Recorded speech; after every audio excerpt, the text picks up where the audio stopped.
This is a damn Victorian fantasy novel. Add a spoonful of steam engines to get that cursed technological tree moving. A sprinkle of love and hatred to provide ample reasons for conflict. A dash of madness to lighten this dark world. And finally, a calamity to serve as the main antagonist weight. That's too much. In the year 930, one of the Era of Engervig, my city was hailed as the most advanced in the West. The primary reason? The revolutionary steam technology, a burgeoning source of innovation amidst chaos. Undeniably, this is the truth, as newcomers continue to flock here. This city always offers a glimmer of hope, be it through lies or illusions, tantalizingly close, as if within reach, urging one to forsake life itself. A hallucinatory metropolis. I am but a dreamer. Prologue. Old Dunling. In the year 930, one of the Era of Engervig, the city lay in a deep, dark slumber, while above, colossal zeppelins glided through the night sky like great whales, casting their single-eyed lights down upon the sleeping city, surveying its stillness. Lorenzo stood at a street corner, a cigarette dangling from his lips, exhaling clouds of smoke. The tobacco mingled with invigorating herbs, keeping his mind sharply alert even in the dead of night, perhaps even a tad exhilarated. With this faint excitement, he lightly tapped his cane on the ground, maintaining a rhythm that echoed in his mind. He awaited someone. And typically, he preferred to ponder during such moments, allowing his thoughts to wander freely as long as his mind remained engaged. Looking up at the dim streetlight, his thoughts began to drift. According to the concept of parallel universes, in the vastness of existence, all manner of incredible events can transpire, or rather, are destined to occur under this premise. For instance, in some world, light speed can be surpassed. Jupiter's rings are colossal donuts. Tesla wields thunder as a grand sorcerer. Hawking is a time-controlling bronze dragon, and King Arthur is indeed a girl. Thus, all things are possible. In another modern world, humanity ignited the first industrial revolution, with the thunderous steam engines gradually pushing forth immense iron constructs, railways sprawling across every inhabited inch, liberating productivity and propelling the economy upward, heralding a perfect era ablaze with steam. Logically, the narrative should unfold thus.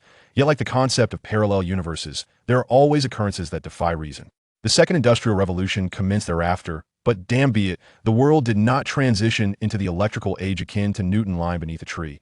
Just as the pivotal apple in the annals of physics was set to fall, this unfortunate lad turned over, causing humanity to momentarily lose the formula for universal gravitation. This world, too, experienced a similar fate. Upon realizing that boiling water could power all things, this damned era veered off the established historical path, and electrical technology flickered briefly amidst the torrent of steam, as ever larger steam engines were constructed, ultimately becoming the nexus of the city, the fulcrum of the world. Lorenzo inhabited such a time, an era where the technological tree had veered askew. The sharp whistle of steam interrupted his reverie. He turned to see hot white vapor erupting from a nearby manhole, condensing into countless droplets that floated away in a cold night breeze, ultimately dissipating into a grayish mist that enveloped the entire city. This is a damned era, and this is a damned city. The madmen of the Mechanical Academy have hollowed out the city's underground, constructing the largest steam engine in history, excavating kilometers of subterranean channels to divert the Thames into that iron furnace, which burns day and night, powering the city's mechanical factories. The underground drainage system serves as their exhaust facility, with thousands of tons of steam surging onto the streets daily, only to fall as a gentle rain. Thus, the city remains perpetually gloomy, devoid of sunlight. Gazing at his pocket watch, he noted the time was nearly upon him, just as hurried breaths and footsteps echoed from the end of the street. It seemed the person he awaited was quite punctual. With that, Lorenzo stowed away his pipe, reaching beneath his heavy overcoat to retrieve his beloved Winchester. Just as the concept of parallel universes suggests, in this damned era resides a man dubbed a great detective, though it is a title he self-bestows. He is not a person of renown, nor a master of deduction, merely a second-rate detective who resorts to coercion when questioning suspects. Those familiar with him refer to him thus, Lorenzo Holmes. The footsteps drew nearer, almost at his side, and his expression turned jubilant. "Welcome to Old Dunling, my friend." The second-rate detective burst forth from the corner, laughing heartily at the approaching figure, and in the shadow's astonished gaze, he affectionately pulled the trigger of his weapon, the Winchester roaring into the night. In the dazzling gunfire, the shadow barely had time to react before collapsing to the ground, crimson blood seeping through the cobblestones into the sewer below. As the echoes of the shot faded, soon after, a patrolman armed with a rifle surrounded the scene. The lights from the Zeppelin above illuminated the area, as if it were day, yet apart from the now-cold corpse, nothing remained. Chapter 1. The Second-Rate Detective. Another soul has perished. This was the topic of discussion among the townsfolk that morning. According to the Queen's Daily, at the intersection of East District Irons and Inner District, a man was shot dead, and due to its proximity to the affluent Inner District, the patrolman responded swiftly. Yet, as had been the case many times before, they found naught. The coroner's report from the swearing hall indicated that the man had been shot at close range with a shotgun, the scattered pellets ravaging his body, rendering his features indistinguishable. However, based on his tan skin and a faint scent of fish, swearing hall surmised he was a sailor, though they could not fathom why he would be there that day. Given its considerable distance from the harbor, he had no apparent motive for being there. Another unsolved mystery, or so the public believed. The outcome did not incite surprise or panic after all. The citizens had long grown accustomed to such events.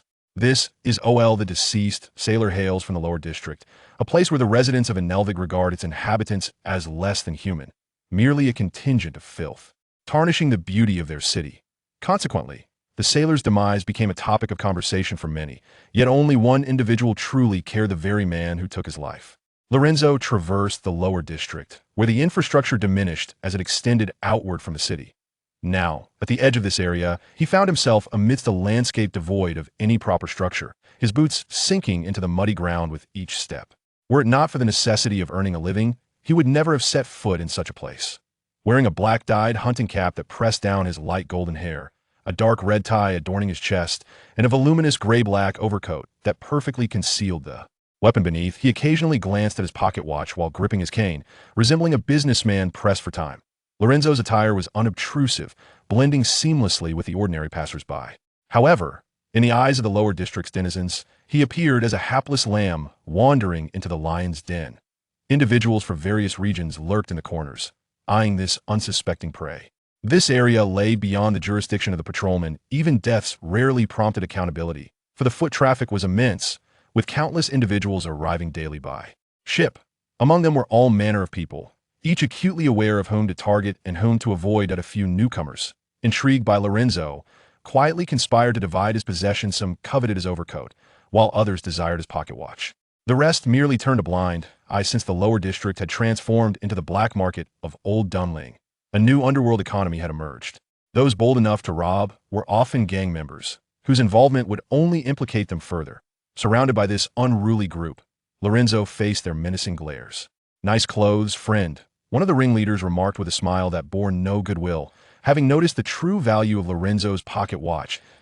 "If I were you, I wouldn't proceed with this folly," Lorenzo replied with a hint of resignation, seemingly accustomed to such threats, displaying indifference to his predicament.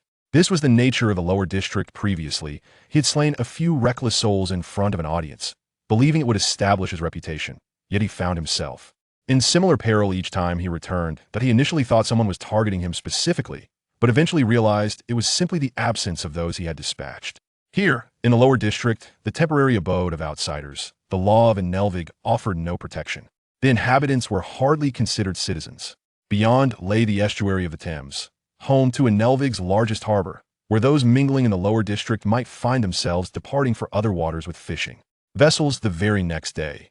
Gang influence further complicated matters. The black markets gains fueled daily conflicts among factions, leading to frequent fatalities. The bodies would be unceremoniously cast into the Thames and subsequently incinerated. It was not that Lorenzo was forgotten, rather, the fatalities occurred too swiftly. A glinting blade danced before Lorenzo's eyes just as the rapid clatter of hooves resonated. A black carriage halted beside the street, and the driver, upon witnessing the unfolding scene, unceremoniously drew a pistol and fired at the assailants. His lack of decorum was evident within moments. The corpses of the assailants lay before Lorenzo, causing the street's onlookers to scatter in terror, leaving him and the driver in an eerie silence. Mr. Holmes, the driver, seemingly aged, squinted as he attempted to discern Lorenzo's features, yet his recent shooting had been remarkably precise, leaving one to ponder his true nature. "It is I," Lorenzo replied, casting a glance at the insignia on the carriage before boarding, choosing to sit beside the driver rather than inside the cabin. "What was the matter with those men?" he inquired, eyeing the lifeless bodies with disdain. "Smugglers," The influx of smugglers has surged recently. Most are criminals who believe they can start anew in Old Dunling, oblivious to the need to bid farewell to their pasts. They retain the mentality of thugs, which has led to numerous troubles of late. The driver cracked his whip, and the carriage advanced slowly along the muddy path. Does Lord Burleau not intervene? The Lord has been exceedingly busy of late. Two gangs are on the verge of war over territorial disputes, and he is mediating. Both factions control significant industries, and while the Lord remains indifferent to their victories or defeats, their conflicts inevitably disrupt those enterprises. Their lives are not yet deemed valuable enough. Indeed, that seems characteristic of him, Lorenzo remarked, nodding in agreement. By the way, Mr. Holmes, should you wish to return, please notify me in advance. I will come to escort you, helping to avert unnecessary conflicts, the driver added, exhibiting the attentiveness of a steward. Lorenzo nodded, remaining silent. Though he had not been in the carriage long, it was evident that his destination had arrived. Behind layers of dilapidated structures lay a concealed castle, built from piles of rubble, adorned with tattered banners and iron frameworks, reminiscent of an artist's creation. After disembarking, he tipped his hat to the driver in gratitude, a gesture he had practiced diligently during etiquette lessons. Though uncertain of its appropriate context, it had nevertheless become an ingrained habit. As he approached the peculiar castle, the half-open door swung wide, revealing the true visage of the lower district before him. Unlike the decay of the outside world, this place exuded opulence akin to the inner district, as though he had instantaneously traversed from a slum to a palace of platinum. Though it was late October and the air had turned crisp the moment he stepped inside, Lorenzo was enveloped by an unexpected warmth, not merely physical, but an inner fervor as well. The space within was far larger than it appeared from without, adorned with priceless paintings gracing the pale gold walls, while the floor was made of polished marble that reflected shadows. Attendants in lavish masks served drinks at various gaming tables. A distant, ethereal voice sang from the elevated platform at the center, infusing the casino with a vibrant atmosphere.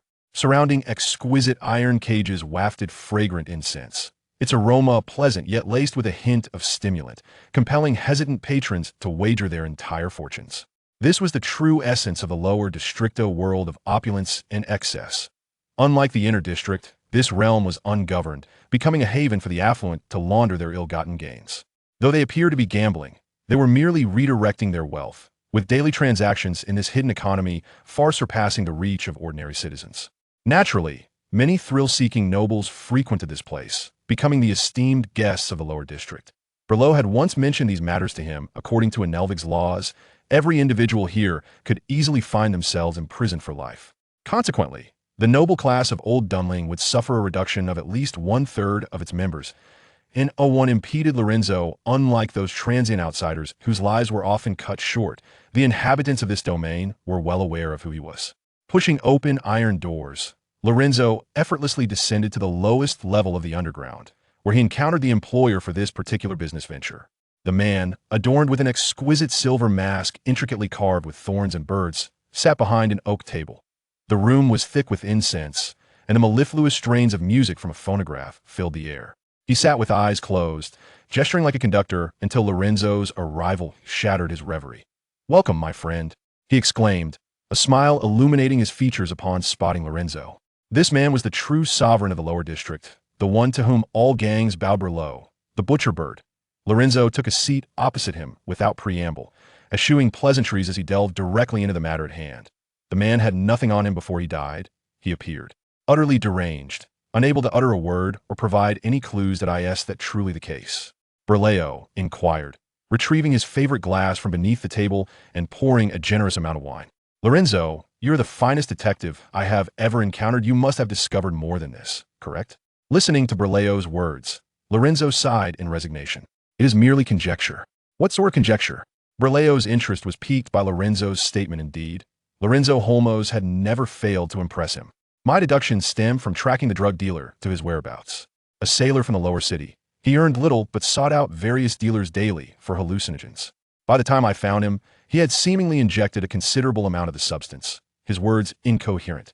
Moreover, with patrolling officers everywhere in the inner city, I could not glean much from him. Thus, I surmise he must have encountered something truly terrifying, a situation that instilled such fear in him that he had to resort to hallucinogens for escape." Lorenzo's voice was soft, as if recounting a chilling tale. "Why do you believe it was fear?" "For some reason, Berleo seemed particularly fixated on the word fear. Because I shot him in the chest, dozens of pellets penetrating his heart and lungs. Even under the influence of hallucinogens, he would still feel pain and awaken to reality. You must understand that fear of death is inherent to all with just a slight provocation. He would have shown me utmost respect for whatever time he had left, answering my inquiries without hesitation. Yet he kept speaking in a foreign tongue I could not comprehend. Though his face was mangled by the pellets, I could see the serene beauty of his liberation. It was as though I had not killed him, but instead rescued him from a nightmare. Berleo paused at this revelation, disregarding Lorenzo's conjecture and fixating instead on his actions. You killed him? You should have brought him to me alive. Ah, Lorenzo was taken aback. You never specified that I needed him alive, and might I remind you of your position? You are Berleo, the overlord of the entire lower city. The noblemen in the council wish for your demise, and the gangs below desire your downfall. Only with your death can they ascend to leadership. He took the glass and drank deeply, continuing, I am acting in your best interest. Those who are aware of my identity understand our relationship, and you have repeatedly stressed the need for discretion that I suspect this matter is of great import. Is it not? They all wish to see you toppled, and I will not provide them with any incriminating evidence regarding this significant issue. After all, it is merely the death of a sailor. No one would connect it to you. Lorenzo set down his glass and spread his hands. A win-win situation. Your version of a win-win is to eliminate the only lead and come here for a drink? Berleo's tone remained calm and composed as he retrieved a revolver from beneath the table, its silver surface adorned with intricate engravings, exquisitely crafted to appear anything but a weapon. Lorenzo, I hope you understand one thing. You are my employee, and I am your employer. If you continue this way, you shall receive no payment, but rather a bullet. Without even glancing at Lorenzo, he filled the chamber with bullets, loading 5 while leaving 1 empty, then spun the cylinder and aimed the weapon at Lorenzo. You are the most accomplished detective I have encountered, yet your actions in this matter are quite foolish. Shall we tempt fate? A 1 in 6 chance. Berleo regarded Lorenzo with unwavering seriousness. He was not jesting. The smile faded from Lorenzo's face. All right, you truly are quite dull. He waved his hand, attempting to push the barrel down, but Berleo promptly raised it again. Realizing the situation, Lorenzo understood he must clarify matters under the gun's threat. I have been tracking that sailor for many days. His name is Val, a Viking from the northern seas. He has been flitting between various drug dealers, showing no intention of returning to port, as if abandoned by his captain. When you entrusted me with this case, you merely asked me to investigate this individual, mentioning he harbored a secret as if the gun were non-existent. Lorenzo adopted a more casual demeanor. To be honest, your request regarding this case is quite absurd. You do not even know his secret, yet you asked me to investigate. Identity, connections, nothing at all. He was a remarkably clean individual until I witnessed him injecting hallucinogens. What then? Berleo was particularly invested in the matter concerning Sailor Val. Isn't it ridiculous? Lorenzo prattled on while mimicking the act of injecting into his own neck. An entire vial of hallucinogens for an ordinary person. That could be a lethal dose, yet he injected it all, and did so for several consecutive days. I verified this with the drug dealers. He purchased them daily. I initially thought it might be a matter of Viking constitution, considering their ancestors were pirates who raided right at the gates of Old Dunlin. At this point, Lorenzo raised an eyebrow. Clearly amused by recounting such historical tales, I procured a Viking from the lower city to experiment upon administering an entire vial. He was already frothing at the mouth. So Val's body is compromised? Berleo seized upon this crucial detail. Indeed, he has significant health issues. Moreover, he has displayed extreme aggression, having killed at least 6 individuals in recent days. Otherwise, how could a sailor afford such indulgences? I did indeed kill him, but it was at his own request. Lorenzo reminisced about that fateful night. Amidst the rising white steam and the illumination cast by the Zeppelin, Lorenzo was but a dark silhouette, surrounded by the twisted remnants of life. Each bullet hole oozed dark crimson blood, his chest heaving violently, a sound of whimpering escaping his throat. Though he could not comprehend the meaning, it resonated within him. Kill me. Take me with you. And so I drove my cane sword into the wound. Lorenzo drew forth his cane, the ebony wood splitting to reveal a glimmering blade beneath. I pierced his cervical spine. The carotid artery ruptured, leading to massive internal bleeding. He succumbed swiftly, yet something strange occurred at that moment. As Lorenzo recounted his tale, Berleo found himself leaning in, captivated by every word, constructing the scene of that night in his mind. He should have died. He undoubtedly should have. Yet his heart continued to beat, rhythmically pulsing. Point one could say his brain had ceased functioning, yet his body remained animated, extracting a continuous flow of blood from the bullet wounds. This was a wholly abnormal phenomenon. I then drove my cane sword into his heart, and only then did the body truly die. With the story concluded, Berleo fell silent, seemingly lost in thought. Lorenzo remained patient, sipping his drink, fully aware that whatever was presented to Berleo would be of high quality. Every sip was a privilege. You should have brought his body back. Unnecessary. Unnecessary? You are well aware that body is compromised. Berleo was genuinely furious this time, his demeanor suggesting he might fire his weapon at any moment. What difference would it make to bring it back? This is a casino, not a morgue. You have a cadre of enforcers, yet not a single coroner. Do you have any idea how many bones the human body contains? With disdain, Lorenzo regarded Berleo and continued.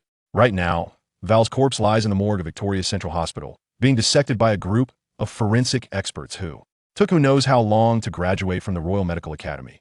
Each piece meticulously cut and displayed on metal racks, resembling a sumptuous banquet of human anatomy, with every anomaly recorded according to protocol, and all of it awaits my retrieval. Lorenzo picked up the pocket watch and glanced at the time. There are still 2 hours until this group finishes work. Do you have any further inquiries? Chapter 2. The gift from the north. Lorenzo spoke with unwavering confidence, relishing the moment, though he did not voice it directly. He felt as though he was subtly belittling Berleo's intellect. Berleo remained silent, as he always did. Just when he was about to pull the trigger and rid himself of this infernal detective, Lorenzo would invariably validate his worth, leaving him exasperated. So, this is your plan? To borrow those forensic experts? Lorenzo nodded. Berleo, you must concede that every profession has its specialists. I once attended a lecture at the Royal Medical Institute. A flicker of what seemed to be a nightmarish recollection distorted Lorenzo's features. To be honest, it is the first time I've felt bewildered by knowledge. Of course, you have your uses. Otherwise, I wouldn't have ventured to this wretched part of the city to meet you. Lorenzo's confidence remained unshaken, completely indifferent to the fact that Berleo had just pointed a gun at him. Berleo, I primarily came to ask you some questions. What questions? Berleo placed the gun on the table, once again falling into Lorenzo's rhythm. Although he was the employer, the chief of the lower district, he found himself unwittingly lowering his head whenever Lorenzo began to expound at length.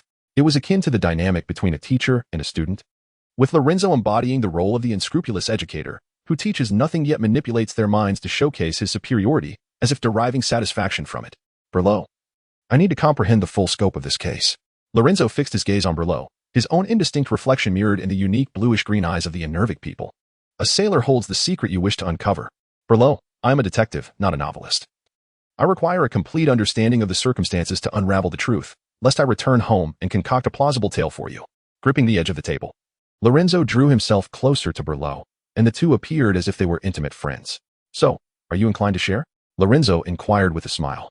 The story begins a fortnight ago. According to Engervig law, the fishing ban is in effect from mid-June to mid-September, prohibiting all fishing vessels from setting sail. Yet, on one fog-laden day 2 weeks prior, a fishing boat arrived at the port of Randona. My men have been tracking that vessel for quite some time. It set off from the Nordic kingdom of Napido, altering its course through the icy seas, ultimately docking at Randona 2 weeks ago. It sounds unremarkable. Every year during the fishing ban, numerous boats from different waters arrive here in Old Dunling. Lorenzo remarked as he listened intently. The issue is that once they docked, the fishing boat did not unload any cargo, nor did anyone disembark. It simply remained at the dock. After several days of exposure to the sun, the fish began to rot, which finally drew people's attention. Then, what value does this fishing vessel hold? This was a fundamental question. Everything possesses its worth, even the vessel in question. Lorenzo found it perplexing how it managed to capture the attention of such a figure as Berleo. It is not merely a fishing boat. Berleo unveiled the concealed narrative, the alcohol enhancing the atmosphere and making him feel considerably better. My business extends beyond Old Dunling. I have dealings in the surrounding areas. That boat carried something it ought not to have, and my men have been shadowing it, utilizing a new steamship that outpaced them by more than double.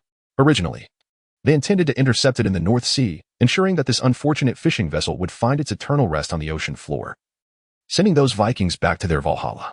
He drained the remaining wine from his glass and continued, but an unexpected turn of events occurred, as if Odin himself favored them. The fishing boat ventured into the icy seas, and my men lost track of them in the tempest. Subsequently, as I mentioned, they arrived at Randona. And the fish were merely a ruse. The true cargo had long since been transported away. So, I am to investigate this mysterious cargo, am I correct? Lorenzo mused, lowering his head to light his pipe, nodding as he spoke. Yes, according to the manifest, that wall is a sailor from the Silverfish, ever since their arrival. That group has seemingly evaporated into thin air. Wall is the only one whose trail I could trace, including the captain and first mate. There are a total of 17 individuals, and aside from the deceased Wall, the remaining 16 are still unaccounted for. However, you have now killed the only Wall. Berlot's tone was irritable. Lorenzo glanced at him, his confusion unabated. Why don't you take matters into your own hands? It's merely a matter of capturing someone. The cargo is linked to a certain duke. My men cannot be seen at the scene. Berlot, the king of shadows, hesitated at the thought of confronting the noble duke. And the cargo? I do not know. All I am aware of is that it is sealed within an iron chest. Lorenzo chuckled. Look at that. Another vague request. May I simply procure an iron chest from the blacksmith and claim a reward? This time, Berlot did not take offense at Lorenzo's provocation. Rather, he remained composed, a stark contrast to his usual demeanor. Do you believe in gut feelings or intuition? Are you referring to instinct? Perhaps. Berlot's gaze fell to the revolver on the table. Its chamber adorned with depictions of spirits, which captivated him. You will understand upon your first glance. It's like an instinct. When you see that iron chest, you will recognize it. His words were cryptic, revealing a side of Lorenzo he had never encountered, and he sensed an unease creeping in. Berlot, there are still many matters you have not clarified for me. This was a fragmented tale, leaving even Lorenzo somewhat disoriented, shadows looming behind that he could not discern. Lorenzo, you are merely the detective I have employed, not my accountant. It would be best if you did not delve too deeply into my business. Berlot's gaze was resolute, unwilling to divulge more. This is for your own good. The remaining documents are here. The carriage is waiting for you outside. You may peruse them on your way to the hospital.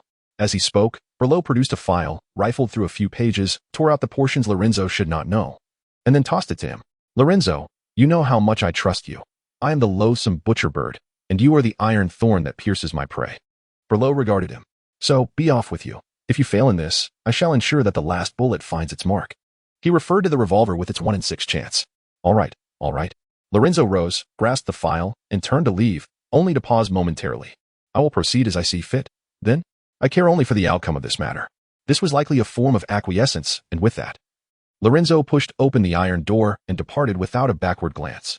Stepping out of the craggy fortress, the icy air rushed into Lorenzo's nostrils.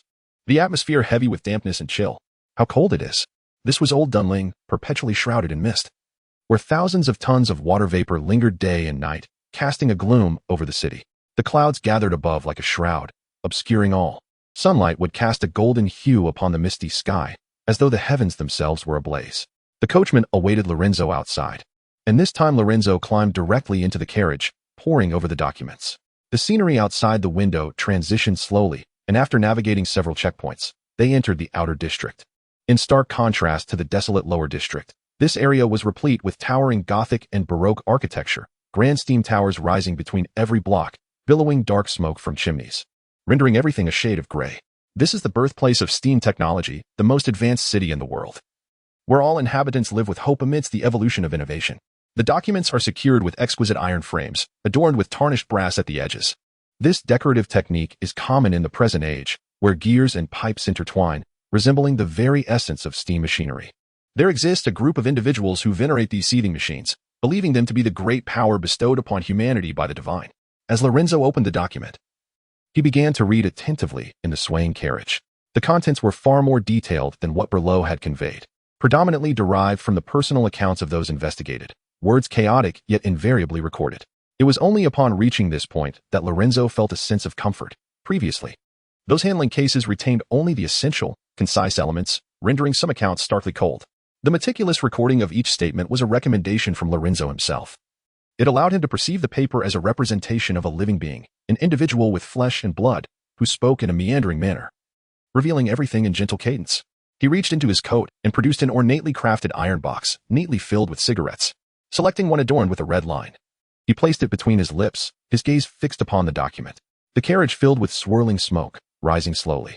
Time seemed to linger, as the essence of tobacco permeated his bloodstream, spreading through his nerves, causing a glimmer in his gray-blue eyes. It felt as if the carriage had entered another realm. The outside darkened, ultimately enveloped in total blackness, where only the flickering light from Lorenzo's cigarette remained. Show me, Lorenzo murmured, as he traced his fingers over the rough paper surface, silently reciting the text within. The notion of word spirit can be simply understood as the power of spoken words, akin to the biblical declaration, "Let there be light," which manifested light itself. This narrative emerged from the depths of his heart, and thus the spirit fermented in darkness. Lorenzo gazed at the document illuminated by the flickering light, when suddenly, a gust of wind surged through the darkness, bringing with it the briny scent of the sea. It seemed something was approaching Lorenzo, crawling slowly along the ground, producing a nauseating, viscous sound, its gaze fixed upon the pensive man, halting not far away. A thunderclap rumbled, momentarily illuminating the darkness amidst the storm, shaking the very earth. Though brief, it revealed Lorenzo seated in contemplation, as if he were aboard the Silver Fish. The ocean pounded against the nearly submerged vessel, an eerie chill caressed him, while the cracked and damp deck before him was crowded with people. As if all of this were but an illusion, Lorenzo coldly lifted his head to gaze at the pale silhouette illuminated by the lightning. Hair swaying like seaweed in the wind, while seawater dripped like blood. He felt no fear, as if everything were utterly ordinary. Where have you gone? He questioned this strange darkness. The vanished crew and the mysterious cargo. He was in search of the enigma concealed within the lines, the true force propelling all of this. In the fleeting moment before the thunder faded, Lorenzo sensed an echo of stale blood. The creature observing him from the shadows. Suddenly turning his head, Lorenzo discovered the pivotal point. His gaze swept quickly, revealing a grotesque corner that soon overlapped with a familiar visage, and a voice emerged. Mr. Halmers? The coachman opened the door, gazing at Lorenzo shrouded in smoke, his expression vacant and hollow, as if he were staring at himself. It was not until the ash burned Lorenzo's fingers that he jolted back to reality, discarding the cigarette butt. With the opening of the door by the coachman, the surreal, dreamlike experience came to an end. The sky remained gloomy, and the coachman's face bore a hint of disappointment. Sir, I thought you would avoid substances like hallucinogens. The Victoria Central Hospital had been reached quite some time ago. He had called Lorenzo several times with no response, even noting that Lorenzo remained entranced in his reverie when he opened the door. Though employed by the leaders of all gangs, the coachman instinctively recoiled from hallucinogens. The youth regarded them as keys to paradise, while he perceived them as invitations to hell. You must understand, my profession sometimes requires a touch of inspiration. Lorenzo smiled, offering no direct answer. The coachman stepped aside, mumbling as Lorenzo exited, if you need, I know a few decent addiction specialists, though their methods are rather crude. Out of courtesy, Lorenzo smiled in appreciation for the coachman's concern, striding forward towards the grand, castle-like hospital. Chapter 3. The mutated corpses. Victoria Central Hospital stands as one of the oldest medical institutions in Engervig, its venerable history matched only by its exceptional healthcare standards. Over the years, the hospital has undergone numerous expansions and now occupies one of the few buildings in Old Dunling that straddles two districts. To ensure the hospital's operational needs, the mechanical division even established a dedicated energy supply line. The highest security force of Old Dunling, the Swallen Hall, is located not far from the Victoria Central Hospital. In the event of an emergency, mounted officers can arrive with loaded rifles within 10 minutes of receiving orders. Due to its vastness, Victoria Central Hospital has taken on many additional functions in recent years, including collaboration with Swallen Hall. All bodies related to cases are sent here for autopsy, and the corpse of Sailor Wall, clearly deemed unimportant, went unclaimed and was considered insignificant. As per procedure, his body would typically be transferred directly to the Royal Medical College for students to practice surgery. However, due to someone's insistence, this seemingly worthless corpse underwent a rare autopsy. The officer watched the young girl standing in the corridor, his face betraying impatience. Were it not for her insistence on an autopsy, he would be enjoying a rare moment of respite at his desk. In Old Dunling, those from the lower districts are scarcely regarded as citizens of Engervig by officers, unless the case involves someone from the inner districts, in which case they receive little attention. Yet this young girl was different. This was her first case, and she was determined to uncover something. Her fervor and enthusiasm reminded him of his own youthful spirit, now dulled by life's trials, perhaps seeing his former self in her. He chose to endure, thinking it would not be long before she, too, would give up, and all he had to do was wait. Is the report not ready yet? The girl finally caught a nurse, her anxiety palpable. Officer, as you know, the report has to be reviewed and signed by the chief. He might be quite busy at the moment, so please be patient, the nurse replied with an awkward smile. Since the corpse had arrived that morning, this young officer had been waiting here, asking every hour, which had become quite bothersome. Did she think an autopsy was akin to butchering a pig? Even butchering would require time to drain the blood. What could possibly be determined in such a short span? Oh, fine. A flicker of disappointment crossed her excited face, but was quickly replaced by renewed vigor as a sudden, violent explosion erupted from the street. The shockwave shattered the surrounding glass, and the crowd erupted into panic. Grayish-white smoke filling the air. Eve. The officer shouted her name, pulling out his baton. Is it a terrorist attack, Officer Press? As a newly minted detective, Eve excitedly drew her sidearm. It must be just an explosion from the aging underground steam pipes that blew off a manhole cover. Put your gun away. We are here to maintain order. Officer Press felt a wave of headache wash over him, cursing his luck. Why was he the one tasked with training this novice? Hot steam wafted through the streets, and after a brief moment of chaos, the crowd began to stabilize. Old Dunling is vast, not merely in area, but also in its extensive underground facilities, beneath which lies the most intricate network of pipes in the world, sprawling like an unruly spiderweb. Maintaining such a colossal system is evidently challenging, and accidents due to aging pipes are not uncommon. Agitated, the officer and the young detective exited the hospital, their vision obscured by the mist. It seemed someone had brushed past her, slipping through the fog. Eve turned around, bewildered, staring at the grayish vapor. "Eve, hurry up," Press called out. Eve remained transfixed by the mist, dazed for several seconds, before glancing back at Press. With a resolute decision, she turned to follow the faint, peculiar signals she felt within. A mere explosion could incite chaos in Old Dunling. This was the insight Lorenzo had gleaned from his years of living here. Within these steam pipes, any random explosion would unleash thick clouds of vapor that could aid in his stealthy approach. While the guards were distracted, he only needed to procure the report before they managed to address the pipes. Confidently striding into the hospital lobby, he bore no awareness of his illicit intentions. Having successfully diverted the guards, he infiltrated the hospital, brazenly entering. But the pressing question remained. Where was the crucial report? A white figure entered his line of sight, and Lorenzo quickly formulated a plan. He composed himself, forcing tears from his steel blue eyes, and waved sorrowfully at a nurse. "My nephew was killed in the lower district today. The guards said I should come back this afternoon for the autopsy report. Could you please tell me where to find it?" His eyes conveyed sincere grief, as if he truly mourned a lost nephew. The nurse initially expressed sympathy for Lorenzo's plight, informing him that the report would be given to him by the officers from Swallen Hall. However, perhaps moved by Lorenzo's earnest emotion, she made an exception, revealing the location of the chief's office. Although he could not obtain the report, he could at least inquire about his nephew's cause of death. A few minutes later, the balding, middle-aged chief sat meekly in his chair, facing Lorenzo, though he longed to scream at this uninvited guest. The ornate Winchester rifle pressed against his gleaming forehead left him no choice but to maintain his composure. "Here's the autopsy report you requested. Is this satisfactory?" The chief handed the document to Lorenzo, sweat glistening on his forehead. "Is there a copy?" Lorenzo asked, not looking up as he flipped through the pages. "No, none," the chief hastily replied, sensing the importance of the document to Lorenzo. "Is that so? Could you perhaps make another copy?" It was an unusual request. Surely, having the forensic team draft the report anew would not be an issue, and it could then be submitted to Swallen Hall. But above all, he must not mention today's events to anyone. Could the chief comply? Though Wall was a negligible foreigner, his life scarcely mattered to anyone. The loss or misplacement of the autopsy report would undoubtedly lead to complications for Lorenzo. His gaze turned icy, resembling that of a cold-blooded killer. "Chief Buscolo, you reside at 147 Hammerling Street in the Outer District." Lorenzo scanned the documents and envelopes on the desk, his thoughts racing. Meanwhile, Buscolo felt an overwhelming sense of dread. "You aren't wearing a ring. I presume your wife has divorced you, taking your son with her?" Like a master of deduction, Lorenzo observed every detail, gathering clues. In his eyes, Buscolo appeared almost transparent. His heart raced, the invisible words instilling a greater fear within him than the shotgun pressed against his head. "She left you a daughter, whom you dote on. She enjoys candy. Does she not?" Lorenzo delivered his final blow with pride. At this moment, Buscolo's psychological defenses crumbled completely. He could not fathom how this man knew so much.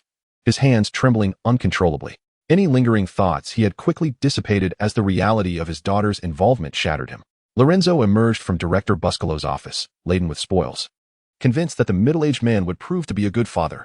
Spotting a figure at the far end of the corridor, a smile graced his face. "I am profoundly grateful to you, nurse. Director Buscolo has promised to thoroughly examine my nephew's remains, and the murderer shall not evade justice." It was the same nurse who had previously guided Lorenzo, and in a moment of intimacy, he approached her, discreetly slipping a few silver coins from his pocket into her hand. "I must also thank you for the address you provided, dear nurse. Director Buscolo eagerly anticipates the gift I shall deliver." With the nurse's beaming gaze upon him, Lorenzo strode away. There was no remarkable deduction at play here. All of this had been meticulously premeditated. Lorenzo was a second-rate detective, an amoral and violent sleuth, yet in a certain light. He was a genius, a master manipulator of every available ruse. Perhaps he lacked superhuman deductive prowess, but in the realm of impromptu crime, he was undeniably a hero of his own making. The boundaries separating a brilliant detective from a cunning criminal is a mere thread, perhaps defined by principles or conscience. Yet it was evident that Lorenzo possessed neither, oscillating between the two with ease. Pushing open the iron door, the temperature noticeably dropped. This was the morgue, a place few dared to tread, allowing Lorenzo to enter with ease. Clutching the report, he could not shake the bizarre circumstances surrounding Wall's death. Compelling him to inspect the body personally, reminiscent of a nightmare that lingered in his memory. Which one? Following the serial number in the autopsy report, Lorenzo meticulously scrutinized the plaques before the iron cabinets. He gripped the handle tightly and withdrew a frosted cabinet, dragging it across the floor, settling beside the recently deceased individual whom he had slain. The corpse bore several additional incisions. With a forceful tug, he pried it open, revealing the viscera within. On his way, he had briefly skimmed the report. According to the forensic examiners, Wall's skeletal structure and internal organs exhibited peculiarities. Yet he had not delved deeper into the details. What lay inside was a grotesque tableau. One could only wonder if the forensic team had retched upon their discovery. The organs were grotesquely entangled, dark red clots resembling gelatinous matter enveloping them, while the intestines appeared to contract, significantly shorter than those of an average person. As if a portion had been surgically removed, yet there were no scars to indicate such an operation. The fat content was alarmingly low, typically essential for energy storage and insulation, yet this Viking's fat percentage was astonishingly minimal. This was incongruous. Vikings inhabited frigid climates. Wall's constitution would have led to his immediate demise, rather than his survival until now. Within the body were calcifications, primarily located on the surface of the skin and joints. This substance, with its impressive hardness, was a crystalline amalgamation of organic tissue and blood. It functioned as armor, safeguarding Wall, which explained why Lorenzo's first shotgun blast had not conclusively ended his life. Lorenzo's brows knitted together, conjuring unwelcome thoughts. He seized a nearby chair, settled upon it, and retrieved his cigarette case. After a moment of contemplation, he extracted a single cigarette. As the flame ignited, a languid haze of smoke rose, enveloping the morgue in darkness, until only the dying ember of his cigarette remained aglow. Chapter 4. The mandrake, a herb originating from a land of abundance, is often referred to by scholars as the devil's herb. However, in truth, these two herbs are not the same. The mandrake is a common hallucinogenic plant used by local indigenous peoples as an anesthetic, and it has also become a component of the rampant hallucinogens in the lower districts. Lorenzo rolled the mandrake into his cigarette. Unlike the more familiar mandrake, this herb is meticulously cultivated by local shamans, who believe that smoking it establishes a bridge to the unknown, a medium to touch the mysteries of the universe, often employed to communicate with the dead. In an era of advanced steam technology, tales of ghosts and spirits have been long forgotten, yet remnants of the old world persist in their belief. Lorenzo discovered its effects in an ancient tome, and with the assistance of Berleo, he acquired some from smuggler traders. Initially motivated by mere curiosity, Lorenzo soon found through his investigations that this substance indeed bore some efficacy. What he witnessed was not merely a simple illusion, a portion of it was undeniably real. And it was this reality that Lorenzo sought. As the lights dimmed, the cold air in the darkness grew damp. Lorenzo once again caught the scent of the sea, as countless raindrops fell upon the deck, transporting him back to that ship. In the shadows, a corpse began to writhe slowly, coming back to life. The embers of the cigarette glowed dimly, yet everything in the darkness appeared vividly clear to Lorenzo as he observed quietly. The viscera began to retract until only a small segment of the stomach and intestines remained, while the bones twisted and deformed. The fragile skin stretched tautly over the remnants of past growth, revealing dark red veins beneath. A rasping sound emerged from the desiccated throat, reminiscent of the cries of one who met a tragic end. It was a scene that inspired dread, yet Lorenzo remained unfazed, as if fear were an alien emotion to him. The cigarette had burned halfway. The mandrake intertwined him with that enigmatic realm. The duration of the tobacco's burn dictated the span of his stay in this world of the deceased. It was insufficient, still not enough. Suddenly, a sensation of being watched surged within him, familiar and unsettling, akin to that moment in the carriage when something had lurked in the shadows. Lorenzo turned sharply, attempting to locate the bizarre figure within the darkness, only to be knocked down the next moment by a twisted body, reeking of blood. It was Wool, or rather, the corpse of Wool.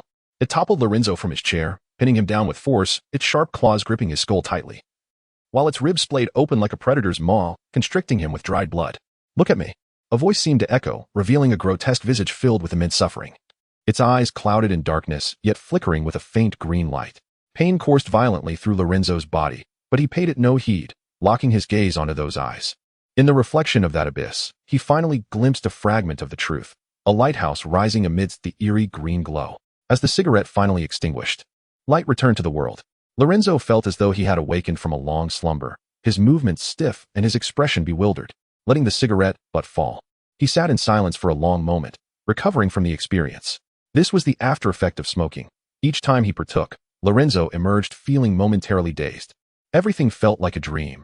Wool's corpse had not revived, still lying quietly before him, and he had not been toppled but remained seated, as though all that had transpired was but an illusion, despite the pain being so vivid. It was an illusion, Yet there was also truth.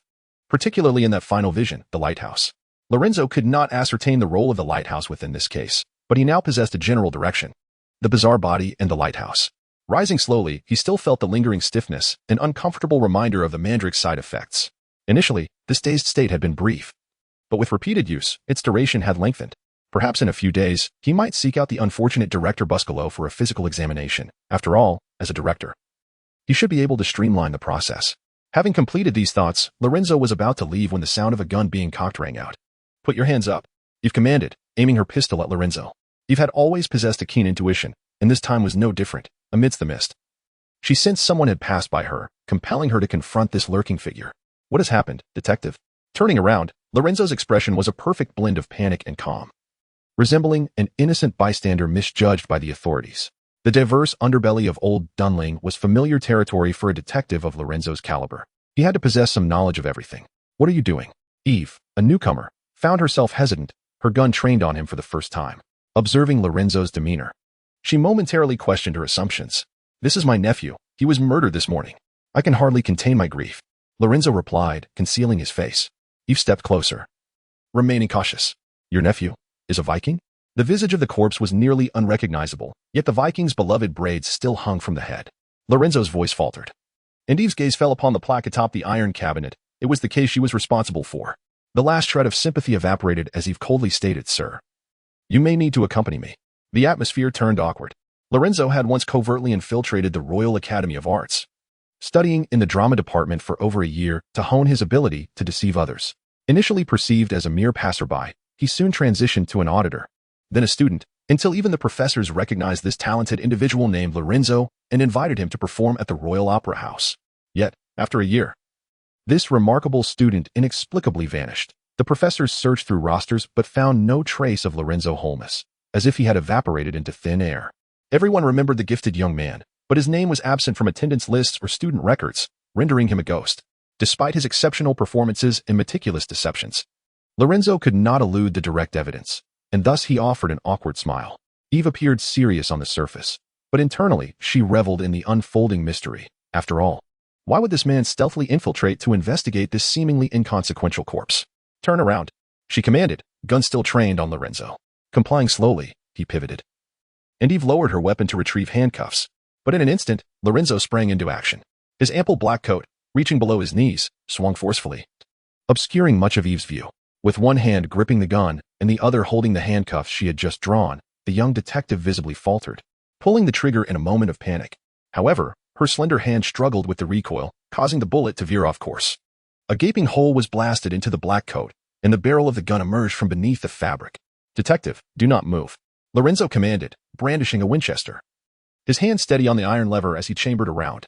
The situation shifted dramatically, leaving Eve dumbfounded as she witnessed the turn of events. Clearly, the scene before this newcomer is rather overwhelming. A novice's first case involves a notorious detective entrenched in the shadows of the old Dunling, akin to locking a lamb in the company of a ravenous wolf. Here lies the morgue, a place seldom frequented. Even if I were to take your life, no one would suspect me. Do you comprehend? Eve nodded in compliance, recognizing that even armed, she could not outpace Lorenzo, whose weapon was undeniably more formidable.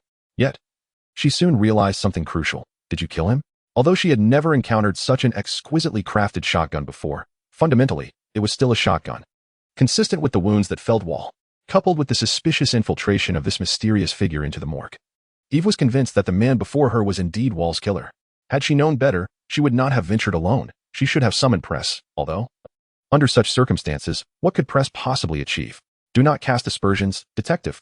I am a legitimate citizen of Engervig," Lorenzo asserted, speaking truthfully, albeit his identity had been procured by Berlot, who was quite reliable in such matters. For the right price, any identity could be fabricated, note, not forged, but an officially recognized identity. As Lorenzo spoke frivolously, his mind raced, contemplating his next move. Likewise, Eve pondered her course of action, wishing fervently that her inaugural case would not also be her last. At that moment, a translucent yellow liquid flowed beneath Lorenzo's feet, carrying a foul odor from beyond the morgue's entrance. "Detective, what do you think this is?" Lorenzo suddenly inquired, peering downwards. "I suspect it might be oil." "I believe you may be correct." As Lorenzo's words echoed, a ferocious blaze surged through the morgue's doorway, akin to a hellish inferno, igniting everything in its path. The frigid atmosphere of the morgue transformed abruptly into a stifling heat. This was a dire situation. The sole exit was now sealed by flames, which continued to intensify. What is happening? In a final act of desperation, Lorenzo pulled Eve away, lest she be consumed by the inferno that licked at the door. It's a clue. The man's voice bore a hint of morbid excitement. Eve glanced aside, the firelight illuminating Lorenzo's face, revealing an even fiercer blaze within his eyes. Indeed.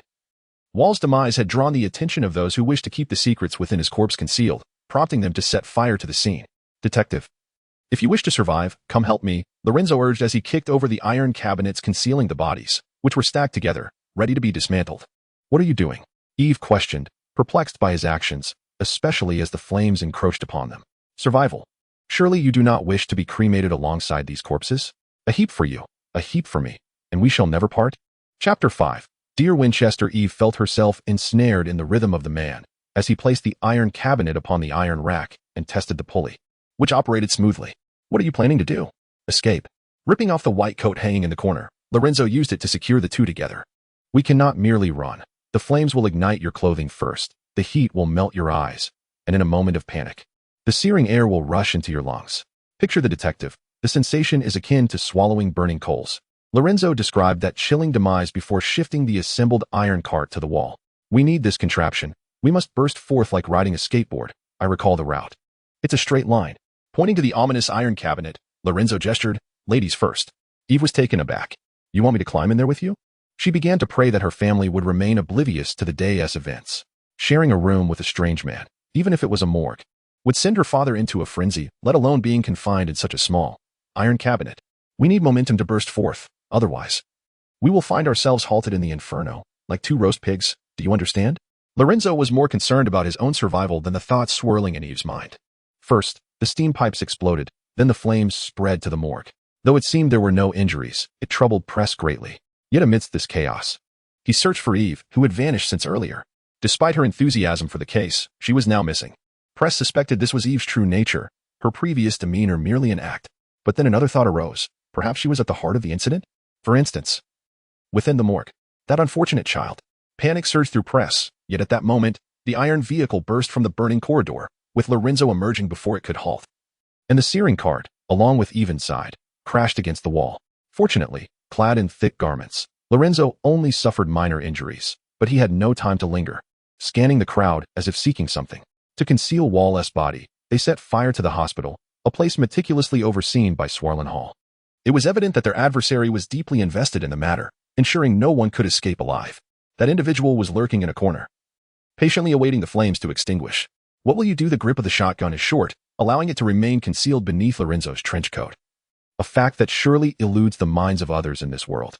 Do not flee, my friend. Lorenzo strides forward, but at that moment, a barrage of gunfire erupts. The shots originate from outside, where the custodian has a clear view of the hall, and likewise, those within the hall can see him. He is not acting alone. With the mission now in jeopardy, his accomplices have resolved to sacrifice him to obscure the truth. Bullets pierce through his skull, and as he crawls on the ground, he succumbs to a rigid death, his blood staining the floor. Yet this is not the end. A relentless hail of bullets suppresses Lorenzo, preventing him from approaching the hall. Truth be told, Lorenzo's curiosity intensifies regarding what the silverfish has transported, what peculiarities lie within that enigmatic iron box. Taking a deep breath, he surmises that these are not a cadre of trained soldiers, but rather a band of mercenaries, men motivated solely by monetary gain. Their intellect likely does not extend to the coordination of alternating fire. Thus there will inevitably be a moment of respite amidst the unyielding barrage. Just as Lorenzo anticipated, amidst the mournful cries of the crowd, a gap emerges in the gunfire. This is a grave miscalculation. A fundamental lesson for any army is the necessity of alternating fire, one group firing while another reloads, creating a sustained suppressive fire. In this precious moment of reprieve, the great detective leaps forth. The Winchester resounds with thunderous might, the acrid scent of black powder lingering in the air, a sensation far more intoxicating than any hallucinogen.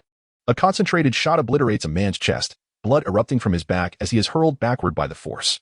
Lorenzo had anticipated some form of retaliation, yet none came. They were not reloading, they were retreating. This is where Lorenzo falters. Reinforcements from the Swarland Hall are already en route, at the speed of the mounted police. They will surely arrive within 10 minutes. They have no desire to engage further. Once the cavalry arrives, the situation will no longer be within their control.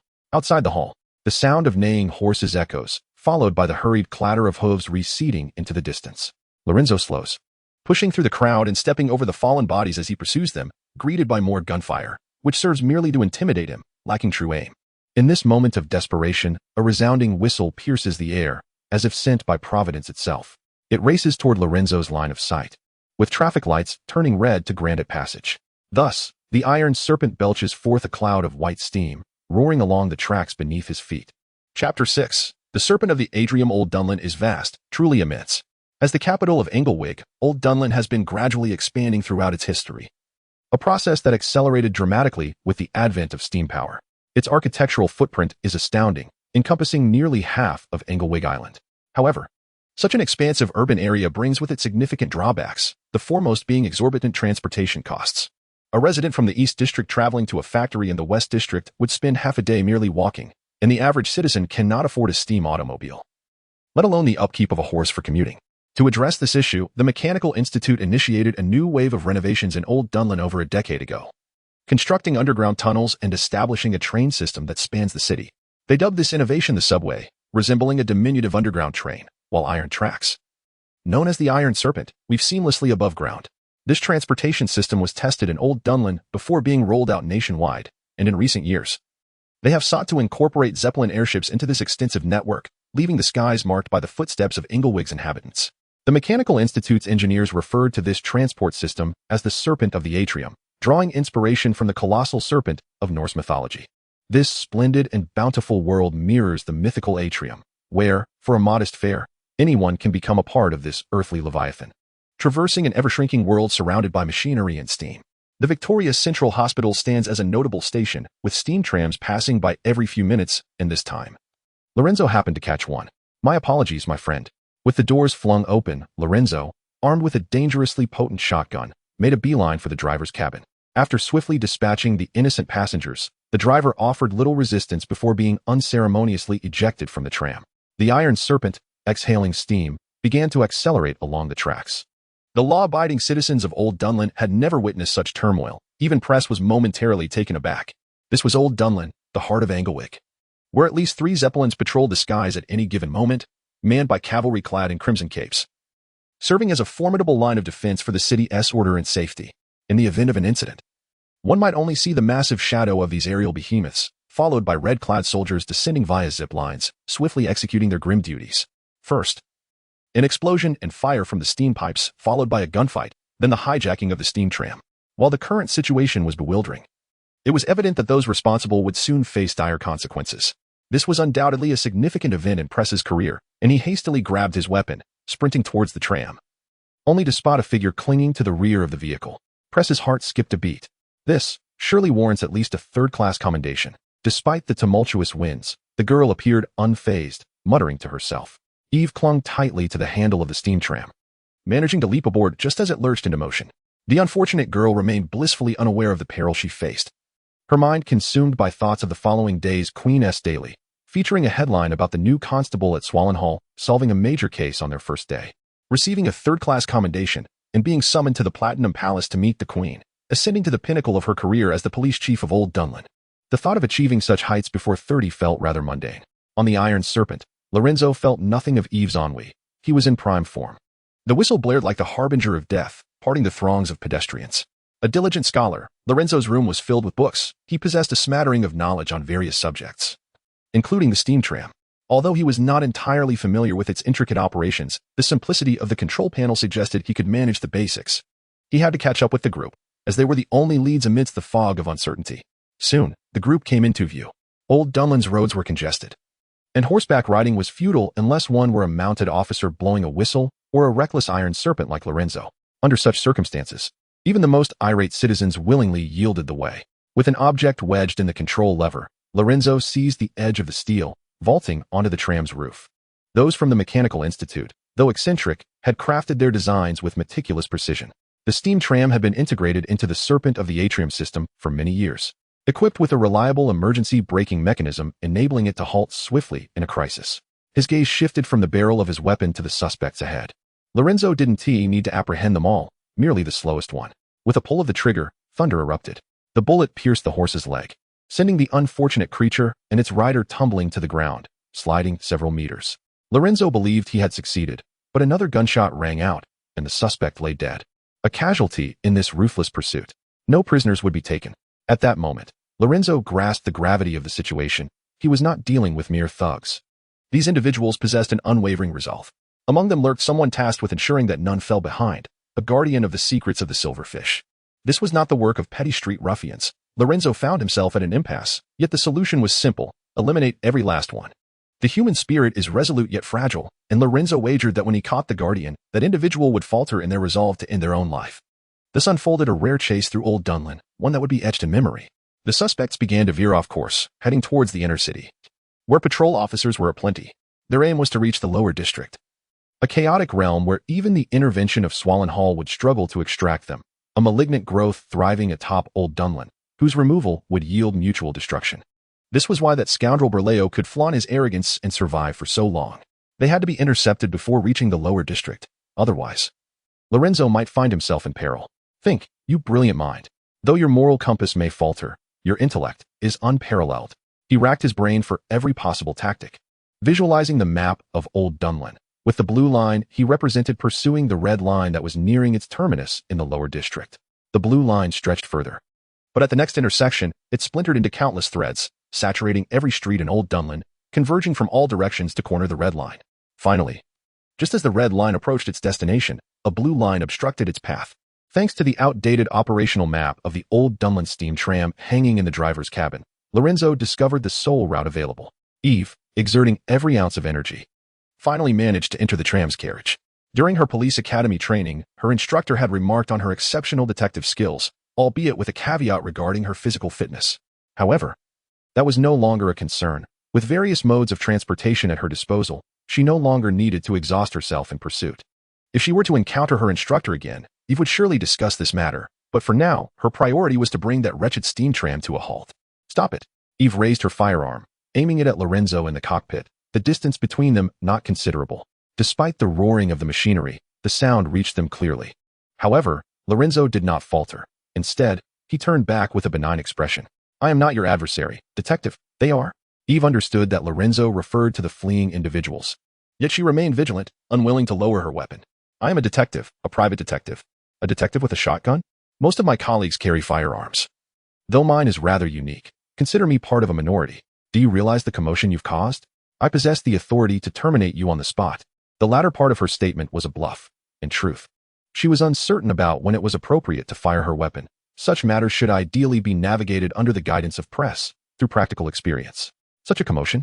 I would attribute it to my personal flair. Rather than feigning contemplation, I am more of an action-oriented individual. Lorenzo excelled at branding himself. Even a small label could evoke numerous associations, a lesson imparted by an inexpensive instructor during his time at the Royal Academy of Arts. Without allowing Eve a moment to ponder, Lorenzo swiftly shifted the conversation. Detective, did you know this contraption could run even faster? He gestured towards the steel behemoth beneath them, seemingly oblivious to the gun's muzzle. All technological advancements in human history initially served military purposes before gradually transitioning to civilian applications.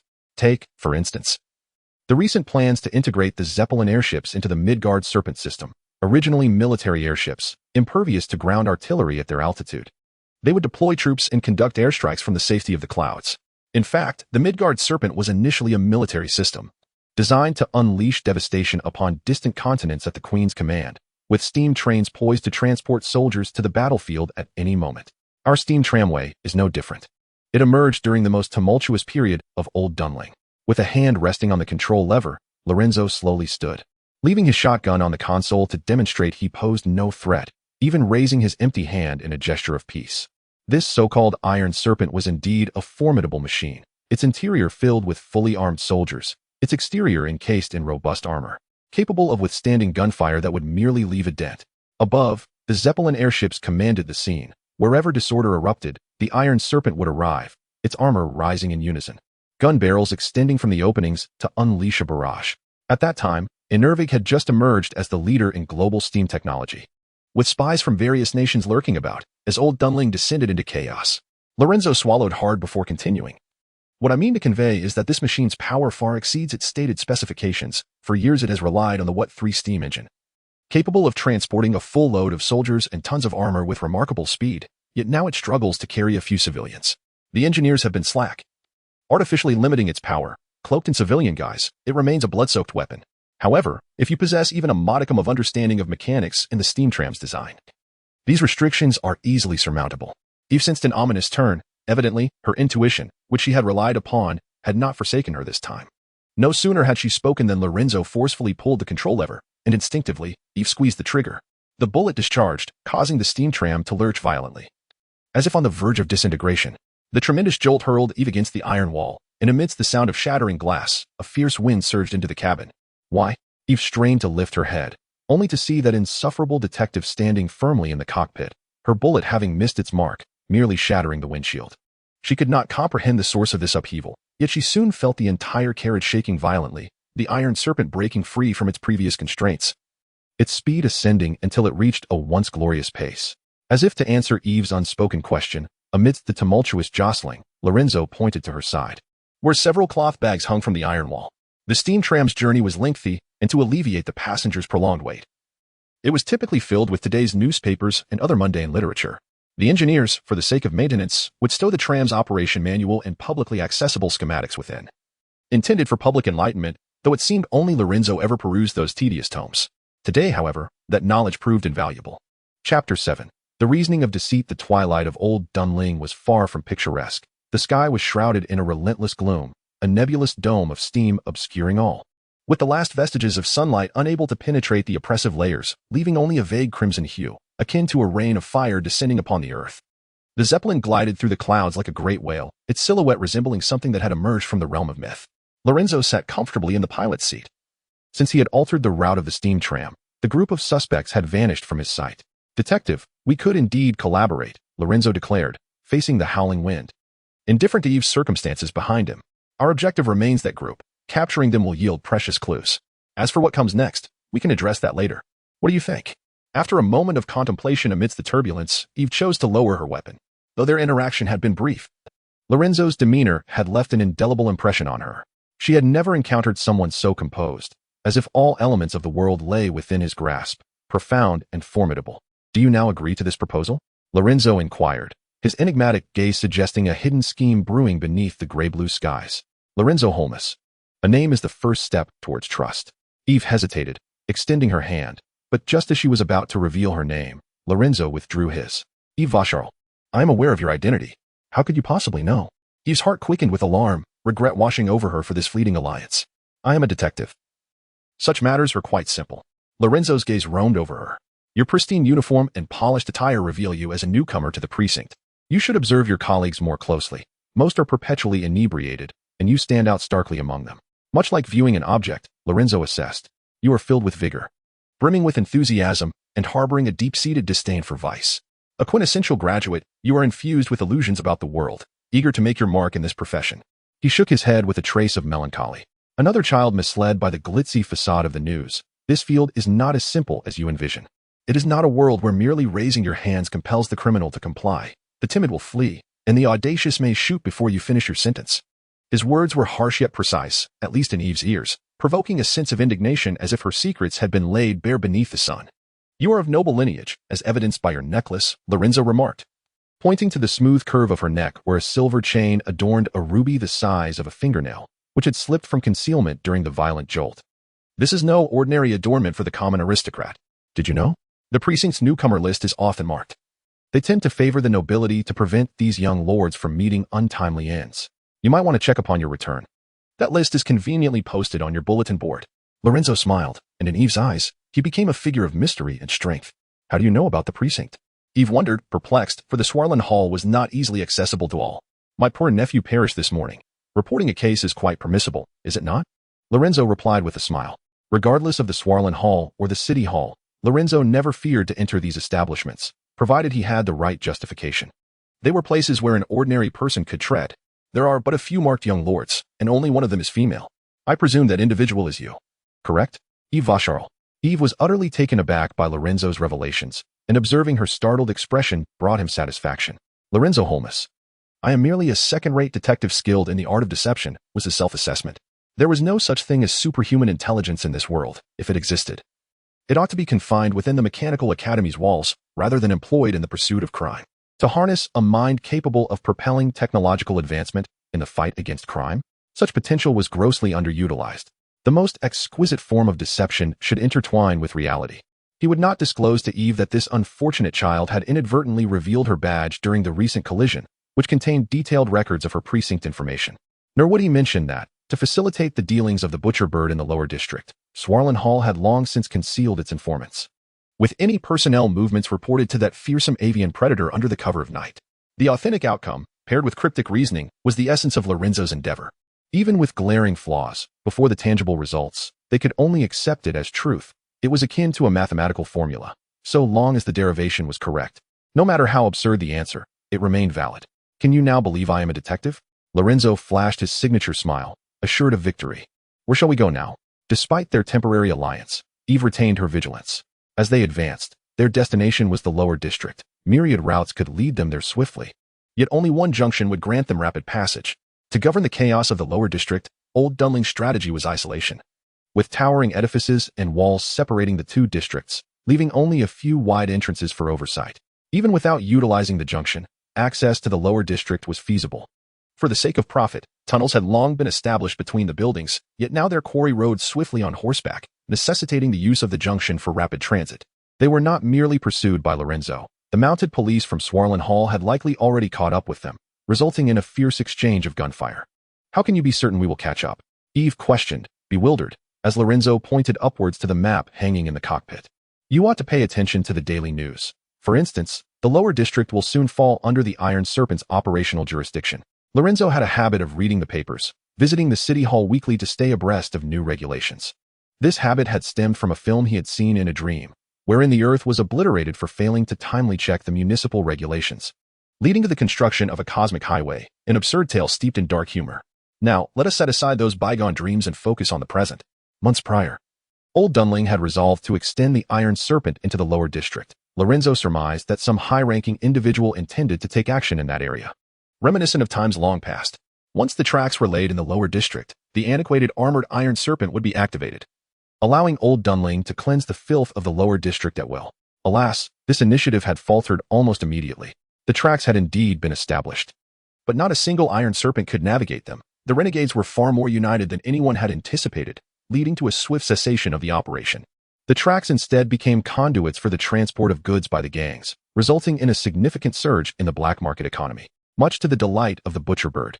Though thwarted, the tracks of the lower district remained connected to the outer district, yet no one dared to venture there. Overlaying the mental map with the one in the cockpit, Lorenzo deduced he could intercept them just outside the lower district. The group surged forward, the unforeseen events of this operation far exceeding their expectations. As Lorenzo had foretold, the mounted police from Swarland Hall had indeed caught up with them. The harsh blare of sirens echoing ominously, reminiscent of the tolling bells of the apocalypse. Although the situation was dire, the lower district lay just ahead, and once there, even the Swarland Hall would become a formidable challenge. The wretched day would finally come to an end. In truth, the sky had darkened significantly, with only the crimson clouds at the horizon casting their last flickers of light. This was the interstice of Old Dunling, where day was waning and night had yet to descend. A cool breeze swept through, accompanied by the rhythmic hissing of steam. They were nearly there, but just then, a thunderous roar erupted, causing the entire street to tremble slightly, as the Iron Serpent broke through the mist. At last, it had caught up with them. The fog was torn apart as the great detective made his dazzling entrance. Lorenzo stood in the driver's cabin, brandishing a Winchester, firing mercilessly. The mounted police behind him joined the fray, perceiving Lorenzo as one of the adversaries. After the gunfire, several bullet holes marred the carriage. They thought to themselves, "We are so close." Yet, the Iron Serpent accelerated, appearing ominously behind them. Gunshots and explosions ensued, transforming the scene into a chaotic blur, with the cacophony of impact and the screams of the crowd enveloping them, as warm blood swirled around. The Iron Serpent derailed. The first action of the gang after establishing the tracks was to sever the lower district's rails from those of the outer city. Although the route was direct, it was ultimately disconnected. The IRO Chapter 8, the Iron Thorn of the Shrike in places illuminated by light, darkness is born. Before the emergence of the lower district, the evils of Old Dunling permeated every shadowy corner, and no matter how many soldiers the Iron Serpent transported or how many corpses were cast into the Thames, nothing changed. Above, the towering steam chimneys, embodying the world's most advanced technology, pierced the clouds, while the darkest of sins fermented in the mists below. With the advent of the lower district, this pent-up malevolence finally found its outlet, coalescing in that filthy place, allowing Old Dunling to masquerade in its hypocritical sanctity. The lower district possessed an enigmatic quality that evoked a sense of mystery. Due to its peculiar nature, a few unspoken rules governed the Swarlen Hall, one of which forbade officers from entering the lower district. The desperate souls within cared little for their lives as long as they possessed a certain amount of wealth. They would casually kill any officer daring enough to intrude. The mounted police did not venture forth recklessly, awaiting the next command. Among them, Lorenzo felt an acute discomfort, as it was evident that this group had come in pursuit of the suspects. Their perfect coordination, regardless of the chaos they had ignited in the outer districts to cover their tracks, would allow them to escape once they entered the lower district, where, under the watchful eyes of so many desperate men, the mounted police could do nothing but watch. What had begun as a mere standoff escalated into chaos from the moment Eve killed that gang member. Run. In the face of urgency, Lorenzo could only shout that one word, immediately followed by the jarring sound of gunfire. The gang had opened fire, an array of makeshift weaponry discharging wildly, sending projectiles flying. Eve lunged behind the wreckage of the Iron Serpent, the metallic clashing ringing in her ears, tearing at her eardrums. Lorenzo had taken refuge behind it before her. A man of action who spoke only after he had acted. What now? The young detective was clearly rattled, unable to fathom that her first day on the job would be so exhilarating. Wait, when I tell you to run, you run. Do you understand? Lorenzo bellowed, striving to make his voice heard above the din of gunfire. Eve was still of use to him. He could not let her perish. Pointing to a line of mounted officers in the distance, he urged her, run over there. You are a detective. They will not let you die. As long as you cross that line, those thugs will not dare to touch you. This was one of the rules. The inhabitants of the lower district were forbidden from entering the outer districts. To Old Dunling, they were merely smuggled souls, and by law, all detectives had the authority to shoot any thug who dared to enter the outer districts. Amidst the tumult, Lorenzo felt a familiar thrill coursing through him, the scent of blood awakening something primal within. The gunfire continued unabated. Lorenzo was no saint. This conclusion had been reached after many nights of introspection, and thus he acted without mercy. The cacophony of whistles, peculiar iron whistles crafted by Swarlen Hall, filled the air, emitting different frequencies to communicate urgent messages among the mounted police, akin to an improvised Morse code. They were conversing, relaying vital information. After a series of short whistles, a long blast followed, and Lorenzo shot, shattering the skull of a burly man before him, feeling an immediate sense of pressure. He understood the whistle. Reinforcements were on their way. Press tightened the reins, his face a mask of concern as he and the following officers hastened toward the lower district. At that moment, pressing matters of the case paled in comparison to Eve's safety. As Lorenzo had remarked, Eve was of noble lineage, and as a seasoned detective, Press was acutely aware of her exceptional status. Eve could not die. If she did, the insufferable aristocrats would flay him alive. Yet, deeper anxieties plagued Press, concerns about Lorenzo. He felt an unsettling familiarity with the detective's visage. After considerable contemplation, a chilling realization dawned upon him. Press could not trust his instincts entirely. Yet he could not deceive himself either.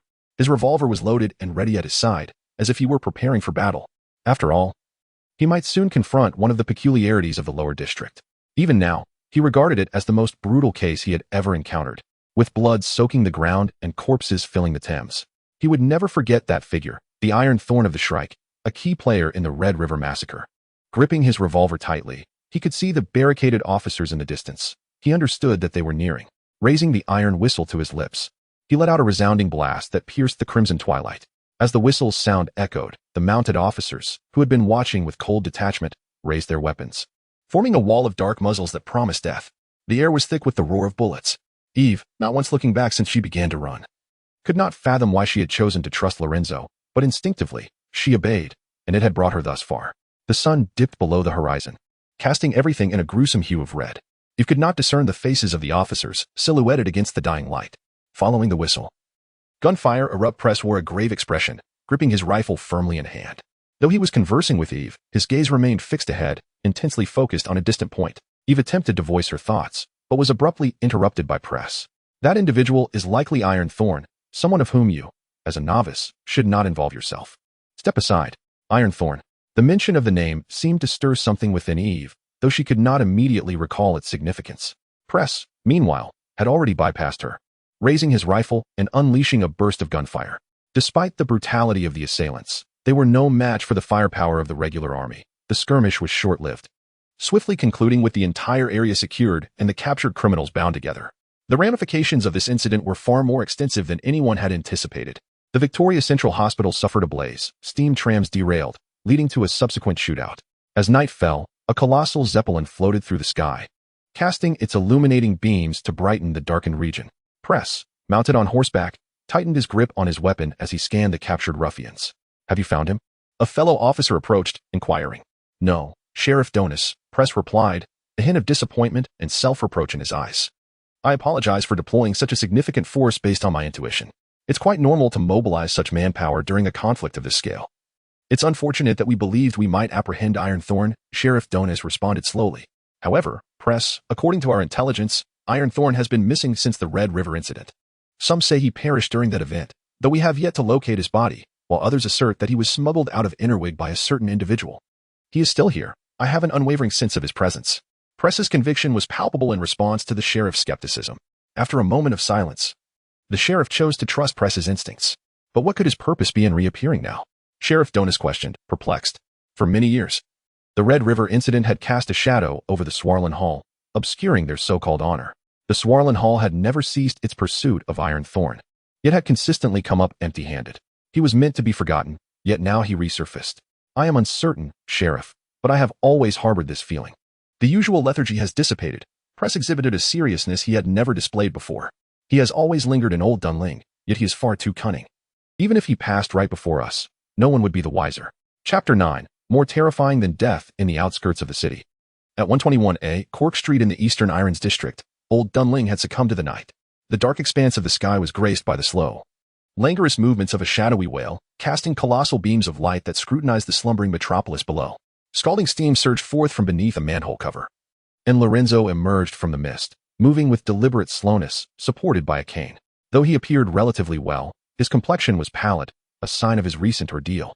He had narrowly escaped before the arrival of the mounted police, the labyrinthine streets of the lower city serving as his sanctuary. It was evident that this was not his first encounter with pursuers.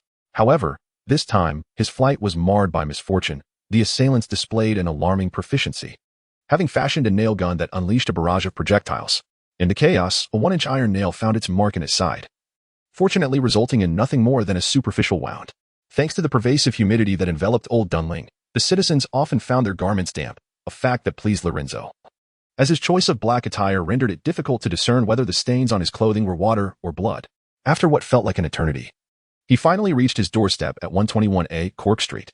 This secluded location was a recent development, thus the rent was remarkably affordable.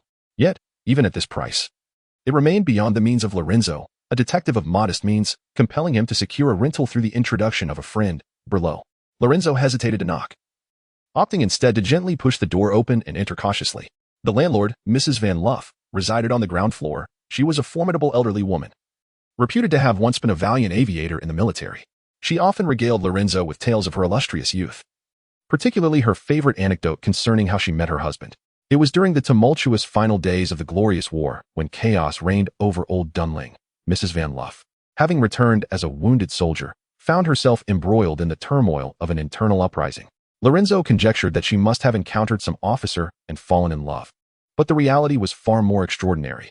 As a sky soldier, she descended from the heavens, wielding a chain, and with a single shot, she dispatched an enemy combatant, capturing the unfortunate soul who would later become her husband. "You married the enemy?" Lorenzo had been utterly bewildered. "He was just a wayward youth, under my guidance. He found his path." "What were you thinking at that moment? You were in the midst of battle, and yet you returned with a husband?" "Lorenzo, you're still young. Do you know what love at first sight is?" Her murky, aged eyes sparkled as she replied. It was indeed a hardcore love story. The armored heroine descended from the sky, destined to slay her foe, yet in a moment of serendipitous affection, she refrained from pulling the trigger. Instead, she rendered him unconscious with a blow, and upon awakening, he was left with two options: marry the formidable woman before him or face execution for treason. What transpired in their marriage thereafter remained a mystery to Lorenzo. He had questioned Mrs. Van Luff's tales, yet the memory of her fierce temperament when demanding rent silenced his doubts. He ascended the stairs quietly. The living room featured two doors. One led to his room, the other to that of his roommate, an ordinary man who worked as a mechanic and often found himself laboring late at the factory. The light in the room was off, indicating that the unfortunate mechanic was likely working overtime once again. Upon entering his own room, Lorenzo finally exhaled a sigh of relief. He neatly hung his clothes on a rack and carried a medical kit into the washroom, a feature he particularly appreciated about this place, its private bathing facilities. As warm water cascaded down, he meticulously tended to his wound. The injury was minor, and after careful cleansing, he proceeded with disinfection. He understood well that the makeshift weapons wielded by the thugs of the lower city were often non-lethal. Rather, it was the contamination that posed the true danger. In that filthy wretchedness, one could never ascertain where a knife or sword had lain the previous night, perhaps in some foul gutter. The era of war had receded. Yet now it was disease that claimed lives, with a significant number succumbing to infections following injuries, a fate that befell many who lacked even the most basic healthcare awareness. There was once a weapon that gained infamy in the lower city, a mere rusted metal blade that Lorenzo dubbed the tetanus blade, for it was rife with unknown contaminants. And an infection was tantamount to a death sentence. After addressing his wound, Lorenzo stood slowly, fatigue urging him to seek rest. As his gaze inadvertently drifted towards the mirror, he caught sight of the grotesque, twisted black patterns reflected back at him. It was a tattoo, a dark tree sprawling along his spine, evoking an unsettling sensation. Staring at it felt as though he were merely a skin-clad vessel, with iron branches and thorns propping up his very being. Akin to a sinuous black serpent coiling around this mortal form. Strange and dark, it seemed to lead to another realm beyond. The tree that bore the weight of the world. Lorenzo had seemingly grown accustomed to overlooking its presence, merely casting a fleeting glance before dismissing it entirely. Quite the tattoo. A voice suddenly broke the silence within the room. A man adorned with an ornate mask sat casually on the sofa, his demeanor suggesting a familiarity with the space. I nearly killed you. Lorenzo's mood soured, and upon recognizing the man's identity, he discreetly reached for a firearm tucked away from the man's line of sight. Loaded and ready. It was one of Lorenzo's habits. In this modest abode, he had concealed weapons throughout, ensuring that even in the most compromising of situations, he could swiftly draw a gun and eliminate any intruder. You seem rather averse to having someone gaze at your tattoo. It's quite artistic, Berlot remarked. Observing Lorenzo as he donned his coat and seated himself opposite the masked man. I simply dislike being scrutinized by another man, Lorenzo retorted without hesitation, placing the pistol aside as he regarded his employer. So, to what do I owe the honor of your nocturnal visit, esteemed Berlot? Instead of responding, Berlot picked up a nearby iron box, and upon opening it, the fragrant aroma of tobacco wafted into the air. I presume these markings hold significance for you. He rifled through the cigarette case, despite Lorenzo's evident displeasure. Is this deadly nightshade? He inquired, lifting a cigarette adorned with a red line, astonished by the scent. I assumed you wouldn't recognize it. Lorenzo was taken aback that Berlot could identify such a substance, as he had perceived him to be a man engrossed solely in wealth and indulgence. Recently, a group of shamans arrived from the fertile lands, spouting tales of gods and demons, their discourse bordering on the absurd. Berlot continued to sift through the cigarette case. Their leader sought to establish a foothold in the lower city, regaling me with tales of shamanic rituals, including this deadly nightshade, which they claim transforms the user into a medium, granting them spiritual sight to perceive things best left unseen. His gaze held a glint of mischief as he turned to Lorenzo. How long have you been using this? That is of no concern to you, Berlot. Lorenzo's response was unexpectedly firm. All right, then what of this cigarette? The Lark was aware of Lorenzo's habits. His cigarettes were often laced with invigorating herbs. Yet this particular cigarette was unique, adorned with a solitary black line, exuding a chilling aura as if it concealed a lethal toxin. Toxic, a warning against touching it if one wished to avoid death.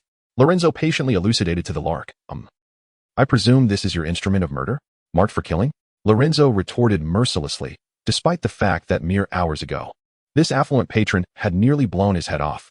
That is a cigarette meant for me. The neurotoxin will render me unconscious, and my heart will cease to beat in a dreamlike slumber.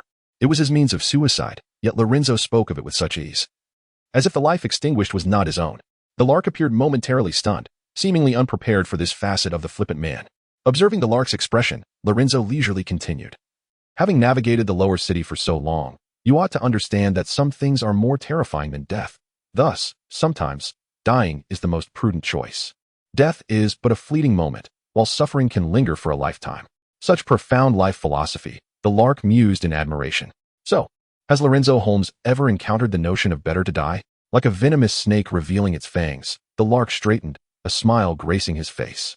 Awaiting him was the swift elevation of a pitch-black gun barrel and the icy gaze of Lorenzo's gray-blue eyes. Lark, you once stated that coming to Engervig, to Old Dunlin, was akin to embarking on a brand new life, and a new life should bid farewell to the past, should it not? You truly seem agitated, the Lark remarked casually. I am merely curious about what this man, before adopting the name Lorenzo Holmes, was like. Yet, it appears you remain reluctant to divulge. This exchange was not their first. Since Lorenzo's arrival in Old Dunlin 6 years prior, the Lark had repeatedly attempted to unearth his past. Every individual embarking on a new life ought to possess a history. Yet Lorenzo was different. No matter how diligently the Lark investigated, his origins remained shrouded in mystery, as if he had materialized from thin air. Do not be vexed. I still trust you, for you are my iron thorn. If you remain disinclined to speak, let us shift the topic. The Lark paid no heed to Lorenzo's provocations. Their relationship was unique. Though ostensibly one of employer and employee, their standings were often equal. Now, let us discuss the progress of today's case. Thanks to you, the Swarlen Hall has begun to take it seriously. As he spoke, he drew a finely crafted revolver from his pocket, pointing it at Lorenzo. A gentle smile revealing itself beneath half of his mask, leaving no one to discern whether the final bullet had been loaded. Transitioning from personal matters to serious business.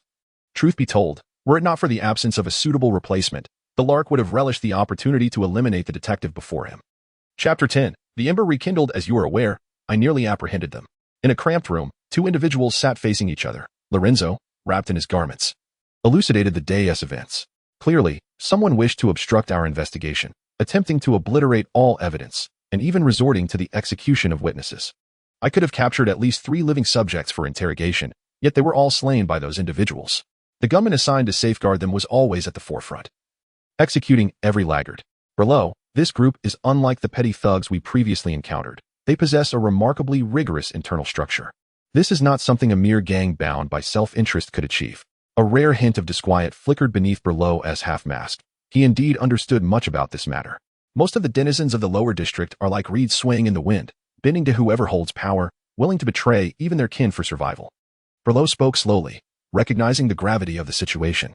Yet those individuals fear not death, do they? The people of the lower district lack such noble courage. He turned his gaze toward Lorenzo, who awaited a revelation from the detective. So what clues have you unearthed?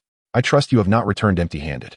Lorenzo nodded affirmatively, then continued, the inhabitants of the lower district received word ahead of time, or rather, this was part of their scheme. Once their operation faltered, they would retreat into the lower district, and the gang members would need to appear at that moment to provide cover.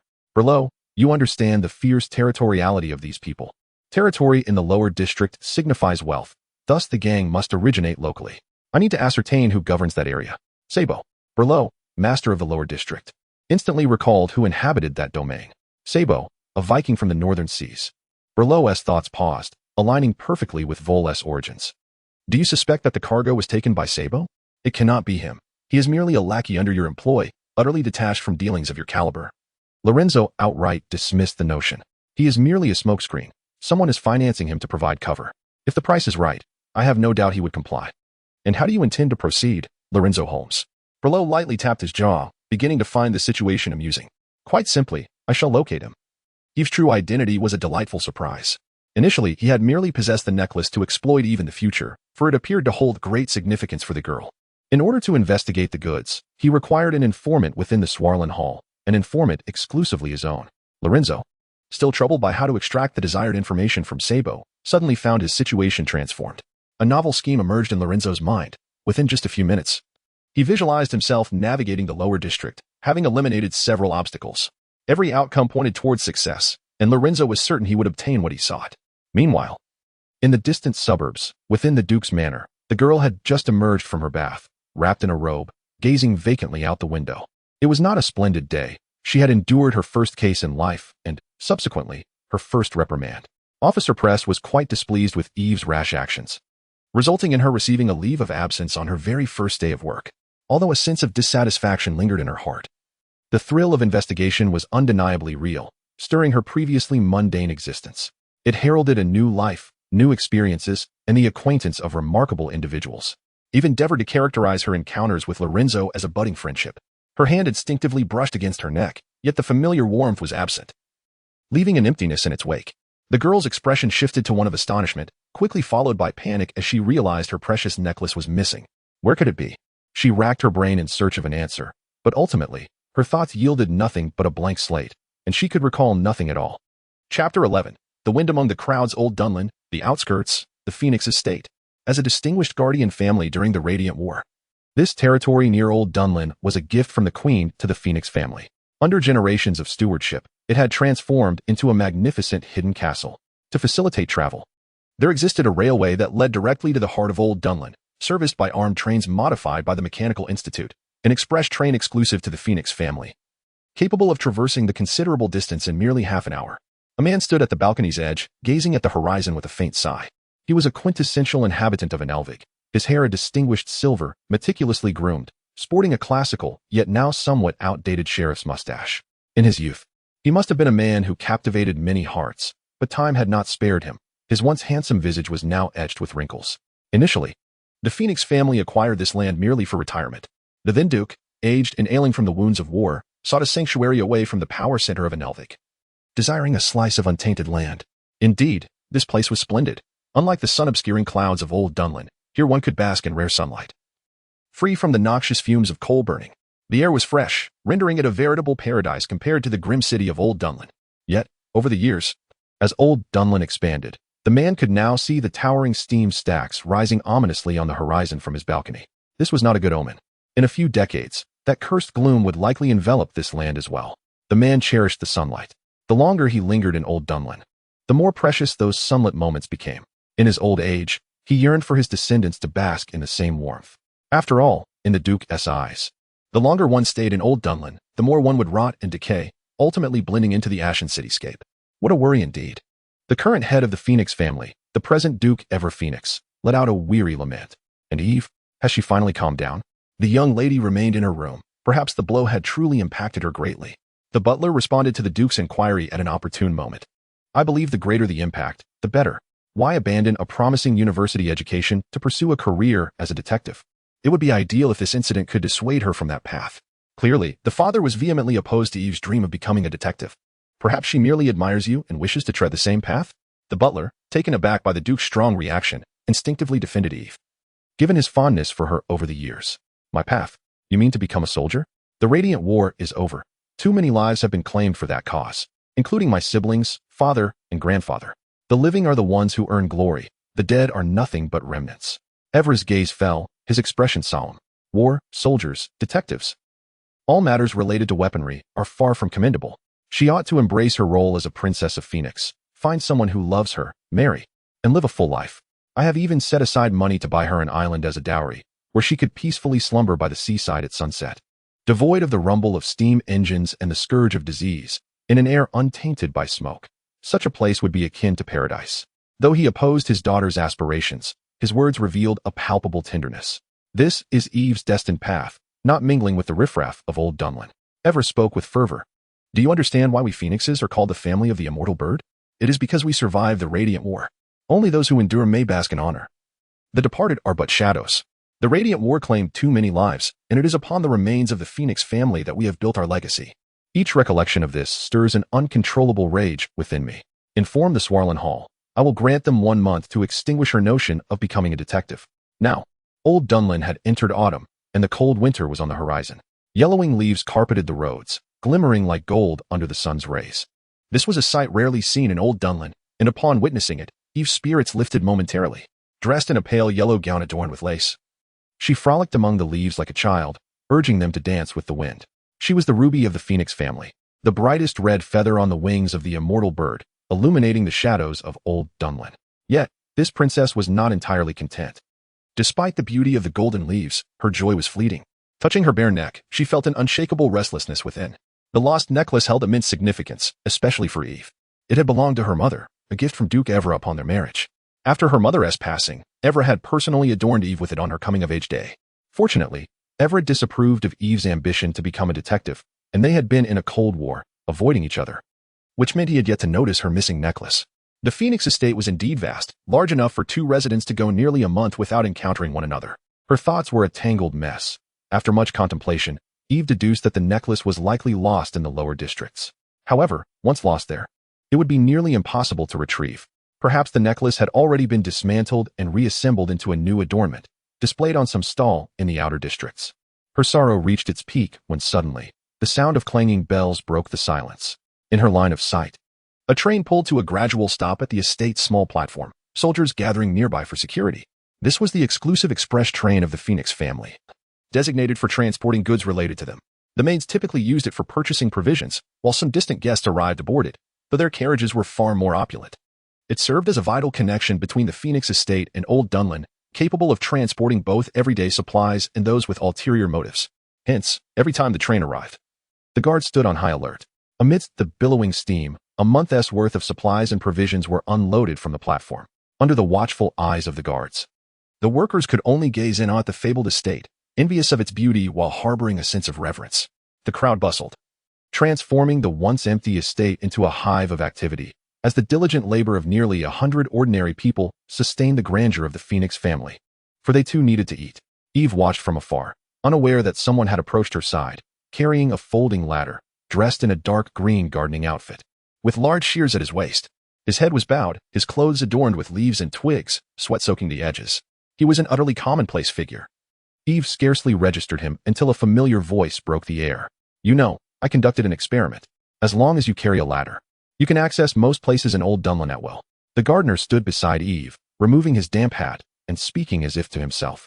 "I've successfully entered Swarland Hall, the town hall, the cinema, and now added the Phoenix estate to my list. They all assumed I was there to fix things." Beneath his light golden hair was a somewhat pallid face, and he looked at Eve with a smile.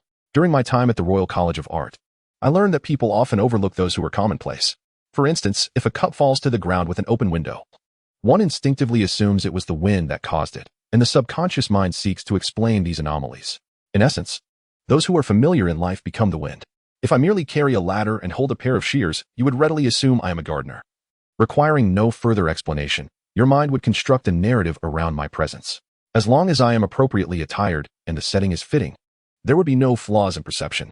The sweat stains are casually splattered with water, and the leaves and branches on my person appear to have tumbled haphazardly from the ground."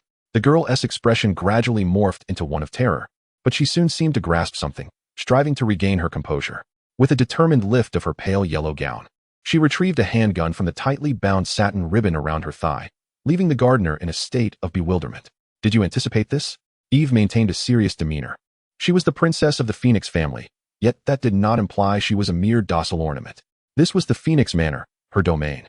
And with a single gunshot from Eve, 8,000 cutthroats would emerge to turn that wretched gardener into mere pulp. To be candid, in my not-so-brief career as a detective, I have encountered those who concealed ill-gotten gains beneath long skirts, but I had never before witnessed a hidden handgun. You have provided a fresh perspective for my professional journey." With no time to reflect on the beauty concealed beneath that gown, the gardener wisely raised his hands in surrender. "And now, you have met Mr. Lorenzo Holmes." Gazing into those gray-blue eyes, Eve felt that her precarious detective career was on the verge of a significant turning point. Chapter 12, The Promised Land. May I be succinct? Lorenzo, gazing at the gun aimed at him, perhaps he had been too accustomed to the sight due to the repeated threats from the Shrike, felt an odd sense of familiarity. The train could only pause for 15 minutes. Once it had unloaded, it had to depart swiftly, and I too must leave with it, lest I fall prey to the soldiers who would inevitably seize me. Lorenzo had meticulously prepared for this moment, leaving no room for error. It was indeed perilous for him to be here in person, but for his own objectives, he needed to ascertain Eve's identity firsthand. Now, it seemed all his efforts were justified. "Wouldn't it be more advantageous if we simply took you to the Swarland Hall? The sheriff would undoubtedly believe everything I say." Lorenzo was the true catalyst behind the chaos of that day. In his determination, he resembled a seasoned veteran. "Wouldn't that be rather dull?" Lorenzo, unfazed by such trivialities, was a man of caution. Upon his arrival, he had already made the utmost preparations. "I am a detective, Miss Eve. Unraveling a case of such magnitude surely aligns more with your aspirations than pursuing a mere suspect, does it not?" Fixating on the detective's piercing gaze, Eve pondered. From the moment she encountered Lorenzo, he exuded a composed authority that was both intimidating and trustworthy. "I shall grant you 5 minutes, detective." As she spoke, Eve holstered her weapon, diverting her gaze and beginning to pace, humorously pretending to tend to the branches as Lorenzo lowered the ladder. From afar, the princess of the Phoenix family was enjoying the scenery along the Golden Road, with the only jarring sight being the diligent gardener working beside her. Eve Phoenix, born into nobility, was destined to become the next esteemed Duchess of the Phoenix, should her father permit it. Not even the royal guard could measure up to her. Yet here she was, clandestinely embracing the role of a detective. As he trimmed the branches, Lorenzo began to articulate his thoughts based on his mental image of Eve. "You do this for your father? Or perhaps for the honor of the Phoenix family? Indeed, your lineage has played a significant role throughout the glorious war, with portraits of your ancestors adorning the esteemed halls of the Platinum Palace. You grew up listening to their legends, yearning to become one of them, did you not? What precisely are you trying to convey?" Eve's expression soured. She recognized the most bothersome aspect of Lorenzo. His gaze was too penetrating, allowing him to easily discern the essence of a person. Under his scrutiny, everything felt transparent. Every individual is composed of labeled fragments. Piecing them together reveals the tapestry of a life. Lorenzo continued, "I believe we can collaborate, Miss Eve. The glorious war has concluded. After we drive the Gaulish Nallarans back to the White Tide Strait, there will be no battlefield left for you to achieve the same accolades as your ancestors. Your only path lies in the Swarlen Hall, yet it currently grants you an extended reprieve. In his gray-blue eyes, the reflection of golden autumn leaves shimmered. Your political career is poised to end before it even begins, and I can provide you with an opportunity, if only we join forces. Eve regarded him with a cold stare, her pale fingers still resting on the trigger. How can I trust you? What of this? As she spoke, a flush of crimson illuminated Eve's face. The lost necklace lay in Lorenzo's hand, sparkling in the sunlight, revealing the exquisite craftsmanship of the gem. Its hardened surface was polished into dozens of facets and mirrors, resembling a kaleidoscope in its splendor, only to be unveiled under the sun's rays. Yet beneath the shadows of the old Dunling, such a day would never arrive. The train was departing. If you deem this gift worthy of your trust, then I believe we can commence our collaboration. Descending the ladder leisurely, Lorenzo presented the ruby alongside a letter to Eve, concealing his achievements as he walked away without a backward glance. Staring blankly at the ruby in her hand, Eve was momentarily stunned. After the initial elation of its recovery, she attempted to pursue Lorenzo, but upon turning, all she could see was the train vanishing into the thick steam. He had not left empty-handed. There was also the letter. After ensuring no one was watching, Eve cautiously adorned herself with the precious necklace, tucking the letter into the ribbon at her thigh, a faint glimmer reflecting off the satin, which also held a sharp dagger. Who knows what this young lady is thinking? Old Dunling, Lower City. Beneath the castle of jagged stones lay a space far larger than anyone could fathom. Before the Shrike's occupation, this had been a wartime fortress managed by a certain earl. A vast subterranean expanse stocked with supplies and weaponry. It was during the direst times of the glorious war that the Gaulish Nallaran fleet conquered the port of Rain Dawn, mere steps from the capital of Engervig, Old Dunling. Yet between the two, this forsaken fortress, forgotten by name, became the final bastion, staunchly obstructing the Gaulish Nallaran's advance. For 3 days, cannon fire ravaged this place, the surface torn asunder by gunpowder and shrapnel, the air thick with sulfur, and charred corpses strewn about. The castle endured, battered yet unyielding, even as its moat evaporated under the relentless bombardment. Believing they had conquered the fortress, the Gaulish Nallarans pressed forward, only to be met with a formidable surprise as countless soldiers, alongside steam machines, erupted from within. Though they faced adversity, they miraculously repelled the enemy. In the days following this counterattack, the Mechanical Institute improved the steam engine, heralding the Second Industrial Revolution amidst the flames of war, a colossal force far beyond ordinary comprehension. In this revolution, Engervig initiated a counteroffensive during the Glorious War. Ultimately, the century-long Glorious War concluded with Engervig's victory, and the world rejoiced, yet the crumbling fortress was forgotten. In the ensuing days, it changed hands multiple times, eventually falling to the Shrike. Once a beacon of glory, it did not lack significance even now. The Promised Land. The denizens of the Lower City often refer to this place as such. Indeed, the title is well-deserved. Even the nobles of the inner city venture here at night to indulge in pleasure. This is a realm where dreams materialize, akin to the final gateway of hope in life. Each person clutching their last fortune in a bid to pry open that door and bask in the sacred light. Tonight, many dreamers are present, wagering their last riches at the gambling tables. The thrill of consecutive small victories ignites their fervor, and the atmosphere is thick with excitement, leaving no room for hesitation. Such scenes unfold at every table, where wealth multiplies geometrically, and in the end, money becomes merely a sequence of numbers. No gambler wishes to relent. They adhere to the belief in luck. As long as you win, you shall continue to win. A hint of retreat would send your fortune fleeing. There is no turning back. To do so is to lose. Thus, they shouted, piling on more chips. Wealth and power are eternally the most intoxicating pursuits. In truth, they had already recouped their losses, yet they always yearned for more. Above the casino lay a concealed chamber, dim glass obscuring any prying eyes. How does it feel? Quite exhilarating, is it not? The wealth flowing tonight could easily fund the construction of 3 Zeppelin airships, not to mention the accumulated fortunes amassed each night. The Shrike spoke with pride, as if they were seated in the vault of Old Dunling, at the pinnacle of wealth. Your business appears to be thriving, surpassing even that of the Royal Bank. The guest reclined on the sofa, gazing down at the casino below, his interest seemingly waning. Such indifference was understandable. Without taxation and anonymity, those who frequented this place were merely patrons seeking enjoyment, which endeared them to him, allowing him to thrive thus far. Berlot served as the diminutive secretary to those powerful figures, managing and circulating their wealth, an undertaking uniquely suited to him, thereby establishing his dominion over the Lower City. Do you wish to delve deeper? Observe closely the tranquil gaming tables, where the few players exuded none of the bravado typical of gamblers. They resembled automatons, mechanically shuffling and drawing cards. These individuals were merely accountants for the elite, engaged in the transfer of riches. For them, this was not a game of chance, but a straightforward ledger reconciliation. Wealth was exchanged in the form of wagers, while armed carriages awaited outside the castle. Boxes of lion emblazoned currency being swiftly transported away from Old Dunlin, transferring from one treasury to another. Should you lead your forces to apprehend them now? You would emerge as a hero in Old Dunlin by tomorrow. The treasury would swell significantly, and a once reputable family would be reduced to mere detritus. Of course, should you opt for abduction, I could assist you in the aftermath, ensuring that the fortune you acquire would sustain generations. Berlot taunted, inciting the guest before him. Others had certainly attempted to wrest wealth from Berlot. While some may have escaped the castle, their lifeless bodies typically surfaced in the Thames by the following day. Regardless of my choices, Arthur would see to my demise. The guest interrupted Berlot, his heart unmoved. Now is not the time to close in. Do not rush, Berlot. I am aware of your disdain for this place, and my purpose here today is not for your affairs. He was a pure knight, untouched by such tumult. Observing the situation, Berlot ceased his provocations and continued, I know the documents are here. Although the coroner's team is baffled by the peculiarities of Vol's anatomy, labeling it a deformity, you and I comprehend the true nature of the matter. Berlot produced the autopsy report Lorenzo had provided him. Despite Vol's body being nearly consumed by flames, the details within the report sufficed.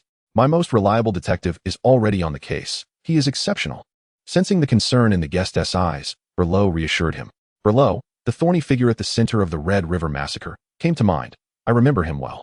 Had you not interceded on his behalf with Arthur, he would have long since met a watery grave.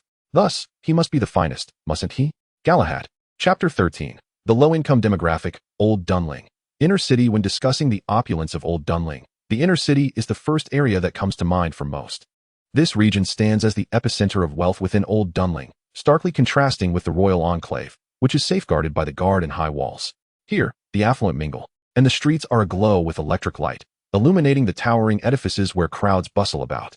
Their silhouettes dance upon the pavement, fragmented and ethereal. As the intoxicating aroma of fine spirits wafts through the air, even at the fringes of the inner city, the streets are lined with modern automobiles, which, due to their high demands for road conditions, are primarily confined to this district. Yet, despite their apparent impracticality, the wealthy continue to lavishly spend on these symbols of cutting-edge technology, which serve as markers of status. Lorenzo sat at a table on the balcony, surveying the serene slumber of the city beneath him. This vantage point offered an excellent view of the neighborhood, although darkness had fallen. The inner city knew no such thing as true night, as bright lights illuminated every corner. This was a hunter's perch, where any irregularity would be swiftly detected by Lorenzo. With a modern sniper rifle in hand, he could easily eliminate anyone within his line of sight from this position. However, Lorenzo was a detective, not a cold-blooded assassin. He found no pleasure in bloodshed. The table before him was laden with an array of dishes, awaiting the arrival of his companion. He glanced at his pocket watch. She was already 10 minutes late. Yet, Lorenzo remained unperturbed. It was only 11:20 p.m., and the night still held much promise. The streets were bustling with pedestrians. And though midnight approached, it felt as if the day was just beginning. As he pondered the departing couples, a figure took a seat across from him. Startled by the striking presence before him, Lorenzo momentarily hesitated, recalling the etiquette lessons that urged him to offer compliments. Indeed, the young woman before him was dressed splendidly. A vision of elegance that was both lavish and tasteful, reminiscent of a socialite frequently seen at grand balls.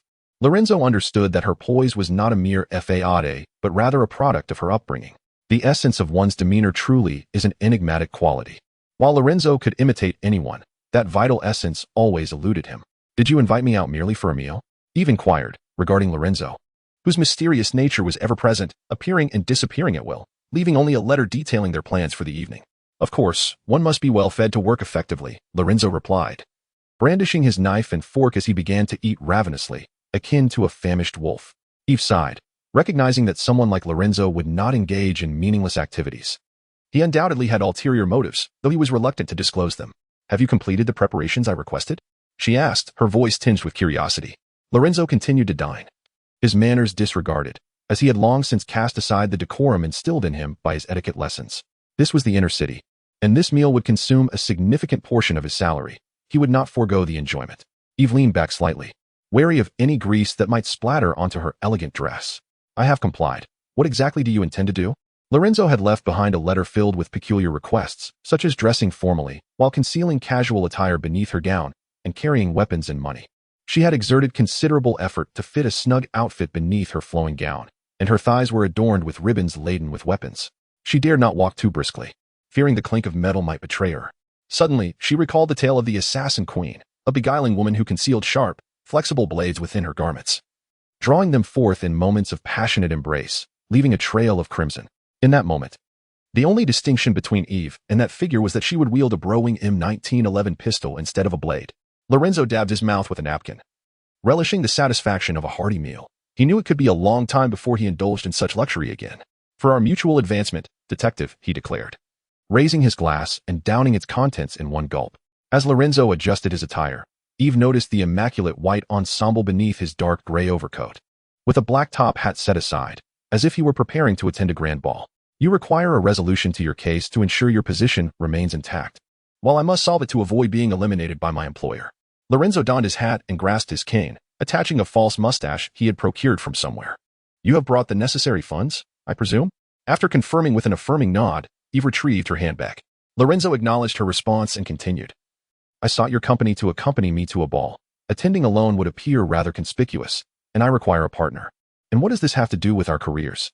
Because this ball is hosted by Sabo, Lorenzo replied with elegance, extending his hand to help Eve rise from her seat. She placed her hand lightly on his shoulder, and the two moved in harmonious unison. Who is he?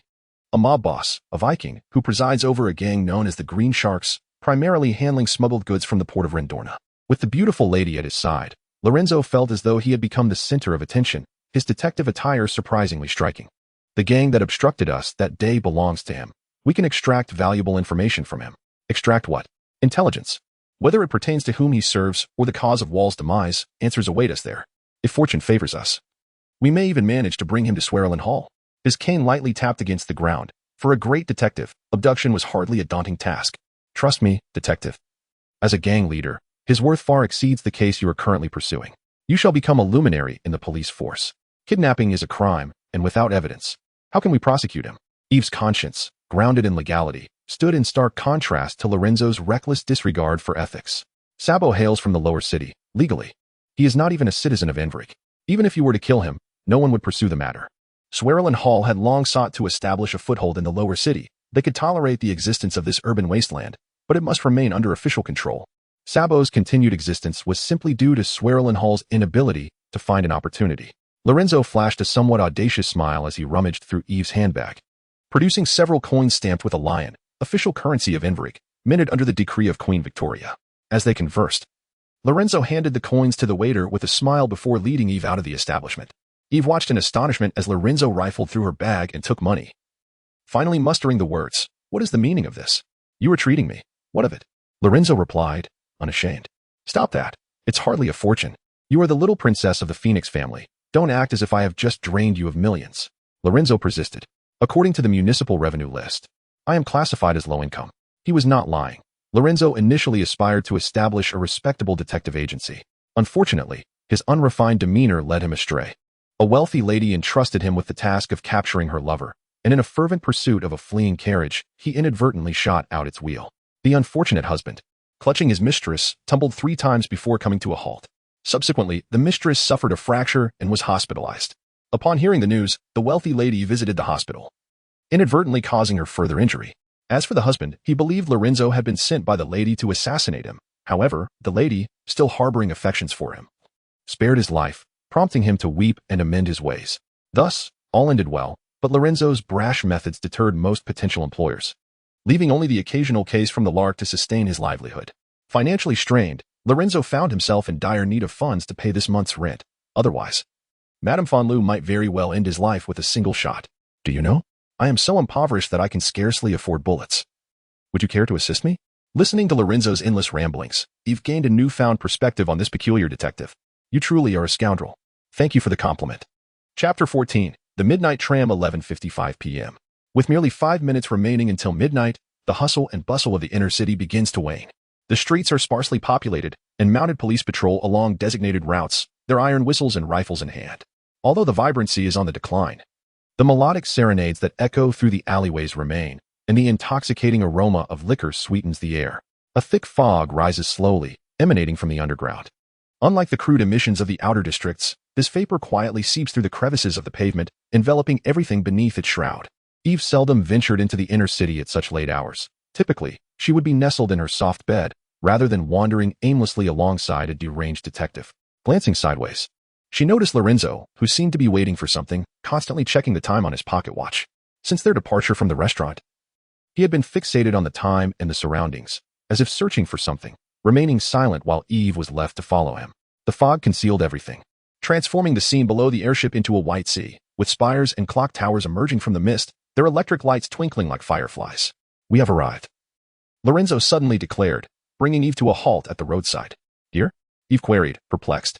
They stood at a tram stop, but according to the sign, the last train had ceased operations 2 hours prior. Surrounding them was an indistinct gray fog, and the hot steam warmed the late-night breeze that caressed Eve's face. A warmth that felt as if a monster lurked in the mist, exhaling a chilling breath. Instinctively, she tightened her grip on her skirt, beneath which lay not her shapely thighs, but rather dangerous weapons. "Yes, here," Lorenzo murmured, his gaze fixed beyond the fog. The steam trams of Old Dunling had long been operating at a loss. The fares collected from passengers barely covered the costs, and it was the affluent entrepreneurs' taxes that sustained them.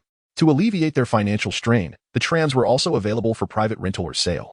As her gaze fell upon the tracks below the platform, the metallic rails gleamed, but as Lorenzo's attention lingered, that gleam began to tremble. "You, of the noble class, should be familiar with this." Companies would rent or sell carriages to private clients, allowing them to summon the locomotive for travel. Your Phoenix family is particularly influential. You have an entire train at your disposal. Nobles often adorn their carriages lavishly, transforming them into small palaces. During banquets, these mobile palaces would halt at guest doorsteps, where servants would bow in respect, awaiting their arrival. Lorenzo spoke of matters that Eve could scarcely comprehend. There are also other uses. For instance, a certain count would embrace his lover in a carriage, completely isolating it from the driver's cabin. The driver would remain oblivious to the activities occurring behind him, as they traversed the tracks of Old Dunling until the count requested to return home. Eve frowned slightly, a look of distaste crossing her features. "How do you know this?" "Because that count's wife is my client.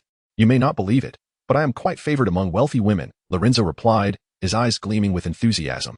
Following the conclusion of his first mistress case, that lady introduced him to many others similarly troubled, who greatly admired his brusque yet effective methods. Thus, the moniker Mistress Hunter circulated among high society. The Count's case marked the pinnacle of Lorenzo's career in uncovering infidelity. The employer, aware of her husband's transgressions yet unable to catch him in the act, entrusted the matter to Lorenzo.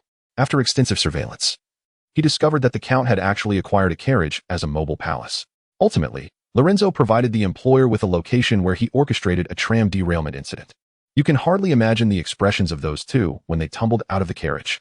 Observing Lorenzo's excitement, Eve felt a wave of disapproval wash over her. His actions transcended mere bad behavior. Why did you not continue? Such work is morally degrading, inevitably fraught with peril. Lorenzo assumed a noble demeanor, though the truth was that the Count underwent 3 months of therapy, as one could hardly withstand the shock of finding oneself naked in a crowd. Once recovered, the first thing he did was seek revenge on Lorenzo's life, forcing Lorenzo to hide for nearly a month. Amidst Lorenzo's rambling, the atmosphere lightened slightly, the damp chill dissipating. "Do you have any space left?" He gestured toward the area beneath Eve's skirt, stating this without a hint of awareness regarding its impropriety. What are you suggesting?" Eve's cheeks flushed. This detective was indeed a madman, unpredictable in his actions. Suddenly, Lorenzo produced a silver revolver from seemingly nowhere, its chamber adorned with intricate designs, heavy and loaded with ammunition. "I need you to help me conceal this." Though Saber is a brutish Viking, he has learned some manners amidst Old Dunling's cultural influences. At his ball, he thoroughly searches the gentleman, even if a blade is concealed in the most intimate of places. However, he would never disrespect a lady. Handing the revolver to Eve, Lorenzo stood beside her, meticulously adjusting his attire, for what lay ahead was of utmost importance, and he needed to be serious. Eve felt a tinge of confusion but complied, fastening the revolver to her satin ribbon. Beneath her long skirt lay fitted attire, and should the need arise, she could swiftly discard the fabric and engage in battle. With a dagger and a gun, Eve was no ordinary noblewoman, as a child of the Phoenix family. While other nobles were born with silver spoons, Eve was born biting bullets. The Phoenix family rose from the ashes of the glorious war. And even as the princess of a Phoenix, Eve bore the acrid sin of sulfur, a mark etched in blood. "The time has come," Lorenzo announced suddenly. Eve remained bewildered by the unfolding events since she had stepped out of the restaurant. Yet, the chime of the clock resonated, a deep, haunting toll emanating from the tallest structure in the inner city, its lingering echoes meandering through the streets like a ghost unwilling to depart. A strange sensation surged within Eve. Fear gripped her heart. The cold permeated her thin skirt, icy fingers caressing her waist. when she realized that only she and Lorenzo remained on the street. Distant hoofbeats echoed, the patrolling police on horseback. Yet, obscured by the thick fog, Eve could see nothing, only the streetlights casting large halos of light, resembling the glowing eyes of a lurking beast. A chilling wind brushed against Eve's cheeks. Turning, she felt as though she could scarcely breathe. An inky black steam tram had silently arrived at the platform. Veiled by the fog, it made no sound, nor did it illuminate its lights. Only the freshly released steam warmed the surroundings, akin to a ghost from afar. At this hour, there should be no steam trams in operation.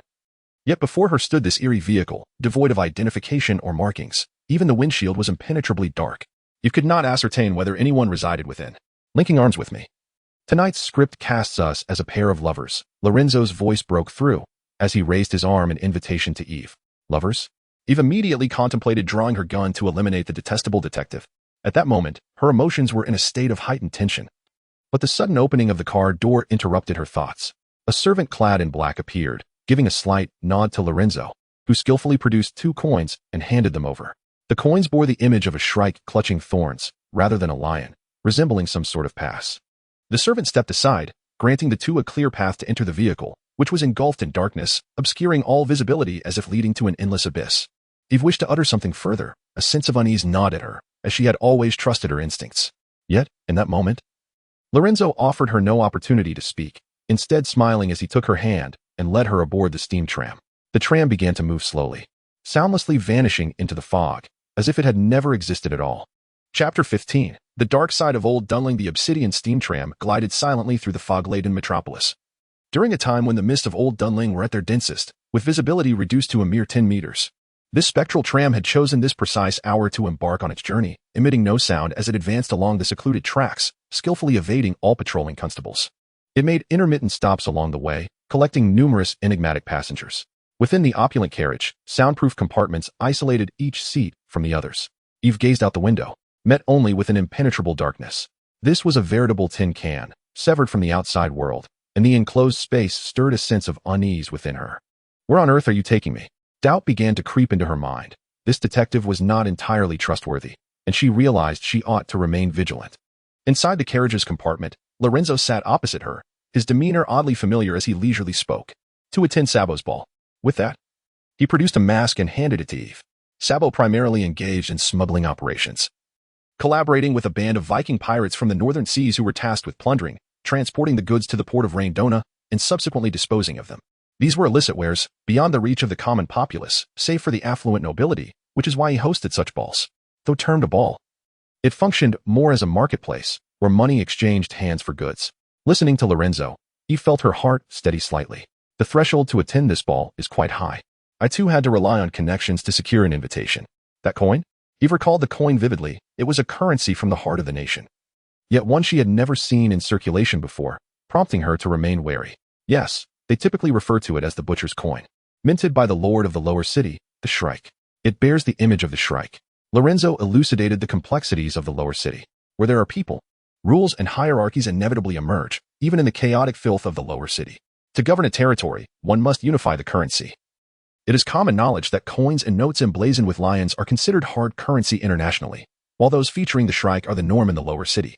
Each butcher's coin can be directly traded, and in the black market, it can be exchanged for any currency. You might envision the entire lower city as an immense casino. The butcher's coins in your possession serve as your chips. Lorenzo continued, producing several coins to place in Eve's hand, their weight suggesting they were forged from some precious metal. Sabo is a cautious man, his business highly lucrative, and many aspire to usurp him. Typically, he secludes himself in a heavily guarded bunker. Yet this time he will attend the ball, providing us with our only opportunity to approach him directly. He never reveals the location of the ball, whenever one is held. A courier delivers messages to the nobles, informing them of the station's location, and they depart at the stroke of midnight. As Lorenzo spoke, he donned a brass mask, adorned with scattered gears along the edges for embellishment. So we remain unaware of our destination? Eve inquired, now wearing her own mask, embellished with feathers that resembled the plumage of a keen bird. She continued to peer into the abyss outside, where nothing remained visible. Indeed, Lorenzo nodded. Though Sabo is a Viking, he is never reckless. If anything, he is excessively prudent. The common perception of Vikings is that they are brutes who find glory in dying on the battlefield, their souls carried by Valkyries to Valhalla, where they join the ceaseless feast of gods and ancestors. In the ignorant times of centuries past, such beliefs were firmly held, And these reckless Vikings once stormed right to the gates of old Dunling. Alas, times have changed. Under the relentless barrage of cannon fire, all faiths are shaken. When war airships laden with munitions traverse the skies of the kingdom, all remnants of the old age are swept into the grave. How do you know all of this? Eve suddenly queried, her azure-green eyes scrutinizing Lorenzo from behind her mask, where a mysterious persona lay concealed. You are a detective, possessing butcher's coins and an abundance of hidden knowledge. How have you come by it? Eve was inclined to suspect that Lorenzo was a double agent from the outset. He had presented himself more like a mob boss than a detective. This realization placed Eve on high alert. Lorenzo held the advantage with his weaponry. After a brief silence, Lorenzo responded with a calm smile. I have a remarkably powerful friend who has imparted this knowledge to me. Do you believe me? Few would suspect that the esteemed Shrike would serve as Lorenzo's ally, given the vast chasm separating their social standings. One was an emperor of darkness, while the other was an unknown detective. Regardless of whether I answer your question, you will harbor doubts about me, will you not? We are merely allies united by mutual interests, and such alliances are both the most robust and the most fragile. When our interests diverge, we become mortal enemies. Lorenzo recounted this with a detachment that seemed almost unnatural. Eve, the lower city is a colossal casino. Indeed, life itself is a gamble. Aside from yourself, the only thing you can control is the hand of cards you hold. His gray-blue gaze bore into hers, his voice steady and resolute. The first wager, then, is whether I am worthy of your trust. If you deem me trustworthy, our course shall continue. If not, you may depart now while there is still time. He raised a finger, concluding his statement. Eve fell silent, caught in turmoil. As the princess of the Phoenix family, she was acutely aware of her elevated status. As Lorenzo suggested, should he harbor ill intentions, she would be akin to a lamb venturing into a den of wolves. Yet, if she achieved nothing, her father would surely find a way to extricate her from the Swollen Hall. Caught between safety and aspiration, Eve made her decision without hesitation. If you dare to deceive me, I swear I will kill you, she declared fiercely, settling back into her seat as she awaited their arrival at the ball. What a stubborn individual she is. Had it not been for her lineage, perhaps Eve could have truly excelled as a detective. Lorenzo offered no further commentary. The evening had unfolded with remarkable smoothness. From the moment this girl accepted his invitation, he had known she would not relent easily. If only because she was a child of the Phoenix family. Only a phoenix can arise from the ashes, not a mere flightless bird. The carriage swayed gently, the faint sounds of conversation drifting from the surrounding compartments until all fell silent. Finally, a servant knocked at the door, announcing their arrival. According to Lorenzo's script, the two would play the role of lovers this evening. Although Eve did not comprehend why they could not portray a noblewoman and her male attendant, she refrained from voicing her thoughts, allowing Lorenzo to lead her onward. The white steam rose languidly, warming the air. The modest platform was bustling with people, most attired in opulent garments and adorned with various masks.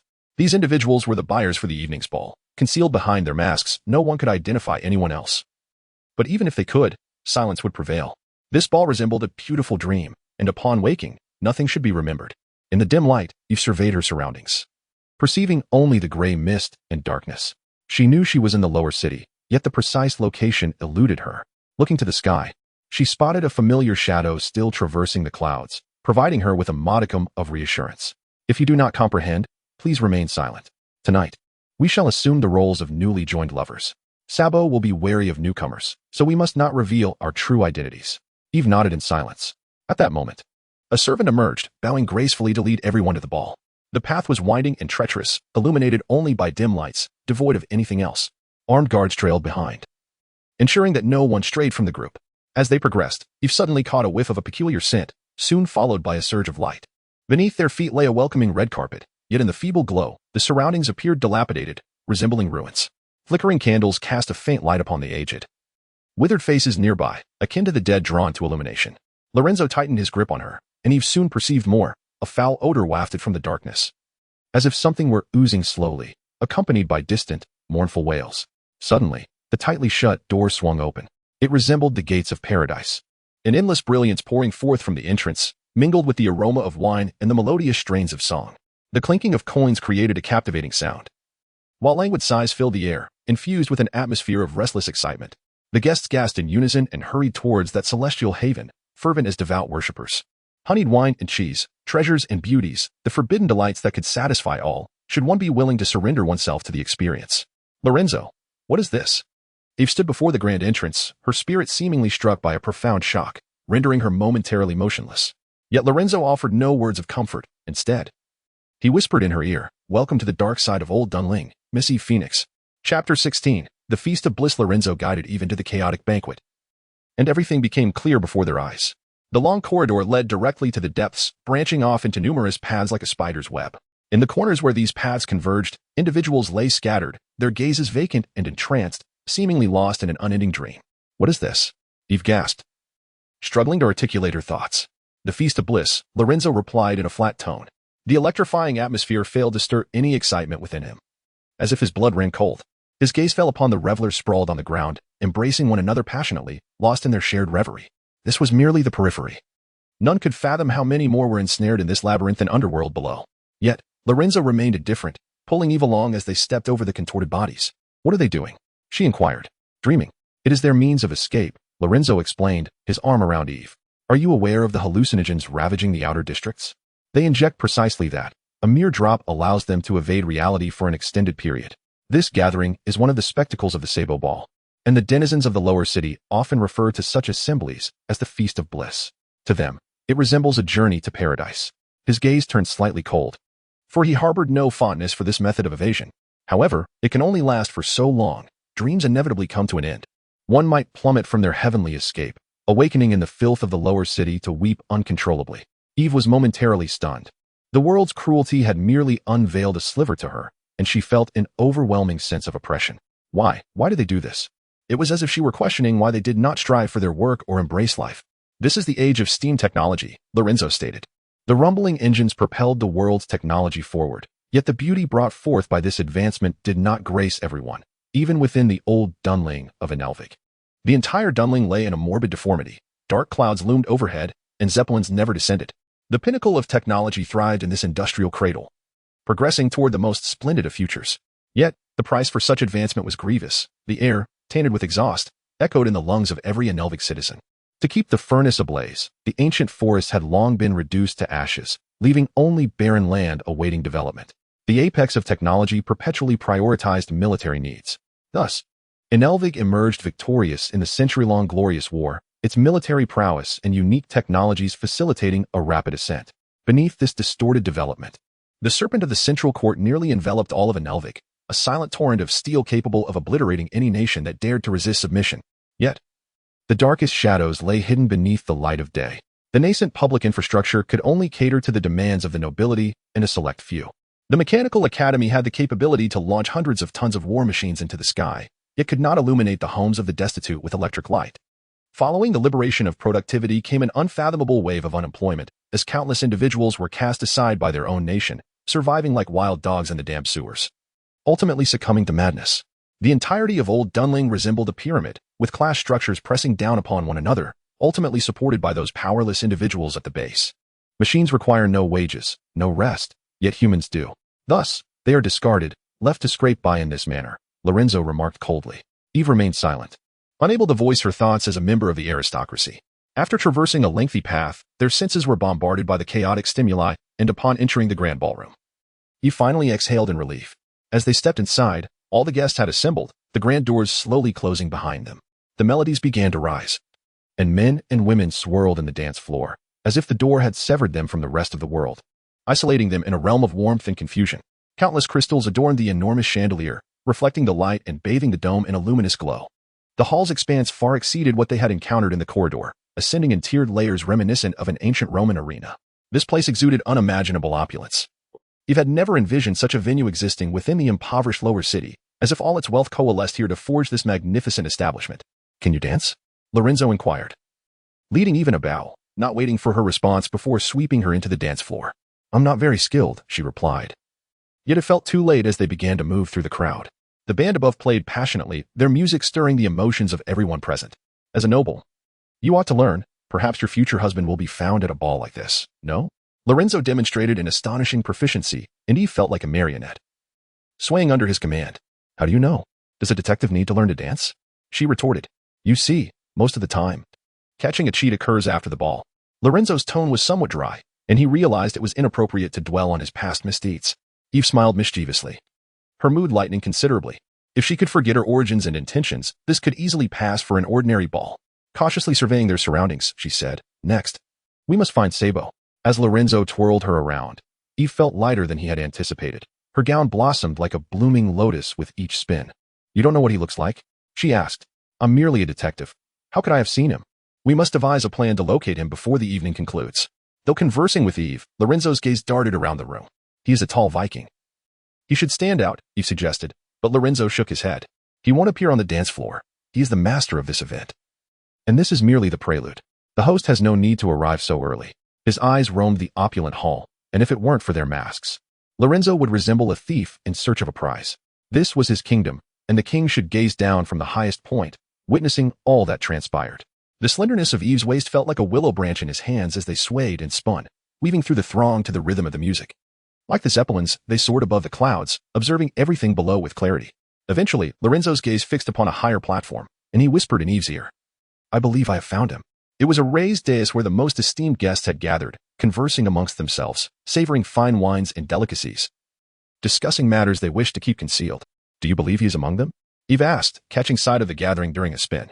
No, higher still. Lorenzo's eyes scoured above the dais, where magnificent stained glass adorned the walls.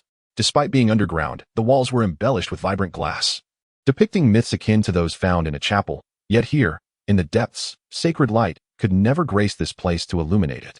This was the underground. The stained glass stood in stark contrast, and beyond it lay a chamber. He was there, quietly observing us. What shall we do? Shoot towards there? Eve suggested recklessly. API call failed with status code 429. Error. Code. 429. Message. Resource has been exhausted, e.g. check quota. Status. Resource exhausted. Chapter 17. The Doctor of the Plague. Even the greatest of detectives can err, for they are but human, and humanity is inherently flawed. The stained glass is not merely for illuminating the hall. Rather, the light disperses through the glass, casting a kaleidoscope of colors across the enclosed chamber. The joyful melody seems to echo from a great distance, mingled with a faint white mist that rises, carrying with it a soothing fragrance. A man, slumped on the sofa with his head bowed in front of the wall, appears to be in prayer. Above him, a dark cross rides eerily, reminiscent of a visual illusion, as if it possesses a life of its own.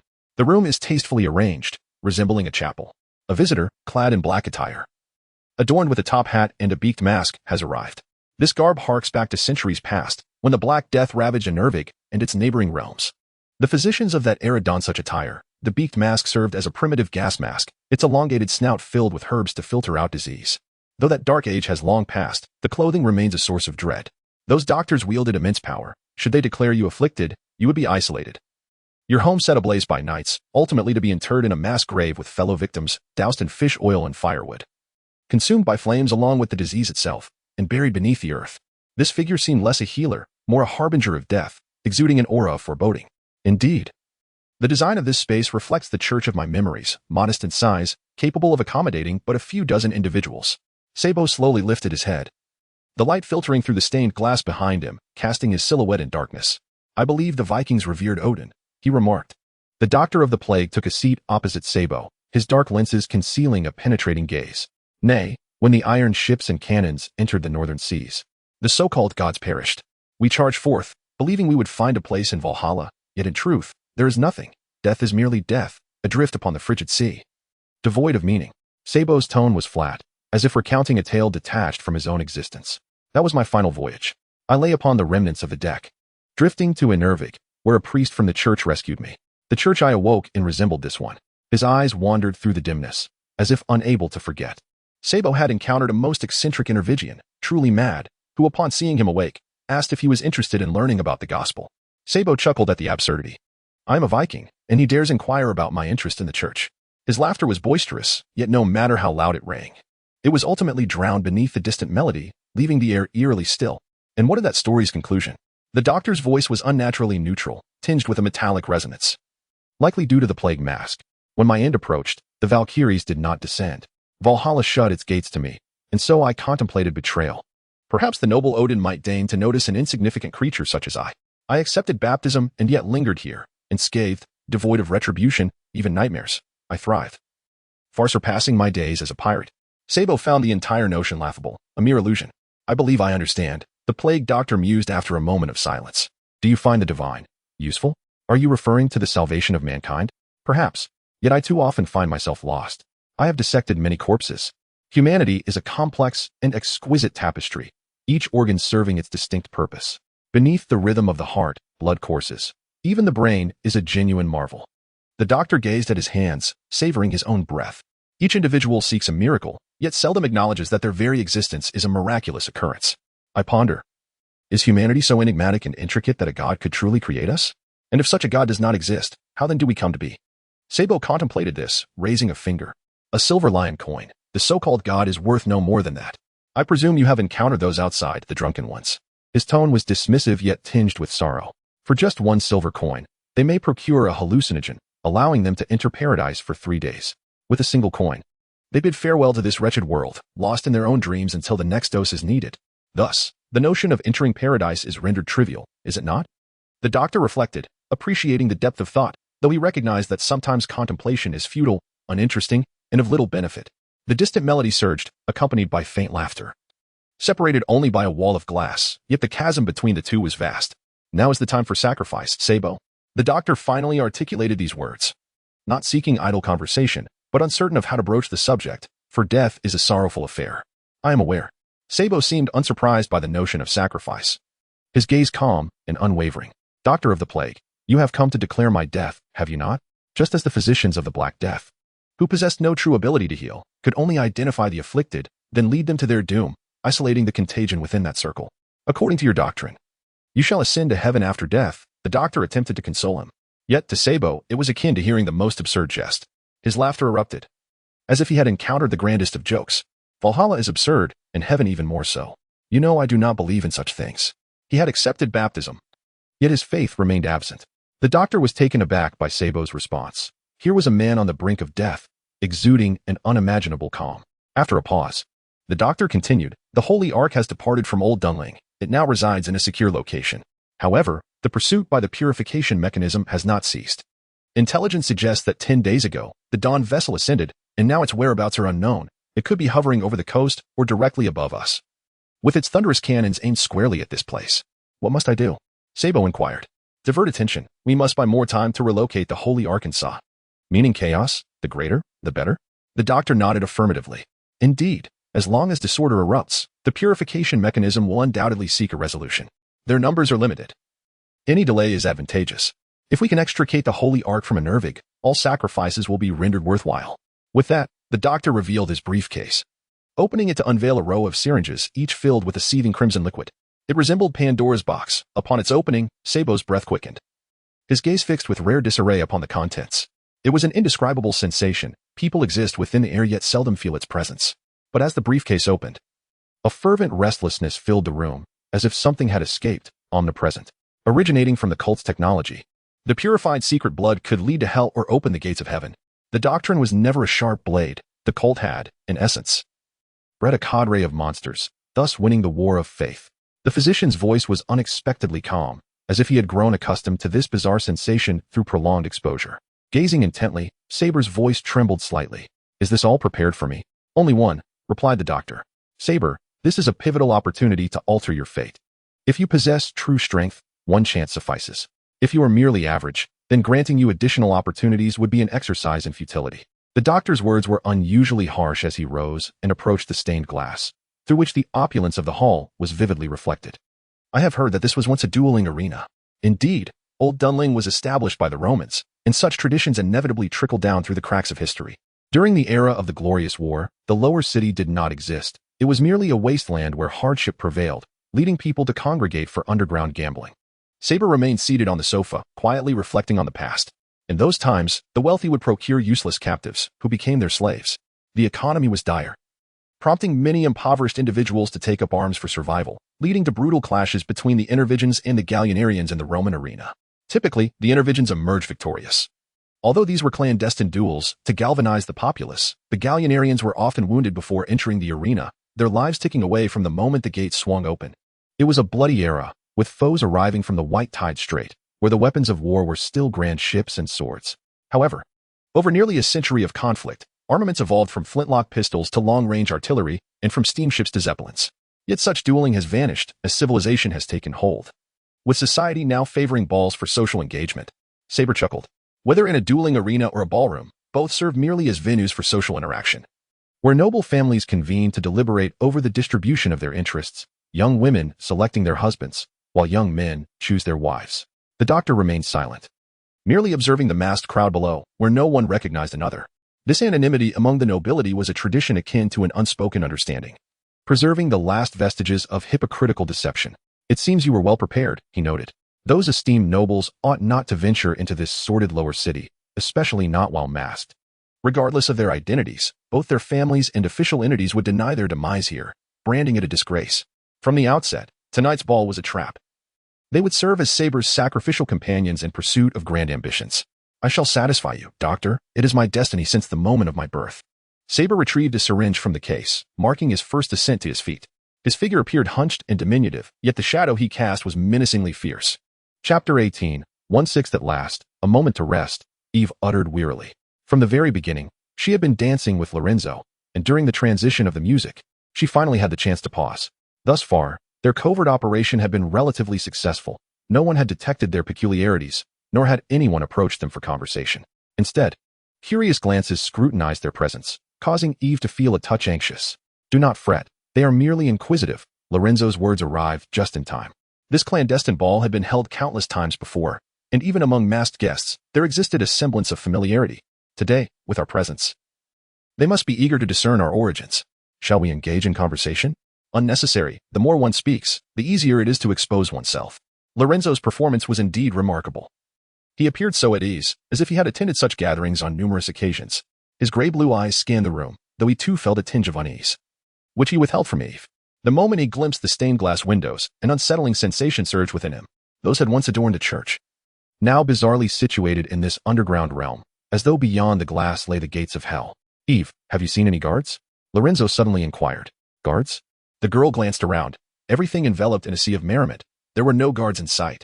Indeed, our passage here has been devoid of any guards since the outset. Lorenzo's expression grew uncharacteristically grave as he settled into his seat. Everything seemed ordinary, akin to a typical ball, yet he had suddenly discerned something amiss. Servants navigated through the crowd, bearing trays laden with coins and gold. The transaction had commenced, or rather, it had begun the moment they entered this place.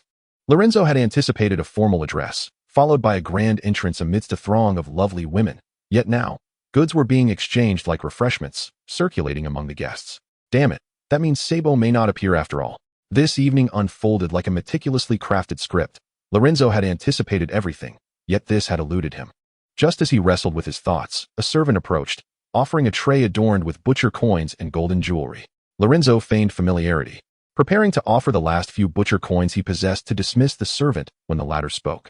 Sir, someone has requested your presence. The masked servant's cold voice infused Lorenzo with a hint of apprehension. Requested my presence? Lorenzo echoed, watching as the servant stepped aside.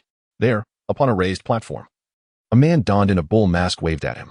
Eve, ready your weapon. We must have been exposed. Lorenzo rose, whispering to Eve as he did. The girl's expression shifted, her hand resting lightly on her thigh, the cold weapon separated from her by merely a thin garment. What will you do? She quietly inquired. Observing as Lorenzo retrieved his pocket watch, it was 1 o'clock in the morning. We shall honor the invitation. Escape is no longer an option. With that, Lorenzo grasped Eve's hand.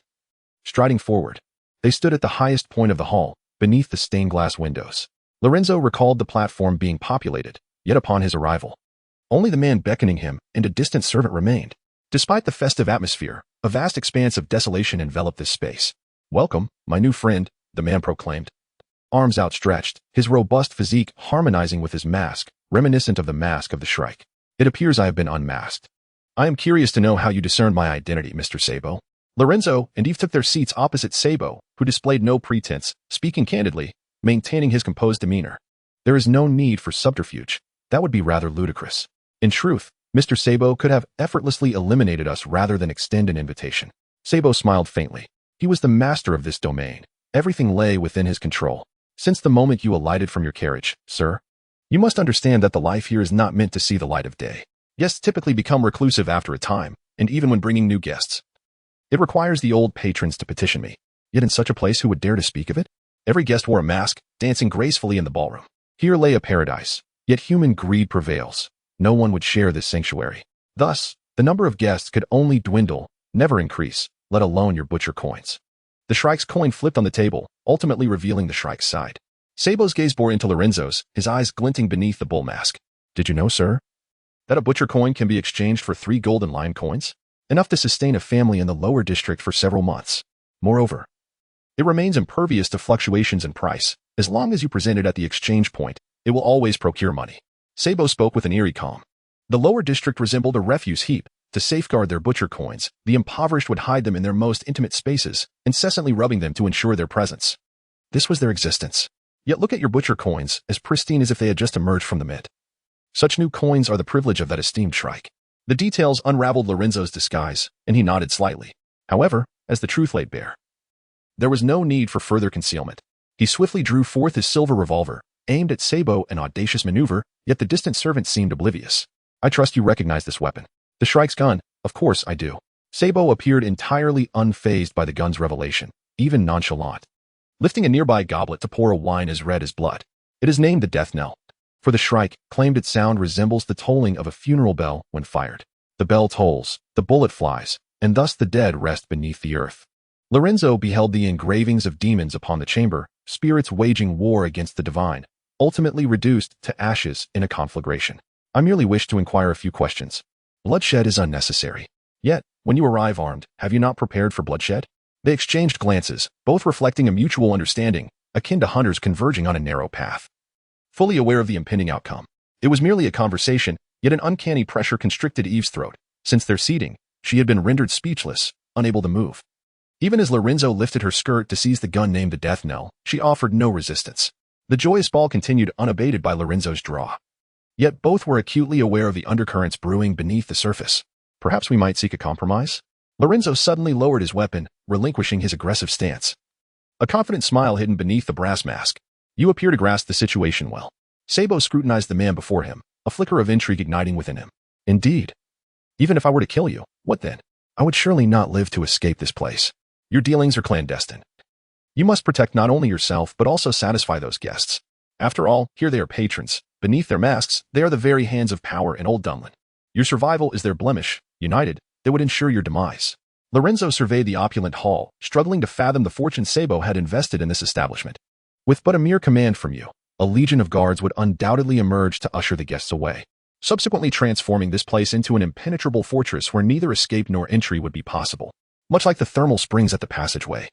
Where one individual stands sentinel with a firearm, even an army concealed within the catacombs would find it arduous to depart. Yet similarly, as long as Sabu secures that passage, no assault shall breach this stronghold. You may not resist the lark, yet your compliance is merely passive. As long as you maintain your silence, I shall unearth nothing. So, what shall you do, sir? Perhaps we should engage in a wager? At the mention of gambling, a spark ignited in Lorenzo's eyes. A wager? Indeed. Within the realm of chance, we stand on equal footing. Lady Luck shows no favoritism, devoid of bloodshed or conflict, a harmonious affair indeed. Quite intriguing. Sabu, mildly taken aback, complied nonetheless. He clapped his hands, summoning a servant who arrived bearing an ornate chest. Upon its opening, a plethora of playing cards and dice lay before them. Which game shall we partake in? As Sabu shuffled the cards, the queen and king danced between his fingers, ultimately spreading across the table like an army poised for battle. Lorenzo shook his head and once more grasped his revolver. However, this time he opened the chamber, ejecting the bullets one by one. Truth be told, I am not particularly skilled at cards. I prefer the sheer simplicity of luck over mathematical calculation. 5 bullets lay arranged upon the table, their brass casings reflecting the visages of the 3 masked figures, while the chamber spun forcefully, producing a cacophony of clattering sounds. Lorenzo's voice, soft yet resolute, echoed the familiar phrases from memory, before he continued, a 1 in 6 chance. Chapter 19. The Bloodied Bull, the Wheel of Death. Sabro gazed at the silver revolver, noting that only one of the 6 chambers was filled with a bullet. You must be familiar with the rules of the game, right? 1 shot for you, 1 for me. In truth, I believe the odds are merely 50-50, either death or survival, Lorenzo muttered. The revolver lying in the center of the table, facing the cards Sabro had laid out, akin to a lone knight confronting an army. Actually, I have no obligation to play with you, Sabro suddenly declared, shaking his head. This was his domain, where he held absolute power, while Lorenzo was merely a pawn. Easily crushable. No, you do have a necessity, Lorenzo countered, revealing another firearm, crafted of wood, adorned with intricate carvings and silver embellishments, inscribed with a line of poetry. Eve stared at the weapon in a daze, convinced that there was no way she could conceal such a gun beneath her skirt. Where, then, had Lorenzo procured it? Yet, Lorenzo seemed disinclined to provide an explanation. His dear Winchester pointed at Sabro. A mere trigger pull would result in Sabro's head erupting in a spray of crimson before his eyes. Was this your original intention? Lorenzo inquired. Indeed. to find you and press the gun to your temple. However, such a course is fraught with peril. You are the leader of the Green Sharks. I cannot guarantee my survival, yet you would not wish to see your long-established enterprise come to an abrupt halt, would you? Lorenzo's gaze was icy. So let us not squander time, Sabro. If I win, you divulge everything. If you win, I shall take my leave. Sabro's expression grew increasingly frigid. Having a gun aimed at his head within his own territory was no trivial matter. Yet after a brief pause, he revealed a confident smile. No, the stakes are insufficient. What about these? Lorenzo leaned forward, elbows resting on the gambling table, exuding confidence. Are you wagering your hands? Sabro retorted, observing the ordinary hands clad in black cuffs. White shirt underneath, revealing scars upon the slightly exposed skin. The table was strewn with chips. This time, Sabro finally regarded the man before him with earnestness. Lorenzo was unlike anyone he had encountered. He was a peculiar gem amidst the sand, his fervent blood concealed beneath the dark coat. Without further ado, Sabro understood he had no choice but to engage in the game. Otherwise, this man would surely pull the trigger. He would not care whether Sabro could escape with his life. He would do it without hesitation. I detest your relentless nature, Sabro said, lifting the revolver. His gaze fixed on Lorenzo, his finger resting on the trigger, awaiting a response.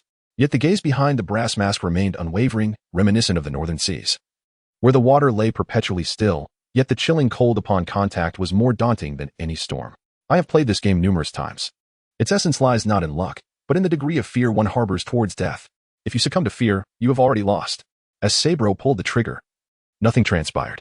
Cold sweat trickled down the seams of his mask, yet Sabro remained composed, placing the revolver back on the table. I understand this is a battle of wills. The victor is invariably the one with resolute determination, or the madman unafraid of death.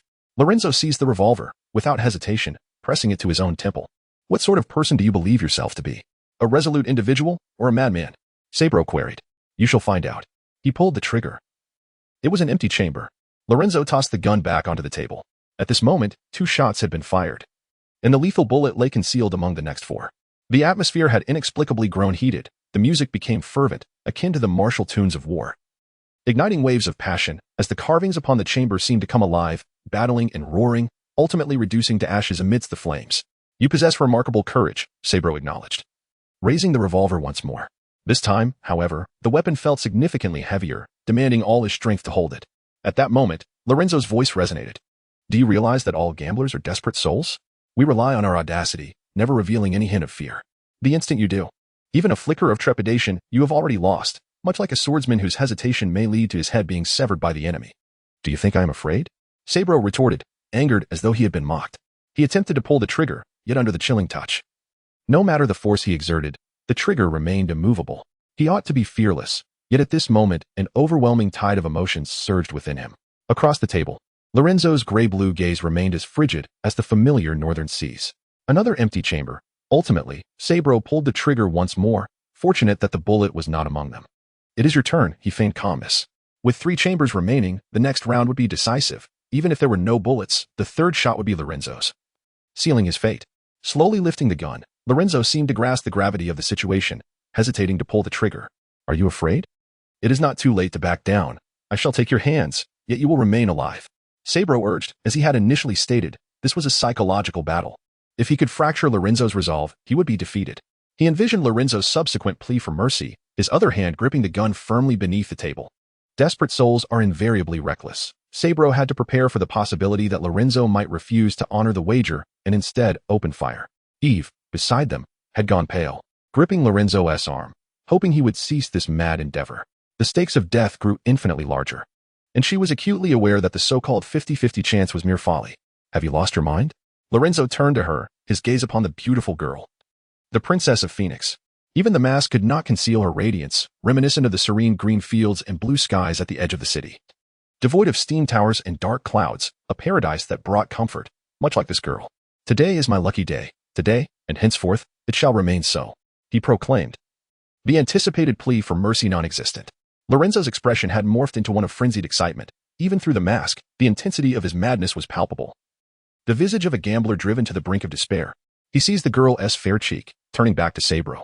You have already lost. I have lost? Sabro anticipated that Lorenzo would invoke the name of the lark to plead for mercy, yet he had not expected such a declaration.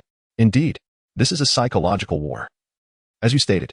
Yet, when you attempted to shake my resolve, did it not indicate your uncertainty of victory? Lorenzo said, pulling the trigger once more. It was yet another empty chamber. A peculiar sensation enveloped him. Gamblers cannot concede defeat, nor can they entertain such thoughts. The moment one admits defeat, it signifies the end.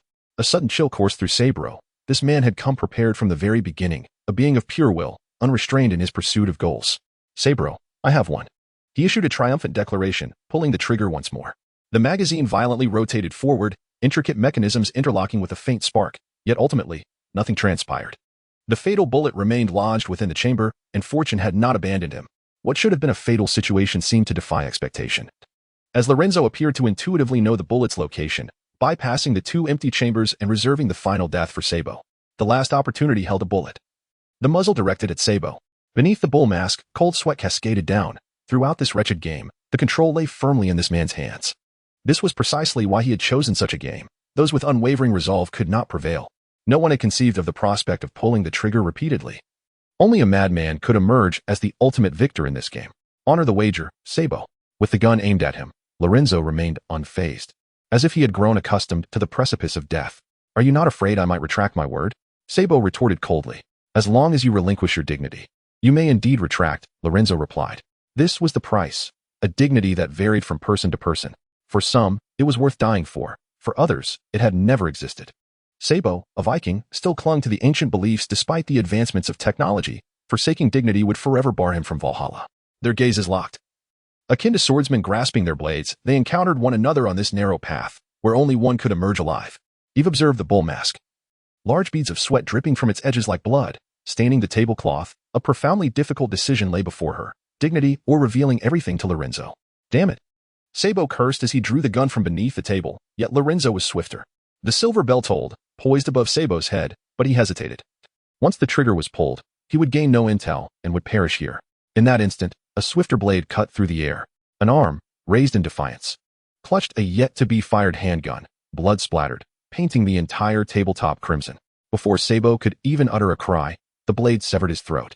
He died silently, vanquished by the phantom-like sword, helplessly collapsing onto the table's edge. Almost immediately, another man took his place, sitting across from Lorenzo, placing the bloody dagger gently upon the table. Its edge shattered, bearing the weight of countless lives. Mr. Lorenzo Holmes, it is a pleasure to meet you. The man's face appeared grotesquely contorted. An abomination adorned with a sinister smile as he picked up the mask from the corpse and donned it. The bull mask, now stained crimson, allowed scarlet blood to seep into its intricate carvings. Under the blood saturation, the mask seemed to come alive, concealing a cannibalistic demon behind its visage. Well then, it is a pleasure to meet you, Mr. Sabo. Lorenzo paused, his smile broadening as he spoke. The air felt as if it had solidified, pressing down like a leaden cloud upon their hearts. The night's wager was far from over. Chapter 20. The Eastern Leviathan. A thick veil of dark clouds obscured the moon, casting a particularly ominous shadow over Old Dunling this night. Towering edifices rose in clusters, resembling a grotesque forest, distorted and monstrous in the dim light. The Zeppelin continued its vigil in the night sky, its brilliant lights illuminating the surroundings, yet unwilling to share even a glimmer with the lower districts, which lay shrouded in darkness so profound that little could be discerned. The city was under martial law. Every entrance to the lower city was strictly guarded, not by mounted police, but by the armed royal guards. Their arrival was shrouded in mystery, and by the time anyone noticed, they were already present. The sound of iron boots striking the damp ground echoed through the desolate alleys, a chilling clang reverberating in the stillness. Soldiers donned red cloaks, bearing the new Dragon Roar rifles from the Mechanized Institute, described as a hybrid of rifle and artillery. With each discharge, flames erupted from the barrel, and amidst the thunderous roar, heavy projectiles surged forth, capable of penetrating both enemy and the very deck beneath them. This weapon was conceived for sieging. Under its barrage, stone barricades crumbled like dust. A whistle pierced the night air, reminiscent of a crow's call, as if heralding the presence of death itself. They shall not tread into the lower city, shall they? Berlow sneezed, his voice tinged with concern. Perched atop a high platform, masquerading as a steam tower, he commanded a view of the battlefield, issuing directives as necessary. Despite the seething steam around him, Berlow felt an unshakable chill, tightening his garments against the cold. Their task was to seal off the area. Under the Dragon Roar's might, none would escape the lower city before dawn. Much must remain concealed tonight. Even the royal guards were bound by this decree. Galahad gazed into the flickering darkness, his voice calm, yet grave. What if the enemy is numerous? Can we withstand the onslaught of so many fiends? A hint of anxiety punctuated Berlow's tone, for the lower city lay perilously close to the outer districts. A thin line separating hell from paradise. This is Old Dunling. We cannot allow a single demon to escape, not even from the depths, Galahad asserted. Fully aware of the impending events, not far from them lay a ruinous structure, yet both were keenly aware that the true revelry thrived beneath the surface. Where oblivious revelers celebrated, unaware that death awaited at their doorstep. In this age of steam, the clamor of gunfire could obliterate any adversary. Do you recall the winged cavalry who still yearn for the days of old? They roamed the continent, adeptly donning armor suited for either heavy or light cavalry. Their wings unfurled like celestial beings descending upon the earth. Galahad scoffed at the thought of that bygone era, disdain evident in his tone. Yet ultimately, they could do little more than accompany that era to its grave. Their sturdy armor was rendered insignificant before gunpowder. The last of the winged cavalry fell to artillery fire, leaving only their commander to ascend the heights, but he stood alone, the battle already decided. This is the dawn of a new age, Berlot proclaimed. The once mighty winged cavalry have fallen before us. What chance do the demons have? They are but relics of a bygone era, destined to perish. Galahad's voice remained unwavering. The dim light illuminating his mask, the scent of gunpowder enveloping him. It appears many shall perish tonight. I am curious as to why the assault is set for this evening, especially when we have yet to uncover the identity of that enigmatic duke. It seems reckless, provoking potential dangers. Berlot surveyed his kingdom, a dismal refuse heap, and recognized the inevitable toll of the night. There is no time. We have detected the pestilential physician's presence. He should be amidst the revelry.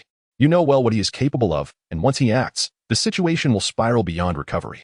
Berlot fell silent, acutely aware of whom Galahad referred to, acknowledging that tonight, Galahad was the commander, while he played a supporting role. The great detective is likely present as well. Is he not? Indeed, without his intelligence, we would not have suspected Sabo's involvement. Galahad glanced at his pocket watch. Time was still on their side. Can you still contact that detective? If so, urge him to depart. This night is not one for a detective's engagement.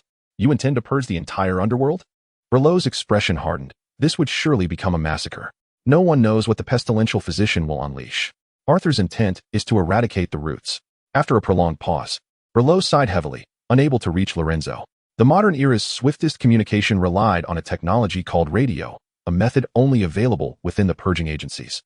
Unbeknownst to the outside world, Lorenzo could not hear Berlot's call. He fought alone. It seems your great detective is doomed, Galahad remarked coldly. No, he is a calamity. As the Eastern saying goes, a calamity lingers for 1,000 years. Berlot chuckled, exuding confidence in the detective's fate. A calamity lingers for 1,000 years? Galahad raised an eyebrow, puzzled by this Eastern adage. Even as the world shrank beneath the serpent of the Midgard, the distant East remained an elusive concept to many. The revolution of steam technology had awakened the slumbering dragon of the East. After the conclusion of the Glorious War, the might of steam technology reached its zenith. With novel steamships and war airships emerging, alongside various formidable artillery pieces. As many believed no one could challenge Engelvig's dominion among nations, the Dragon of the East arrived. On a fog-laden morning, crew members diligently inspected their vessel, preparing for departure. Suddenly, relentless waves surged, battering the fishing boats as if heralding an approaching storm. Raising their heads, all beheld the monstrous silhouette emerging from the mist, colossal enough to seem a creature from ancient myth. This was a direct collision between two cultures. Many crew members stood frozen in terror, having never encountered such a massive ship. Even Engelvig's royal flagship appeared diminutive in comparison. More astonishing was its construction. Though steamships had existed for nearly a century, this enormous vessel seemed to have emerged from the annals of history, constructed solely from robust timber. Seamlessly crafted as if hewn from a mighty tree that once held the world aloft. This vessel was named the Leviathan. Towering sails obscured the sky, adorned with the likeness of a coiled eastern dragon, while hundreds of cannons protruded from its sides. And the bow bore a fearsome dragon's head. None had witnessed such a creature and did not perceive it as the harbinger of doom. Despair gripped the heart as dawn broke. The moist fog dissipated with the sunlight, revealing the ocean's surface. It was then that the multitude of ships, each as grand as the Leviathan, came into view, their banners billowing like migrating finches against a blazing sky. This was a fleet that spanned the world. Panic and despair swept through the port of Randona, extending its tendrils to the opulent halls of Old Dunling. Despite the fleet's decades-old weaponry, no one believed victory was within reach. This marks the inaugural encounter of the Engelvig people with individuals from the East. They had anticipated that these visitors would embody the terrifying legends. Yet the general named Zweijan did not bring war. Clad in armor, he entered the Platinum Palace, proclaiming that he arrived bearing the Emperor's decree, along with gifts from the East. In return, the Queen bestowed upon them the knowledge of the Mechanical Institute. And thus this group of Easterners departed from Engelvig with the technology of steam, not to be seen again above the sea's horizon for many years to come. Good men do not live long, calamity endures for a millennium. This phrase encapsulates the essence of the notion that those bound by their moral principles often do not survive for long, while the base and unscrupulous can persist until the end. As Berlot spoke, he tightened his cloak, feeling no steam escape. The condensed droplets were particularly frigid. "Do you consider him a base scoundrel?" Galahad inquired, taken aback by Berlot's judgment. "Indeed, only those wretches require a new life to evade their past. And Lorenzo Halmers is one such individual," Berlot replied with an air of indifference. "However, it is precisely such individuals who endure to the end. Worry not for him. Unleash your attack, for this detective will surely survive." Recalling his first encounter with Lorenzo, Berlot found it difficult to fathom the tribulations this disheveled figure had endured, nearly putrefying wounds and hollow eyes. Such darkness must have been immense, yet even amidst this, Lorenzo remained alive, let alone in the face of tonight's events. Suddenly, a sound echoed, and a faint glow emanated from the communicator on Berlot's chest. This was a new technology from the Mechanical Institute, known as radio communication. With this device in hand, messages could be transmitted even across the expanse of Old Dunling, offering swifter and more mobile communication than telephones, an innovation destined to alter the battlefield, though currently confined to the inner sanctum of purification. As Berlot listened to the conveyed messages, his expression grew increasingly grave. Despite the surrounding darkness, Galahad sensed the shift in Berlot's demeanor. "What has happened?" he inquired. For squads of cavalry attempted to enter the lower district, but were intercepted by the royal guards. Typically, only the night patrols would roam the streets at this hour, making the simultaneous appearance of 4 cavalry units rather anomalous. Could the Swollen Hall have succumbed to corruption as well? Galahad's tone revealed a flicker of anger for the first time. "No, it is that scoundrel," Berlot retorted, his fury surpassing Galahad's. "Halt the assault. There is a critical target in the catacombs." "What critical target?" Galahad, the commander of the night, was perplexed by Berlot's sudden overreach. "That scoundrel Lorenzo claimed he could handle Sabo alone. I had expected him to unveil some novel strategy. You know well he orchestrated the Red River massacre. He is a detective who observes everything, capable of transforming into the perfect criminal. Now I comprehend where this bastard's confidence derives." Berlot explained, his anger unprecedented. He instinctively reached for his revolver, only to remember midway that it was in Lorenzo's possession. Regret washed over him for not having eliminated Lorenzo when he had the chance. Half an hour prior, Swollen Hall had received an anonymous letter containing an address and a name. Berlot revealed a silver rifle from the shadows. Its elongated barrel and high-powered lens marked by sharp protrusions. When necessary, it could function as a peculiar sword in battle. This weapon, a concept piece from the Mechanical Institute, boasted tremendous power, yet was not mass-produced due to cost constraints. It rarely graced the battlefield, primarily because its owner was Berlot, the king of the underground realm. When a king draws his blade, it signifies a war of utmost consequence. The address pointed to the catacombs managed by Sabo in the lower district. The battlefield of the night, while the name revealed was Phoenix. Upon hearing that name, Galahad halted, his typically stoic visage betraying an emotion beyond calm for the first time. He cradled his head, pausing for an eternity before slowly articulating, "Arthur will kill us all." Chapter 21. The gamblers I had mentioned to him that once he donned this mask, he would become Sabo, wielding power yet also bearing the burden that comes with it. The true Sabo would never forsake his dignity, and he would not allow you to mock him. Sabo kicked the corpse aside and smiled at Lorenzo. Yet that grin sent shivers down Lorenzo's spine, for he never anticipated such a revelation. "Surprised, are you? The genuine Sabo is, in fact, a deformity, a dwarf."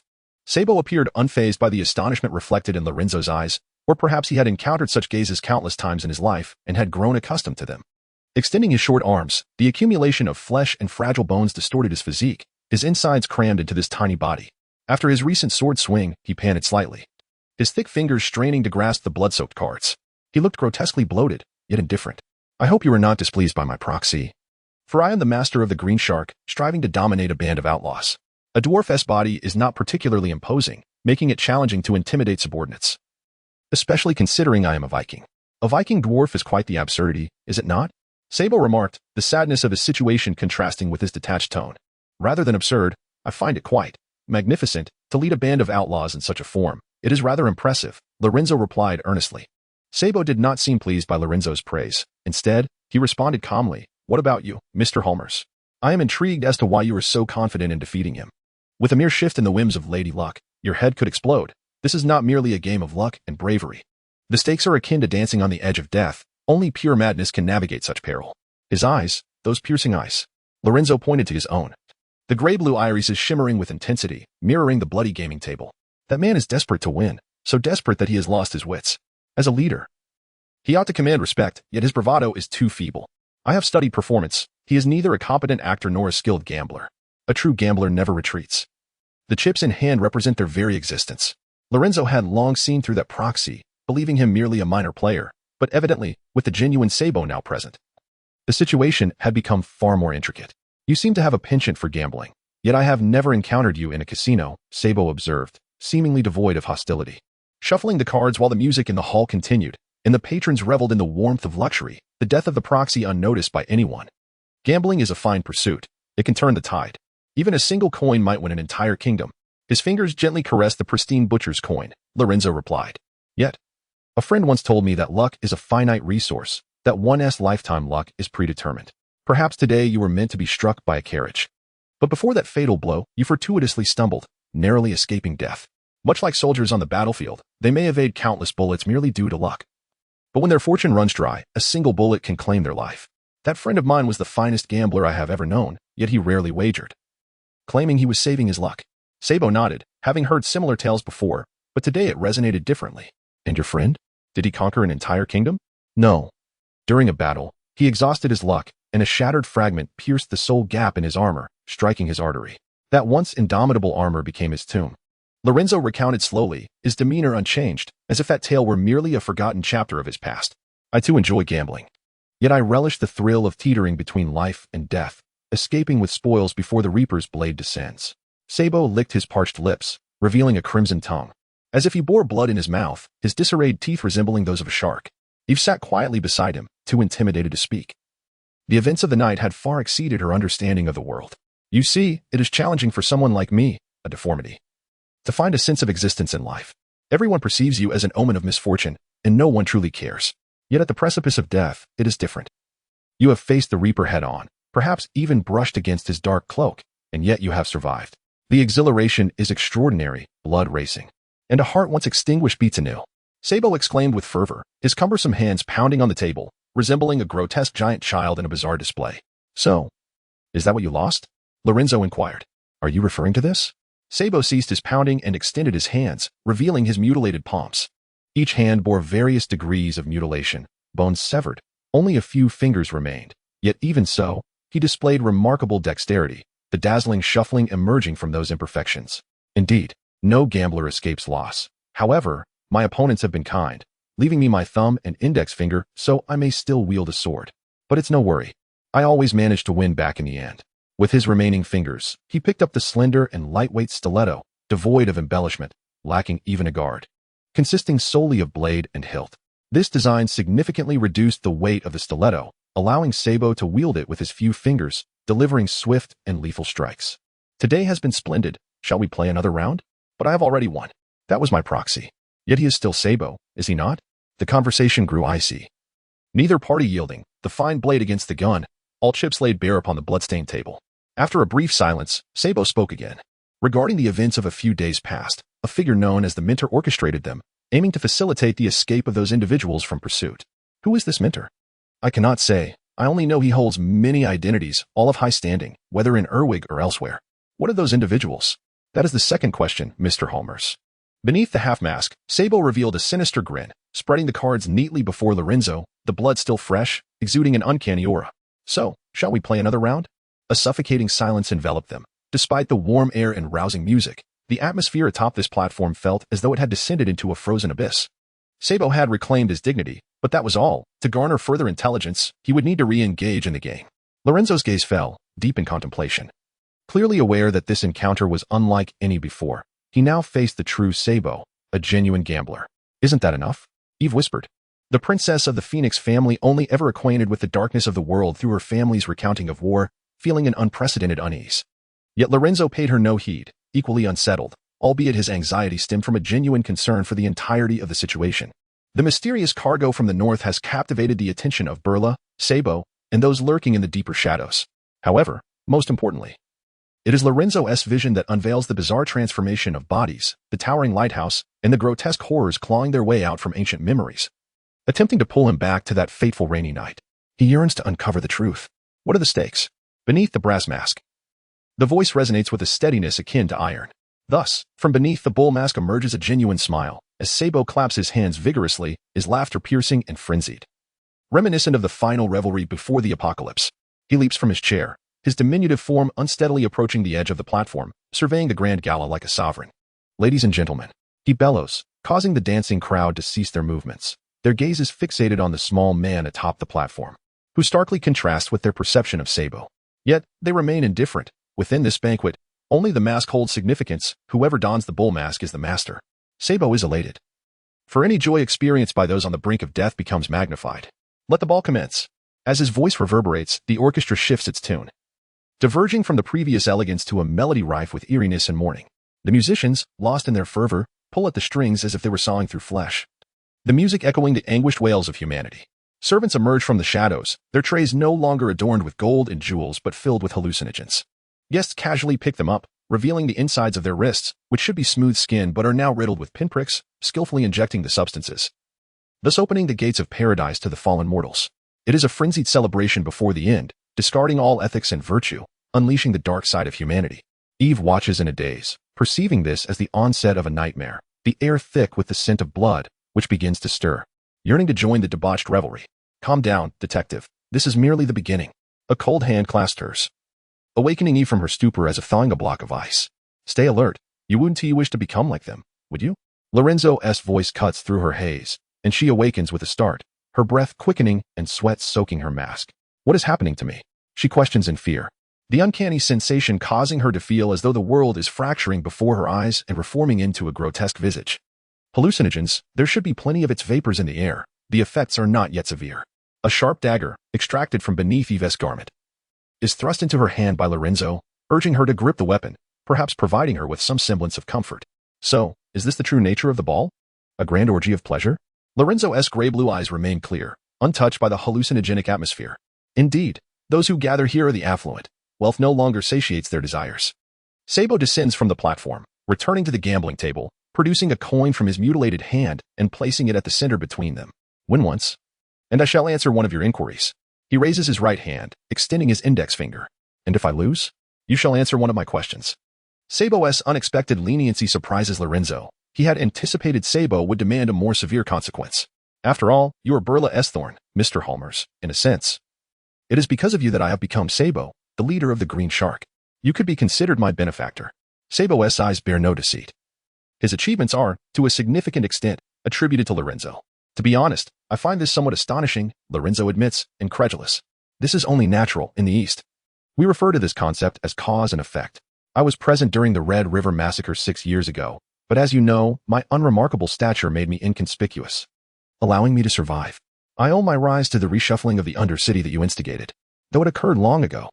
The scent of blood still lingers in Lorenzo's memory, his expression frozen as if encased in ice. Eve, meanwhile, stands in shock, recalling her last encounter with the term thorn as uttered by Officer Press, and deeper still, the Red River Massacre, finally connecting the dots. Hard by Burla. You were the one who cast the bodies into the Thames, thereby ensuring Burla's ascent, and subsequently vanished into obscurity. Known only to a handful of survivors who lived in constant fear, feeling you would emerge from the shadows to reclaim those fated to perish. That tale belongs to the past. Lorenzo seems to deliberately avoid discussing it, remaining silent. So, what game do you wish to play, Sabo? Lorenzo remains composed, as if devoid of emotion, a mechanical existence. How about a coin toss? No one anticipated Sabo would propose such a game, his lone finger toying with the coin as he continued. You're not particularly adept at cards, are you? A veteran against a novice would be rather unfair. You prefer pure chance, so let us proceed with this. Now what shall you decide? With that, the coin is tossed towards Eve, spinning rapidly before her eyes, eventually coming to rest. The tarnished metal glimmers with a history, its surface worn smooth over time, faint carvings of an axe and shield barely discernible. Chapter 22. The lucky coin. Eve gazed at the coin before her, a currency unlike any she had encountered before. She was uncertain whether it belonged to a specific nation or was merely a commemorative token. A flicker of anxiety crossed her face, but she quickly regained her composure, her pupils sharp as blades. The blood of the Phoenix family coursed through her veins, serving as her mental anchor. Eve was acutely aware that fear was not an option. She was destined to be the one who appeared in the Hall of Manifestation, the Duchess of the Phoenix, and this was not yet her final destination. Is this acceptable? Eve inquired of Lorenzo as she lifted the coin. This was a gamble between him and Sabo, her role resembling that of a croupier. Lorenzo nodded and then addressed Sabo. There is no psychological warfare, no cheating, no tricks to transcend the game. It is purely a matter of luck, which I relish. That is splendid. Sabo replied with a nod, pleased that Lorenzo agreed to this seemingly absurd wager. One side is a shield, the other a battle axe. I choose the shield, Lorenzo declared without glancing at Eve, his focus fixated on Sabo. This coin must be quite old. I recall it as a currency that has long been abandoned. Indeed, it was issued by the Kingdom of the Vikings over a decade ago. As you know, the Vikings amassed their wealth through piracy, and various currencies circulated among them. This was one of the first unifying coins among the Vikings, though it has become scarce now, mostly held by collectors, Sabo reminisced. As he spoke, Eve tossed the coin into the air, watching it soar and glimmer like a silver sprite beneath the light. It must hold some significance for you. A memento of your homeland, perhaps? You hardly seem like a collector, one who would keep something for so long. Sentimentality is likely the term you seek. Akin to soldiers returning from battle who regularly gaze upon their medals of honor, Sabo responded. I harbor no fondness for that icy wasteland. Being born there was a mistake. I keep it solely because it was the first thing I won at the gaming table, for which I sacrificed my first finger. It is my lucky coin. As he spoke, Sabo rubbed his left hand, where his little finger once resided, now replaced by a scar from an untreated wound. At that time, I still had 4 fingers. I defeated that scoundrel, but he was a coward, so I killed him. That was my first experience with taking a life. The sensation of seizing one's fate is truly exhilarating. The anecdote carried an excitement that far surpassed the ordinary. The coin landed, and the girl swiftly caught it, placing it on the table. What began as a childlike game now bore an immense weight. Reveal it, Lorenzo instructed, and Eve slowly unveiled her hand, revealing the battle axe. Lorenzo had lost. Who exactly are you? Sabo inquired, his fingers tracing the scar on his hand, his gaze filled with longing. As if this was the answer he truly sought. Lorenzo Holmers, a detective, Lorenzo replied directly, but Sabo shook his head vigorously, seemingly unsatisfied with this response. What I wish to know is your identity prior to arriving in Old Dunling. Who are you truly? Sabo, much like Berleo, was intensely curious about the enigmatic detective's past. After a brief pause, Lorenzo replied, a priest. Even Eve appeared bewildered. It was difficult for anyone to associate this deranged individual with the purity of a priest. A priest? From the evangelical church? The profession of a priest was not particularly rare. A century ago, the world was dominated by the holy evangelical papacy, which dispatched countless priests to various nations, subtly manipulating them in the name of faith. However, with the rise of steam technology, faith had plummeted, and firearms and airships liberated people from the shackles of belief. Sabo chuckled, seemingly amused by the notion, and continued. I never imagined that a butcher like you could have once been a priest. Aren't you afraid of divine retribution? The Red River Massacre claimed countless lives, executed with such brutality that even a butcher would shudder. All of it at the hands of this former priest-turned-detective. If divine retribution truly exists, then your realm would have already been scorched by heavenly wrath, Lorenzo retorted. The orchestra had ceased its performance. The revelers had inhaled hallucinogens, their faces distorted as they engaged in grotesque dances. In the dance, how do you have matters to attend to next? It is the dead of night. And even if there are pressing concerns, they can wait until dawn, which still seems far off. Sabo found himself curious about what Lorenzo was waiting for. Indeed, this shall be my final inquiry. Such a practice of winning and departing is hardly commendable. Sabo's gaze turned icy. Such behavior is the gravest taboo at the gaming table. While gamblers are not esteemed figures, this is the mark of a petty rogue among them. Please understand, it is an unavoidable circumstance. As Lorenzo spoke, he rose and approached the edge of the elevated platform.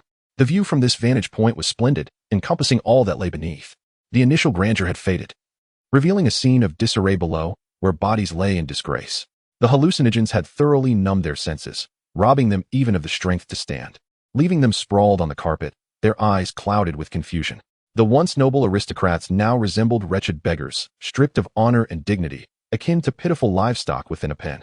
How do you typically handle such individuals? Is this a matter of wagers? Certainly not. I am merely intrigued. You will indulge this curiosity of mine, will you not?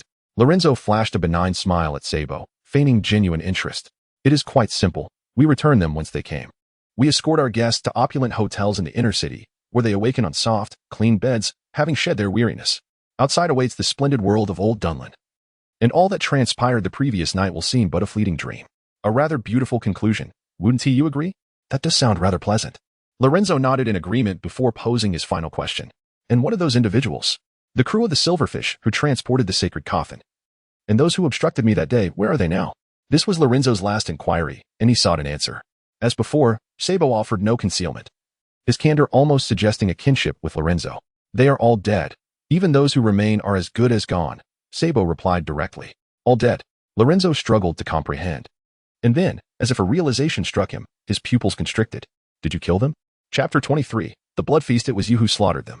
Lorenzo's gaze grew solemn as he regarded Sabo, curious about the man concealed beneath the bull mask. Indeed, they were all dead. This was the directive of the minter. Upon their return, they had anticipated accolades, which they did receive, sumptuous feasts and an abundance of hallucinogens. Then, I sealed the room, pouring flammable liquid through the cracks of the door. By the time they perished, the hallucinogens had taken effect. They would only perceive the gentle embrace of paradise.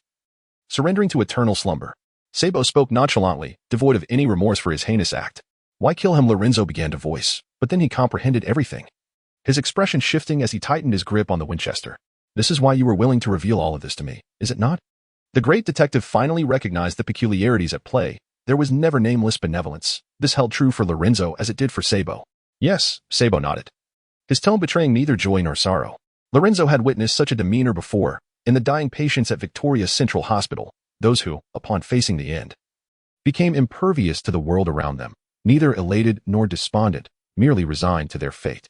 It was a predetermined destiny, with no room for alteration. Such matters were beyond the grasp of mortals. Even acknowledging their existence was a grievous sin akin to the blazing sun, which exacts the toll of scorched eyes for daring to gaze upon it. So this is their price? Death, Lorenzo murmured. He refrained from directly answering him as Sabo, diminutive in stature, leapt from his chair, swaying uncertainly, an ineffable sensation engulfing him.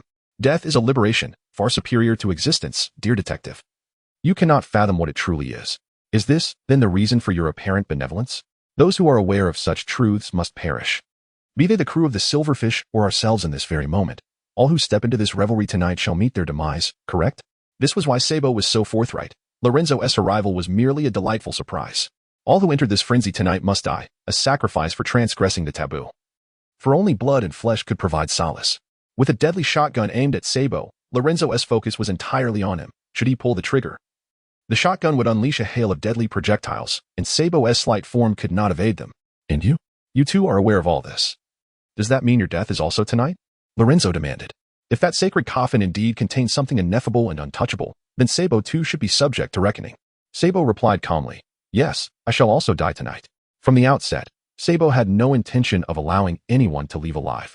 The previous wager was merely a final game for the dying.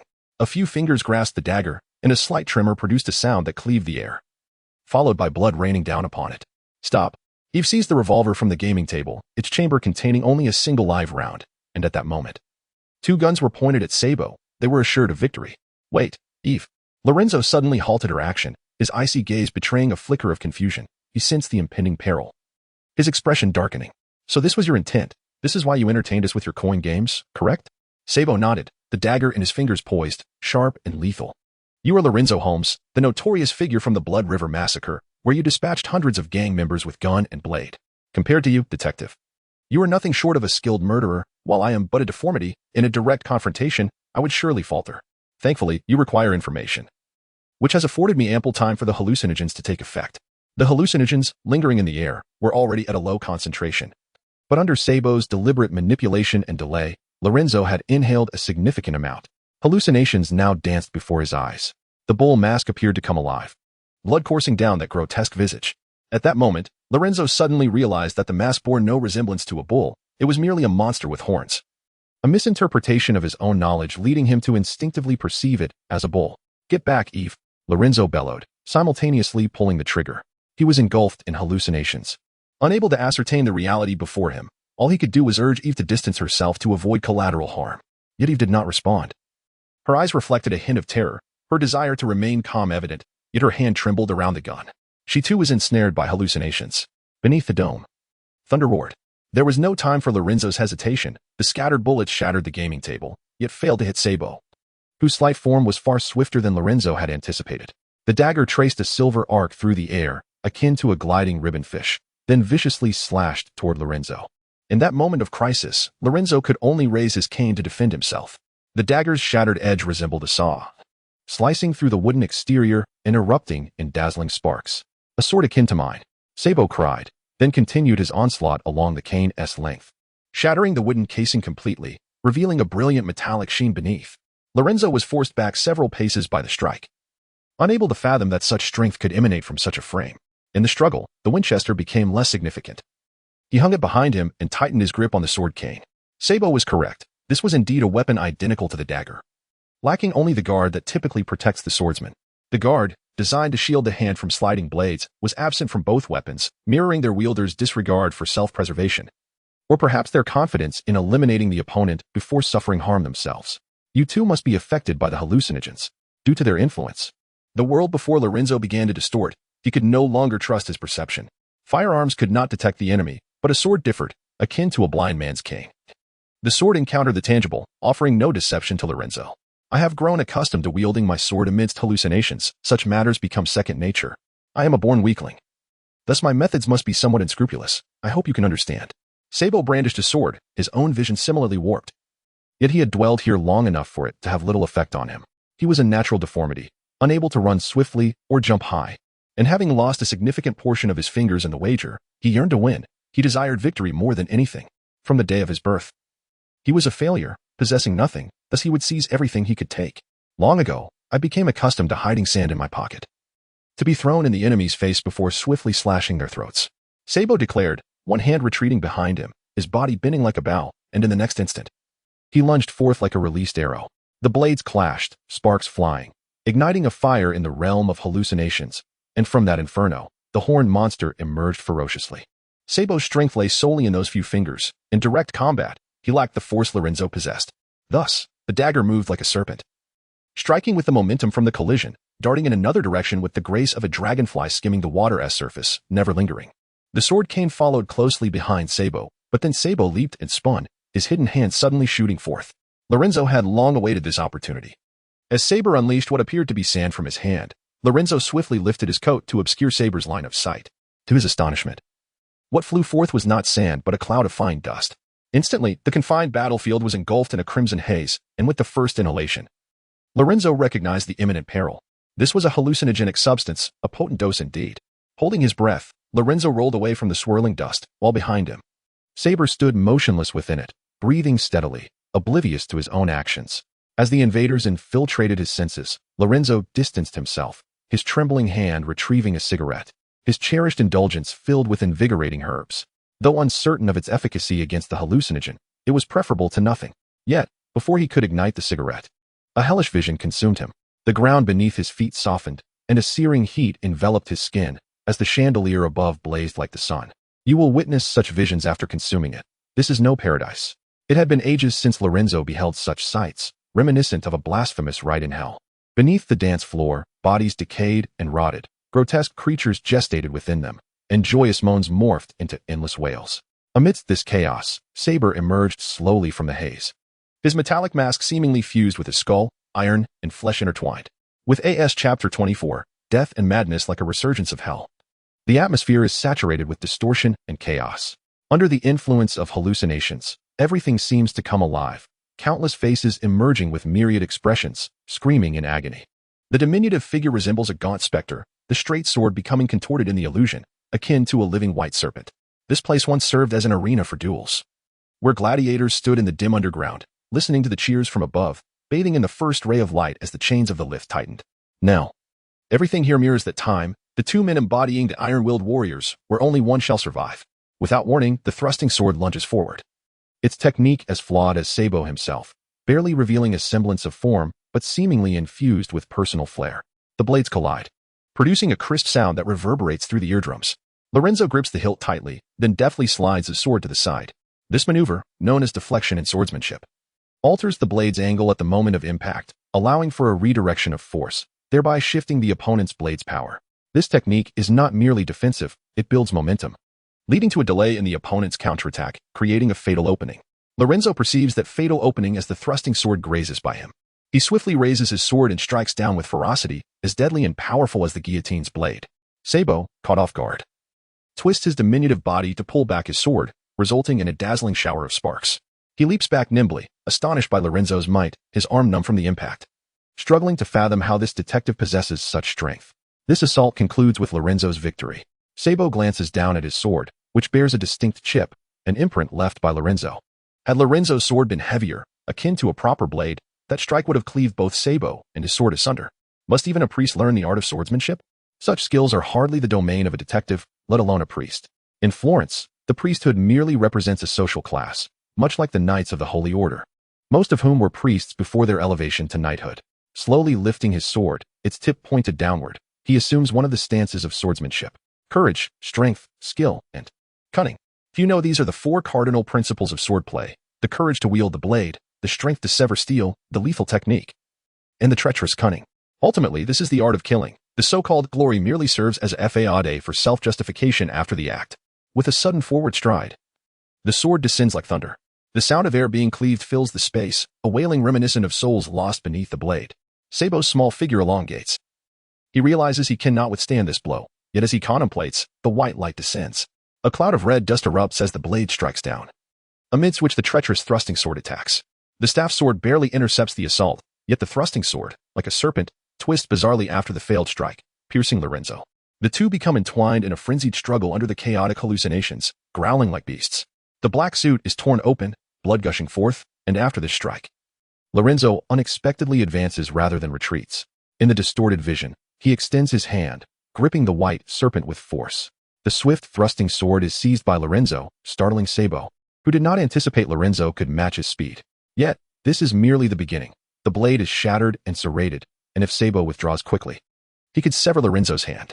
Sabo pulls back with all his might, but the blade remains immovable in Lorenzo's grasp. His weakness is strength, which allows Lorenzo to firmly hold the blade, and he swiftly raises his staff sword. Before the reign of firearms and cannons on the battlefield, it was the war horses and armored knights that dominated. Unlike the lethal precision of modern weapons, centuries ago, knights engaged in cumbersome duels, clad in heavy armor, colliding with one another. The metallurgy of the time rendered swords ineffective against such armor. Thus, blades often served as mere symbols of status, while truly effective weapons were the blunt instruments that could shatter organs. Yet, despite the era, a dedicated few still pursued the art of swordsmanship, wielding dull blades to crush armor. This is one of those techniques, to grasp the enemy's weapon tightly, sacrificing one's own flesh to claim the enemy's life. Thus, Lorenzo grips the blade, pulling it towards himself, followed by a decisive strike from his staff sword, an assured hit unless Sabo relinquishes his weapon. However, should he abandon it, his fingers would be insufficient to contend with Lorenzo, rendering him incapable of even firing a gun. The diminutive figure resembles a child as the staff sword descends, accompanied by a mournful wind. The confusion lingers in Lorenzo's mind for but a fleeting moment. He understands the illusion has misled his judgment. In the next instant, the indistinct shadow rolls, and Sabo loosens his grip on the thrusting sword. This bodes ill, although their encounter has been brief. Lorenzo knows Sabo well enough. He is the type who would risk losing all his fingers for victory. Such a desperate man would not concede. His relinquishment of the sword suggests he possesses another weapon. Sabo swiftly pivots, and though he is misshapen, in close combat, his small stature becomes remarkably lethal. The excruciating pain strikes Lorenzo from behind. Just as he suspected, Sabo has another weapon, a blade concealed within his elbow. Lacking fingers, he still wields deadly joints. Every movement a potential fatality. Compared to being a detective, I believe you would fare better as a swordsmanship instructor, Lorenzo muses, but Sabo does not hesitate to strike. Like a swirling tempest, he inflicts multiple wounds upon Lorenzo in mere breaths. Unnecessary, this so-called swordsmanship is but a relic of a bygone era, Lorenzo replies coldly, devoid of fear. Suddenly, he recalls a night in Florence long past, when his swordsmanship instructor wept over wine. When Lorenzo inquired about his sorrow, the instructor lamented the memory of his own teacher, recounting how firearms had evolved into formidable weapons. The master had told him that the age of swordsmanship was over. The battlefield would henceforth be dominated by guns and cannons, reducing swordplay to mere entertainment for the nobility. Enduring the pain in his hands, Lorenzo swings both swords downward with ferocity, a wide arc of strikes compelling Sabo to retreat step by step. Subsequently, Lorenzo hurls the thrusting sword, aiming to pierce Sabo. Why? Such a skill's extinction is truly a pity. Sabo still believes he can kill Lorenzo, perceiving his actions as an error. With his remaining fingers, he easily hooks the rushing thrusting sword, sending forth a flurry of sparks as the blade returns to him. At that moment, Sabo notices Lorenzo has already raised his hand. Blood flows incessantly, saturating the short handle of the shotgun. Whether by the influence of the illusion or another factor, the weapon seems to possess a life of its own, devouring Lorenzo's blood, the intricate patterns appearing almost animated. Because the times have changed, Sabo. Lorenzo's voice is hoarse. To aim at Sabo, he first discards the thrusting sword, struggling to correct his previous miscalculation, and then pulls the trigger. The era has transformed. The past is irretrievable. One must either adapt to fate or perish. The conical barrage of bullets erupts like a rain of arrows, the muzzle exuding a momentary flare, reminiscent of a red dragon exhaling fire. Sabo exerted every ounce of strength to evade to one side, simultaneously raising his sword to shield his heart. As long as it continued to beat, he could persist in the fight. Yet, all was in vain, for no human agility could outpace a bullet propelled by gunpowder. After the deadly confrontation, half of Sabo's body was left drenched in blood, multiple wounds oozing with crimson. The kinetic energy of the projectiles constrained his movements, slowing him down. As the trigger was pulled once more, thunderous blasts echoed, until Sabo's body was reduced to a mere pulp, his already battered form teetering on the brink of collapse. Retreating under the relentless impact of the bullets, ultimately leaning precariously against the edge of the platform with his sword. It appeared that I have triumphed. Lorenzo, having exhausted his ammunition, gradually lowered the shotgun, his gaze becoming icy. Sabo, head bowed and coughing up blood, was sharply aware of the excruciating pain that brought him clarity. Facing imminent death, he suddenly let out a hoarse laugh, the sound imbued with an inexplicable allure, as he looked toward Lorenzo. "This is not the end, detective," he proclaimed stubbornly, like a defiant child. "But you are on the brink of death." The sight of him was so disheveled that Lorenzo could hardly believe he would survive. Indeed, that is precisely what makes it so terrifying, is it not? Death is far from the conclusion of the tale. Struggling to elevate himself, with each movement Sabo expelled even more blood from his wounds. It was unfathomable how much blood could flow from a human body, an endless torrent. "Run now, great detective." Facing it is akin to flipping a coin. The peculiar gaze behind the steel was filled with madness, as he scrutinized Eve beside him. The girl's eyes wide with terror, tightly clutching the coin. One side heralds death, the other madness. Chapter 25. Not the end before the words could fade. The rapier shot forth like a serpent, swift and lethal, its blade slicing through the air with a piercing whistle. It was difficult to fathom that such a physique could unleash such power, and this time, his target was Eve. He intended to reclaim his lucky coin. Hallucinations clouded Lorenzo's mind, causing him to momentarily lag behind Saber, while the girl merely observed Saber's approach, raising her revolver. This revolver, named the death knell, reflected a world equally distorted in Eve's eyes, yet that did not mean she would remain passive. She pulled the trigger, but the anticipated toll of death did not resound. Eve paused for a moment, then suddenly comprehended everything. She truly wished to curse Lorenzo, for he was indeed scum. From the very beginning, the revolver contained only 5 bullets, just as he had manipulated common sense when using the ladder at the Phoenix Manor. This was why he had been so confident. For the scoundrel knew from the start that the chamber was empty. What a farce of a gambler. It was all a ruse. The sharp rapier arrived in an instant, its keen edge brushing lightly against Eve's cheek. Fortune's goddess showed no favoritism, and Saber's assault, hindered by blood loss and hallucinations, also missed its mark. Subsequently, the sharp blade pierced through his body, emerging from his back like a deathly spear, pinning Saber firmly to the ground. "Eve, don't just stand there." Lorenzo seemed reluctant to explain his terrible deception, instead shouting loudly. Eve was initially unaware of Lorenzo's actions, but soon she heard the sounds approaching from all directions. They were frantic footsteps, echoing dull thuds on the stone floor, accompanied by the low murmurs of the damned filling her ears. She turned to see the fallen crowd below the platform rising in an eerie manner, twisting in ways no human could, their eyes a haunting white, shuffling like the undead.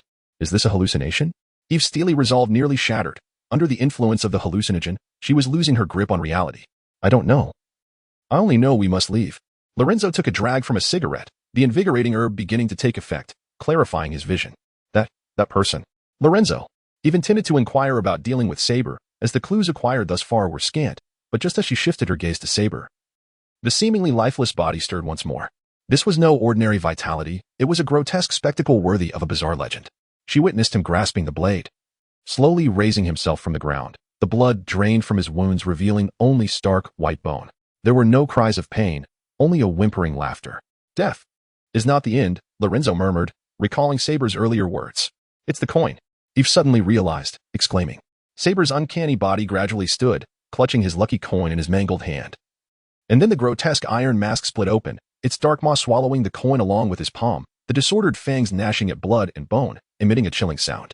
"Is this a hallucination?" The girl gripped her sword and gun tightly, finding this her only means to maintain composure on the brink of madness. "That's unimportant," Lorenzo remarked coldly. A strange standoff ensued, but suddenly a more thunderous sound erupted, shaking the entire hall as the noise reverberated. The opulent chandelier swayed violently, the crystal components clashing and ringing out a bright chime, followed by a cascade of dust. It was as though a giant was stomping the ground. But then the sound continued, and Eve realized it was clearly the blast of cannon fire. What is happening on the surface? Yet before she could ponder this, the intense tremors caused the lights in the hall to flicker, and in that fleeting moment, Saber's contorted body vanished mysteriously. Perhaps the bizarre stimuli had become overwhelming. Eve managed to regain some semblance of calm. "He has disappeared." "I know," Lorenzo replied with a calm voice. his demeanor embodying an ineffable feeling as he stared intently at the spot where Saber had just been. But soon, an endless wave of footsteps resounded again. The dance floor was now filled with guards wielding firearms, each driven to the brink of madness under the influence of hallucinogens. It's the lift. Oh. This was once the dueling ground. Gladiators used to prepare in the underground arena, emerging amidst the cheers from those lifts. The guards had been hiding below. Just as one crisis subsided, another arose, chaotic gunfire rained down upon the platform. Grasping a shotgun, Lorenzo fired at the stained glass behind him, shattering it into a flurry of shards. A small room emerged thereafter. Just as Lorenzo had suspected, Saber had been observing him from there all along. Eve, guard this place. We hold the high ground, and they cannot ascend for now. He tossed his Winchester aside and strode into the room. What are you going to do? Catching the shotgun. Eve found it surprisingly heavy. In Lorenzo's hands, it had seemed so light. It was hard to imagine the detective's strength. Clues. Saber hasn't told us enough. The brass mask bore a complex expression. Since Saber's disappearance, Lorenzo's demeanor had shifted slightly. And then what? How do we escape? Eve shouted, still preoccupied with how to leave. Everything from that night had been a tremendous shock to her psyche. That depends on you, Lorenzo replied nonchalantly. Me? Eve was perplexed about her connection to this matter. Lorenzo glanced back at the hall, where the hallucinogen hung in the air. It had not contaminated this area, and Lorenzo's mind gradually cleared. I still don't know how many guards are outside. The most reliable plan isn't for us to fight our way out, but rather to call for help. As he spoke, Lorenzo rummaged through the room. So, a few hours prior to this operation, I gave a page a silver coin to deliver a letter for me. Raising his head to meet Eve's bewildered gaze, Lorenzo continued, I actually know the location of this place. The lower city is that small, and every gang's territory is fixed. I included the location and your name in the letter sent to the Swollen Hall. Just think about it. An anonymous letter informing that the Phoenix family's princess has appeared in the lower city, and she happens to be a detective from Swollen Hall. If I were the sheriff, I would rally all the mounted police to charge into the lower city. Otherwise, the wrath of the Phoenix family would be upon him. Everything was under control. Upon learning Eve's true identity, Lorenzo had prepared for this. As long as Eve remained by his side, Swollen Hall would undoubtedly come to rescue them. Lorenzo had been watching the clock, waiting for this precise moment. When Swollen Hall launched its assault, it would be his cue to retreat. Moreover, the veracity of this matter could be easily confirmed. All Swollen Hall had to do was call the Phoenix Manor to inquire if she was present. Everything was so meticulously planned, seamless in execution. Eve shot and exploded a guard's head, the body tumbling down the stairs. After hearing all this, the girl suddenly felt disoriented.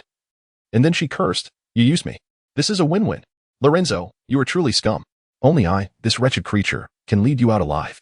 The sword fiercely struck the wall, its blade forged from an unknown metal, simultaneously delicate and unyieldingly strong. A concealed door was forcibly breached by Lorenzo's strike, revealing a shadowy corner behind the iron gate, barely wide enough for passage. It's all over. Eve, clutching a shotgun, barged in, her fury palpable. She had not shed a tear amidst the hellish sights before her, yet now tears glimmered in her eyes. They will surely use this to thwart my aspirations of becoming a detective, all because of you. Stay calm, detective. Do you think I haven't considered your plight? Observing Eve's stance, it seemed she might fire at Lorenzo any moment, and he now regretted giving her the firearm. As long as they do not capture you. None of this holds merit. It was merely an anonymous letter, devoid of credibility. As long as you remain hidden, no one will know of your presence here, rendering that letter ineffective. You previously claimed a single phone call could confirm everything. Indeed, but that would only ascertain your absence from the Phoenix Manor. You could be anywhere tonight, just not here. Even amidst the myriad of suspicions tonight, Eve's identity would leave Swollen Hall at a loss for words. Lorenzo seized Eve's skirt forcefully, tearing it aside. There was no sultry scene, just the tight-fitting attire and weaponry beneath, as if by magic. The once delicate princess transformed instantaneously into a Chapter 26. Demons, I have bestowed upon you the authority to trample upon serpents and scorpions. And you shall triumph over all adversaries. Nothing shall cause you harm. In the pitch-black night, it seemed as though voices were whispering. Press strained to comprehend these murmurs. Words drawn from the gospel. Before the rise of steam technology, the holy gospel papacy ruled the Western world, inciting strife and warfare in the name of the divine.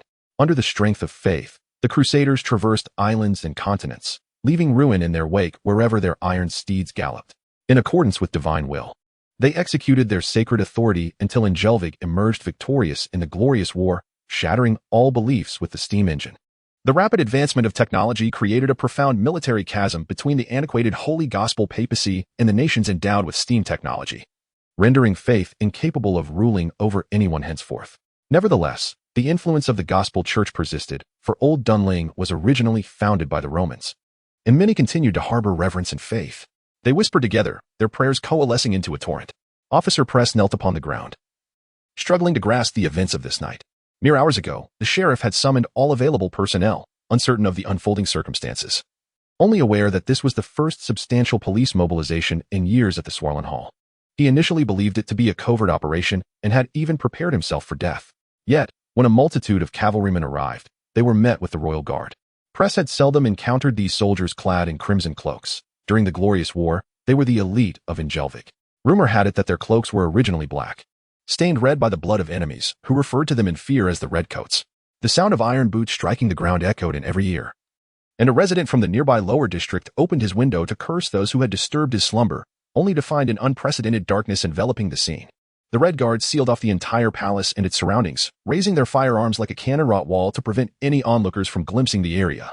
Several moments prior, the Mechanical Institute had severed all electricity in this region, extinguishing the lights and completely isolating the populace from the sordid secrets hidden within.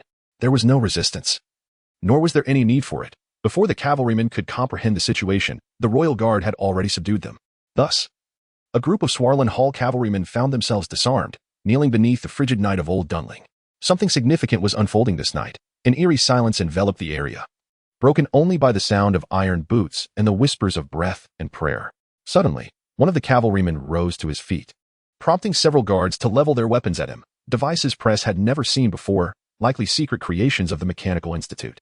However, he dared not linger on them. He understood that the more one knew, the swifter the demise. I am Sheriff Donis of Swarland Hall. I have the authority to see your leader. Sheriff Donis could no longer endure the indignity and shouted in anger, but in response, he received a brutal blow from a rifle butt, the soldiers showing no regard for his title. Sheriff Donis? Someone in the darkness ventured to inquire, and as he turned his head in pain, Donis beheld a figure emerging from the shadows.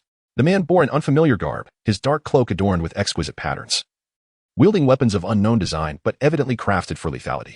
An odd scent emanated from him, familiar yet acrid, until it dawned on Donis that it was the smell of sulfur. Greetings. I am the one in charge here. A finely crafted mask obscured the man's face, rendering it indistinct in the dimness. Do you comprehend the gravity of your actions? Sheriff Donis rebuked, indignant at being treated thus. Clearly, his words bore no weight, as iron boots savagely kicked his abdomen, leaving him writhing on the ground in agony. I wish to make you aware of two facts, Sheriff. The dark muzzle of a gun was pointed directly at him. The man's demeanor relaxed, as though he might fire at any moment. The first fact, were it not for the excessive number of your cavalrymen, we would not wish to leave a void in the Swarland Hall's police force. Otherwise, according to protocol, you would all perish tonight. The gun barrel pressed against Donis's head, twisting painfully, eliciting a low groan from him.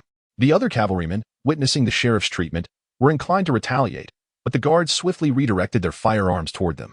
The second fact, we are entitled to execute anyone this night. Raising his firearm, the man glanced at his watch, declaring loudly, plug their ears and blindfold their eyes. What follows is not for them to witness. Press was moved without any resistance. The soldiers had never anticipated encountering this group of cavalrymen, merely driving them into the abyss of darkness, covering their eyes and ears. When it came to Press's turn, the man abruptly halted the proceedings, instructing the soldiers to bring him forward. What is your name, officer? The man gazed toward the outer district, seemingly awaiting something. Press Leyland, sir. Press was cautious, knowing that even his superior could be struck down without hesitation. I am known as Red Falcon. The man turned, his gaze from beneath the oil-painted mask scrutinizing Press. Though Press recognized this was merely a moniker, he could not fathom why the man would divulge such information to him. Take this to protect your comrades. He handed Press a firearm identical to those of the guards, heavy and distinct from any weapon Press had previously wielded. Why? Why me? Press had many questions, particularly about how he could possibly defend himself against such formidable guards, but all that emerged from his lips were those few words. Perhaps it is due to familiarity. Or maybe I simply find your sheriff intolerable. Now, do not remain dazed. I hope you will treat everything that follows as if you had not witnessed it. Understood? Red Falcon added, recalling something else. Loss of control may occur among those cavalrymen. If necessary, I require you to eliminate your comrades or even yourself. What do you mean? Press was bewildered, his confusion deepening, while the sacred sound of prayer intensified, a mysterious religiosity enveloping every inch of the land. Knowing these things demands a price, it is perhaps best that you remain unaware. Red Falcon seemed reluctant to elaborate further, as if the prior conversation had merely been a fleeting whim. As Red Falcon's words faded, the situation denied Press any opportunity for further inquiry. For a shrill whistle pierced the air from afar. Logically, there should be no steam tram at this hour, yet it appeared with startling reality. A blazing light slicing through the darkness at the edge of the fog. It was a swift rush, accompanied by a howling wind, as it sped past press. He caught a fleeting glimpse of the steam tram. Its ebony surface bore heavy armor, the overall design far larger than any steam tram press had ever witnessed. This was the true Iron Serpent, hungry for blood, surging past the defenses, followed by a cacophony of whistles echoing from the mist, reminiscent of a stampede of galloping steeds. In that instant, Press experienced a peculiar sensation, realizing that these guards were not the main players of the night. It was the Iron Serpents, emerging from the darkness. That were the true protagonists. As they disappeared into the shadows of the lower district, the thunderous roar of cannon fire and bursts of flame descended upon them, causing the very earth to tremble, as if some colossal beast were engaged in a fierce battle within that darkness. Just as the Shrike's paradise, the underground palace was also established upon a desolate ruin. It was once a grand and majestic edifice, tragically ravaged by the enemy's artillery during the Radiant War. Even the structure in the wilderness could not escape such devastation. Soldiers, garbed similarly to the Red Falcon, guarded every corner surrounding the underground palace, their silent, icy muzzles directed towards its entrance. Below, having spent considerable time in the lower city, had not been idle. It remained a mystery how he procured the original blueprints of the underground palace. Heavy troops were stationed at several exit points, forming the first line of defense, followed by scattered soldiers and the outer royal guard. Must you personally enter the palace? Berlo questioned, opposing Galahad's suggestion to seek Eve within. Your duty should be to command from outside. If anyone should go, it ought to be me. The two stood at the main battlefield before the palace's grand entrance, where they anticipated the fiercest assault. No, time is of the essence. Once they arrive, we must launch our attack, Galahad retorted. So you intend to rescue someone in such a short span in return?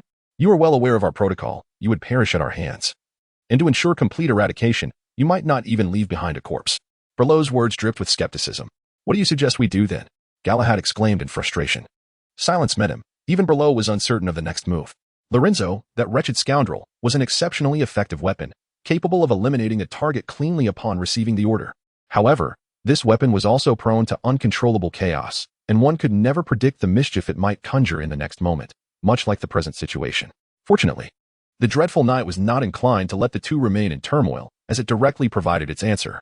An intense chill enveloped them, an indescribable sensation akin to an instinctual biological defense. Their breaths became heavier as the emotion named fear surged from their depths. They exchanged glances, only to be met with the piercing wail of sirens echoing through the night. The sound was a high-frequency ticking emanating from each individual, intensifying with time until it culminated in a shrill wail. It was a Geiger counter, a sophisticated mechanical device designed to detect radiation levels often imperceptible to the average person, its warnings indicating the proximity of a target.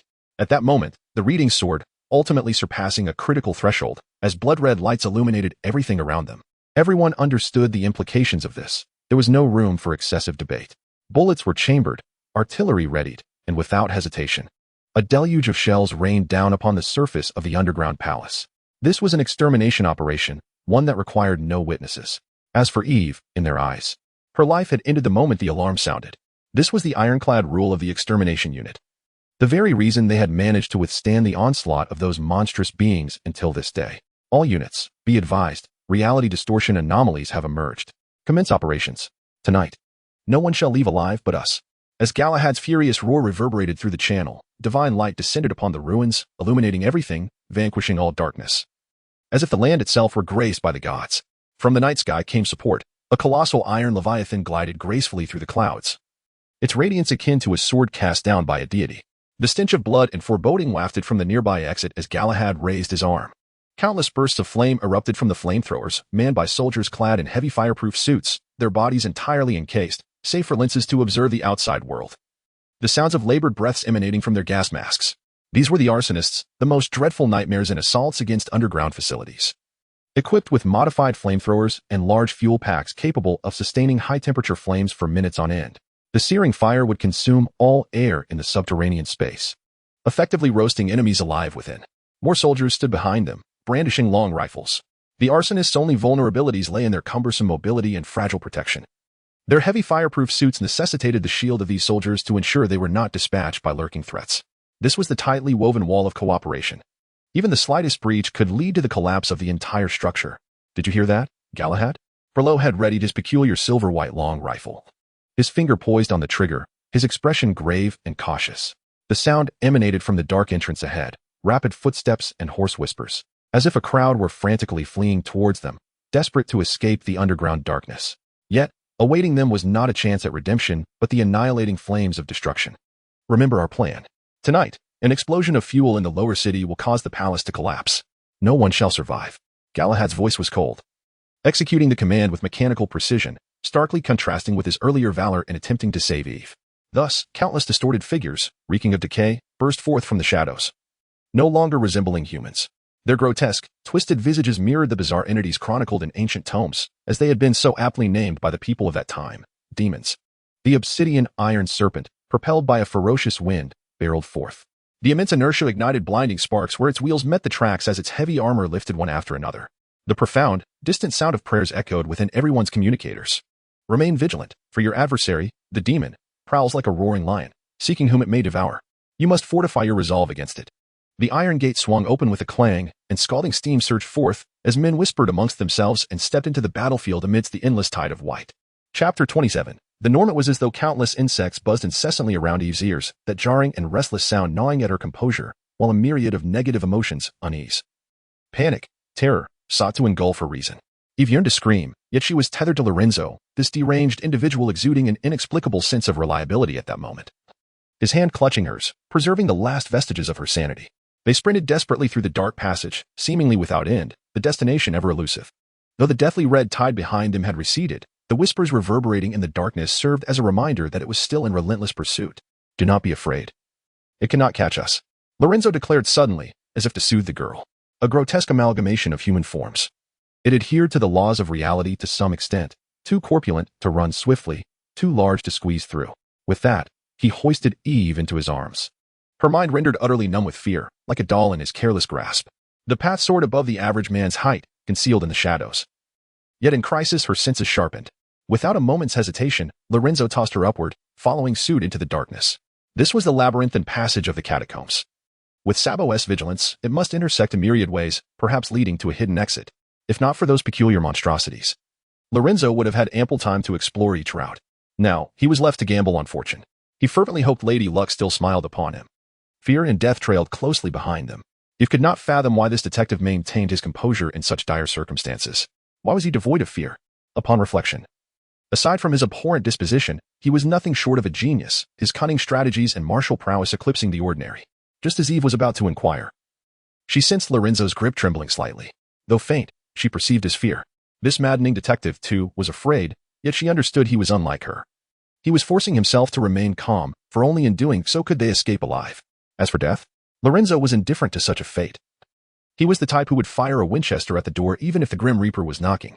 Lorenzo was determined to survive. He had reached Old Dunling, and a beautiful new life awaited him. He could feed pigeons in the square with a cigarette dangling from his lips, or ride the steam tram around the mechanical city. No one could usurp his life, not even the demons that clawed their way out of his memories. Do not worry. Fear is natural. Such things exert pressure on the mind, compelling you to succumb to negative emotions. If you yield, you will become a puppet of your own terror, Lorenzo explained, as if he had faced such entities before. Eve savored the taste of tobacco as she could only see the embers glow in the darkness, the scent of smoke lingering at her nostrils. Though she could not discern Lorenzo's face, she felt an unusual emotion rising within her. We must hasten our departure. If possible, we need to notify Swarland Hall of our plight. Ordinary folk merely walk to their doom in the face of such horrors. His tone was flat, yet beneath it simmered anger and self-reproach. This was Lorenzo's fault. Upon witnessing Wall's mutated corpse, he should have recognized the gravity of the situation. For reasons unknown, Wall had begun to transform into a monster long before, and it was only fortunate that Lorenzo had acted swiftly. He had yet to fully change. Perhaps Wall had implored him to end his life precisely for this reason. He had become aware of his divergence and wished to avoid becoming one of those abominations. Lorenzo should have remained vigilant. Life in Old Dunling had dulled his senses. The grotesque, fleshly transformation had been glaringly evident, yet he had failed to consider it. What exactly is it? Eve steadied her breath, striving to calm herself, then tightened her grip on her weapon, directing her question toward the shadowy figure in the darkness. The inquiry seemed to unearth painful memories, the response coming forth with difficulty. A demon. God said, "Let there be light," and so there was light. This was the opening line from the Gospel, often recited by the faithful to comprehend God's might and sanctity. However, what the Gospel does not document is that the birth of light must be accompanied by darkness. Philosophers have posited that just as all things in the world exist in opposition, one must experience cold to appreciate warmth. And goodness is rendered precious in the face of evil. Only through death can the beauty of life be illuminated. It seemed as if God were testing mortals. For with the gift of light arose the profoundest abyss, where creatures known as demons festered. Initially, the term demon derived from the book of Isaiah in the Gospel, describing adversaries of God. Unlike mortals basking in divine radiance, they crawled from the shadows of the Almighty, luring humanity into the depths of depravity, companioned by sin and violence. Thereby forsaken by heaven and condemned to linger in hell, Eve felt a haze envelop her. She understood the meaning of this term perfectly. Old Dunling had been established by the Romans, who not only ushered in its splendor but also its faith. Though the influence of the gospel had waned considerably, it still retained a multitude of followers, her late mother being one of them. When her mother was alive, she would recount these tales, even bestowing upon Eve a Christian name. Thus, Eve was well acquainted with this theological lore, yet such knowledge bred terror within her. How is this possible? At that moment, Eve's understanding of the world shattered, her heart racing anew within the shadowy tunnel, its rhythm echoing like a bell.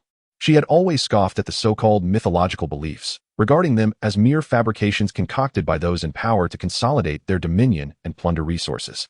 Yet now, the very essence of those myths stood vividly before her, as Lorenzo had asserted. This was no mere illusion, but a tangible reality. There is nothing impossible. We must escape swiftly. Though the origins of the demon's presence here eluded us, this catacomb housed at least hundreds, most of whom lay incapacitated by hallucinogens. These individuals were its sustenance, and it would only grow larger and more terrifying. Lorenzo's voice rang from the depths of the darkness. How do you know this, Lorenzo? Eve halted in her tracks, the whispers intensifying around her, as if an eerie monk were murmuring in her ear.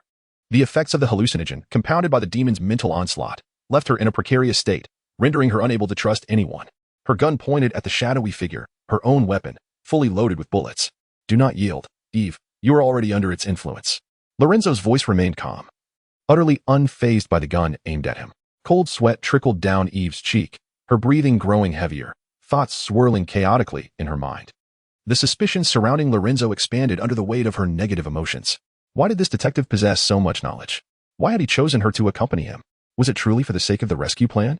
Yet, none of these suspicions held lethal weight. The most fatal of all was the man himself. A detective. Skilled in combat and possessing esoteric knowledge, Lorenzo's very existence stands as the greatest enigma. Do not fear, Eve. I comprehend your plight. When I first encountered the demons, I was much like you. I nearly took the life of my friend. They possess the capacity to obliterate one's sanity, compelling those who confront them to guard against both the fiends and the madness that may seize their comrades. In the darkness, Lorenzo offered solace. Yet his grip on the staff sword tightened. This was a shadowy tunnel with scant visibility, and he was perilously close to Eve. Should he strike with sufficient swiftness? Lorenzo harbored confidence that he could slay the girl before she had the chance to fire her weapon. There existed no inner conflict. From the moment he first swung his sword at the demonic beings, he had understood one truth. To resist such aberrations exacts a toll, whether it be one's goodwill, the constraints of one's principles, or the warmth of blood turned to ice. Eve, regain your composure. Do not disappoint your ancestors. His voice grew stern, resembling that of a rigid teacher admonishing a wayward pupil. Yet, despite his words, the staff sword was raised above his head, and with Lorenzo's strength, he could cleave even twain in an instant. Conflicting emotions tangled within Eve, her hand trembling around the gun. They stood in tense opposition for nearly a minute. And amidst the prolonged silence, Eve ultimately relinquished her weapon. What is happening to me? She murmured, collapsing to her knees, her eyes bloodshot. Her once vibrant countenance now pale, resembling that of an ailing woman. The demons are peculiar entities, scarcely qualifying as living beings. Anything they touch becomes tainted by their bizarre nature. Akin to a vessel that, once handled by them, induces nightmares in ordinary souls. Similarly, any common person who gazes upon, hears, or even senses their presence is invariably affected, the degree of madness varying with the intensity of their contact. Lorenzo lowered the lethal staff sword, assisting Eve while also securing her firearm to prevent any further foolishness. Even the written word regarding them is forbidden. They must not be observed, touched, or understood. Struggling, Eve turned her head. In the uncanny atmosphere, Lorenzo remained composed, seemingly unperturbed. Then why do you not fear? As he helped Eve move forward, he replied, there are myriad factors, akin to living daily in the company of a tiger. The first encounter instills terror, yet with familiarity, it transforms into merely a fearsome feline. A glimmer of light appeared ahead, suggesting an exit. So, in your eyes, that wretched thing is merely a large cat? In the abyss of darkness, the sight of light eased Eve's turmoil, and she nearly smiled at Lorenzo's description. When fear becomes commonplace, it merely evolves into an ordinary emotion. I have told you, I was once a priest from the holy gospel papal state of Florence. I am acutely aware that demons embody the unknown. Likewise, we require an equally unknown force to counter them. Lorenzo brandished a Winchester. expertly flicking the guard to chamber around, the shotgun spinning elegantly as it loaded. The last remnants of his cigarette were extinguished beneath his foot. The ashes and embers snuffed out. That which once shielded us, referred to as God and faith centuries ago, has now transformed into machinery and energy. Lorenzo removed his mask, feeling the discomfort it imposed. By the faint light of the exit, he finally beheld Lorenzo's visage. She had long presumed that fear dwelled within him, believing the detective's formidable mental fortitude allowed him to maintain composure. Yet the reality was inscribed upon his face, unbridled fury, a countenance unbecoming of one who should be terrified. His grip on the gun quivered incessantly. This was not fear, rather, it was Lorenzo's exhilaration. He understood the source of his fervor, akin to a hunter reclaiming a long-stored firearm. All the trees had turned to charcoal, the hunting grounds lost to the annals of history, and the so-called hunters abandoned by the new epoch. Yet one day, as you meander through existence in a daze, you discover that the dark forest still exists, teeming with those aberrations that ought to have perished in flames. Thus, you retrieve the dust-covered shotgun, welcoming rebirth. Chapter 28. Stomach Grass the Demon. Despite our endless struggle against it, we remain oblivious to its true nature, its origins, and its purpose. Perhaps some possess this knowledge but have taken such secrets to their graves. This is all I can ascertain, yet every entity deserves a name, even that loathsome creature. Thus, the saints have named it with that which opposes the divine in mythology. Lorenzo whispered the ancient secrets, and merely recounting that tale brought an inexplicable weight upon the girl. She inhaled deeply, maintaining her silence, listening to Lorenzo's words without the desire to speak further. As Lorenzo articulated, this was forbidden knowledge, and given Eve's current state, it was best to refrain from delving too deeply into it. Is that the exit? In this moment of despair, the faint glimmer ahead grew ever brighter. Eve felt a sense of disorientation as she moved forward with weary steps. Like grasping a glimmer of hope, she regained a modicum of strength and desperately ran toward it. She could sense it, the exit. Once she escaped this place, she could bid farewell to the grotesque horrors, and this wretched nightmare would come to a close. Yet, just as Eve was mere steps away from that radiant light, Lorenzo forcefully pinned her down, and despite her desire to speak, he firmly covered her mouth. Do not make a sound. Something is amiss. Lorenzo's voice was a hushed whisper, his calm gaze dominating his agitated form. Eve did not resist excessively under Lorenzo's grip. She could only hear his frigid voice. In the face of madness, one can only cling to reason, absolute reason. Do you understand? He admonished sternly. Having endured countless such situations before, after bearing immense pressure in the dark, every soul risks losing sanity upon glimpsing the light, akin to those who have languished underground embracing the sun upon surfacing. Yet such an outcome would not be pleasant. The searing sunlight could scorch eyes accustomed to shadows. And perhaps what awaited Eve beyond the darkness was an even more terrifying creature. Under Lorenzo's control, they advanced slowly, and at last, she shifted her gaze forward. Beyond that light, there was nothing that Lorenzo had warned against. It was merely a vast pit. The passage where Eve and Lorenzo stood loomed above this gaping abyss, connected by a staircase ascending along the pit's wall. Eve had initially believed that the banquet hall was the largest subterranean space, but it was evident that this was the true expanse. Endless light cascaded from above, emanating from a high-intensity lamp, so bright that merely shifting their gaze upward was blinding, rendering observation impossible. The pit stretched at least several dozen meters deep, illuminated with a glaring radiance, while the walls were lined with layers of meaningless torches. The view of the pit's bottom was obscured by a blood-red mist, revealing only a vague crimson hue. I suspect this is a site of sacrifice, Lorenzo mused, observing the depths of the pit. Though shrouded in mist, past experiences rendered him vigilant. So your previous work in Florence involved combating such entities? Eve inquired slowly, instinctively avoiding the topic of demons, having only glimpsed them once, yet the impact of that encounter remained profound. Indeed, though not entirely, Lorenzo replied. We possess a well-established system for hunting. We eliminate threats before they fully transform into demons, rather than waiting for their complete metamorphosis. Like Wall.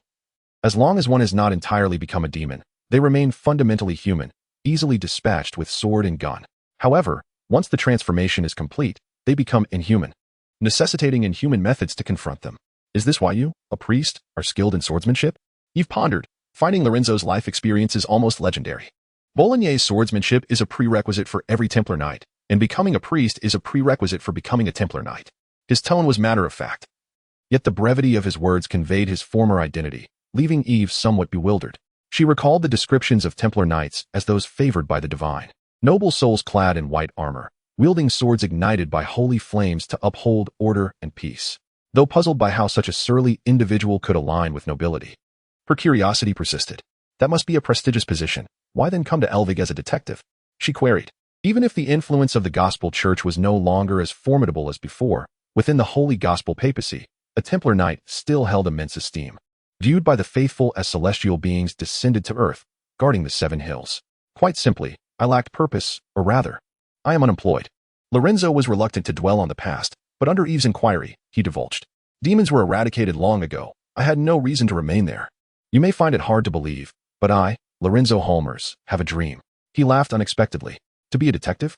What a devilishly inspirational story, he affirmed, nodding vigorously at Eve's inquiry.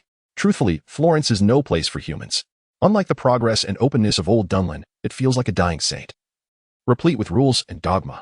Perhaps nostalgia stirred within him. Though he despised such memories, he found himself reminiscing. In the capital of the Holy Gospel papacy, the seven hills are even more restrictive.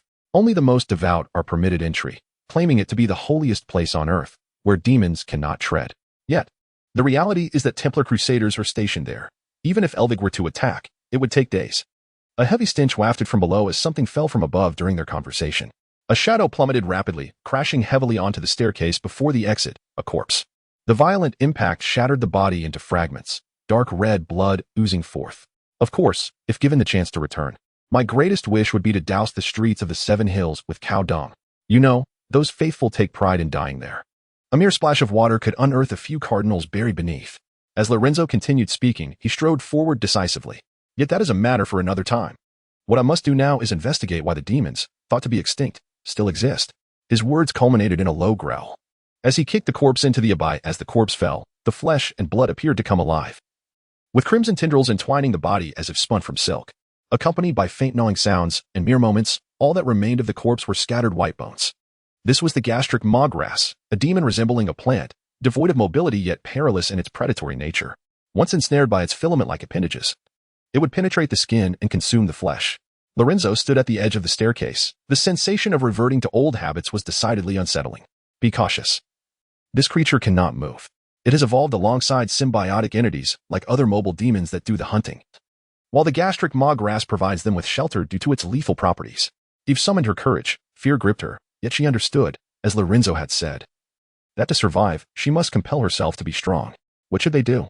At a glance, it seemed there was no way down for them. Retreat was their only option. Lorenzo offered no reply but scrutinized the terrain. An ominous feeling washed over Eve, prompting her to tentatively inquire, "Are you planning to kill it?" Her fear was palpable. Just a glimpse of the demon had left her paralyzed with dread, let alone the thought of striking it with a sword. Even if she found the courage to wield a weapon, could such a bizarre and twisted entity truly be vanquished by blade or bullet? The expanse of blood-red demon grass was daunting. Do you know? Most demons share a common trait. They shun light and fear fire and silver. This wisdom, accumulated over millennia by the church, resided in Lorenzo's mind. Yet what good was it? Here, not even silver was present. Only a few flickering torches provided illumination. Eve. This is a creature kept in confinement. Observe the edges of the pit. It churns and bubbles but does not overflow. Although it cannot move, its expansion is rapid. The church's records indicate that a single gastric maw grass devoured an entire town. To contain it, the church set the town ablaze. Are you suggesting something is restraining its movement? Eve grasped Lorenzo's implication. Recognizing the detective's keen observational skills, she would never have considered countermeasures, her mind solely preoccupied with escape. Indeed. I believe I comprehend what is about to transpire this night. Fragmented pieces began to coalesce in Lorenzo's mind. He meticulously gathered the details of the evening, finally discerning Sabo's intentions. Sabo was poised to unleash a premeditated assault on the entirety of Old Dunling. The detective's expression darkened. How many souls inhabited Old Dunling? 1 million? 2 million? As long as there was sufficient flesh and blood, it was merely a matter of time before the gastric maw grass blanketed Old Dunling. This was why he had claimed that no one would survive tonight. It was not just the catacombs at stake. Once these entities were unleashed, the entire lower district would fall. Sabo's words echoed in his mind. He had orchestrated everything according to that enigmatic mentor, whether it pertained to the deaths or the promise of total annihilation this night.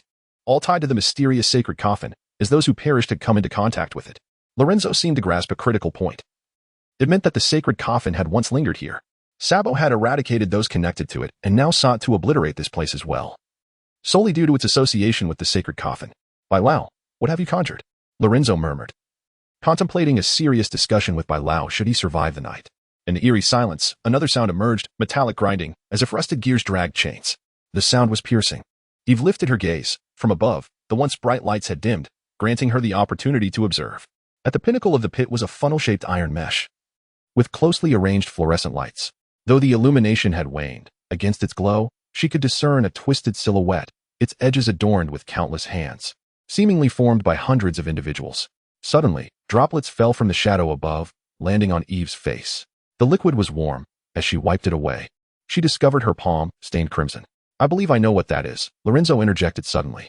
That is the fetters binding this demon. The dense array of fluorescent lights had partially restrained the gastric maw grass's vitality, and now, with the lights extinguished and the iron mesh collapsing, the contents within became evident, countless corpses. The earlier fall had been merely one among many, now all had descended into the depths of the pit. In the next moment, the lights extinguished entirely, engulfing everything in darkness, reminiscent of their encounter with the demon in the hall. Both of their breaths grew heavy, and soon, from the abyss emerged a cacophony of gnawing sounds, the demon feasting, indulging in an opulent banquet. What is happening? Eve inquired, but received no answer. Lorenzo remained silent, guiding her towards the corridor behind them. He understood all too well what was unfolding. This was a feeding, and with the gastric maw grass's nature, it would inevitably expand. With the high-intensity fluorescent lights now extinguished, as Sabo had foretold, the true spectacle of total annihilation was about to commence. Chapter 29. The cost. It was destined to be a moonless night, a realm shrouded in darkness, illuminated solely by the beams of light cast by the airship. Resembling an isolated island amidst a turbulent sea, detached from the world, left only with a frenzied struggle for survival. The battle had commenced. The night filled with the cacophony of countless gunshots mingling with the rising flames. The arsonists began their grim task, dozens of flamethrowers converging to form a wall of fire, which spewed forth not just flames but ignited oil as well, as orderly bullets pierced through the inferno to strike the creatures lurking in the shadows. Beneath the thick lenses, one could only discern the silhouettes of many writhing in the sea of fire, flesh, and blood being reduced to cinders, driven by a bloodthirsty desire to break through the flames, only to be felled by the relentless bullets.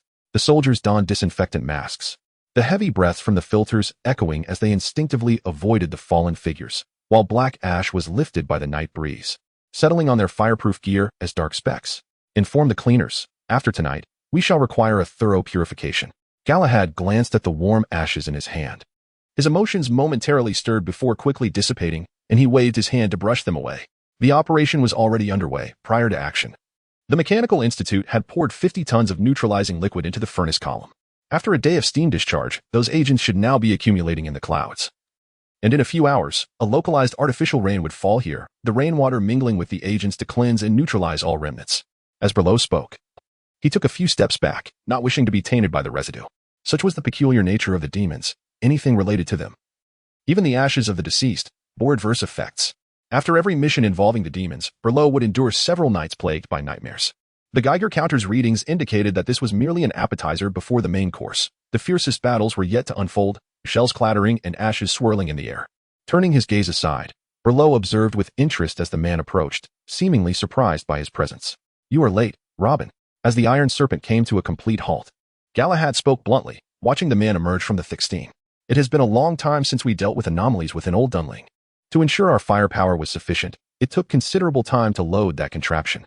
Robin, explaining himself, resembled a devout worshipper, an iron cross hanging from his dark cloak.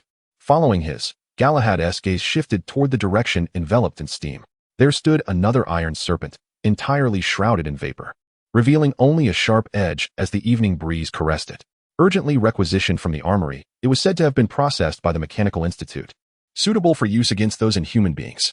As Robin elaborated, the object fully came into view, a masterfully crafted smoothbore cannon, its dark barrel adorned with patterns of foliage painted in gold dust. Were it not for the box of shells beside it, one might mistake it for a piece of art destined for a gallery. The artisans of the Mechanical Institute were always thus, creating perilous weapons while embellishing them with artistic finesse. In total, 3 avalanche-type smoothbore cannons and 2 carloads of 4 tons of oil. Arthur's intention was clear. We must incinerate this place entirely. As the transporter of this cargo, even Robin himself was taken aback by the gravity of the situation. As for safety, rest assured, we communicated with the Mechanical Institute before departure. They adjusted the output of the furnace column and the power along the route. Now the streets of Old Dunling are suffused with scalding steam, visibility reduced to less than 3 meters. No one knows what we have brought out. Galahad nodded, but soon expressed his concern. What troubles me is not this issue, but the elite forces. The Geiger counter's index has not halted after surpassing the critical threshold. It continues to rise steadily, indicating that the anomalies within the catacombs remain unresolved, and those demons are still evolving. This was undeniably bad news. The strength of the demons subtly exceeded expectations. The The Purification Agency, and even the Demon Hunting Association refrained from publicizing the existence of demons. One significant reason being their contaminative nature. Even the texts documenting their knowledge could drive one to madness, let alone releasing a live demon into Old Dunling. Galahad spoke with concern. We have undergone training and specialization merely to contend with such monsters. Ordinary individuals possess no capacity for resistance against them. They would succumb to madness and contamination, perhaps even transform into the next demon. Old Dunling serves as the nexus of the world. Should this madness spiral out of control, it would spread through the traffic systems of the Midgard serpent, permeating the entire world. You understand the peril lurking behind this, do you not? This was precisely why such bizarre creatures remained unknown to the world. Any reckless engagement only led to death. The Purification Agency, a shadowy organization, kept them firmly confined beyond the city walls, preserving the sanity of the world. Alas, the battlefield was too close to the urban area. Otherwise, Galahad would not be so hamstrung. Otherwise, they could simply obliterate the area with the war airships, with the stockpile of luminous wartime weaponry. They could raise the entire lower district. But these were no longer the dark olden days, when humanity could only rely on silver swords and fire to combat demons. Now, mankind possessed far more efficient weapons, and the scales of advantage had long been tipped. We anticipated this, hence the armor is awaiting you. The implementers of this plan had foreseen everything, even the armor was already prepared. Robin exuded confidence. In his view, divine favor rested upon the battlefield. As Robin spoke, the final steam tram arrived slowly, its armored coating a matte black, reflecting almost no light. Were it not for the low hum of the engine, none would have noticed its arrival. Endless steam billowed forth as the gates opened, and within the gray-white mist emerged a menacing silhouette. Yet, it seemed that this was not mere steam. Amidst the fog, Galahad felt an inexplicable chill. It was likely cold air. This iron serpent was a moving icehouse. As the gates opened, green lights illuminated within, accompanied by indistinct singing, as if a woman were serenading from within. The soldiers gazed at the ghostly green light. A woman's visage materializing from the depths, ethereal and chaotic, seemingly weeping and laughing simultaneously. She appeared to be questioning the soldiers, a familiar face that evoked nostalgia and sorrow. For it belonged to his fiancée E, who had passed away years ago. Breathing heavier than ever, it felt as if a leaden weight pressed upon his chest. He extended his hand, taking heavy steps forward, yearning to draw closer, to reclaim his beloved from the clutches of death, if only. A piercing alarm abruptly shattered the soldier's illusion, and a weak electrical current surged through the electrodes embedded beneath his flesh, jolting him awake as if from a deep slumber. He fell to his knees, realizing he had strayed from his position, bathing in that green light, whereupon a silver gun barrel came into his view. Soldier, you have been neurocontaminated. Berlot stood before the soldier, facing the eerie light. Child, you should not gaze upon this thing. Berlot knew precisely what lay behind him, but he had never looked in that direction from the start. All present adhered strictly to their posts. I. The soldier attempted to voice something, but the words morphed into a whimpering howl, resembling another language he could not comprehend. The world around him twisted and contorted, ultimately dissolving into a crimson haze. You ought to rest now. That was the last sound he could hear. Berleo withdrew the syringe and plunged it forcefully into his body. As the anesthetic surged into his veins, the alarm finally ceased, and the soldier collapsed heavily to the ground. It appeared that the Neurorehabilitation Center was about to welcome a new guest. Berleo murmured to himself as he gazed at the gun in his hand, its silver surface reflecting the eerie green light behind him. Had those lunatics truly succeeded? He inquired of the Robin. The Robin, turning his back to the radiance, grasped the iron cross tightly and replied slowly. They succeeded months ago but have been calibrating it ever since. They believe tonight's operation is the perfect opportunity to test this weapon. They are indeed playing with fire. Berleo cursed vehemently. He loathed that weapon, viewing it as an embodiment of Elomen. But have we not also been playing with fire in our struggle against the demons for so long? Galahad remarked flatly. The only one among them who met the light with unwavering eyes, seemingly unscathed, yet his gaze was complex. The readings continued to rise. We must eliminate that demon in the catacombs. Galahad, according to their indications, only the Knights Commander are currently authorized to wield this weapon. It requires a key to activate. The Robin said as he extended the iron cross. Its seemingly smooth surface concealed hundreds of minuscule grooves, resembling the pattern of a key. It too was a key, unlocking a box of foreboding significance. This is the true secret weapon of tonight. The Robin had come here for this purpose. Am I to be a test subject? It is indeed a luxury for a Knight Commander to serve as their experimental subject. Galahad paused, then self-deprecatingly continued, yet he accepted the key. Its frigid touch reminiscent of grasping ice, and without a hint of hesitation, he strode towards the green light. So, is this the reason for your sudden appearance here tonight? According to the mission, you should be aboard the Dawn's Path with Lancelot. Berleo could only hear the fading footsteps of Galahad. feeling a profound unease as if watching a friend walk towards the abyss. Yes, this is the first batch of armor, a total of 13 pieces. Dispatched to the Knights commanders scattered across the territory of Engervig while the Dawn's path hunts demons. Arthur believes this weapon could turn the tide of battle. And even the Queen has consented to its deployment. The Robin spoke somewhat helplessly, yet victory necessitated such actions. I understand you, Berleo, you detest that thing. But it is the only means we have to combat the demons, just as Arthur stated when we first became knights. Engaging with demons is a process fraught with sacrifice. The eyes behind the mask bore a hint of fatigue as the arsonist ignited a blazing sun in the night, illuminating his view with a blinding brightness. Sacrificing blood, suffering. Giving everything we can, until we perish with nothing left. As he spoke, the Robin unexpectedly laughed, glancing at Berleo as he traced a cross over his chest. I suppose I shan't fare so poorly. After all, I am a believer and fight against demons. I trust one shall ascend to heaven upon my death. As for you, Berleo, I run a casino, commit murder and arson, and engage in various smuggling ventures. I have transgressed nearly every law in Engervig. Yet I know I am a good person. Whether or not I ascend to heaven matters little to me. Berleo stated bluntly, for he did not believe in any deity. Rather than pray daily, he preferred to earn more money for his peace of mind. Just then, a hoarse murmur emanated from the compartment behind him, causing Berleo's hand to tremble slightly, yet he ultimately refrained from turning back to assist Galahad. A vague whispering voice murmured in his ears, as if something had awakened in that moment from the compartment behind him. The green light finally extinguished, but a distorted shadow emerged from within. Its footsteps echoing with a metallic clang, enveloped in searing steam that obscured its form from view. It strode forward, passing by the Robin, who calmly stated, Galahad, after complete activation, you will have only 10 minutes to act. Kill that damned demon and return alive. The figure paused momentarily, as if eyes were watching him from within the searing steam, but soon that sensation vanished, and the silhouette moved forward, crossing everyone and heading straight into the depths of the inferno, while none dared to gaze upon that detestable figure. May you all turn from wickedness to virtue. Dwell in peace eternally, never forsaken, and forever under protection. The Robin prayed. Chapter 30. Sacred flame. It seemed as though the entire world had lost its radiance, engulfed in an impenetrable darkness that rendered everything unrecognizable. Eve traversed the shadowy corridor, still yearning for the dawn of light. Just as Lorenzo had said, those who dwell in darkness for too long may succumb to a frenzied madness upon encountering illumination. At this moment, Lorenzo and Eve found themselves deeper within, their movement unceasing since the moment the flesh-eating grass had shed its bindings, leading them to this very place. The great detective was uncertain of their location, surrounded by an oppressive silence that offered no sense of direction, yet maddening sounds echoed from beyond the walls. These eerie noises were reminiscent of countless steel needles delicately scraping against the walls, or perhaps the rustling of innumerable serpents slithering through the shadows, producing a chilling cacophony. It was the flesh-eating grass, a grotesque amalgamation of flesh and tendrils. To label it merely as grass was a gross simplification, for its essence remained that of a demon. Now unshackled, Lorenzo's voice emerged from the obscurity, yet Eve could not discern his silhouette, a disquieting sensation enveloping her. What should we do? Upwards. We must find a way out. If we linger here, we shall inevitably be devoured by the flesh-eating grass. A hand reached out from the darkness, grasping Eve. It was Lorenzo. He lit a cigarette to signal his position to her. The corridor branched out in multiple directions, yet the route was clear. They needed to ascend. However, as they moved upwards, the passage began to tremble violently, reminiscent of the earlier disturbance in the hall, as if some unseen force was bombarding the subterranean chamber. Could it be our saviors? In this life-threatening predicament, Eve had momentarily forgotten Lorenzo's earlier manipulations.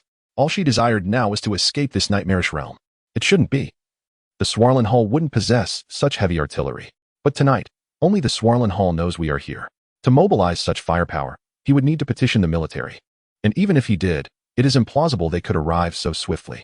Dust cascaded down from the corridor walls, layer upon layer, suggesting imminent collapse. Unless another group is involved. The entire situation began to crystallize in Lorenzo's mind as he pressed forward, seeking an exit. This night's events were not merely about him. They were a clash between Sabo and another faction. The demons were not intended for their benefit, but rather for those who had come to assault this place. Lorenzo and Eve were but unwitting lambs caught in this fierce conflict. Do you smell something? Eve inhaled deeply, sensing something amiss. Lorenzo removed the cigarette, recognizing that its fragrant smoke obscured his judgment. He inhaled sharply, a moment of silence ensued, and then Lorenzo spoke again. I have good news and bad news. Grasping Eve's hand, Lorenzo sprinted down the corridor, unfazed by the sounds emitted by the flesh-eating grass, as if they were hastening towards their demise. The good news is that a more specialized group has come to rescue us. They know how to seal the underground with kerosene. The demons fear fire, which would significantly weaken them. Lorenzo shouted loudly. The bad news is that we are also trapped in the underground, and they might burn us alive. The acrid scent of smoke became palpable in the darkness, even at such depths, rendering it unimaginable what chaos lay above. Should we continue upwards? Eve asked, panic creeping into her voice. To ascend would mean crashing headlong into that inferno, yet retreating below would only prolong their torment without hope. Downward. The underground is extensive and sustains many. It must possess a waste disposal system. We need to locate that. Lorenzo quickly devised a new course of action. Having prepared meticulously prior to entering the underground, the drainage system of Old Dunlin served the entire steam infrastructure, sprawling through every corner of the city.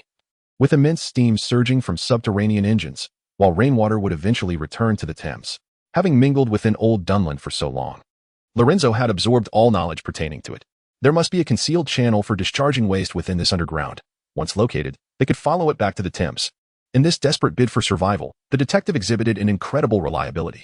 He wasted no time in brandishing his sword staff, cleaving through the iron door at the end of their vision.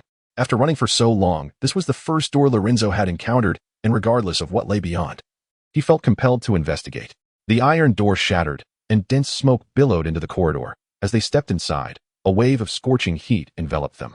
They seemed to have descended beneath the hall, where flickering flames illuminated the darkness, rapidly advancing. It was ablaze, emitting mournful wails as its tendrils scraped against the walls, producing a sound akin to scales in motion. I suspect that must be the demon born of the flesh-eating grass, Lorenzo remarked, his countenance darkening. Just as flowers in nature provide sanctuary to demons, the seeds of the flesh-eating grass would also parasitize the demons, sprouting iron-like red tendrils upon their grotesque forms. Raising his shotgun, Lorenzo pulled the trigger, unleashing a barrage of projectiles that struck the bloody mass, causing blood to spatter. Yet, almost instantaneously, more tendrils erupted from the wounds. Driven by excruciating pain and an insatiable hunger for flesh, urging the monstrous entity forward. Run. If you spot anything resembling a waterway, hold your breath and leap in. Lorenzo did not falter, but spoke coldly to Eve. And you? Eve questioned, bewildered. Was Lorenzo truly intent on facing the demon alone? Run. Your presence here will only hinder me. The demon began to charge, and Lorenzo thundered in anger, shoving Eve aside. She stumbled a few steps, gazing at the figure silhouetted against the flames. As if resolved to something, she turned and sprinted, shouting, I'll wait for you. In such a life-and-death situation, someone declaring they would wait for you was almost absurd.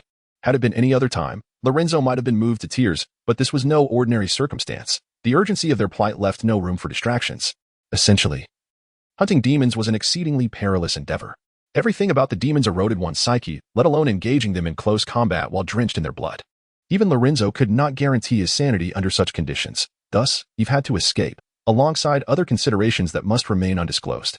As the demon lunged towards him, wielding his sharp sword staff, Lorenzo executed an uncanny maneuver. He twisted his form in a way that defied human flexibility, finding a blind spot amidst the colossal figure, propelling himself through with force while slicing through flesh, blood spraying in torrents.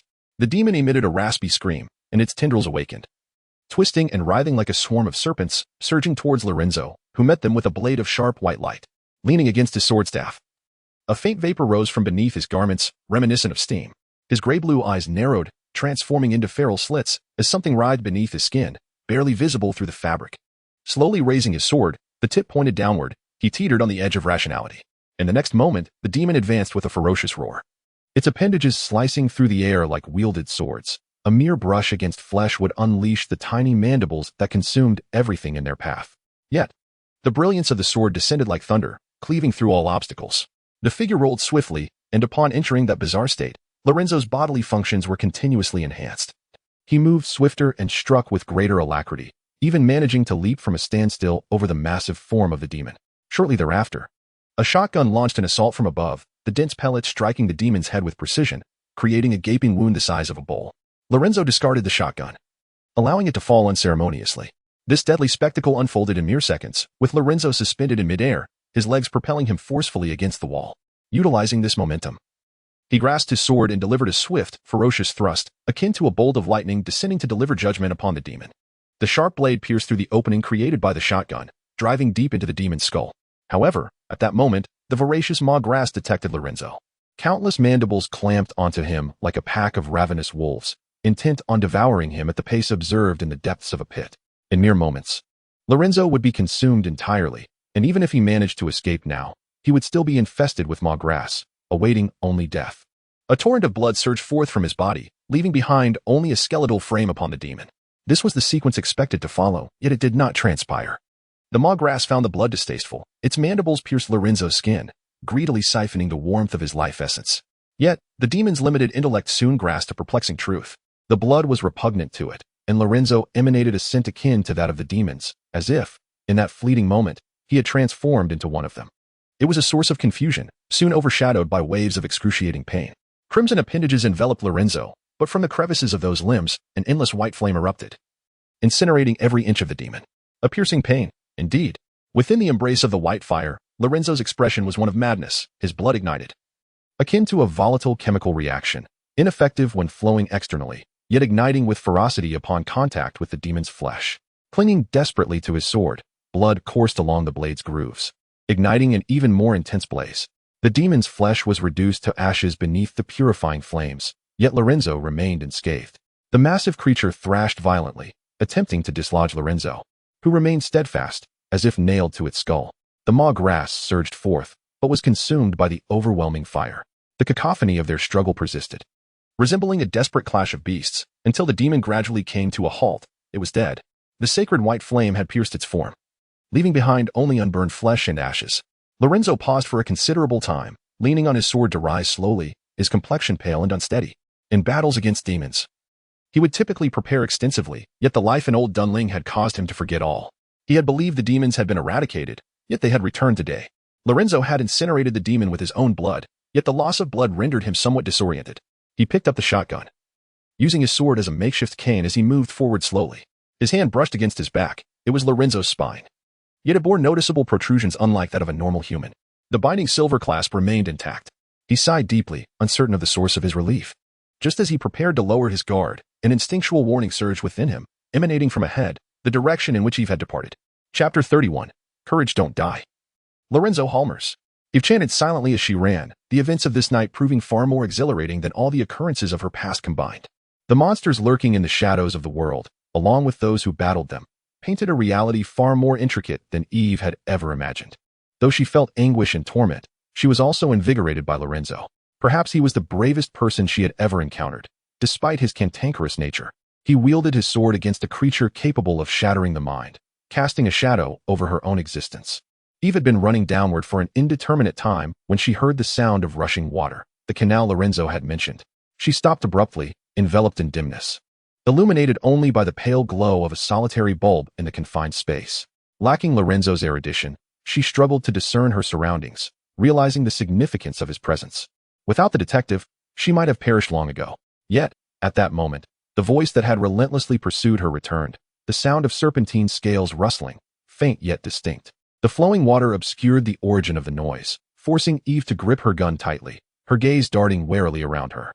Lorenzo had warned her of the incredible mental strain these creatures imposed, but he also taught her that once one grew accustomed to fear, even the fiercest tiger could be perceived as merely a dangerous house cat. With her weapon firmly in hand, Eve scanned the darkness. Thoughts raced through her mind, contemplating what survival would entail and what death might bring. There was nothing to fear, merely the burden of unfulfilled regrets. In that moment, she experienced a disconcerting sense of detachment, struggling to recall when she had transformed from a typical girl fond of dresses and dolls into one who grasped swords and guns. In the obscurity of her consciousness, memories began to crystallize. Eve was born after the glorious war, but before her birth she had 3 brothers, all of whom had perished in battle. Her parents, forever tinged with sorrow, regarded her as a treasure. Ironically, the death of her brothers cast a perpetual shadow of grief over the household, yet their absence compelled her parents to shower Eve with love, allowing her childhood to flourish like one spent in a candy house. But why had she become this way? Eve pondered, and in the darkness, sharp claws approached with chilling intent. Yet, she summoned a flicker of courage, dodging the attack and firing back. Dark crimson blood erupted, staining the ground beneath her. Her heart raced, but unlike before, she was gradually acclimating to the terror. Dragging her stiffened body, she ran toward a corner of darkness. As instructed by Lorenzo in the corridor, the echoes of his voice resonated in her ears. According to the teachings of the Order, humanity once coexisted with demons, erecting sturdy walls to confine themselves. At night, they would sequester themselves in sealed shelters, stifling their fear in silence. Lorenzo had once described it thus: in the darkness, we trembled until the first flame ignited, illuminating the dark forest. This light could guide the lost souls wandering in the night. Yet it would also reveal our presence to lurking demons, proving that illumination does not always offer protection. To vanquish a demon, one must first become one, infiltrating the shadows. The sound of scales intensified, and Eve caught a whiff of a metallic scent in the air. Pressing against the wall, she focused on guarding her immediate vicinity. She had to survive, at least until Lorenzo arrived. This space resembled a circular chamber, where the curved walls reflected sound. Merging the waters rushed with the sound of scraping scales, rendering her directionless. Something brushed against Eve's face, but when she wiped her sleeve, she found nothing, perhaps merely dust. Suddenly, she raised her gun and fired into the oppressive darkness. The shot erupted in a brilliant flash, illuminating everything, including the demon lurking above. Its grotesque, warped form, pallid bones intertwined with exposed muscle, clutched the wall with multiple hands, its sharp teeth protruding menacingly, surrounded by a myriad of eyes. The bullet struck true, a testament to her proficiency during her training at the academy. At close range, she hit the demon's head, shattering several eyes, which emitted a hoarse wail. "Stay calm, Eve," she whispered to herself, rolling aside to evade the descending creature. Her eyes were bloodshot, her hands trembling, yet she clung to her weapon. It was undeniably challenging to regard such a twisted nightmare as merely a dangerous cat. This was the terrifying aspect of demons. Each moment spent battling them tested her sanity. A single fracture could herald her demise. A fierce wind howled behind her, heralding the approach of razor-sharp claws adorned with rings. A remnant of humanity now transformed into a demon. Eve pivoted sharply, understanding that escape was futile. She drew her short sword and swung with all her might. But her strength paled in comparison to that of the demon. The sword clashed against the claws, sending shockwaves through her hands, and the weapon was effortlessly flung aside, leaving a shallow gash on her slender arm. As if intoxicated by the scent of human blood, the demon emitted an exultant howl. Its jagged maw gaped open, and its twisted arms ensnared Eve. The meat grinder-like jaws loomed before her, and she sensed that her end was nigh. Was this truly how it would conclude? It seemed inevitable. Several arms clutched her like shackles, the elongated claws piercing her flesh, her sanity fraying as madness threatened to engulf her. What a wretched night! If only she had heeded her father's counsel, she might be nestled in the warmth of her bed, oblivious to the existence of demons, blissfully growing until she encountered a beloved partner and spent her days on a picturesque island. It should have been that way. When had she begun to change? Was it after her mother's passing, when her father succumbed to drink? No, he had been this way since her birth, mourning for her brothers. The familiar image of a framed photograph surfaced in her mind, though she could not recall their faces, only knowing they were her brothers. She was the princess of the Phoenix family, a phoenix reborn from ashes. Yet, she alone survived, while they became ash. Every breath she took, every moment of her existence, was a tribute to their deaths. Perhaps it was this understanding that had led to her transformation. As the demon's maw descended, an incredible surge of strength erupted within Eve. Enduring the pain of the claws, she broke free from her bonds and thrust her fist, along with her gun, into the monster's gaping maw. The agony was nearly numbing. Yet Eve cared not. In the face of extreme fear, some succumbed to madness while others found a deranged bravery. Within the myriad eyes, her fierce and valiant visage reflected, her pupils narrowing in fury, resembling the slit eyes of a beast. "Die!" she screamed, pulling the trigger in her hand. An eerie, muted sound echoed beneath the grotesque flesh as bullets relentlessly pierced the demon's body, mercilessly shredding its insides. With a violent motion, it hurled Eve against the wall. Torrents of blood pouring from its maw, its hoarse voice a cruel cacophony. Eve crashed heavily to the ground, feeling as though her entire being had shattered. Her arm was a gruesome sight, soaked in blood and bearing horrific wounds. The demon, though suffering, merely endured the pain, for it was a creature of darkness. And the agony would only awaken its primal instincts, as its parasitic stomach unleashed writhing tendrils, akin to a frenzied swarm of serpents. At last, her once timid heart found courage. Gritting her teeth, Eve struggled to rise, determined not to tarnish the Phoenix family's reputation, even in death. The demon charged at her once more, and she attempted to evade, but the excruciating pain nearly rendered her unconscious. Yet, the girl managed to move, narrowly escaping the impending collision. Gray dust cascaded violently around her, and the demon's menacing shadow twisted and flailed amidst the swirling particles. Gasping for breath, Eve had survived for a few more precious seconds. It was enough. She must endure, at least until Lorenzo arrived. Though they had known each other for a brief time, the image of the detective standing firm against the demon was etched in her heart. Lorenzo Holmers would not perish. He remained there, surely capable of vanquishing the beast. All she needed was to survive, to endure another thunderous assault commenced. The erratic, growing tendrils danced like flying blades, grazing her skin and leaving wounds from which blood flowed uncontrollably. Her vision dimmed, and Eve felt as though she were submerged in icy depths, her will faltering against the demon's relentless onslaught. It seemed her end was nigh as she gazed at the encroaching demon and closed her eyes. Time ticked away, and the anticipated death did not arrive. A glimmer of light emerged before her. Thus, Eve opened her eyes to find her vision consumed by blinding flames. Chapter 32. The underworld's dark current. The speeding bullet traversed a considerable distance, slicing through the pitch-black corridor, resonating with a thunderous roar as it pierced the demon's body. Yet, this was not merely an end. The spinning bullet was tainted with Lorenzo's blood, akin to volatile oil, igniting an explosion within the demon's form. A blinding white fire erupted from that contorted body, seemingly possessing a will of its own, as the pure white flames tore through the demon's flesh, incinerating its foul, putrid blood into charred remnants, while the flickering flames intensified, consuming all the blood in a fervor. At the dark terminus, Lorenzo appeared to murmur something. He raised his shotgun, each pull of the trigger accompanied by a dazzling flash of light. The secret blood awakened to 3, remaining within a stable range. Mental stability was intact, and the binding silver tether remained unbroken. With a glimmer in his eyes, Lorenzo whispered unintelligible words, advancing towards the demon while firing. Like a grand firework, the demon emitted a wretched sound beneath the pure white encasement, perhaps an indomitable holy flame, vowing to incinerate all evil to ashes. "Eve, get away," Lorenzo bellowed. Eve exerted every ounce of strength to move slightly aside, but the demon, with ferocious force, crashed against the surrounding walls, barreling towards Lorenzo.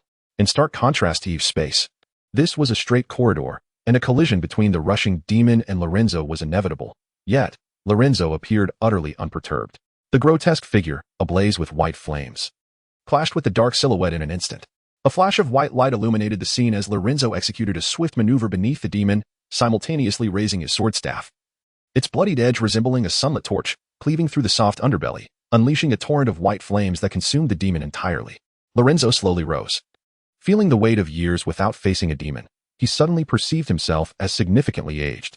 Without glancing back at the wailing demon, whose burning form lost its vigor, it could only cough up blood, helplessly collapsing until reduced to ashes by the white flames. "Can you still walk?" Lorenzo asked, surprised to see the battered girl. He had expected Eve might perish at the demon's hands, as such was the fate of most encountering a demon for the first time. Yet, Eve proved to be different. She had not succumbed to the terrifying pressure, but instead had summoned the courage to wield her sword. "I think I might have a fracture," Eve stammered, suppressing pain and tears, struggling to rise. Previously, with no retreat, death felt inconsequential, but now, having survived, she sensed a chilling emptiness within. The complexity of surviving such peril was overwhelming. What precisely is that feeling? Lorenzo supported Eve as they ventured deeper into the abyss. Though he did not voice her inquiry, Lorenzo understood her question well. "The forbidden technologies of the bygone era. You have witnessed it. Those demons run faster than leopards, possess strength surpassing bears, and some even possess intellect akin to humans. Not to mention their almost indestructible nature and the demonic essence that shatters the spirit." At times, Lorenzo found the irony amusing. In comparison, demons were perhaps the epitome of perfection. Casually speaking, he leaned on his sword staff, vigilant against the encroaching darkness. In the past, combating demons relied solely on sheer human sacrifice, a brutal era where humanity paid unimaginable prices to survive the night, and these technologies were the byproducts of such sacrifices. To achieve victory, the church's actions were not much kinder than those of the demons. Yet, as Lorenzo's mentor once stated, some malevolence is necessary. Only through present cruelty could the survival of others be secured. Though it sounded like a twisted rationale, Lorenzo found a peculiar agreement with it. Even without fond reminiscence of Florence, he occasionally recalled that somewhat neurotic mentor. Both were experiencing significant blood loss, yet Lorenzo remained relatively robust. His training as a former member of the church had set him apart from the ordinary. In contrast, Eve appeared pale, on the verge of collapse. "There is the sound of water nearby." Eve's voice was faint. She was struggling to articulate. "I understand. We must be near the drainage channel. Steady yourself, Eve. You wouldn't want to drown in the water, would you?" Lorenzo asserted, giving her a firm pat on the cheek. He sensed an unsettling urgency. Eve appeared exceedingly unwell. Before them lay a spiraling iron ladder, rusted from the humid air, as the foul stench of decay mingled with the metallic tang of rust permeated the atmosphere. Lorenzo felt he had found the right place. In the lower city, this was euphemistically termed a drainage channel but was, in reality, a filthy sewer where refuse and industrial waste were often disposed of, ultimately flowing into the Thames. Historically, in Old Dunling, the Thames had once become a dead river, only regaining clarity through various municipal interventions. Yet, it was evident that the lower city's inhabitants disregarded the municipal council. The thought of plunging into waters tainted with human waste made Lorenzo nauseous. The hoarse wails of demons echoed in the darkness, fluctuating in proximity. Countless demons primarily gathering above the crypt, attempting to breach the soldiers' defenses. The ones Lorenzo encountered were likely merely unfortunate stragglers. Danger remained. No one could assure that only these 2 lost demons lurked about. "Hold on, we are almost there. We will drift down to the Thames and be washed ashore. Afterward, You shall still be the Princess of Phoenix, and I shall remain a detective. Tonight, no one will know we ventured here. The sword staff cleaved through the iron chains, and the sealed iron gate swung open with a clang, a heavy stench assaulting them as the sound of rushing water filled the air. Contrary to expectations, beyond the iron gate lay a small dock, where a modest wooden boat floated atop the murky water. Fortune smiles upon us, Lorenzo exclaimed joyfully. Though the lower city was chaotic and filthy, it brimmed with wealth. However, wealth was one matter, transporting it was another. Lorenzo had anticipated a cramped drainage channel, where a moment's carelessness could spell doom, yet evidently, Sabo had been considerate. During his years managing the crypt, he had expanded this area, transforming it into an underground river. Though not overly spacious, it was sufficient for a small vessel to navigate. This was a clandestine route for discreetly transporting riches from the crypt. And with the Thames stretching vast and unknown, no one could predict where they might emerge. Let us escape, Lorenzo said, lifting Eve onto the boat. Standing at the dock, he retrieved a ledger from his pocket, wrapping it securely in his clothing before placing it onto the boat. What is that? Eve clutched her garment, feeling cold from blood loss and the dampness. Sabo's ledger, which I found in that stained glass room, Lorenzo explained. The clues for tonight are insufficient, but this changes everything. Every overseer possesses such a ledger. Once the number of subordinates rises, expenses can become chaotic without documentation, and a single ledger can reveal an abundance of information. On the shore, Lorenzo grasped the oar, sensing that this harrowing night was finally drawing to a close. Though bleeding, the detective felt an overwhelming sense of joy. Yet, in the midst of the dim, damp air, a current surged, as if someone wielded a razor to pluck at their heartstrings, tightening until it abruptly snapped. The girl before him narrowed her eyes, as if witnessing something terrifying. Her mouth slightly agape, she attempted to issue a warning, but her weary body hindered her movements significantly. In an instant, all her senses seemed to sharpen, the sound of rushing water, the gentle breeze caressing the hair on her face, and the distinct heartbeat of a third individual resonating in her ears. Lorenzo saw himself reflected in the girl's eyes, and in that reflection, he perceived the ominous presence looming behind him. In that fleeting moment, Lorenzo made a choice. He had the opportunity to retaliate, yet he chose instead to kick the wooden boat beneath him, while simultaneously, the sharp blade pierced through his chest. The girl screamed, dragging her exhausted body in a desperate attempt to save Lorenzo, but the boat carried her further away, until she vanished into the depths of darkness. Was this merely a stroke of luck, Mr. Lorenzo Halmers? A voice emerged from behind him, prompting Lorenzo to smile wryly as he clutched the dagger tightly. This blade was meant to pierce Lorenzo's heart, yet at the crucial moment, his kick had slightly diverted its trajectory, allowing him to evade the fatal blow. Of course not. One must remain vigilant rather than relying solely on the whims of fortune. Is that how it is? The figure spoke as he withdrew the blade. Yet no blood spilled forth, as if the body known as Lorenzo had long since bled dry. Chapter 33, Kindred Spirits. Ah, how was I exposed? Upon the dimly lit docks, the final game unfolded. A strike that seemed certain to be fatal was deftly evaded by Lorenzo. The figure was taken aback, surprised that Lorenzo remained vigilant. For I too have only just come to realize all of this. As Lorenzo spoke, he slowly turned to face the distorted figure before him. The palace was originally designed as a hot spring fortress, an ideal place to conceal secrets without the need for military force. The demons alone were sufficient to repel any threat. He pressed his hand against the wound. Although no blood flowed, the acute pain remained palpable. Yet you have left a way out. As you said, no one survives. You claim this includes yourself, but this hidden river has betrayed you. You do not wish to die, so your earlier state was merely a feigned death, was it not? Gazing at Sabo, now transformed into a demon, Lorenzo spoke, unable to suppress the astonishment within him. Clearly, he too had succumbed to corruption, yet he had not become a mindless monster. He retained his sanity, albeit encased in a grotesque shell. The diminutive stature he once possessed had vanished, his limbs had elongated unnaturally, and his fingers thickened to grasp the sword more firmly. Flesh akin to tendons sprouted from the mottled blade, animated by a grotesque madness, as if it had come to life. Indeed, I cannot perish. No one can bring about my death. Sabo's voice resonated with a raspy echo. He was almost inhuman yet clung to the last vestiges of sanity. I am a monstrous Viking, abandoned by Odin the moment I was born. My mother left me in the wilderness, thinking I would perish, yet I survived. His eyes, pressed together by grotesquely growing tumors, gazed at Lorenzo with a faint glimmer beneath dark red veins. Mr. Halmers, I was forsaken by the gods from birth. Yet I have always been one to resist. The cold winds of the north could not extinguish my life, nor could my wretched existence shatter my spirit. I bartered 3 fingers for a ticket to Engervig. Many have sought to end my life, yet none have succeeded. I shall endure longer than any other. Like a terrifying oration, a viscous liquid dripped from his sharp teeth, his being rife with madness. Sabo was born to fight for survival. Life was his only treasure. How could he so easily abandon it at the words of a physician? By the way, I am still a believer in the gospel church. Reflecting on the past, Sabo let out a hoarse laugh. You were once a priest, so Mr. Halmers, have you also been forsaken by your god? His murky gaze carried sorrow, barely able to believe that Lorenzo could feel sympathy for the demon before him. I have never believed in gods. I was born in Florence, where only two kinds of people exist, the faithful and the priests. His gaze grew cold as he replied. The faithful must offer their devotion and contribute financially to the church, while the priests are different. They only work on Sundays and can take a little from the collection box when funds run low, living quite comfortably. Although once a priest, even a knight of the sanctuary, Lorenzo held no reverence for the so-called divine. Then why did you leave there? Sabo inquired. As a madman, your words seem excessive. Lorenzo coldly dismissed him, yet a vitality surged within his body that was incongruous with his injuries. The shotgun was raised abruptly and fired. The blinding flash of light sent several deadly pellets toward Sabo, but this time they missed. Sabo's elongated form moved with an unprecedented swiftness, a speed that his grotesque body could not have provided, allowing him to effortlessly evade the lethal gunfire, and he swung his sharp blade downward. I merely feel that we are quite alike, Sabo remarked as Lorenzo slowly sheathed the sword. Even such a swift strike failed to end Lorenzo's life. The blade shattered the wooden planks supporting the dock, and beneath the splintered debris, the ground beneath them grew ever narrower. I told you. You have made me who I am, and I have always wondered whence you came. I exhausted every means to discover that you arrived in Engervig 6 years ago. Sabo gazed fervently at the figure standing at the dock's edge.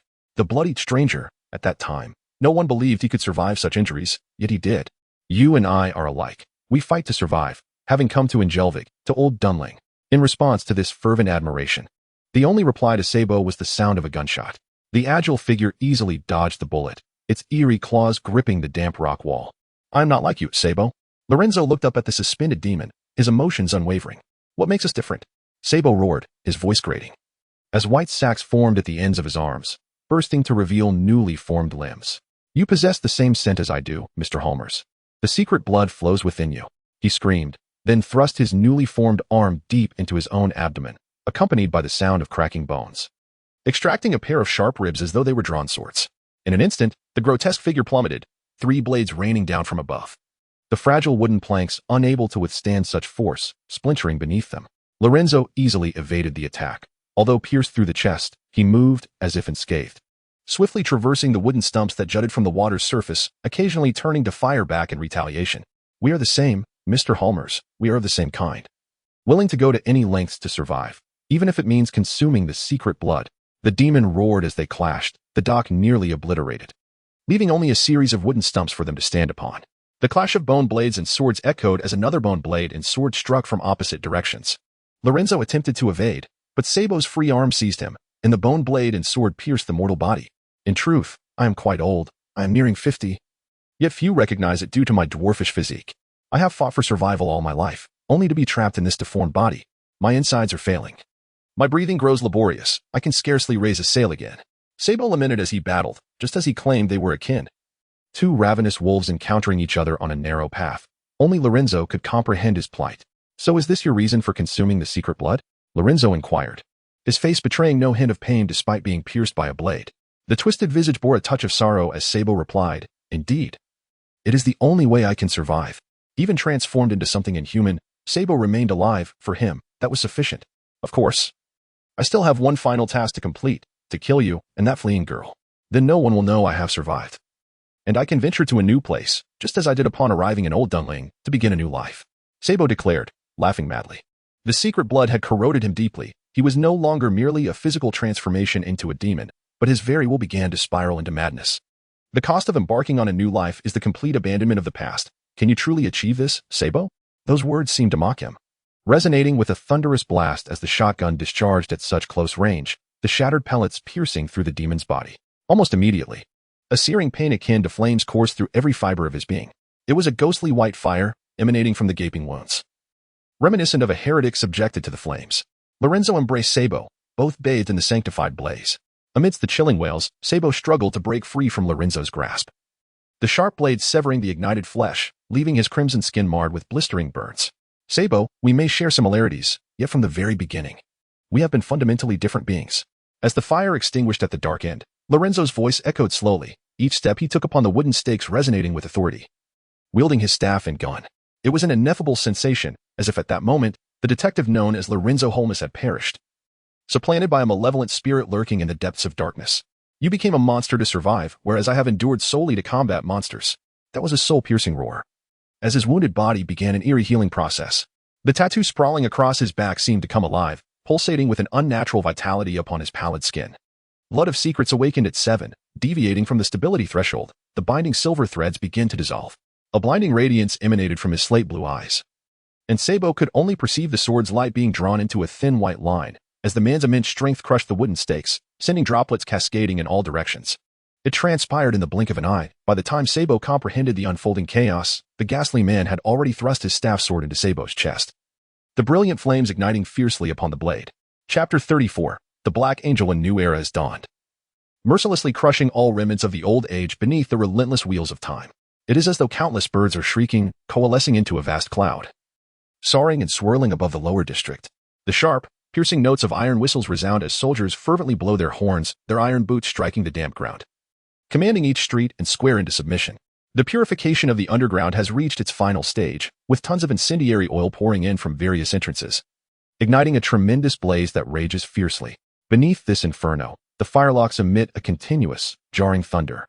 Endless shadows rush forth from the other side of the fiery chasm, bearing whispers and wails that seem inescapable. No matter how much flame and bullets are unleashed, they perpetually return from that dark nightmare. Increase the firepower. The Lanius barks. As the pitch-black steam tram raises its armor, a row of welded firelocks unleashing their formidable might. The thrush murmurs prayers of blessing, its low voice echoing in every soldier's communicator, interspersed with the sharp alarms of soldiers in distress. At such moments, the Lanius expertly raises his gun, firing tranquilizer darts at them. This invention from the Mechanic Institute burrows electrodes beneath the flesh, sending direct currents to stimulate the brain's core, originally intended for psychiatric use, but repurposed in the cleansing of mechanisms as a safeguard against demons. When a soldier succumbs to the taint of madness, the electrodes discharge, forcibly interrupting this descent into insanity. On one hand, to awaken the soldier amidst the peril, and on the other, to facilitate the Lanius' lethal task should the soldier truly lose control. This strife, steeped in blood and anguish, has persisted since the old era. Even with the purification mechanisms at their peak advantage this night, casualties still emerged amidst the unrelenting onslaught. Blood trickled down the searing gun barrels. The recoil from the discharged bullets had shattered the thumbs of many soldiers, and despite the protective gloves, everyone's condition was steadily deteriorating. At last, in a fateful moment, the Geiger counter's readings stabilized, indicating that the demons within the underground had ceased their mutations, or perhaps that Galahad had vanquished them. Consequently, a heavy footfall echoed through the blazing inferno. "It is Galahad," the thrush exclaimed with a hint of joy. Such actions were akin to a descent into hell, and every return was imbued with great blessings. As it spoke, it yearned to advance in welcome, but was abruptly halted by the Lanius, whose eyes, veiled beneath the mask, reflected a complex emotion. He demanded through the communicator, "Galahad, I need to confirm your consciousness. Speak. Quickly." The silver barrel pointed directly at the figure within the flames, fingers poised firmly on the trigger. This time, the projectile was not a tranquilizer, but a lethal round of iron and gunpowder. "What are you doing, Lanius?" The thrush, witnessing the Lanius' demeanor, felt a surge of anger. The Lanius retorted fiercely, "This is procedure. Galahad, answer me." He bellowed once more into the communicator. Yet only the intermittent crackle of static responded, as tranquil as the Dead Sea. "Answer me." The Lanius felt an unprecedented urgency. Galahad still had time to respond. If only he would speak, even if his words were garbled, it would suffice. Yet, silence reigned, and the final moments slipped away, leaving only sorrow in the Lanius' eyes. It was a sensation akin to sinking into an icy sea. The searing flames had drenched the Lanius' clothing with sweat. An unfamiliar chill gripped him. After a brief silence, the Lanius seemed to arrive at a decision, the complexity in his gaze replaced by a steely coldness. "All units, report. Galahad has succumbed to neural contamination and is now classified as a hostile target. Command authority is temporarily transferred to me." With a roar into the communicator, the Lanius opened fire on the figure amidst the flames, the silver muzzle erupting with thunderous sound. The bullets spiraled forth, striking the figure. Yet it was like a stone cast into water, merely creating faint ripples. Team 3, Team 4, suppress fire on Galahad. The orders were weak as the figure within the inferno was engulfed by a storm of bullets. Unbeknownst to them, everyone had retreated from the vicinity, their presence rendered a mere futile sacrifice before the uncontrollable Galahad. "I warned you, that thing is an embodiment of calamity. To use it comes at a price." The Lanius shouted as he dashed toward the iron serpent behind him. The thrush stood in shock, unable to fathom that just moments ago, his comrade Galahad had transformed into an enemy. A hoarse roar erupted, seemingly releasing immense suffering, as the burning eyes turned toward them. "Don't just stand there. We must kill him. If Galahad breaks free from control, he will become a far greater threat." The Lanius shouted at the thrush, but it was too late. The thrush felt an oncoming tempest of flame. Years of instinct prompted him to draw his blade, yet before it could fully unsheath, the sound of shattering metal echoed in his ears. The shattered blade pierced the thrush's mask, blood staining his vision, as the sharp edge drove through his chest. It was a breath of searing heat, as if a terrifying monster were inhaling before him. The dark iron armor enveloped the man before him, though it was merely armor.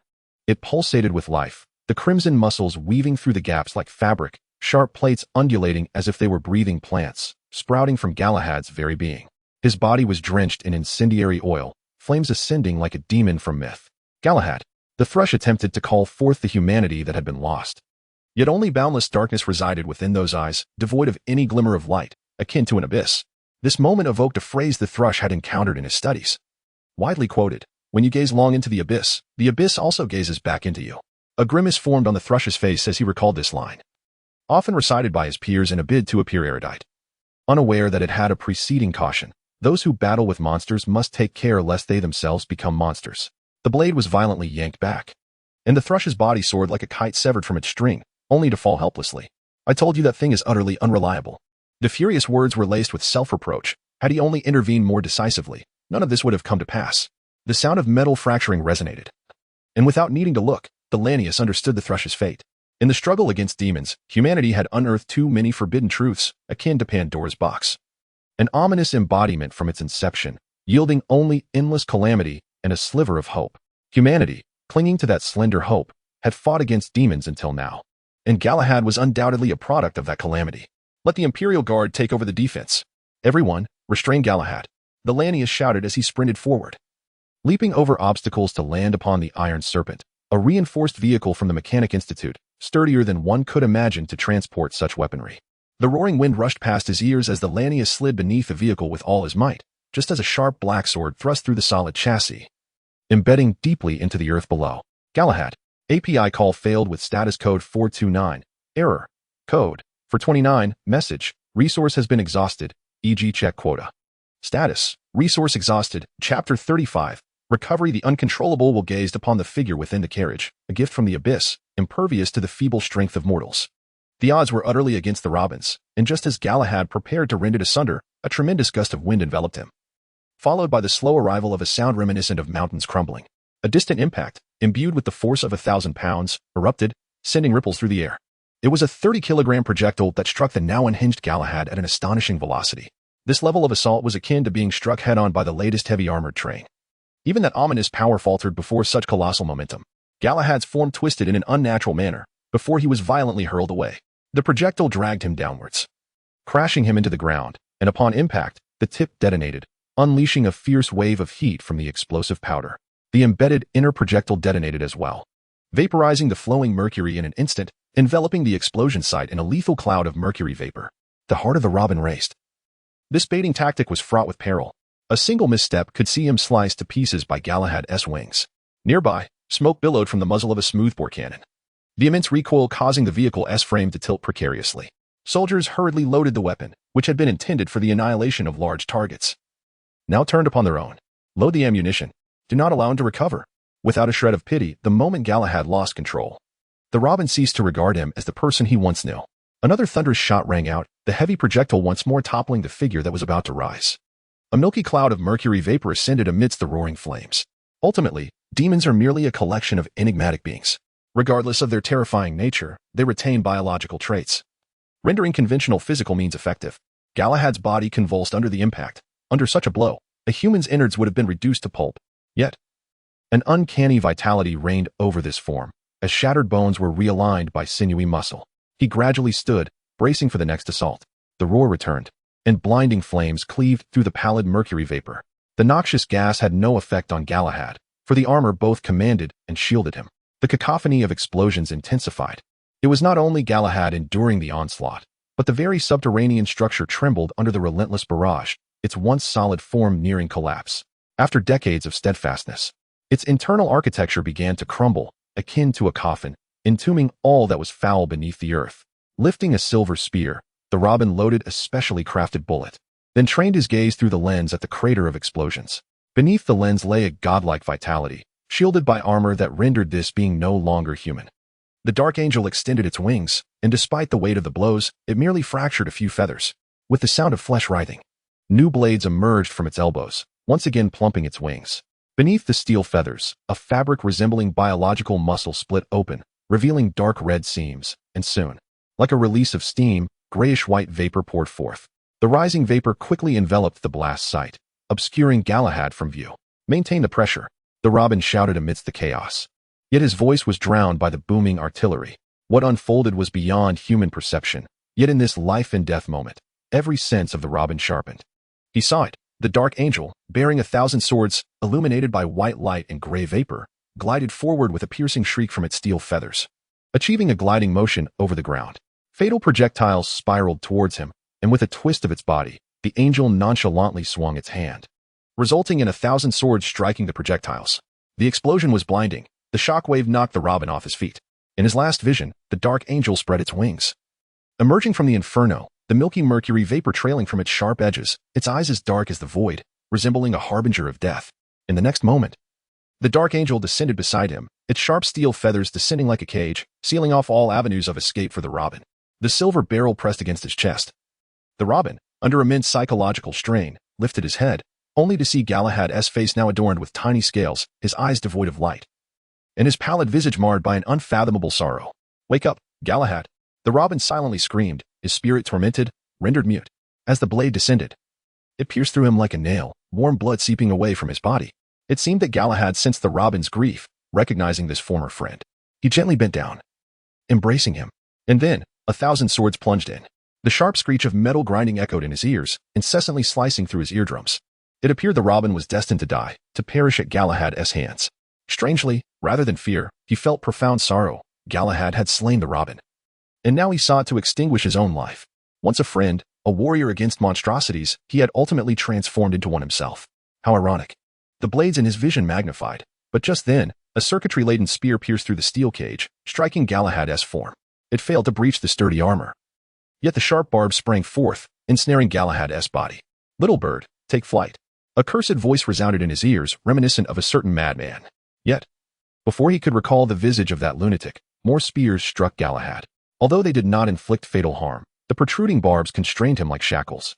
Dazzling flames surged before his eyes, the steel wings melting away one by one, scalding molten iron dripping onto the Robin, causing him to cry out in pain. Despite the agony, he seemed to have survived. A hand reached through the melting cage and grasped him, pulling the Robin free. "Little bird is safe." Commenced the recovery of Galahad. A man clad in a white coat, his face obscured by a gas mask fitted with a filter, appeared. Upon realizing the Robin was watching him, he managed to lift his eyelids, revealing a sickly yet excited gaze that greeted the Robin. With the man's words, a tingling sensation enveloped the Robin. The floating particles in the air began to emit a faint glow before extinguishing. His hair gradually lifted, as if being gently brushed. And in the next moment, a surge of electricity coursed between the two, illuminating all. It was as if the god of thunder had descended. The wings emitted a low hum, and the 1,000 swords leaped to action, yet Galahad was bound by the spear. As the distance closed, immense electrical energy surged through him. The radiance illuminated the Robin's weary eyes. These spears, each connected to a cable, had never intended to pierce Galahad. Their purpose was to establish a connection for power. "Put it on." The man, as if admiring a landscape, handed the Robin a mask akin to his own, and then the gun fired.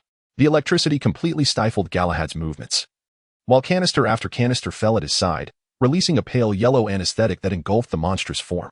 The frenzied actions began to slow under the effects of the potent dosage, akin to a beast ensnared. "How are you here, Nikolai?" Berlot remarked, glancing at the deranged figure, expressing no joy at the prospect of Galahad's survival. Nikolai gestured towards Galahad amidst the flashes of lightning, his voice laced with fatigue, fluctuating in pitch as if he had lost his voice. "Galahad may perish, but the original sin armor he bore was quite costly, and we still required experimental data." More individuals descended from the Iron Serpent at the rear, fully armed and well-equipped. At that moment, Berlot realized his mistake. The original sin armor was not meant for a single individual. Those damned lunatics had been in that carriage from the outset, never hesitating to sacrifice lives in pursuit of their so-called progress. For them, tonight's operation was merely a weapon trial. "What on earth are you doing?" Berlot shouted in anger. But Nikolai remained unfazed, casually responding. "These knights have undergone specialization. They can endure far more neural contamination than someone like you. Yet, clearly not everyone is Lancelot. At present, aside from him, none of the other knights have managed to wield the armor, and Galahad is even less capable, now controlled by it." There was no hint of remorse in his tone. To Nikolai, everyone was merely a test subject. The gas masks reflected the dark figure amidst the thunder. As more individuals passed by, clad in attire entirely composed of iron chains, their bodies forming personal Faraday cages to prevent potential electric shocks, dragging cables behind them. While Galahad was maneuvered like a wild dog, the once unstoppable Black Angel had been subdued by professionals, and soon a dark coffin was lowered from the Iron Serpent. The framework, forged from an unknown metal, bore an eerie, sinister relief upon its dark golden surface, with copper pipes densely lining the edges of the coffin. It resembled a breathtaking artwork, angels descending, yet also evoking the image of endless demons rising from the shadows. The hexagonal lid of the coffin popped open, revealing silver nails that resembled mechanical plugs. The coffin opened, releasing a torrent of icy white mist, the air heated by flames plummeting to sub-zero temperatures. Delicate frost forming on the metallic surface. Dragged to the edge like a dead dog, Galahad was restrained by hundreds of meters of cable, continuous electric shocks paralyzing his muscles and suppressing all movement. Yet, as he was being encased in the icebox-like coffin, his weary body erupted with astonishing strength. His dark eyes glanced ominously to the other side, and his dark red muscles tensed once more. Sharp steel feathers sliced through the soldier's iron attire, and the high-voltage current instantly charred them to cinders. The blade then descended, severing multiple cables. "Help if you can still move." Nikolai panicked. According to the experimental data, the original Sin armor should have lost its mobility, yet the reality was disturbingly abnormal. The blade swung high, mercilessly cutting down one after another of those who bound him. Struggling with all his might, the sound of a landslide echoed one last time, a speeding projectile striking Galahad. With this cannon fire, the Iron Serpent, loaded with a smoothbore cannon, finally capsized under the relentless bombardment. Berlo managed to rise, seizing his silver long gun and striking it heavily against Galahad. The weapon bore sharp barbs, resembling thorns. The cannon fire and the heavy blow caused the recently freed Galahad to lose his balance, and at that moment, a new electric spear struck him, akin to using a torch to drive away a beast. Nikolai drew his heavy revolver, despite his frail physique. The immense recoil did not budge him. Shot after shot, the projectiles pressed Galahad back step by step. After expending the last bullet, the unsteady Galahad was ultimately forced back inside, and the coffin sealed shut, the rising silver nails falling one by one to reinforce it. The muffled thuds from within echoed like demons banging on a door. Nikolai sighed, removing his gas mask, revealing a pale, sickly face as he lit a cigarette. He leisurely sat atop the coffin, his hand gently gliding over the frost-covered metallic surface. Galahad retrieval complete, ready for extraction. This place is now in the hands of the purging mechanism. The impacts continued, shattering the surface frost, countless tubes extending from the Iron Serpent into the coffin, injecting an unknown substance. After several minutes, the agitated coffin gradually calmed, and the incessantly shrieking Geiger counter fell silent. The frenzied demon was finally subdued. "Nikolai, I need an explanation." Berlo struggled to rise, blood pouring from every wound, yet he cared not, the expression behind the mask a rare fury. "Do not rush. All of this has been sanctioned by Arthur and the Commander-in-Chief." Nikolai found Berlo's anger amusing and continued, "In about a month, Arthur will hold a roundtable meeting under the Shattered Dome, where all your questions will be answered. But before that, Berlo, you must find a way to survive until then." Berlo's expression was peculiar. He wished to say more, but chaos engulfed his vision, excessive blood loss and injuries overwhelming him at that moment. As Berlo fell weakly, Nikolai sighed. Yet soon a group of soldiers lifted him. As a high-ranking knight of the purging mechanism, Berlo could not simply die here. The engines roared to life, and Nikolai strolled leisurely across the charred battlefield, his murky gaze sweeping across the burning world, ultimately leaving behind a white silhouette. Upon that white coat, a black serpent devoured its own tail, coiling and extending endlessly. Chapter 36. The reason in my eyes, there is a pure white fire, warm yet searing. Suddenly, memories from a distant past surged forth, accompanied by thunder and torrential rain. I recall that the Vikings had no intention of taking me to Engervig. They sought only their own wealth. I struggled against them aboard their ship for what felt like an eternity, yet ultimately, I was cast into the sea, believing that would be my demise. However, when I awoke on the shore, the land of Engervig lay beneath my feet. That moment was a dream realized. As I rose from the beach, the sun before me radiating warmth and intensity. The flames illuminated the dark expanse as Lorenzo gripped his staff sword, the blade embedded halfway. A complete thrust would pierce Sabo's heart. Yet, in that final moment, Sabo raised his sword, for arms ensnaring the staff sword from various angles. Lorenzo could only ignite Sabo's chest, unable to incinerate his innards. "Mr. Holmes, did you consume the secret blood to kill someone like me?" Sabo's distorted visage reflected in Lorenzo's eyes, dark tattoos slithering across his skin like entwined serpents, his gray-blue irises glimmering with light. "So, you are unperturbed by the thought of becoming a creature akin to a demon in your fight against them?" Sabo's face twisted into an unsightly grin. and then he forcefully flung Lorenzo away, his hooked limbs swiftly retreating into the darkness. Lorenzo landed on a wooden post, sword and gun in hand. Then, Mr. Holmes, will you one day kill yourself? A voice laced with irony echoed from the surrounding shadows, and due to the cavernous hollows of the rock face. Lorenzo could not discern its source. This is a secret blood given to me by a physician. He claimed it is derived from the techniques of the cult. The image of the plague doctor emerged in his mind, reminiscent of that enigmatic mentor, strange and terrifying. The cult was among the earliest to combat demons, adhering to noble virtues while hunting the monsters in the dark, even sacrificing themselves to drive weapons forged from holy silver into the hearts of these beasts. Truly, they are sacred devotees, and I feel tears welling up. A sharp bone blade emerged from the darkness, and Lorenzo swiftly swung his staff sword, easily severing it. His gaze darted through the shadows, keenly alert. So, Sabo, the secret blood has long since vanished. Who is that physician? Lorenzo's voice rose sharply, revealing his anger. For he clearly knew more than Sabo did. Humans are inherently greedy. Fishermen hunt whales to extract combustible whale oil, while the cults have refined unspeakable substances from the demons, the very source of all evil. Those who battle monsters ultimately become monsters themselves. This is the cult's folly. It is a power you cannot control. And yet you believe you can control it? With Sabo's piercing roar, a mottled blade descended from the darkness above Lorenzo. He pushed off with force, and the blade cleaved the wooden post beneath him, sending a cascade of water splashing up, followed by a projectile ignited by gunpowder that pierced the watery veil, striking Sabo. A blinding white flame erupted, serving not only as a weapon of destruction but also allowing Lorenzo to discern Sabo's position. The twisted demon, ablaze, tore through the curtain of water, its fully transformed body advancing upon him, wielding the blade and bone. The clash of iron echoed in the darkness, akin to a shooting star, momentarily illuminating the void. You have no comprehension of what you are doing. That is Pandora's box, containing only calamity. In the interstices of their combat, Lorenzo's shotgun fired again, and as the projectile scattered, his form bizarrely froze mid-air. Then, he struck down with a sword, the fleeting light piercing Sabo's abdomen, cleaving through flesh and bone, creating a gaping wound. Yet within that endless calamity, is there not a glimmer of hope? Sabo's voice was muddied as the blade descended, wounding Lorenzo's chest. Blood sprang forth, a brutal exchange born of desperation. The shotgun continued to fire relentlessly, keeping Sabo at bay while gradually increasing the distance between them until a semblance of safety was achieved. Mr. Holmes, I thought you would understand me. A hand, slick with mucus and scars, gently brushed over the massive wound on his abdomen, revealing no organs, only a writhing mass of flesh that still healed. Or perhaps, grew wildly, proliferating without restraint.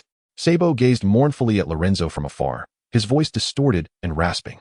From the moment of my birth, I have possessed nothing, a mere fugitive without love or the favor of any ethereal deity. I have neither past nor future. I possess only the present that I can seize. His words grew indistinct as blood and flesh pressed against his eyes, distorting his vision, crimson liquid streaming from the crevices like tears of sorrow. So, does it matter what lies within a box for one who possesses nothing? The demon questioned the monster hunter, one shrouded in darkness, the other ablaze with light. After a brief silence, a voice emerged. It does not matter at all, Mr. Holmes. It seemed to chuckle, a chilling crackling sound resonating as new bone blades extricated themselves from his chest, slick with blood and mucus. Endless calamity contrasted with a flicker of hope, akin to a traveler on the brink of freezing, confronted by a sea of flames. Thus, if even a hint of warmth exists, what harm is there in perishing within that comforting fire? The words echoed like a curse in his ears. Even the bravest of souls would feel a twinge of discomfort and confusion. It seemed to question Lorenzo, yet also itself, as a grotesque smile crept across its twisted face. Ultimately, does it not all become irrelevant? It mocked itself with a laugh. Lorenzo gazed deeply at Sabo on the opposite side, an icy countenance perhaps betraying a hint of a smile. Indeed, for a fugitive, such matters had ceased to hold significance. The answer was inconsequential. What mattered was that only those who survived could judge right from wrong. There was no need for further words. The sword's light and the thunder converged. For sharp blades surged forth, and Lorenzo strained to parry with his staff sword, seeking an opportunity to counterattack. His blood spilled forth, igniting a fierce inferno upon Sabo. They fought beneath the shroud of the white flames, akin to moths drawn to fire. Bone blades swung with ferocity, yet Lorenzo parried with determination, gripping the bone sword tightly and yanking it upwards, then striking down with his staff sword, shattering the steel-like bones. At that moment, another bone blade descended, leaving numerous wounds upon Lorenzo's body. However, he remained unfazed, the dark tattoos upon him igniting with fervor, a strange transformation occurring within. Sabo suddenly lifted his foot, delivering a powerful kick to Lorenzo's chest, sending him crashing backward. Before he could halt, a speeding bone blade pierced his shoulder, pinning him firmly against the rock wall. In an instant, Sabo charged again, two bone blades crossing like a guillotine poised to descend. The deafening shriek reverberated throughout the dark chamber as Sabo's face, now utterly unrecognizable, loomed closer to Lorenzo. The staff sword shattered under the force of the blow, and the remaining 2 bone blades pinned Lorenzo against the wall. Thus, we are the same, Mr. Holmes.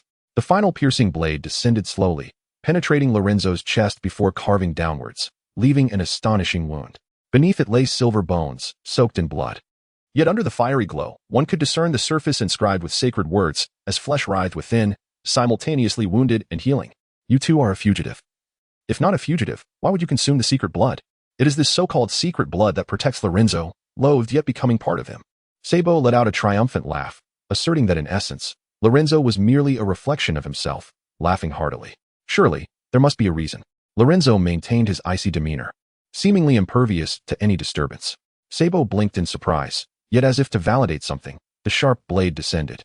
In his eyes, the blade magnified, and barring unforeseen circumstances, Sabo aimed for Lorenzo's heart, a fatal vulnerability common to all beings, whether demon, human, or other life forms, the heart and the brain.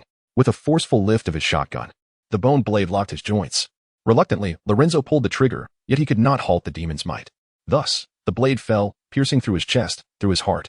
After a fleeting moment of pain, everything concluded. His vision blurred as Sabo leaned close, hoarsely asking him, "And what is your reason for consuming the secret blood?" Distant memories surged forth like tidal waves, engulfing Lorenzo. Although he professed differences, in his dying moments, he pondered his own justification. Sabo's reason was simple: survival, an ardent desire to live, for life was the only possession he cherished. But what of himself? The demon's malevolence corroded his nerves.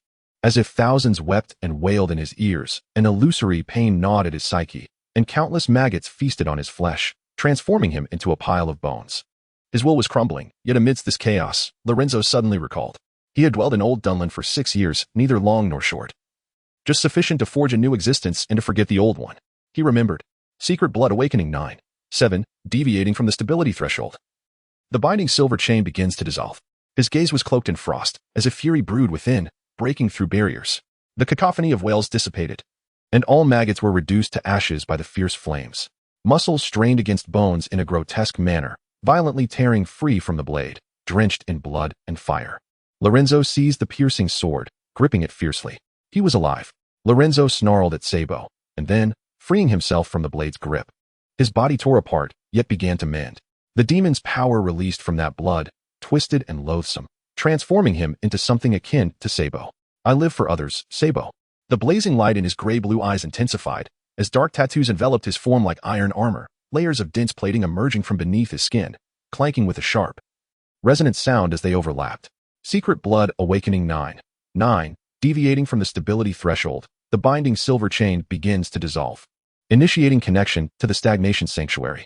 Connection failed. System minimum threshold activated. Surrounded by countless followers, whispers of prayers echoed in his ears. Sabo had never believed in any deity. Even when he joined the gospel church, it was merely for the free communion on Sundays.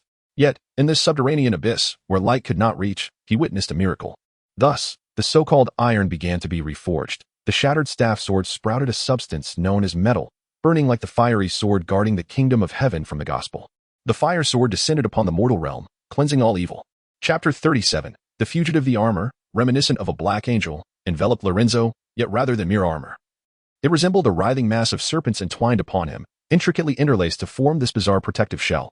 Blazing flames surged forth from the seams of the armor, suggesting that beneath it lay not a corporeal being, but a sacred entity forged entirely of fire. Sabo, to vanquish a demon, one must not only destroy the heart but also the brain. A somber voice resonated in his ears, and the searing blade descended effortlessly, shattering the bonds that restrained his arms. The wound inflicted by the blade was not a clean cut, but rather charred, blackened flesh, as the extreme heat obliterated all cells in its wake, transforming them into drifting ash. Then, the light of the heavens pierced through the darkness. Lorenzo, standing amidst the flames upon a wooden stake, felt the searing heat consuming his surroundings, yet his wounds began to heal. Though the process was slow, he was not fated to perish just yet. This was the strength of demons. Even with their brains destroyed, their bodies would act on instinct. And even with their hearts obliterated, they could still fight for a time under the compulsion of will. Those like Lorenzo, with a high purity of secret blood, could forcibly heal, albeit at a steep cost, which paled in comparison to the value of life itself. Was this a glimmer of hope from within the box? As he gazed upon the silencing light, Sabo was moved to tears. After all, you are different from me. I am left with this twisted body from the secret blood. While you possess such sanctity. In the end, even the ominous secret blood rejected Sabo. Despite sharing the same blood as Lorenzo, their fates diverged entirely. His grotesque form curled inward, his head bowed, resembling a disappointed child. A mere facade of sanctity it was. Serpents slithered up Lorenzo's neck, drawing forth his blood, which in return solidified the armor with their resilient scales. The burning sword drooped as Lorenzo bent low, signaling the onset of his strike. Dawn was approaching, illuminating all, rendering darkness powerless. Yet, akin to the final frenzy before death, the moment before dawn remained the darkest, a profound night, the last counterattack emerging from the shadows. The overhead rock walls dried, all droplets evaporating under the intense flames from above. The inferno had already reached the lowest level. Purging all in its path, the scene before him was shrouded in murkiness, with Sabo relying solely on the gentle caress of the breeze to discern his direction. The final blow from Lorenzo had nearly melted his skull. Although he had not succeeded, his fragile eyeball was destroyed, and he required time to recuperate. Sabo was but a step away from freedom, having personally established this escape route. He was acutely aware of his next move. Just beyond the narrow sewer lay the Thames River, where small boats typically glided by, landing at necessary spots. Once Sabo entered the Thames, he would be free. No one could obstruct him any longer. Behind him, Lorenzo had also crawled ashore, retching his blood mixed with river water spilled forth, his complexion ashen, his armor nearly obliterated, and his sword long lost in the struggle. Yet, the Winchester remained firmly gripped in his hand.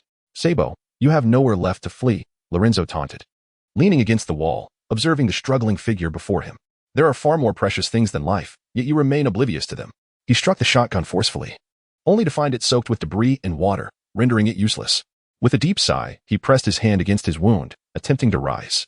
Sabo continued to crawl forward, indifferent to Lorenzo's words, fixated solely on his escape. In a fit of desperation, Lorenzo lunged at him, pinning him down. The scant blood he had left sought to ignite a spark within him, but the razor-sharp bone blade beneath the flesh rose once more, piercing Lorenzo. The two grappled on the ground, and Sabo's bone blade struck down one final time, impaling Lorenzo's thigh and pinning him to the earth. There was no sentiment of longing for battle. Sabo pressed onward, observing the stubborn figure of Lorenzo, who suddenly felt a pang of sorrow. Lorenzo recognized the tenacity of Sabo. Death was already knocking at the door, yet he still clung to hope for survival. Perhaps, at that moment, Lorenzo understood him. Sabo possessed only life, and life would never betray him. That was enough, more than sufficient. The figure pressed forward, flames of agony engulfing him. It was then that Lorenzo noticed the steel protruding from his own flesh, the sword that had inadvertently pierced his abdomen during the chaotic clash in the underground river, ultimately puncturing his heart. Sabo was nearing death. The consuming fire had already incinerated his insides. At last, he halted, expending every ounce of strength yet failing to escape the dark tunnel. Am I to die? He murmured, watching Lorenzo approach, propped against the very blade that had impaled him. Looking utterly disheveled, Lorenzo nodded, his tattered black attire reflecting both serenity and sorrow, akin to a friend attending a funeral. Mr. Holmerus, life is a gamble. You enter with your meager chips, striving to win everything. I believed I had succeeded, yet I was so close, just a hair's breadth away. As he spoke, crimson tears traced his grotesque visage. He had finally arrived at Engervig, at Old Dunling, possessing wealth and power. He had even liberated himself from the shackles of his deformed body. He had acquired everything, yet now faced death. Will you pray for me? He weakly inquired, gazing at the former priest, pleading. After a long silence, Lorenzo slowly replied, It is unnecessary, Sabo. You do not believe in God, so what purpose does prayer serve? He stepped past Sabo, heading towards the illuminated realm, not glancing back. To die is merely to die. There is neither heaven nor hell, only eternal tranquility. Sabo remained frozen for a long moment, before appearing to find solace in acceptance. Is that so? The searing white flames wholly consumed the demon's form, incinerating the innards and then the brain, while the dark bones swayed precariously amidst the ashes before plunging into the surging waters, ultimately sinking beneath the Thames. The charred head drifted past Lorenzo underwater. Though only a fleeting glimpse, it was hard to imagine that such a grotesque face could bear an expression of tranquility. The fugitive finally came to a halt, embracing the long-awaited peace. Chapter 38, Collusion. The darkest and most arduous times have passed, and a faint golden dawn appears at the horizon of the Old Dunling sky. Soldiers stand vigil outside the underground palace. The war of the night has finally come to an end. All the bodies are burned on the spot, and the ashes rise continuously, falling like dark snowflakes. As they bask in the long-awaited light, the red falcon among the outermost guards extends his hand to gently catch the black snowflakes, which are subsequently washed away by the descending rain. It is raining. A gentle drizzle descends from the gloomy sky, thoroughly purifying the ashes of the demons. The morning is so cold that Officer Press stands confused at a distance, his hand still gripping the gun that the Red Falcon had given him. The cold rain soaks his clothes, causing him to shiver involuntarily. The light reveals the smoky remnants of the battlefield, and the morning breeze carries the acrid scent of charred remains. I have fought the good fight, traveled the road, and kept the faith. From this moment forth, the crown of freedom and justice is reserved for me. A weak voice crackles through the communicator, accompanied by the sound of static that seems ancient and mysterious. As the voice resonates, the Red Falcon's previously frozen expression softens slightly, and he speaks into the communicator. I thought you were dead. Fortunately, Galahad's blade pierced my chest. Just slightly ask you, or I would have perished, but thankfully, the divine still shelters me. The voice of the robin chirps in response, incredulous that he has survived. It seems you need to rest for a while. Indeed, although it is somewhat regrettable, I thought I was finally on my way to heaven. The robin chuckles. I had prepared my final confessions, yet this group rescued me once more. Of course, Robin, we are all brothers. How could you escape this hell first? The Red Falcon exhales a sigh of relief, warmed by the sunlight that instills hope. Nobody has perished. How splendid. Lorenzo trudges painfully along the banks of the Thames, his wounds slowly healing, yet his vision begins to fade until the cold raindrops strike him, reviving his senses. The frigid air accompanies the rain, dispelling the metallic scent of blood and char. After an indeterminate duration, he finally spots a small boat, where Eve sits against the wall. Her complexion ashen, her hair disheveled by the rain. They exchange glances and, in unison, burst into laughter. What an unforgettable night this has been. If it weren't for the demons, I would have certainly pinned this as a novel, with the tale centering around a heroic female lead and a hapless detective. You look as if you are on the brink of death, Eve observes as she slowly rises. You are not faring much better, Lorenzo retorts, moving closer. Eve instinctively supports him, and they lean on each other, stumbling forward. You need a doctor, Lorenzo. Observing Lorenzo's pale face, drained from blood loss, Eve grows concerned. Although she herself is injured, her wounds are not life-threatening. Lorenzo, however, is in a dire state that would have claimed another's life. I cannot go to the hospital. Lorenzo firmly opposes, harboring secret blood within him, something no ordinary person should come into contact with, not even a doctor. But you need your wounds bandaged. Eve insists again. Understanding his refusal, yet fearing for his life.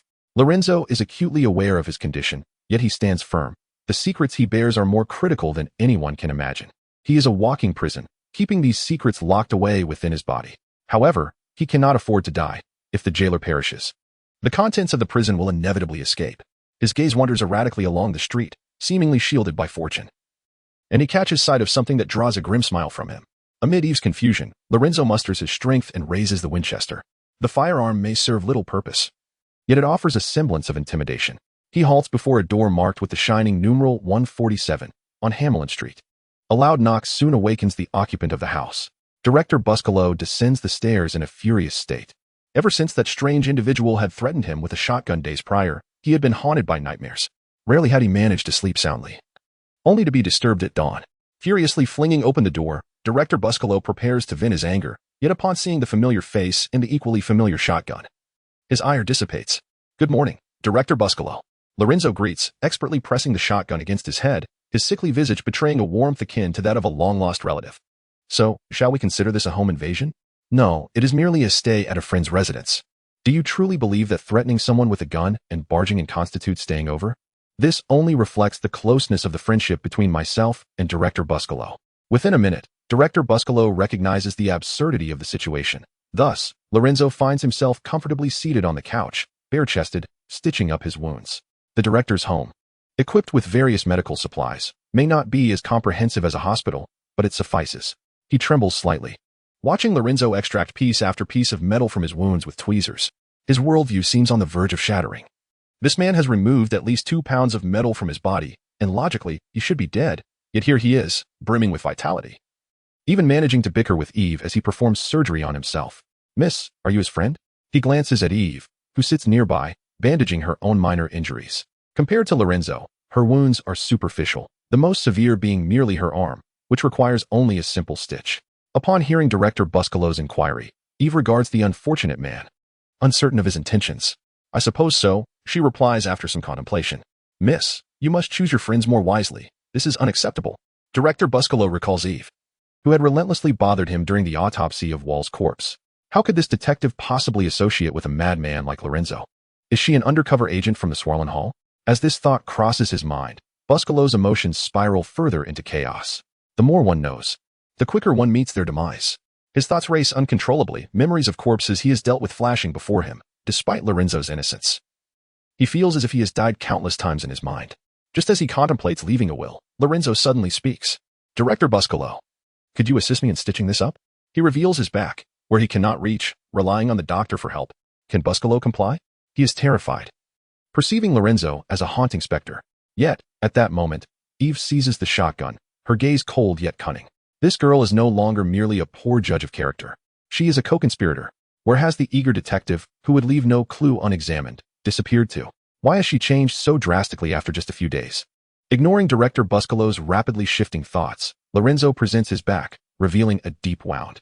As Lorenzo's secret blood stabilizes, his remarkable healing ability begins to wane. He requires assistance to sew himself up. Do not look at it. Buscolo reluctantly accepted the needle and thread, initially perplexed by Lorenzo's remark about what should not be seen. After all, they were both men. What was there to feel shy about? However, he soon comprehended the underlying implication. It was the bizarre tattoo that seemed to writhe with a life of its own in his vision. Intrigued, Buscolo endeavored to discern its true form, only to be met with a searing pain in his eyes, as if a living falcon had suddenly pecked out his sight. They said not to look, Lorenzo remarked indifferently, laboriously draping a blanket over his back. Wah! What is happening? A cold sweat suddenly enveloped Buscolo. He gasped for air. As though he had just completed a marathon, his mind and body overwhelmed by an unprecedented fatigue. The pressure on his cognition was akin to reading a densely packed book, where the sheer volume of information inundates the brain, much like a dam bursting under the weight of a tidal wave. In moments of such impact, the mind instinctively retreats into a state of faintness to shield itself from the overwhelming influx of data. Lorenzo spoke with a detached tone. Yet Eve understood he was addressing her directly. After tonight, Eve had forged a connection with the darker side of the world, a connection that was as treacherous as a swamp, ensnaring those who dared to engage with it. Buscolo's gaze grew heavy as he grasped the needle and thread to stitch the wounds. Although he refrained from examining the tattoo, he felt an inexplicable allure drawing him in, much like a serpent tempting one to grasp the forbidden fruit. What exactly is going on with you? At last, he completed the task, wiping the sweat from his brow. It was evident to him that Lorenzo was no mere criminal, despite being an ordinary man himself. He was a doctor, a fact he could not ignore. During the stitching, he had already discerned the peculiarities of Lorenzo's body, which were not characteristic of an average person.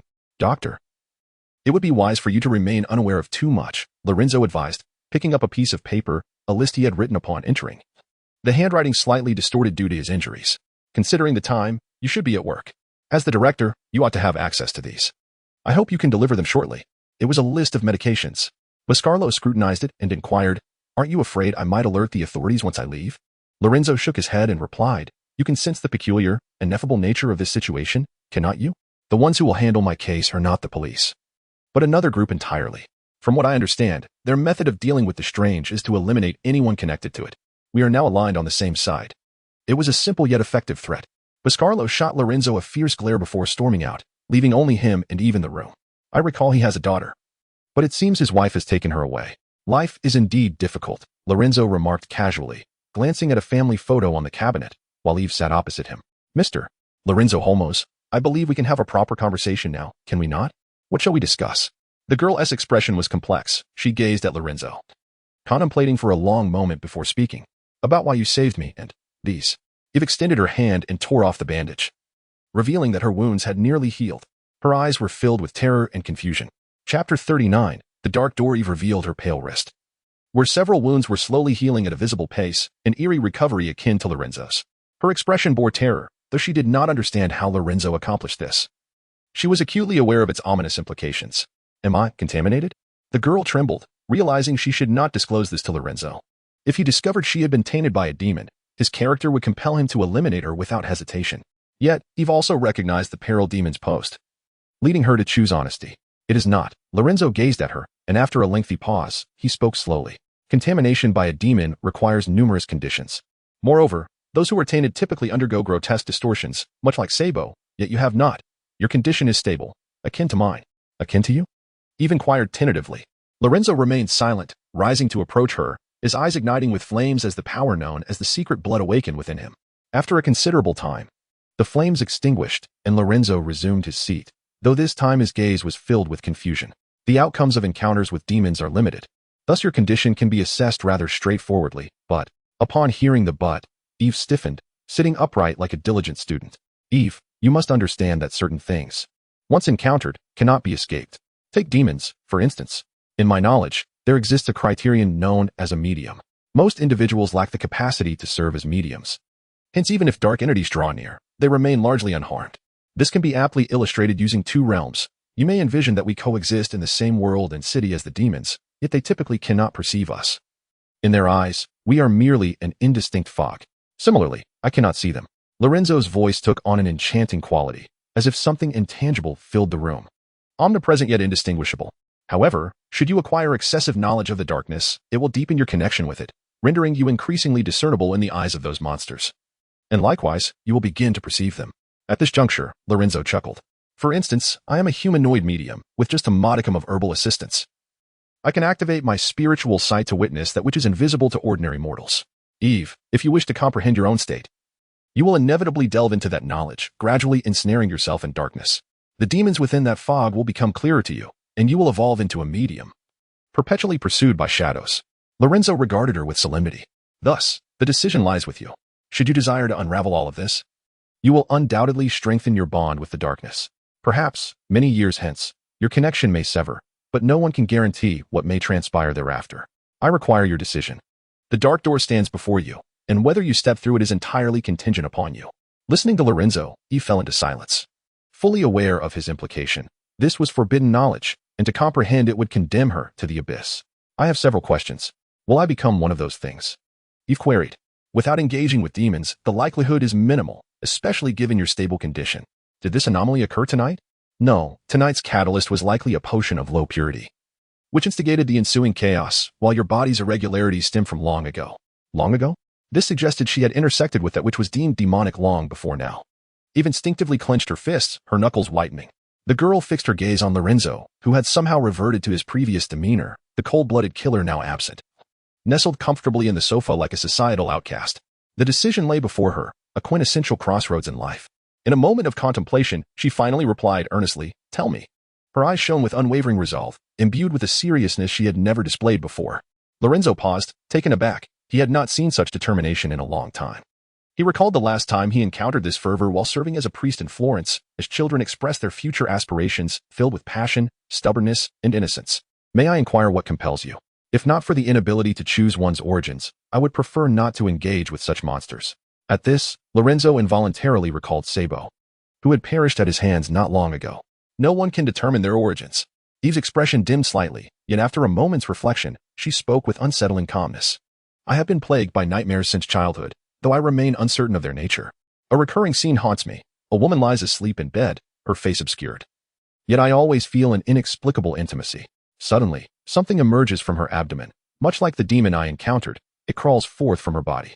I can never fully discern what it is, as I awaken in terror each time I approach understanding.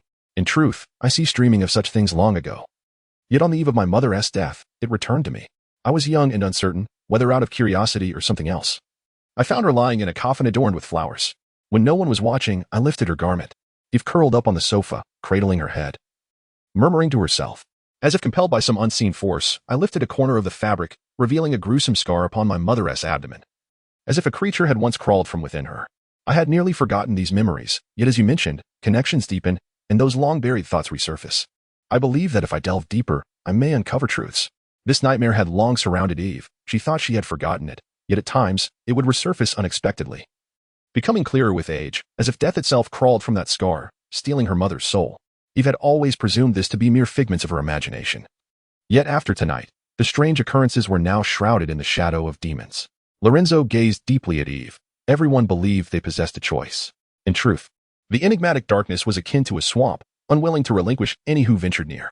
She believed she could refuse, yet like fate itself, there would always be reasons compelling her to advance. I hope you do not come to regret this, Lorenzo remarked, as he began to reflect upon those memories he had long buried deep within. Chapter 40. The Enigma of the Secret Blood. It is a tale steeped in antiquity, concealed within the shadowy recesses of the world, where each soul privy to its significance remains silent, only to pass on the secret when departing.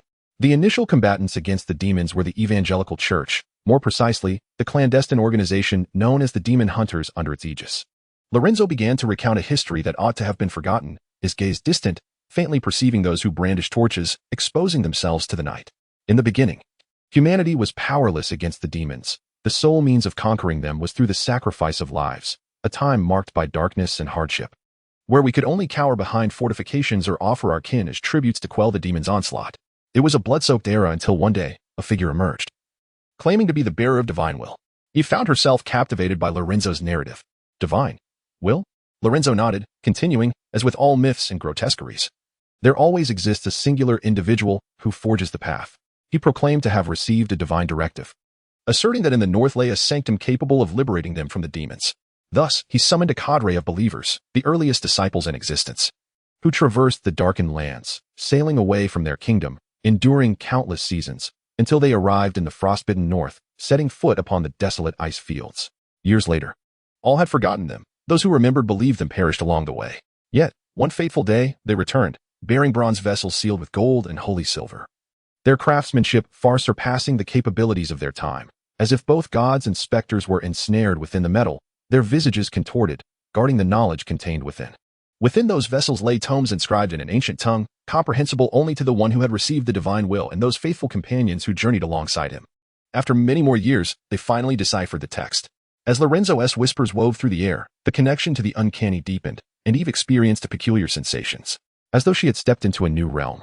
From the streets, the lilting sound of a lute drifted in, and solemn prayers echoed within the chamber. The two soon realized they were near a city church, seemingly hosting an event that day, as the organ played a majestic composition, and the faithful murmured their invocations. They named the tome the Gospel, thus birthing the evangelical church, established upon 7 hills, which rose from barren lands, heralding the expansion of faith. As the sacred evangelical papacy emerged upon the world's canvas, this was the genesis of the ancient order, imbued with mythic hues and epic tales, momentarily causing Eve to forget her own peculiarities. Yet, I cannot accept such tales, mere stories, easily fabricated by anyone. Nevertheless, it is undeniable that the gospel is not as simple as it appears, for it comprises 2 volumes. The first is the gospel known to all, extolling the divine and faith, while the other circulates solely within the church's inner sanctum. Lighting a cigarette, Lorenzo inhaled deeply, the smoke curling upwards, revealing the true nature of the secrets. The second tome is titled Revelation, which, like the gospel, established the demon hunters in the shadows. There exists no divine presence or faith within its pages, only knowledge concerning the demons. It encompasses the most arcane wisdom from the depths of the world. Yet Lorenzo spoke of it so casually, as though it were worth nothing, despite the countless lives that had paid for its acquisition with their blood. With faith established, the evangelical church unified the majority of humanity, creating a realm of divinity amidst the darkness. Yet that was insufficient. It was not enough to combat the demons. Thus, the faithful of that era, in the name of the divine, opened the revelation to form the demon hunters. Faced with the specter of death, humanity proved far more formidable than we perceive. Lorenzo chuckled again, laced with irony, abandoning ethics and morals, devoid of any boundaries, merely to survive. What have you done? Eve felt a chill, as if serpents were coiling around her, their icy scales scraping against her skin. To slay a demon, one must first become a demon. That proclamation reverberated within Eve's heart, intensifying the connection she felt, a strange sensation, inexplicable yet vividly clear. As if the world had shifted around her, transforming her from a mere operator into a being with newfound capabilities. Demons are indeed uncanny. Their vitality is extraordinarily resilient, requiring little sustenance, capable of effortlessly tearing through armor, and wielding the power to erode our will. We struggle to vanquish them with flames or blades, our frailty stark in comparison to their might. Eve gazed at Lorenzo, her breath quickening, her heartbeat echoing in her ears. The great door creaked open, the door of darkness. You. Eve surmised the truth, yet dared not voice it. A wave of fear surged from her core, as if uttering that terrible reality would render it manifest. Lorenzo smiled faintly, seemingly unprepared for Eve's swift realization. This technique is known as secret blood. We slay the demons, extracting their blood through a series of This is the sole outcome, akin to a mathematical equation. No matter how absurd the result may seem, the formula cannot deceive, for it represents the singular truth. Much like yourself, you possess the secret blood, and you have endured, thriving in good health for such an extended period. Had it not been for the events of this night, your secret blood might have remained forever dormant within you, awakening only upon your final breath. The detective articulated his deductions, reminiscent of a cruelly predetermined fate. At some point in the past, you must have encountered it, forging a connection with the darkness that has since enveloped you. He spoke, only to abruptly halt, cold sweat trickling down his brow. Lorenzo lifted his gaze to the intricately adorned ceiling, his eyes seemingly piercing through the material, reaching the heavens above. He attempted to discern that individual, the one who wields the strings of fate. An enigmatic presence seemed to linger, perhaps divine or something else entirely, manipulating the threads of destiny from the shadows. Long ago, Eve had already established her bond with the darkness. It had never relinquished its hold on her, merely delaying the inevitable until this moment. In a sense, it was not Lorenzo who discovered Eve, igniting this night of madness, but rather that ancient connection that led Eve to him, as if the spear of destiny had been cast forth countless years ago, intertwining her fate with this tumultuous evening. This is the inexorable fate. Chapter 41, Contamination. Are you suggesting that I had come into contact with the blood of secrets long ago and became what is referred to as the qualified one? Eve exclaimed in disbelief. In her recollection, her early life had been rather effortless. She was the princess of Phoenix, and the entire populace of Old Dunlin awaited her coming of age. Whoever wed her would effectively possess half of the illustrious Phoenix lineage. Indeed, that appears to be the only conclusion. It seems Old Dunlin is far more intricate than I had envisioned. For instance, I had believed that the demons had been eradicated, yet after all these years, I still encountered them here in Old Dunlin. Lorenzo remarked casually, treating the matter with an air of indifference, as if it were not of any consequence, at least. The living still thrived. Demons had been vanquished over a decade ago, marking the most jubilant occasion in the annals of the Demon Hunters Guild. Revelry ensued as they indulged in drink, dousing the last demon with burning holy water while witnessing its agonizing demise. For precaution, the guild had continued to monitor the world for several years, confirming the complete extinction of demons. With the forest devoid of prey, the hunters had nothing left to pursue, prompting Lorenzo's retirement to chase dreams in Old Dunlin. As I have mentioned, I aspire to be a detective. Lorenzo, in his peculiar manner, wove a narrative of a grim and terrifying world through his idle chatter, his tone reminiscent of someone entertaining a great cat at the zoo, leaving Eve uncertain whether this was a result of habit or innate disposition. Optimistic? Observing his languid, world-weary visage, illuminated by warm sunlight streaming through the glass, presented a rather delightful scene, yet his expression bore the weight of someone who felt owed millions, entirely devoid of the prior coldness. Wait, does this mean you are also one of those so-called qualified ones? Eve suddenly recalled that Lorenzo, like herself, was also a bearer of the blood of secrets, perhaps even more knowledgeable than she. Yes, but it is of little consequence now. He appeared unconcerned, leisurely rising to his feet as he regarded Eve. Eve, your situation is far more complex than what we have discussed, yet at least for the moment, you seem secure. However, should you require assistance, here is my postcard. As she observed the now-soaked postcard, Eve remembered that Lorenzo was indeed a detective, albeit not of the highest caliber, yet he was undoubtedly among the most competent. He accepted cases ranging from state secrets to infidelity, offering double the fee for anything related to demons. Combing his damp hair back, Lorenzo picked up the Winchester nearby, preparing to depart. Where are you going? Eve inquired hastily. Home, Lorenzo replied, turning back. Unbeknownst to her, he had regained his ability to walk steadily, a testament to his remarkable vitality. But, didn't you ask that doctor for medication? I merely wanted to send him away. After all, my friend has suffered enough. His only child, post-divorce, does not even reside with him. Shall we deepen his connection with darkness? Let us spare this unfortunate soul. It was ironic that he had once breached Buscarlo's door with a shotgun, yet now feigned concern. At times, Eve found it challenging to discern the true nature of this detective. He moved like the wind, always acting before speaking, just as Eve was about to utter something more. The door clicked shut behind him. Lorenzo was gone. Suddenly, a sense of emptiness enveloped her, akin to a hamster's dwelling being overturned, filled with an inexplicable sensation. Eve understood she had stepped into the darkness, with no recourse but to forge ahead.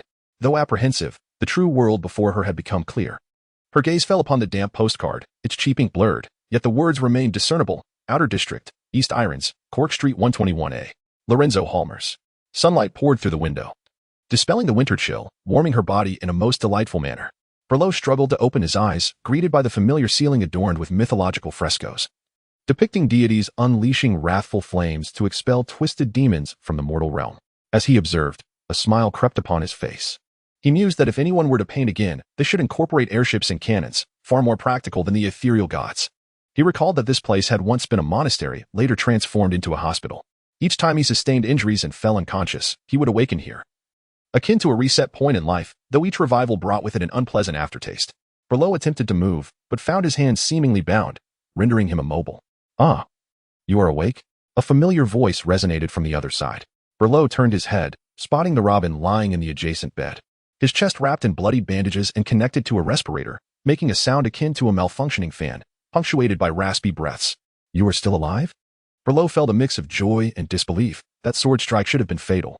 Indeed, Galahad's strike was misaligned. The Robin cast a sidelong glance at Berlot, His tone light yet revealing the severity of his injuries. Turning his head was a laborious task. It is wonderful to be alive. What transpired?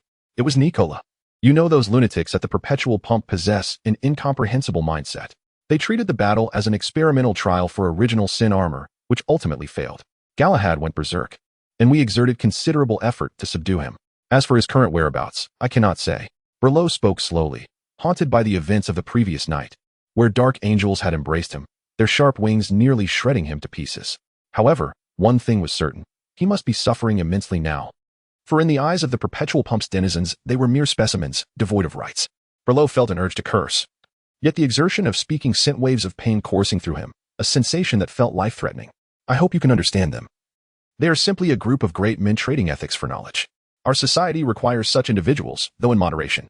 The Red Falcon entered the ward. A high-ranking knight stationed in Old Dunlin, feeling it imperative to check on his two fortunate colleagues. Thank heavens this mad world still needs you, otherwise I would confine those lunatics to a psychiatric ward for life, he remarked, to which the Robin weakly responded.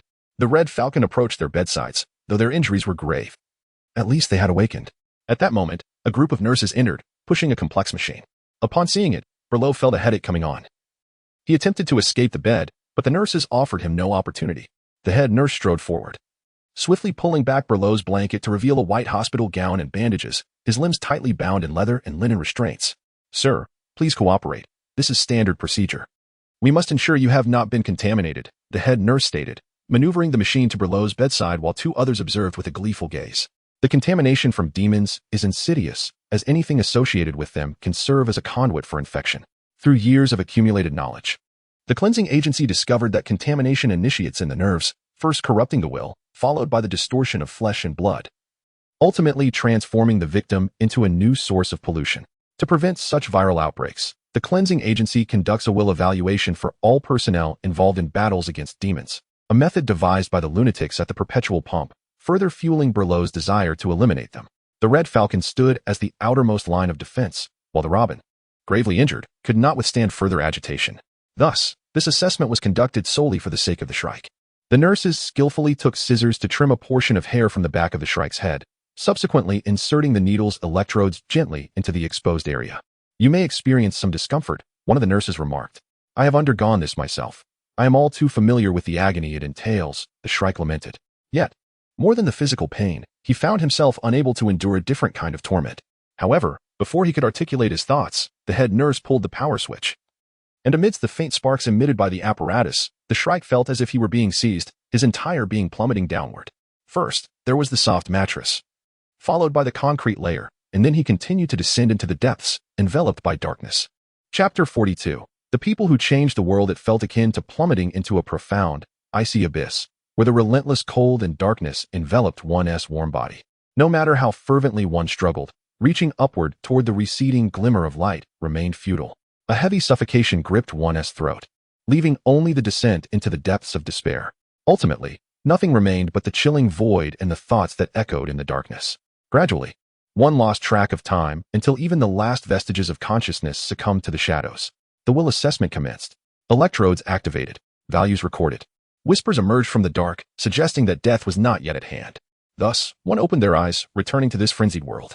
Galahad coughed violently, expelling a trace of blood beneath the translucent respirator. He gasped for air as machines rumbled around him, delivering a mist infused with analgesics into the mask. His weary gaze roamed, revealing only steel walls and a serpentine pattern etched upon the metallic dome above. The serpents entwined, devouring their own tails, their black scales reminiscent of an inky night, forming an eternal circle. That was the Ouroboros, a symbol often associated with religion. Some say it represents the cycle of life and death, or perhaps the concept of reincarnation. In the esoteric realm of alchemy, it is described as the crystallization of the soul. Yet Galahad understood that, in his perception, it signified but one thing: infinity and perpetual motion. This concept was posited by the first chancellor of the Mechanical Institute, who, upon inventing the magnificent steam engine, envisioned a machine that would operate indefinitely once activated, requiring no subsequent energy. He invoked the symbol of the Ouroboros, naming this creation the perpetual motion machine. Though Galahad's mechanical expertise was limited, he grasped that such a contraption defied the laws of energy conservation. Its existence was impossible. Nevertheless, like humanity's wildest fantasies, the chancellor was convinced of the machine's reality. Thus, above the Mechanical Institute, he established the Perpetual Pump in pursuit of this ideal creation, a quest that continued to this day.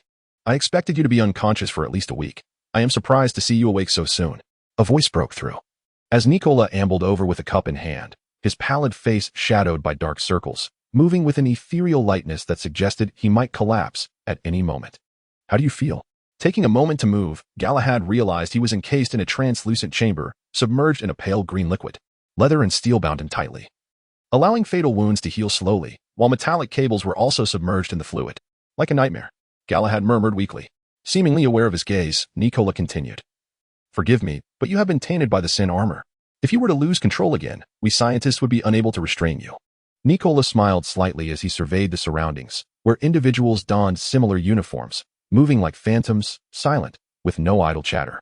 Only the sounds of buttons being pressed and calculations being inscribed. Among them were both the young and the elderly, some pushing immense external circulatory machines to sustain life as they toiled diligently. Each person here was a formidable force in their respective fields, having pushed the boundaries of humanity's understanding of the world to its current state. The Mechanical Institute advanced mortal technology, while the Perpetual Pump sought to harness divine power. This place was the epicenter of technological innovation, the intellectual heart of Engervig. Should these individuals perish, progress would stagnate for at least a decade. So, this is your insurance? Galahad mustered strength to glance at the cable submerged in liquid. Indeed, above us lies the pillar of the forge. With the Queen's approval, we possess the highest priority for power supply. Should you lose control, I need only to pull the lever, and you shall experience the sensation of being struck by Odin's lightning. Nicola forced a grim smile. However, this sensation would be fleeting, perhaps less than a second. Without the sin armor, your brain would be seared in an instant, and your body would carbonize into ashes. A simple press of this drainage button, and you would embrace the Thames. Galahad did not appreciate the jest. Nicola, you were never one for such idle talk. One must cling to some solace when faced with terminal illness, no? Do you think those wretched jokes are a comfort? The madness of prolonged subterranean existence had indeed dulled their mental state. Very well, let us bypass this unenviable topic. Nicola's expression darkened, his demeanor becoming as still as death as he picked up a report and approached the edge of the chamber. Galahad, your will assessment results are dire. You have been tainted by the sin armor. Just speak plainly. I am the Knight Commander. I am aware of what the sin armor is made of, Galahad replied coolly, unperturbed by the so-called terminal condition.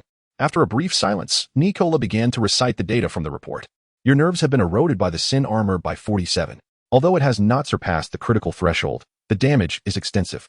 Following treatment, the erosion should decrease somewhat, but only marginally. So this erosion is irreversible then? For the first time, a flicker of change crossed Galahad's expression, but it was fleeting. He swiftly resumed his stoic demeanor. The sin armor was a classified weapon of the Perpetual Pump, the means of its creation remaining a mystery among these madmen. It possessed demonic qualities, yet unlike true demons, it could be controlled by humans. However, like a double-edged sword, wielding it was akin to battling demons, inflicting a slow erosion upon its user. Indeed, contact with demons results in contamination, which may gradually subside after severing ties with the source. Yet, those who linger too long, such as yourself, experience a slow decline in contamination levels, or even an increase. Should the critical threshold be breached, you will begin to demonize, and upon reaching 100, you shall become a demon. This was knowledge every purger understood, yet articulating it now felt particularly cruel. Those who fought demons became demons themselves. However, do not despair. I will recommend to Arthur that you be reassigned. You are no longer suited for frontline work, Galahad. Recalling his long-forgotten homeland, Nicola continued. Shall I assist you in arranging a retirement? You could visit my hometown, although it is somewhat distant from Engervig. The weather is delightful, a lovely place to spend one's twilight years. Hometown? Galahad paused, surprised. Having known Nicola for so long, he had never heard of his origins. This fellow was an expatriate from a small locale, who, during his first semester at the Royal Mechanical Engineering Academy, had caused a power outage due to his inventions. He faced no repercussions. As a researcher at the Mechanical Institute, who was also an adjunct director, recognized Nicola's talent and brought him into their fold. The madman had entered a paradise of insanity and subsequently ascended to his current stature. To Galahad, Nicola's life was solely defined by inventions and explosions. Yes, my hometown. Had I not heard that Old Dunling was the most advanced place in the world, I would have never left. Leaving home. It sounded weighty. Why did you come here? For the sake of science. Science? Indeed, science. Galahad, you are merely a brute. I have perused your academic transcript from university, and your performance in mechanics is nothing short of abysmal. It is often the case with geniuses to deride the common folk in their casual discourse. Be it governance or remarkable swordsmanship, their impact on the world is but fleeting, affecting only a handful of generations. Science, however, is distinct. Every individual on this planet directly or indirectly benefits from the conveniences that technology affords, which is not something that mere ideation or force can achieve. Thus, it is not politicians or warriors who truly alter the fabric of the world, but rather science itself. The glazed expression in Galahad's eyes, dulled by sleep deprivation, suddenly ignited with fervor. It was hard to believe that in the eyes of this madman, he could discern something akin to an ideal. Therefore, Galahad, irrespective of Arthur's decisions, do not resist. Continuing down this path will only lead you to become a monster, with your influence on this world being negligible. It is akin to offering counsel after I lost consciousness. What transpired? Ignoring Nikolai's words, Galahad briefly lingered in a stupor before lowering his gaze to his body. Submerged in a pale green liquid, he had lost control, yet he remained alive. Galahad recalled the immense power he felt upon donning the armor. Logically, he should have succumbed to its corrosive nature, yet here he was, having survived someone had subdued him. You nearly killed the Robin and the Shrike, and then, under heavy artillery and high voltage, you almost took my life as well. Nikolai assessed the battlefield with an expression devoid of emotion, perhaps a testament to the toll of sleepless nights that had rendered his facial nerves nearly lifeless. A 30-kilogram projectile barely caused you to falter. Even lethal mercury vapor could not subdue you. I must thank your loss of control. Apart from Lancelot's original sin armor, the others require recalibration. I do not wish to retrieve you a second time. Lancelot. The name resonated once more within Galahad, stirring an indescribable feeling. That individual can manipulate the armor? It was a nightmarish experience. Even familiar colleagues, who could endure such terror, made Galahad feel an unsettling sense of estrangement. That man seemed born for the armor. Unites are individuals who have undergone neural specialization, allowing you to withstand the encroachment of malevolent forces far longer than ordinary people, even defying the majority of that corruption. And Lancelot stands as the paragon among you. Nikolai reminisced about the first experiment, where Lancelot, as the test pilot, remained unperturbed even when fully enveloped by the original sin armor, exhibiting absolute composure, akin to a cold machine. Following Nikolai's directives, he executed all high-difficulty maneuvers with ruthless efficiency, complying unerringly with commands. For this, Arthur conducted a separate evaluation for him, which Lancelot passed with flying colors. You are well aware of the peculiarities of the original sin armor. It took us years to produce the first batch of the perpetual motion pump, and each invocation necessitates Arthur's consent. Lancelot, however, has been directly authorized by Arthur to independently wield the original sin armor. Enough of this contemplation. You require rest. The remnants of the original sin armor within you must be cleansed. Chapter 43. The extinguished torch in the outskirts of the East Irons district, at 121A Cork Street. A week had elapsed since that frenzied night, during which no one had come knocking, nor had any peculiar occurrences transpired. Everything had faded into a dreamlike haze, leaving nothing in its wake. Lorenzo had attempted to seek out Berlot, clad in a dark overcoat brimming with ammunition, exuding an air as if preparing for a citywide slaughter. Unfortunately, Berlot remained absent, oblivious to the events that had unfolded, and had not shown his face for many days. Lorenzo reclined in the bathtub, warm water washing away his fatigue, luxuriating in the rare tranquility that enveloped him. Mrs. Van Loo was taking her afternoon nap, and his rather lackluster roommate seemed to be working overtime at the factory. Hence, this modest abode was left in solitude, with Lorenzo as its sole occupant. The dim yellow light overhead and the faint sounds of life from the street lulled him into relaxation as he lit a cigarette, savoring the moment. It had been years since Lorenzo had encountered any demons. His ties to the darkness seemed to have severed. Yet, it felt as if the menacing shadows refused to let him go, clutching him with a fierce grip just as he was on the verge of forgetting. Emerging from the bath, he wrapped himself in a white towel, the dampness trailing him to the room. His wounds were still in the process of healing. Aside from the more severe injuries, several minor ones had nearly mended, leaving behind dark red scars yet to fade. Since that fateful night, not only had Berlot failed to reach out, but Eve had also gone silent. Lorenzo remained indifferent to this absence, with only a few troubling uncertainties weighing on his mind. It was evident that Wall's aberration stemmed from demonization. He was a crew member of the Silverfish and had come into contact with that enigmatic sacred coffin. It was certain that all aboard that vessel had been tainted, implying at least 16 potential demons roamed the city. Another mystery lay in the enigmatic organization that had attacked the catacombs that night. Lorenzo recalled encountering a massive cluster of stomach grass in the secret passage. Yet since that night, Old Dunling had shown no signs of disturbance. The conclusion was inevitable. That mysterious organization had executed their plans flawlessly, underestimating their scale. Lorenzo surmised that this organization was not smaller than the Demon Hunter Guild. What a hassle. The situation was gradually clarifying. This was a game of chess between two clandestine organizations, and he was but a hapless pawn caught in their web. The only unclear aspect remained Berlot's role in this affair. Lorenzo had always perceived him as an underground emperor, amassing wealth through smuggling. But now Berlot appeared shrouded in suspicion as well. With a sigh, Lorenzo donned his attire and tidied up before departing his home. The Winchester lay concealed beneath his overcoat, snug against his body, while a black deer hunting cap was firmly pressed down, slightly obscuring his gray-blue eyes. His staff sword had snapped during a skirmish with Sabo, and a new weapon was still being forged at the blacksmith's. It was a rare occurrence. Raising his gaze, an endless expanse of light poured from the gloomy sky. It was hard to believe that old Dunling had experienced a semblance of sunshine today, although clouds still lingered. They had parted just enough to allow rays to shine through. Lorenzo had embraced a new life. He ought to have distanced himself from such matters. The wisest choice would be to purchase a ticket for a scenic voyage and enjoy some well-deserved rest. However, everyone possesses a baseline.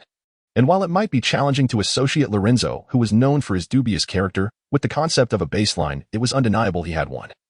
Albeit a rather low one, perhaps 5 meters beneath ground level. Passing a street florist, he purchased a white flower, as if to present it to a beautiful lady. Humming a cheerful tune, boarding the steam tram, he admired the slowly receding scenery, filled with anticipation. This was one of his beloved pastimes, hopping on a steam tram and riding it to the terminus. Due to the speed and the expanse of Old Dunling, this adventure typically consumed an entire day. Several hours later, Lorenzo finally arrived at the terminal. It was uncommon for this location to be free from cloud cover. A dilapidated church stood amid the desolate grassland, not far from the Iron City, where steam and railways were gradually consuming the area. It seemed that in a few years, this place would also become part of the steel landscape. When Lorenzo first arrived in Old Dunling years ago, a handful of priests still frequented the area. But the locals had all migrated to the factories in the city. Gradually, the inhabitants departed, and eventually, even the priests abandoned the site, leaving only Lorenzo to occasionally visit and pay his respects to a friend. Navigating through the weeds and barbed wire, Lorenzo discovered a severely weathered tombstone amidst a pile of rubble. The inscriptions had long since faded, and had he not remembered, no one would have recognized it as a grave marker. "Good morning," Lorenzo greeted spiritedly, placing the white flower at the base of the tombstone. "Oh, every time I come here, I am reminded of how long you've been gone." With a lack of solemnity befitting a memorial, he jested, pointing at the tombstone as if to say, "Who would have thought I'd outlive you?" After a moment of lightheartedness, Lorenzo found himself unable to maintain his cheer. He had not anticipated returning to this place, as if fate had drawn him back. After a prolonged silence, his gaze hardened. He drew the Winchester, murmuring a prayer, and then pulled the trigger. "Be vigilant and alert, for your adversary the devil prowls around like a roaring lion, seeking someone to devour. Resist him, standing firm in your faith." The somber prayer resonated with the thunder of gunfire, as the solid stone gradually crumbled, revealing something grotesque within. A surreal illusion enveloped Lorenzo. As if he had unleashed a demon, yet he felt no fear. Nothing remained to dread. Until the last bullet was fired, the robust barrier shattered completely, unveiling the dark box before Lorenzo. Though it had been sealed away for many years, its surface gleamed as if it had just been placed there. Dark, golden patterns spread across it, layered with sacred texts that exalted the divine. Lorenzo grasped it, pressing it into the familiar recess, and it responded by opening. "Long time no see." A chilling glimmer obscured Lorenzo's vision. Under the light, it sparkled like diamonds, yet upon closer inspection, it revealed an array of exquisitely crafted blades. Reminiscent of Lorenzo's staff sword, simply a blade and hilt, slender as silver nails. The smooth edge reflected Lorenzo's pupils, intricate patterns etched upon it, and upon meeting blood, it would transform into the most vivid crimson canvas. The hall was shrouded in darkness, with only the skylight above the central dome casting a sliver of light to illuminate the vast round table. As Lorenzo gazed up at the azure sky beyond the skylight, he sometimes found it hard to discern where he truly was. This was the most secretive location of the Purification Agency, despite being a high-ranking knight. He was always blindfolded upon arrival. He had not moved much, thus he was still within Old Dunling. But this place bore no resemblance to the cerulean sky he now beheld. Beside him, Berlot shared the same bewilderment, despite his long tenure with the Purification Agency. He had only a handful of occasions to witness the shattered dome. At times, he yearned to defy the regulations and escape the conference room to explore other realms. If ever there was a day to do so, today would be opportune, but his injuries had yet to heal completely, and he had arrived in a wheelchair. "Our situation is dire." A voice resonated from the opposite end of the round table, following the sword-scarred surface, though much of it lay in darkness. Both men were acutely aware of who occupied that seat. The head of the Purification Agency, King Arthur. To be honest, both men felt a sense of trepidation. Mere high-ranking knights, what merit did they possess to be invited to converse face-to-face with Arthur at the round table? What exactly is the situation? "You summoned us here, along with a patient. It seems things have spiraled out of control," a reckless voice echoed.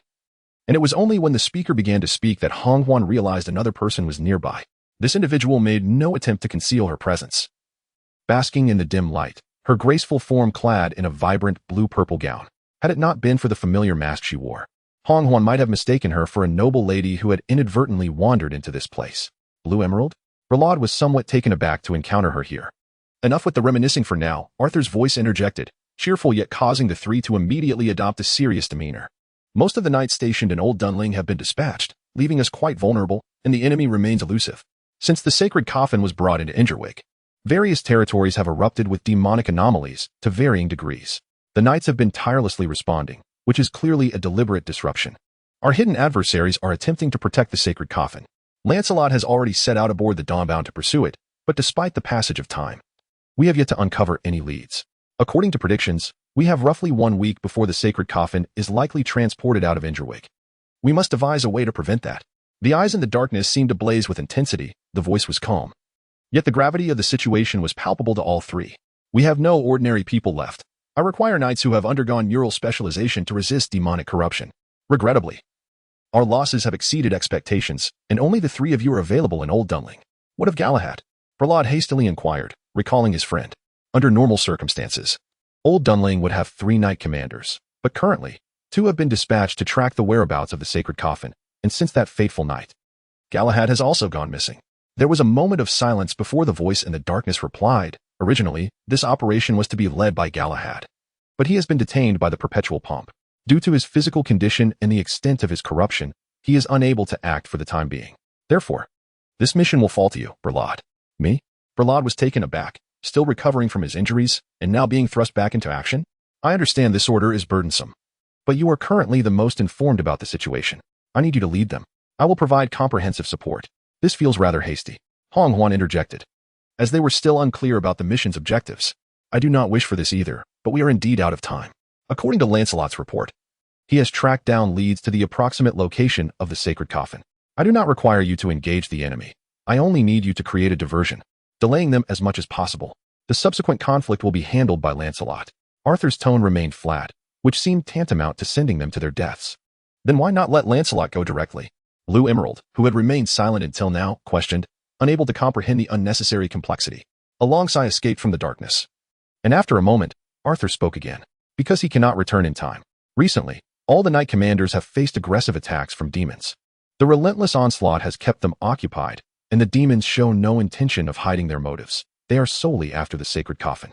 Even the Dawnbound has been rendered immobile at Raindona Harbor due to fuel depletion and requires resupply.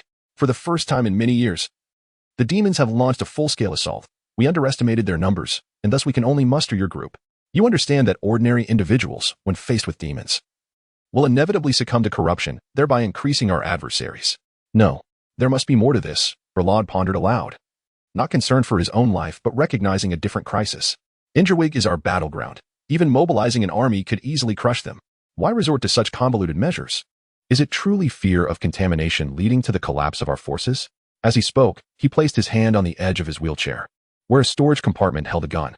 In his recollection, Arthur had always been the epitome of rationality, avoiding unnecessary sacrifices.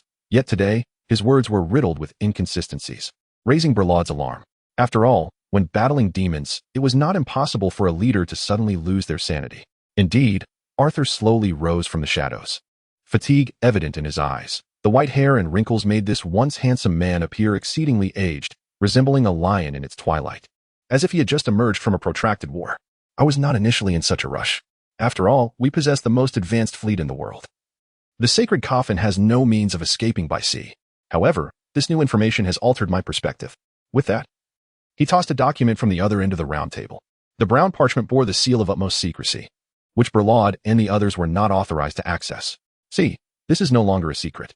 I plan to convene a roundtable meeting to disclose this matter to everyone once we conclude our current affairs. Arthur produced a cigarette from his pocket, typically. He abstained from smoking, but under pressure, he could not resist indulging occasionally, as if to escape the burdens of life. I know some of my recent actions have provoked your discontent, such as my support for the development of original sin armor and the neural specialization experiments. But these measures are unavoidable. As the rustling of pages filled the air, each person's breath seemed to freeze, their eyes reflecting disbelief and fear.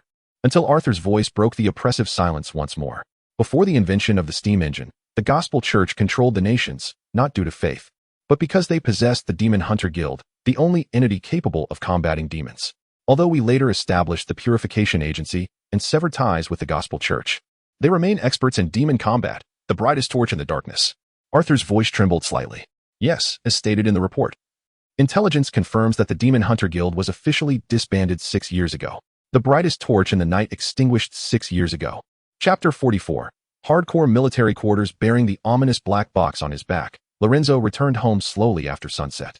The mist rose along the path, and the vibrant light refracted through the delicate droplets of water, creating a mesmerizing spectacle that rendered him momentarily entranced. After exchanging a brief greeting with Madame Van Loo, he retreated to his chamber, locking the door firmly behind him. Lorenzo retrieved the sole piece of intelligence he had gleaned from that fateful night in the underground palace, a ledger. A significant reason for his rescue of Eve was this very ledger, which had departed the palace with her on the small boat, thus remaining in pristine condition with its ink legibly intact. Human memory is notoriously unreliable, no matter how earnestly one strives to retain it. There exists the looming possibility of forgetfulness, often unnoticed until it is too late. Hence, every organization, regardless of its nature, necessitates a ledger, a meticulously detailed account of expenditures. Even the likes of Sabo's gang. His fingers glided across the jumbled entries, flipping back and forth. The records appeared chaotic, as if the accountant possessed little expertise. With disordered expenditures scribbled haphazardly, and some significant transactions denoted by peculiar symbols. After a prolonged examination yielded no leads, Lorenzo pondered momentarily before nonchalantly extracting a cigarette. Filled with wormwood. Perhaps that strange herb could assist him. Yet, he hesitated, acutely aware that his ties to the darkness had deepened considerably. Consuming the herb again. He was uncertain of the consequences. But, why fret? When in doubt, indulge in a cigarette. Contemplating this, Lorenzo ignited the flame and casually opened the box he had retrieved from the cemetery. To his astonishment, its contents exceeded his expectations, revealing not only a blade but also numerous vials and containers. Grasping the reassuring sword, its touch akin to cold frost, he inhaled deeply, drawing the herb's essence into his lungs, fixating on the ledger, until the entire world succumbed to darkness. The familiar sound of crashing waves filled his ears once more, accompanied by the moist breeze that carried the scent of the sea. The tumultuous waves battered the shore, shattering against the rocks in a spray of white foam. Lorenzo lowered his gaze, his expression unusually grave. Beneath him lay soft earth, withering grass succumbing to decay. This environment felt vividly real. Had he not been acutely aware of his consciousness, he might have believed he had physically arrived in this unknown realm. The advantage was that his enhanced sight allowed him to perceive more clues. The disadvantage was that his connection to the darkness had intensified. A ghostly green light flickered not far from him, resembling a burning green sun or perhaps a colossal eye gazing upon the world.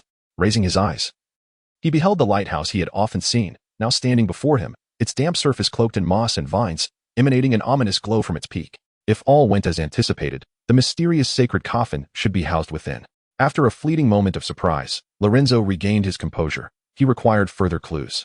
The vast coastline of Engervig boasted countless lighthouses, at least 100, so he needed to discern distinguishing characteristics. Just as he was surveying his surroundings, a hoarse voice echoed, and a shadow enveloped him. The strange figure, turned away from the green light, exuded a warm breath akin to that of a massive bear, spilling forth from its bloody maw. Lorenzo felt no fear. He had traversed this realm numerous times. Although the visions contained fragments of reality, they were predominantly illusory. Mere tricks of the herb and the unknown forces at play. Thus, one could argue that everything before him was but a figment of imagination, with only the clues retaining authenticity. Yet, as he contemplated this, the shadow lunged, as if testing him, swatting at the air like one would chase away flies. Striking towards Lorenzo, instinctively warning him, Lorenzo raised the blade in his hand and swung it towards the illusory figure, causing warm blood to splatter across his face. The sensation was so tangible that every fiber of his being felt the warmth of blood brushing against his cheek, a current of electricity coursing through his every nerve. Was this real? The shadow roared, a tremendous force colliding with the blade, leaving a crimson mark upon Lorenzo's arm. There was no time for deliberation. He swung the sword once more, but the shadow dissipated like ink in water, and the dark world crumbled away, revealing his familiar room once more. He remained poised as if still wielding the sword, yet there was nothing before him. Unbeknownst to him, the tobacco had burned away, and the vision had concluded. Lorenzo sat drenched in cold sweat, collapsing into a chair, gently placing the blade upon the table. After a prolonged pause, pain radiated from his arm. A shallow wound marred his skin, and absent-mindedly wiping his face, his palm came away stained with bright red blood. That was real. Everything witnessed during the vision was indeed real. In that fleeting moment, Lorenzo had battled the creature within his vision. This was no mere coincidence. Such occurrences had never transpired before. Taking a deep breath, a chilling hypothesis emerged in Lorenzo's mind. His connection to the darkness had deepened to the extent that he could now briefly linger in that world during his visions. This was far from good news. As he had explained to Eve, one coexists with the dark creatures in the same realm, yet they remain oblivious to each other. Now, however, Lorenzo could see them. And they could see him. What a dreadful predicament. Lorenzo muttered a curse, contemplating the blade beside him in a bid to bolster his sense of security. This was a standard weapon of the Demon Hunters Guild, forged from alloy and coated with holy silver, a deadly tool against the supernatural. Often jestingly referred to as the nail sword due to its resemblance to a long spike. Lorenzo had initially wielded a cane sword primarily for its similar appearance. Aside from its weight and significantly lesser lethality against demons. Lorenzo, what are you doing? Madame Van Loo's sharp voice pierced through from downstairs, snapping him back to reality.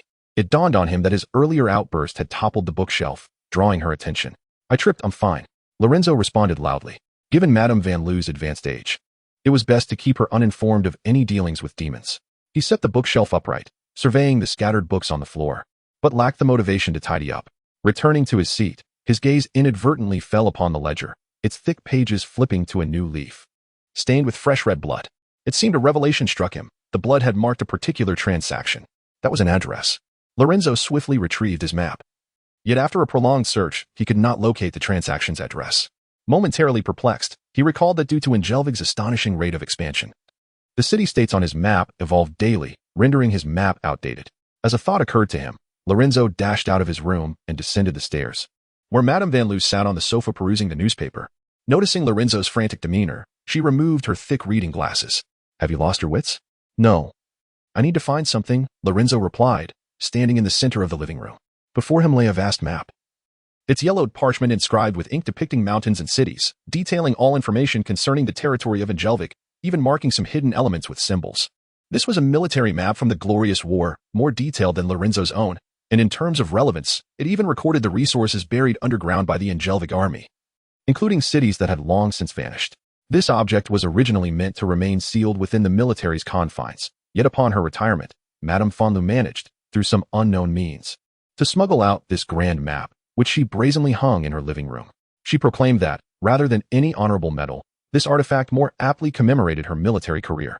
At times, while seated in the living room, Madame Van Loo would point to various territories on the map, boasting to Lorenzo, "Do you see? From here to there. All of this I have conquered. What are you searching for?" An address. Lorenzo's gaze traversed the coastal regions depicted on the map. It pertained to a transportation deal wherein Sabo was delivering a significant quantity of food to a town named Indy. Countless small towns dotted the entirety of Engervig. Yet in his clairvoyant vision, Lorenzo discerned a lighthouse and thus narrowed his focus to coastal towns. Even so, he remained unable to locate it. No. I've searched for quite a while, yet I cannot find that town on the map. Just then, Madame Van Loo approached. Indy?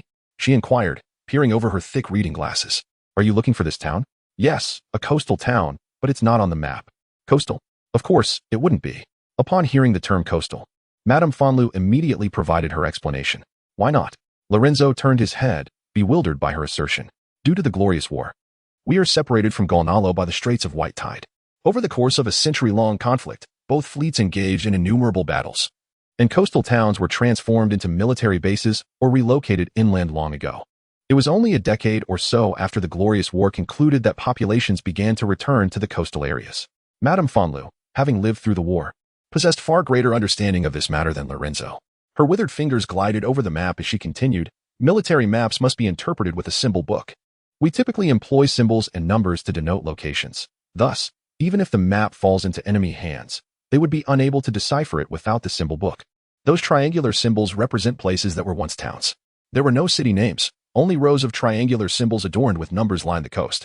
Observing Madame Van Loo, Lorenzo pondered and tentatively suggested, Madam, which town would require external supplies for sustenance? Are you referring to supply lines? Perhaps, based on the transaction records.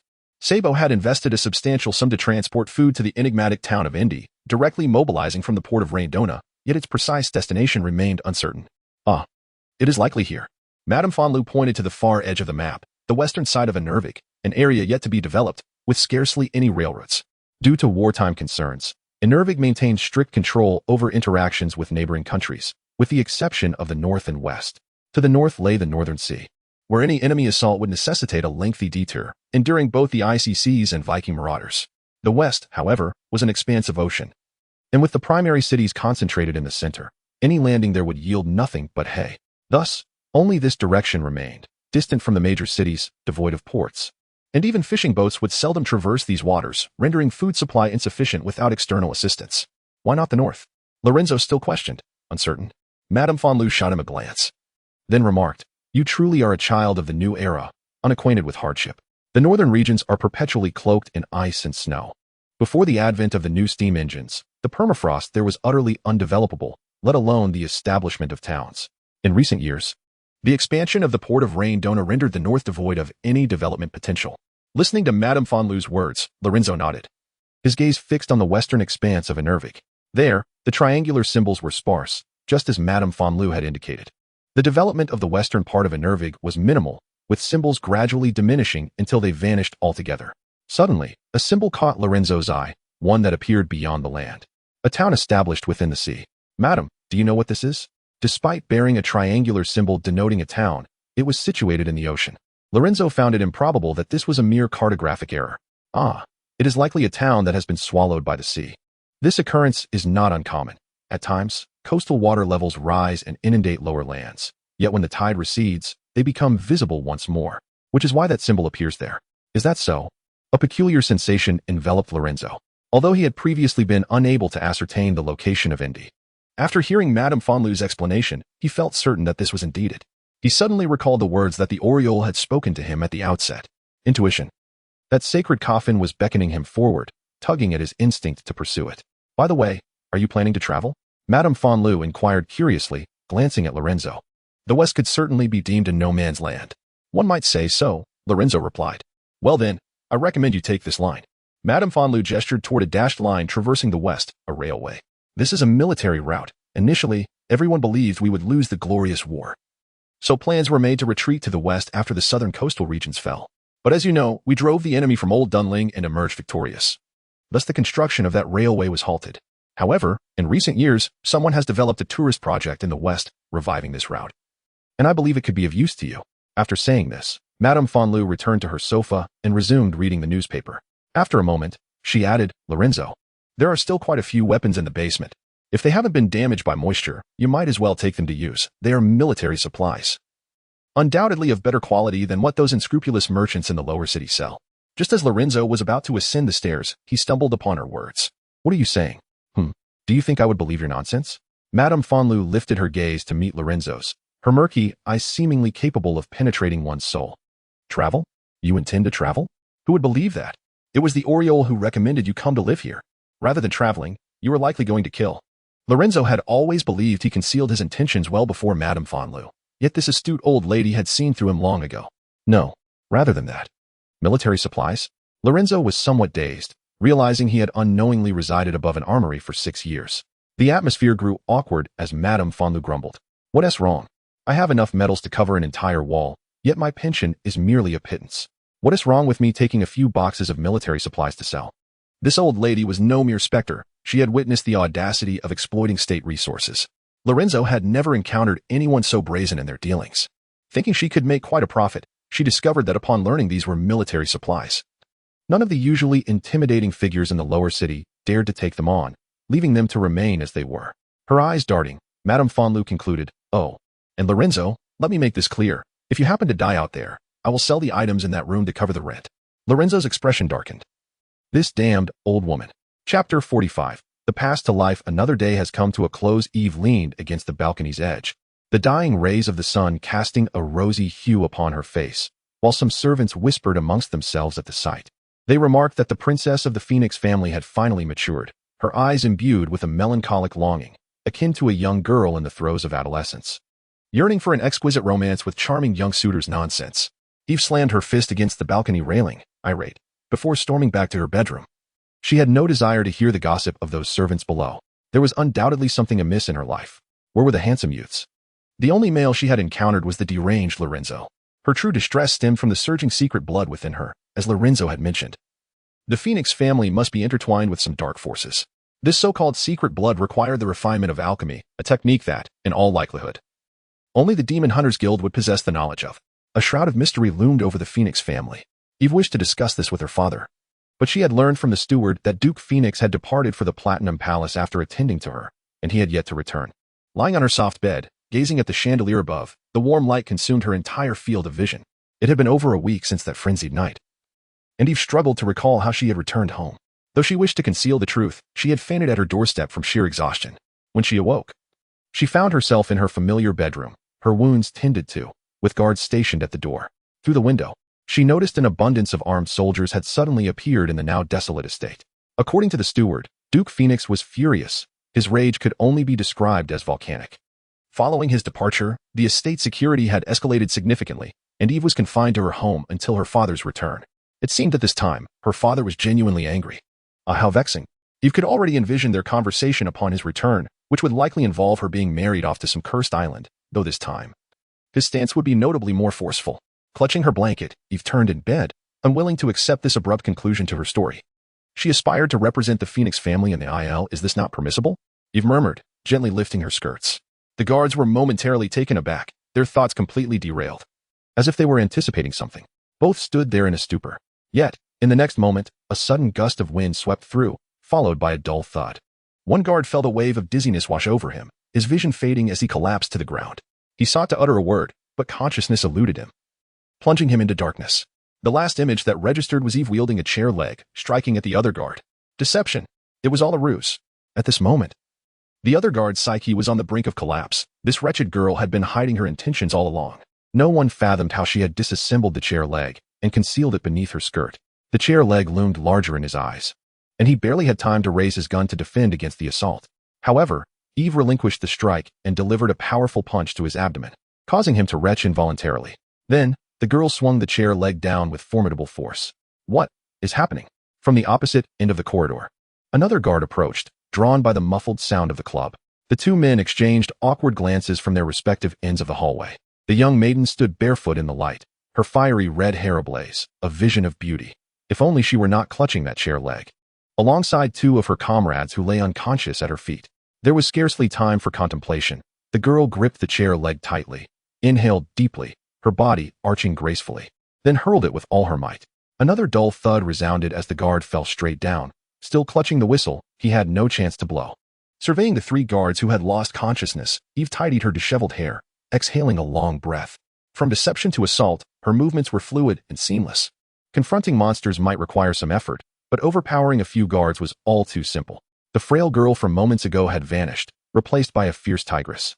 Eve stripped the unfortunate souls of their garments, binding them and stuffing them into a closet. Straightening her attire, she pressed her hat down firmly to conceal her blazing red locks, then tucked several towels into her clothing to bolster her somewhat slender frame. If one were not close enough, no one would discern her differences. Finally, she secured the silver revolver in the holster at her waist, all preparations complete. Striding confidently outside, Eve realized her previous thoughts had been overly simplistic. Even under the cover of night, the estate was heavily guarded, as if protecting a queen, with their domed helmets and straight bayonets pointed skyward. Suddenly, a melodious train whistle echoed as the train slowly pulled into the station, enveloped in a haze of steam. The guards were tightly stationed. It would be arduous for Eve to board the train if she did not depart this night. She could not fathom when the next train would arrive. The monsters could already see her. She had to locate that infernal detective. In the midst of her despair, Eve spotted something. In Lorenzo's words, he referred to this object as the passport to life. Thus, amidst the circle of dozens of rifles, Eve boldly approached the train on the platform, carrying a ladder with an unsteady gait, resembling a plump penguin. Chapter 46. The radiant though night had fallen, the surroundings remained resplendently illuminated, with hundreds of electric lights twinkling beneath the steel and concrete dome, resembling a constellation of stars. Transparent glass walls, several meters in length, partitioned this vast and unprecedented marvel of human industry. Known as the industrial creation of the Old Dunling Central Train Station, it served as the transportation heart of Old Dunling, with numerous railways radiating from this core, spreading across every corner of the territory. Vast plumes of steam billowed forth, condensing upon the surrounding steel, rendering the air both humid and cold. Lorenzo stood at the edge of the platform, attired in his standard garb, a black deerstalker hat and a dark overcoat, beneath which peeked a white lining, the iron chain of his pocket watch faintly visible at the corner of his pocket. He appeared to be an utterly ordinary traveler, as if on his way to meet a friend, cradling a brown box in his arms, one corner slightly ajar, revealing a bouquet of vibrant flowers within. Seated on a nearby bench, Lorenzo lowered his gaze to check the time on his pocket watch, standing like a statue amidst the throngs of people. He remained in this posture for an extended period until the melodious sound of a train whistle pierced the air. The steel creation exhaled an endless stream of steam as it approached, dragging along more than 20 carriages behind it, its surface glistening with cold dew. Akin to a colossal serpent gliding across the earth, a bronze-lined statue adorned the heavy locomotive, while white lettering on the rusted body bore the train's name, the Radiant. This steam train, constructed decades ago in commemoration of the victory in the Radiant War, had been largely retired over the years, and Lorenzo never anticipated witnessing it again today. It was also part of the serpent system of the atrium, connecting the entire world. With merely a few silver coins, one could traverse to any destination. A testament to the power of technology. Distance no longer served as a hindrance to progress. Even Lorenzo's desire to visit the enigmatic end town had a train service available tonight, and he was fortunate enough to catch it. "Sir, may I assist you? No need," Lorenzo replied coldly, dismissing the attendant who approached to help with his luggage before he could even make contact. The attendant, taken aback by Lorenzo's frigid demeanor, brushed the incident aside as he was accustomed to encountering countless passengers daily. Upon entering the carriage, Lorenzo made his way directly to his designated seat, ultimately settling in a window-side location. He placed his suitcase at his feet. Though his movements were gentle, the weight of the suitcase was palpable to anyone nearby. It was filled with weapons meant for demon hunting. Although Lorenzo had never explicitly mentioned it, he was, in fact, a retired demon hunter. As he had once conveyed to Sabo, becoming a priest was a prerequisite to becoming a Templar Knight, and the elite within the Templars would evolve into demon hunters. Despite the fact that the demons had been eradicated and he had enjoyed 6 years of retirement, they had now resurfaced, which constituted Lorenzo's bottom line. Regardless of any disputes over interests, he felt compelled to uncover why these accursed beings had returned. This train was headed toward a city in the west, where large mineral deposits had been discovered and were still in the early stages of development, garnering little attention. However, Lorenzo's destination was not there. According to the information he gathered from the train station's map, the mysterious end town was now accessible by train, having completed its construction approximately 3 months prior. Yet, that railway was not open to the public. He would need to disembark near the location and continue on foot. But a nearly forgotten town suddenly acquired a direct railway? What merit did it possess? Lorenzo immediately sensed the scent of conspiracy. And the truth aligned with his thoughts. About a year ago, an anonymous philanthropist had donated funds for the railway's construction, its purpose shrouded in mystery. However, everything Lorenzo had experienced thus far painted a remarkably clear picture. This was a premeditated scheme. The railway had been constructed as an escape route for the sacred casket, and it was likely that Sabo's provisions were transported via this very line. What a nuisance. Lorenzo felt a headache coming on. Such elaborate measures could not merely be for transporting food once. No one knew precisely what those supplies entailed. Given the volume and time required for the railway's transport capacity, the shipments would exceed his initial estimates. The atmosphere felt somewhat tragic, as if he were embarking on a solitary journey to the underworld. Nevertheless, Lorenzo was unfazed. This was his bottom line, and he had to see it through, come what may. As he pondered, another individual seated themselves opposite him, wearing a smile. "Good evening, sir. Are you on your way to meet a friend?" The man appeared to be of similar age to Lorenzo, perhaps in his mid-20s, dressed in ordinary clothing, with an unremarkable appearance and an entirely mundane demeanor, which, when combined, rendered him strikingly conspicuous. He was so ordinary that it was almost jarring. "Yes. I haven't seen him in a while," Lorenzo replied casually, though his gaze fixated on the box filled with flowers, the intoxicating fragrance offering a sense of tranquility. It was a classic gift box from a street florist. When one was at a loss for what to give, a floral arrangement was always a safe choice. "Eternal friendship. Quite lovely," the man remarked. "Indeed, it feels quite nice. And you?" "The West is rather underdeveloped. Aside from tourism, few are eager to venture there." Upon hearing Lorenzo's inquiry, the man paused, a flicker of concern crossing his face before he sighed. "I wouldn't want to go either, but work demands it." "Work demands it?" "Let me guess." Lorenzo narrowed his eyes, meticulously observing the man as he employed his limited detective skills to deduce his identity. If it were work-related, the few jobs in the West would primarily involve mining. However, the man was impeccably groomed, his fingers clean, devoid of any signs of coal mining. While his overall demeanor was quite ordinary, there was a faint, peculiar scent reminiscent of machine oil. "A mechanic?" Lorenzo concluded. Aside from mining, the West also employed mechanics. Perhaps there was a malfunctioning machine that required his expertise. Hitting the mark, the man perked up with curiosity, regarding Lorenzo with newfound interest. He had intended to pass the time with idle chit-chat, but was pleasantly surprised to encounter someone intriguing. "How did you guess?" "Because my roommate is a mechanic. And like you, he carries that scent of machine oil, his hands roughened with calluses. He must be on call, as the factory machines frequently break down. When short-staffed, he, like you, must rush back to make repairs." Truthfully, the man's slight pallor and dark circles under his eyes made him a near mirror image of Lorenzo's roommate, evoking a sense of familiarity. I haven't seen him in nearly half a month. He is probably drowning in work at the factory. Indeed, it's hard to express.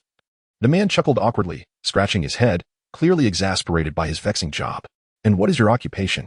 The man's curiosity about Lorenzo grew. Lorenzo pondered before responding. I am a detective, a second-rate detective. He chose not to elaborate on the specifics of his work, as matters concerning infidelity or serving the nobility were hardly respectable. And delving into his more profound encounters with demons was out of the question. A detective? The term seemed to strike a chord with the man, who now regarded Lorenzo with genuine interest, his gaze roving as the concealed traits began to align with someone from his memories. May I ask your name? As if to seek a final confirmation, the man extended his hand, feigning a friendly demeanor. Lorenzo naturally reached out, shaking his hand, and subsequently, a bright smile graced his face. Lorenzo Holmers. Upon hearing the detective's name, the man momentarily paused, yet he concealed his emotions adeptly, maintaining a smile that appeared utterly unperturbed. Kamaridu. The Red Falcon uttered his name, gazing at the detective, whom both Arthur and the Shrike loathed to the point of wishing to tear him apart. Chapter 47. The Blue Emerald. An hour remained. Prahlad sat in a chair, his gaze fixed upon the watch, his expression solemn. This was an abandoned platform on the outskirts of Old Dunling, which had transformed into a makeshift base due to recent construction activities. According to the plan, Prahlad was to board a train destined for a small town named Indy, where, based on Lancelot's intelligence, the enigmatic sacred casket was purported to be stored. Regardless of the circumstances, he was determined to seize control of that location, at the very least, until Lancelot arrived to recover the sacred casket. In order to avoid arousing suspicion, this operation was divided into 2 phases.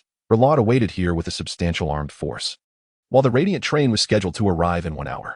Initially, Prahlad intended to proceed directly, but with Galahad incapacitated and no Knight Commander present, their chances of success seemed precarious.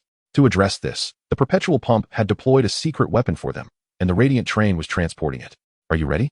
He glanced at the enormous machine, which loomed silently in the darkness, its massive steel structure casting a menacing silhouette, only the piercing light gliding across its surface. It was a heavy crane, and behind it lay reinforced armored carriages. According to the plan, the Radiant train, having departed from the Baron's armaments factory, would halt here, allowing the crane to facilitate a carriage swap. The passengers would continue their journey, while the carriage carrying the weapon would be connected here, proceeding directly to the mysterious town of Indy. Rising slowly, Prahlad, pressed for time, felt that his injuries had not fully healed. He attempted a few steps, finding it manageable, albeit somewhat noisy. His lower body was encased in a layer of mechanical structure, with power rods linking to the joints of his legs, and copper tubes extending to a small steam pack at his waist, releasing faint wisps of vapor at intervals. This was the work of the Perpetual Pump, which referred to it as exoskeletal armor. However, due to technical issues, it could not be utilized in actual combat, akin to a decorative vase. Nonetheless, it enabled a person with mobility issues to move with relative ease. Looking down at the gleaming metal, he observed the intricate gears beneath, interlocking and functioning in a marvel of precision. To be honest, Prahlad's understanding of mechanics was limited, yet he could still discern the complexity of the device. He struggled to fathom its principles. Even its power source remained a mystery, were it not for the steam occasionally venting from the pipes at his thighs. He would have thought it truly achieved perpetual motion. How goes the situation? He inquired as the Blue Emerald entered the room. All gear is prepared. Our soldiers are ready. Once we rendezvous with the Red Falcon, our firepower will be sufficient to win a localized conflict.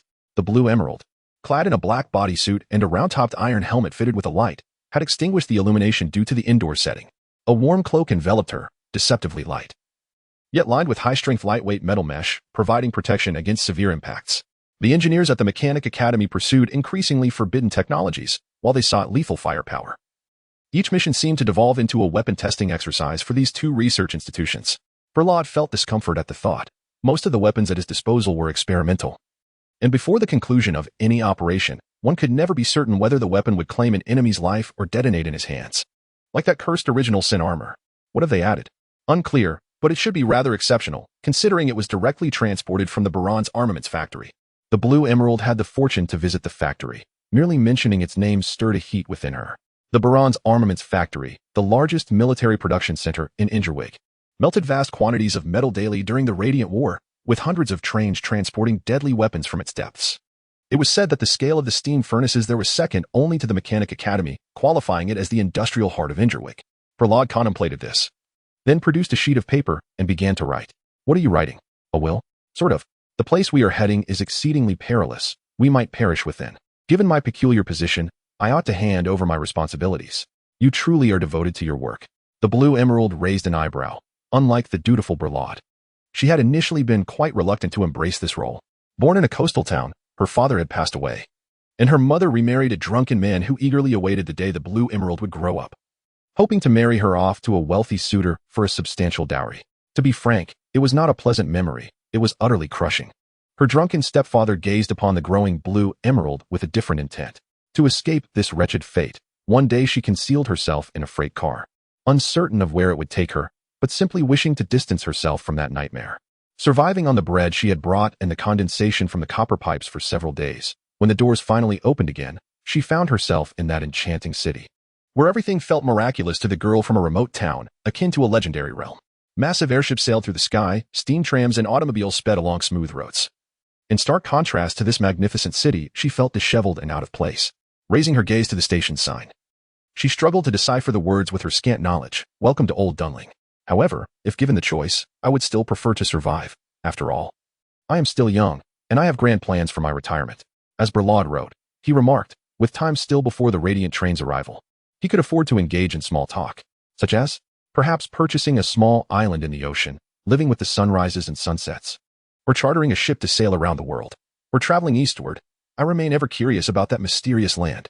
That land, known as Joshua, had seemingly been forgotten by the world since its stunning emergence over a decade ago, if not for intentional mention. Few would recall the existence of such a secretive nation in the East. Had it not been for the demons, I might have become a sailor. What about you, Blue Emerald? I recall you once tried to feign incompetence to have Arthur dismiss you. You seem quite discontented with this work. The Blue Emerald shot Berlaud a disdainful glance, settling beside him with her heavy gear. Though she did not wear a mask, her round-topped helmet obscured most of her features, yet even so, the glimpse of her face revealed astonishing beauty. Indeed, battling those twisted abominations daily, only those like you would enjoy such madness. She retorted angrily, I have but one wish, to find a wealthy man, marry him, and within 5 years, devise a way to rid myself of him, then live lavishly off his fortune. Men are utterly unreliable, as evidenced by my late father, that cursed stepfather, and those former patrons. The Blue Emerald had struggled through many years in Old Dunling, with age. Her beauty flourished, and she was discovered and became an actress in the theater. Many dismissed this new girl, attributing her fortune solely to her striking appearance.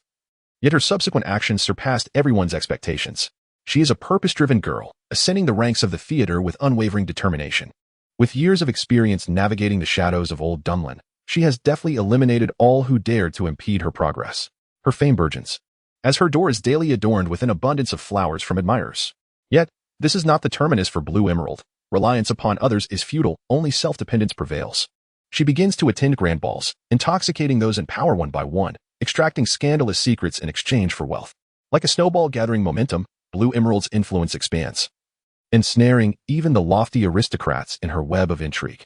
They deem her the queen of the underground until one day she attempts to intoxicate an individual codenamed Arthur.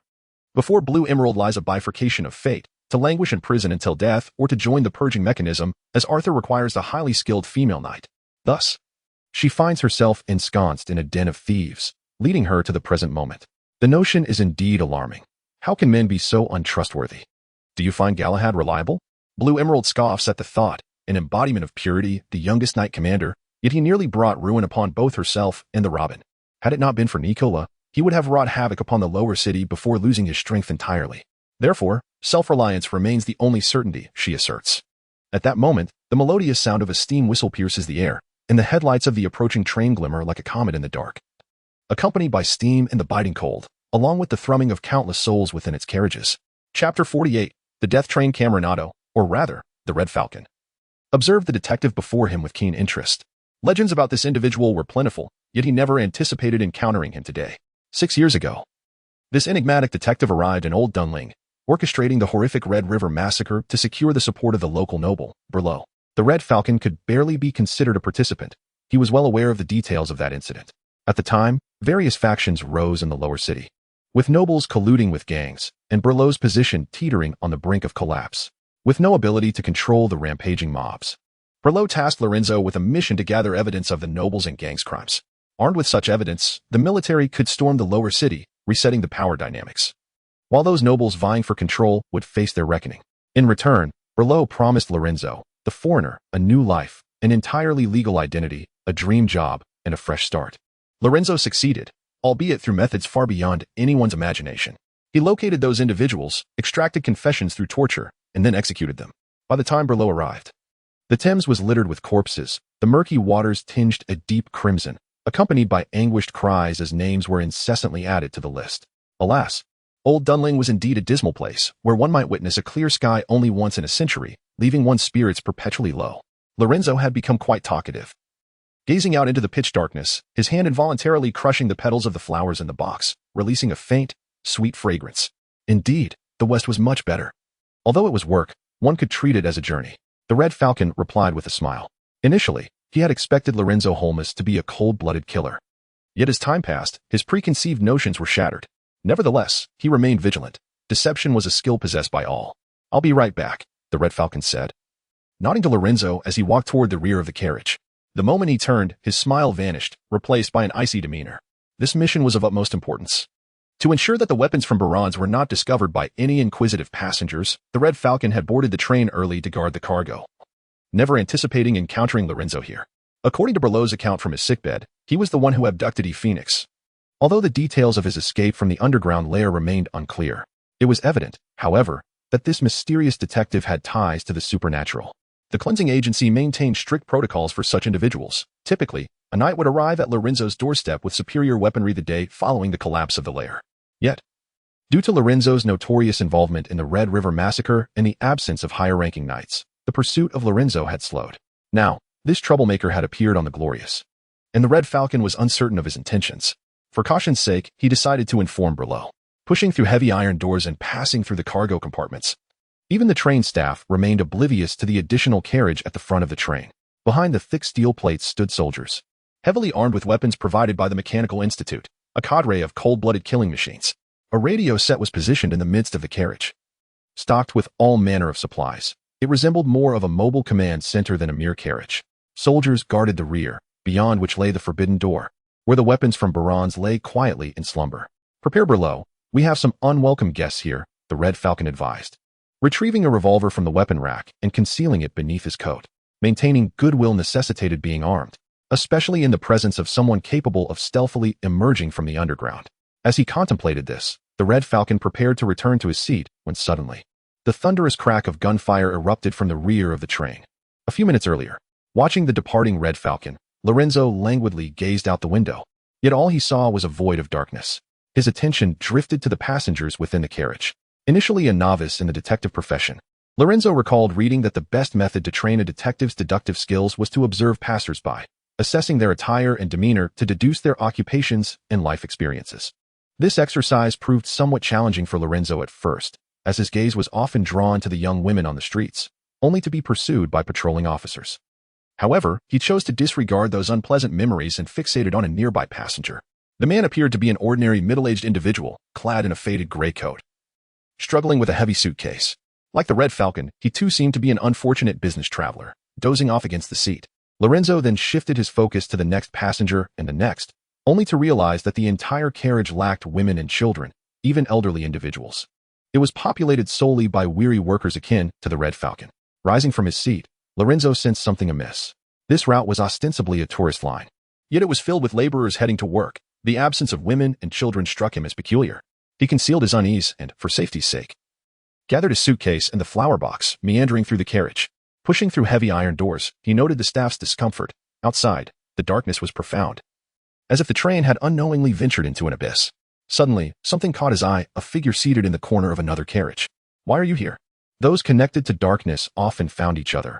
Much like beacons in the night, they could always recognize one another, despite the girl before him being disguised beyond recognition. The sin of her secret blood was unmistakably vivid to Lorenzo. "I have a commission I wish to entrust to you." Eve raised her head, her pale face smeared with grime, her bright eyes filled with terror. After fleeing from the Phoenix Manor, she had followed the address on the business card to Lorenzo's home, only to be greeted by Mrs. Van Loo. By then, Lorenzo had already departed for the central train station. Eve had sprinted with all her might to catch the Glorious at the last moment. What happened? Lorenzo's demeanor turned serious under Eve's gaze. "I saw those demons." Eve finally uttered the word demons, and under relentless pressure, she could no longer evade the reality of her nightmare. They were right beside me, watching me, saying they found me. Her voice trembled. Since escaping the Phoenix Manor, it had been a harrowing flight, the darkness fraught with terror, as if demons lurked, ever watchful. Found you? Is this what they call clairvoyance? It's merely a form of hallucination, not affecting reality. You can consider it a waking nightmare, Lorenzo reassured her. Well versed in such matters due to his frequent use of the deadly nightshade. In a way, he was attempting to dismiss Eve, as the journey's destination was the mysterious holy coffin. Ordinary individuals who encountered it would only be consumed and transformed into demons, while those like Eve, bearing secret blood, would become even more perilous if fully corrupted. Despite having killed many allies, there was no need for someone as young as Eve to venture into that cursed place. No. Unlike hallucinations, it can truly see me.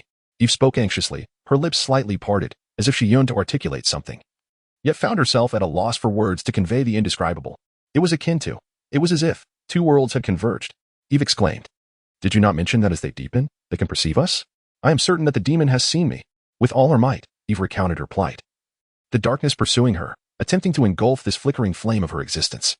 An ominous and sinister force enveloped everything. The demon's tainted means of transmission were manifold, suggesting that anything capable of bearing information could serve as a conduit for their communication. A beam of light that could be described. A painting depicting the visage of the demon, a tome chronicling the battles fought against it. Or perhaps a girl who had been discovered by the demon and now trembled in fear as she recounted her tale. "I have been discovered," Eve uttered in a faint voice, as if all strength had left her, her expression a mixture of terror and exhaustion. As the circuits of the burning carriage flickered, the lights extinguished one by one, and grotesque shadows began to rise from the dark corners. The realms of nightmare and reality momentarily overlapped, infused with a maddened ferocity. Claws and teeth grinding against one another. Eve drew forth the revolver known as the death bell, aiming its muzzle into the nameless abyss. Her heart gripped by fear and anger, yet the darkness was so profound that she could discern nothing. Ah, what a bother. In the suffocating darkness, surrounded by a pack of wolves, a man spoke with a sense of futility, akin to a weary worker who, on the verge of returning home to rest after days of toil, is suddenly summoned for overtime. A warm hand gently brushed against Eve's head, seemingly offering solace. And soon she inhaled the crisp fragrance of blossoms, delicate petals falling like snow in the darkness, swirling chaotically. The Winchester was adorned with tender petals, the scent of flowers mingling with gunpowder, as the flower box fell heavily to the ground, reminiscent of a funeral, with more petals cascading down. A blinding flash erupted from the gun's muzzle, illuminating the surrounding darkness and revealing the grotesque visages of the passengers. Chapter 49. A dazzling entrance move, Eve, Lorenzo bellowed, advancing towards the rear of the carriage while pulling the trigger. The shotgun unleashed its devastating power within the confined space, shattering the oncoming demons, blood splattering everywhere. Yet, more demons surged forth, tearing at each other as if driven by an insatiable temptation. Petals danced in the air as Lorenzo grasped his suitcase with one hand, hurling it to Eve, who stumbled under its weight but managed to regain her balance and fled through the iron door. However, Eve soon returned, her face pale. "What are you doing?" Lorenzo scolded, to which the girl quickly replied, "There are demons behind us." With a swift shot, he obliterated a grotesque head and then pulled Eve outside the carriage, firmly securing the door. Beyond the glass, countless blood-stained hands pounded against the door, leaving a web of cracks. Grasping the shoulder strap of the suitcase, Lorenzo hoisted it up, letting it hang at his side, from which he drew a gleaming spiked sword. More demons ahead, Lorenzo pondered, bewildered by the overwhelming surge of creatures. It appeared this train had been infested from the very start, raising the question of why this particular train and why it was linked to him. Reflecting on his enhanced vision and Eve's peculiar phenomenon, he surmised that their deep connection to the darkness had drawn these demons to them. But why now? The sharp sword pierced through the thick iron door, impaling the demons lurking behind it. The holy silver coating glistened, stained with demon blood, producing a sound akin to corrosive bubbles. "Climb," Eve shouted, echoing his command. In her hands, the silver bell resonated with a dull thud, blasting holes into the iron door, through which blood gushed forth. Those were merely the most primitive demons, devoid of self-awareness, driven solely by bloodlust. Yet, Lorenzo remained vigilant, aware that among them could lurk elite foes like Sabo, positioned at the hook between carriages. Lorenzo lifted Eve onto the carriage roof before climbing up himself, the fierce wind threatening to blind him. He drove the spiked sword into the roof to stabilize himself. "Forward, Eve. We must reach the front of the train." This was Lorenzo's plan, to fight his way to the front and sever the connections binding them to these wretched demons. Why are demons appearing here? The sudden darkness had startled Eve, halting the whispers of the passengers before being replaced by the guttural breaths of the bloodthirsty. In an instant, a human could transform into a demon. Two conclusions emerged. First, their connection to the darkness had grown alarmingly close. Yet, based on his professional experience, If they had truly delved into such profound darkness, they would not be pursued by mere rabble. As Lorenzo dragged Eve along, it felt akin to climbing a snow-capped mountain. The spiked sword constantly thrusting down and pulling up amidst the cacophony below, occasionally drawing forth crimson stains. Thus, one conclusion remained. Demons had been lurking on this train from the outset. But why this particular train? This cursed connection? Those linked to the darkness are drawn to each other. It was maddening. Lorenzo had a flaw. His mind often wandered. And now it was contemplating how this esoteric concept might be called fate in the East. What a nonsensical notion.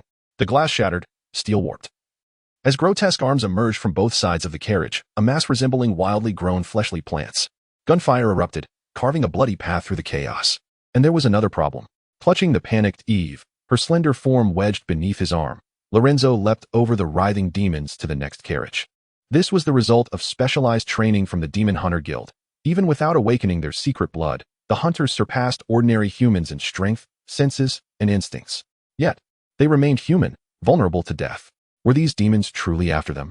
Lorenzo did not set Eve down. The carriage was teeming with demons, packed like sardines in a net, all striving to escape and feast upon warm flesh. This was an unending slaughter.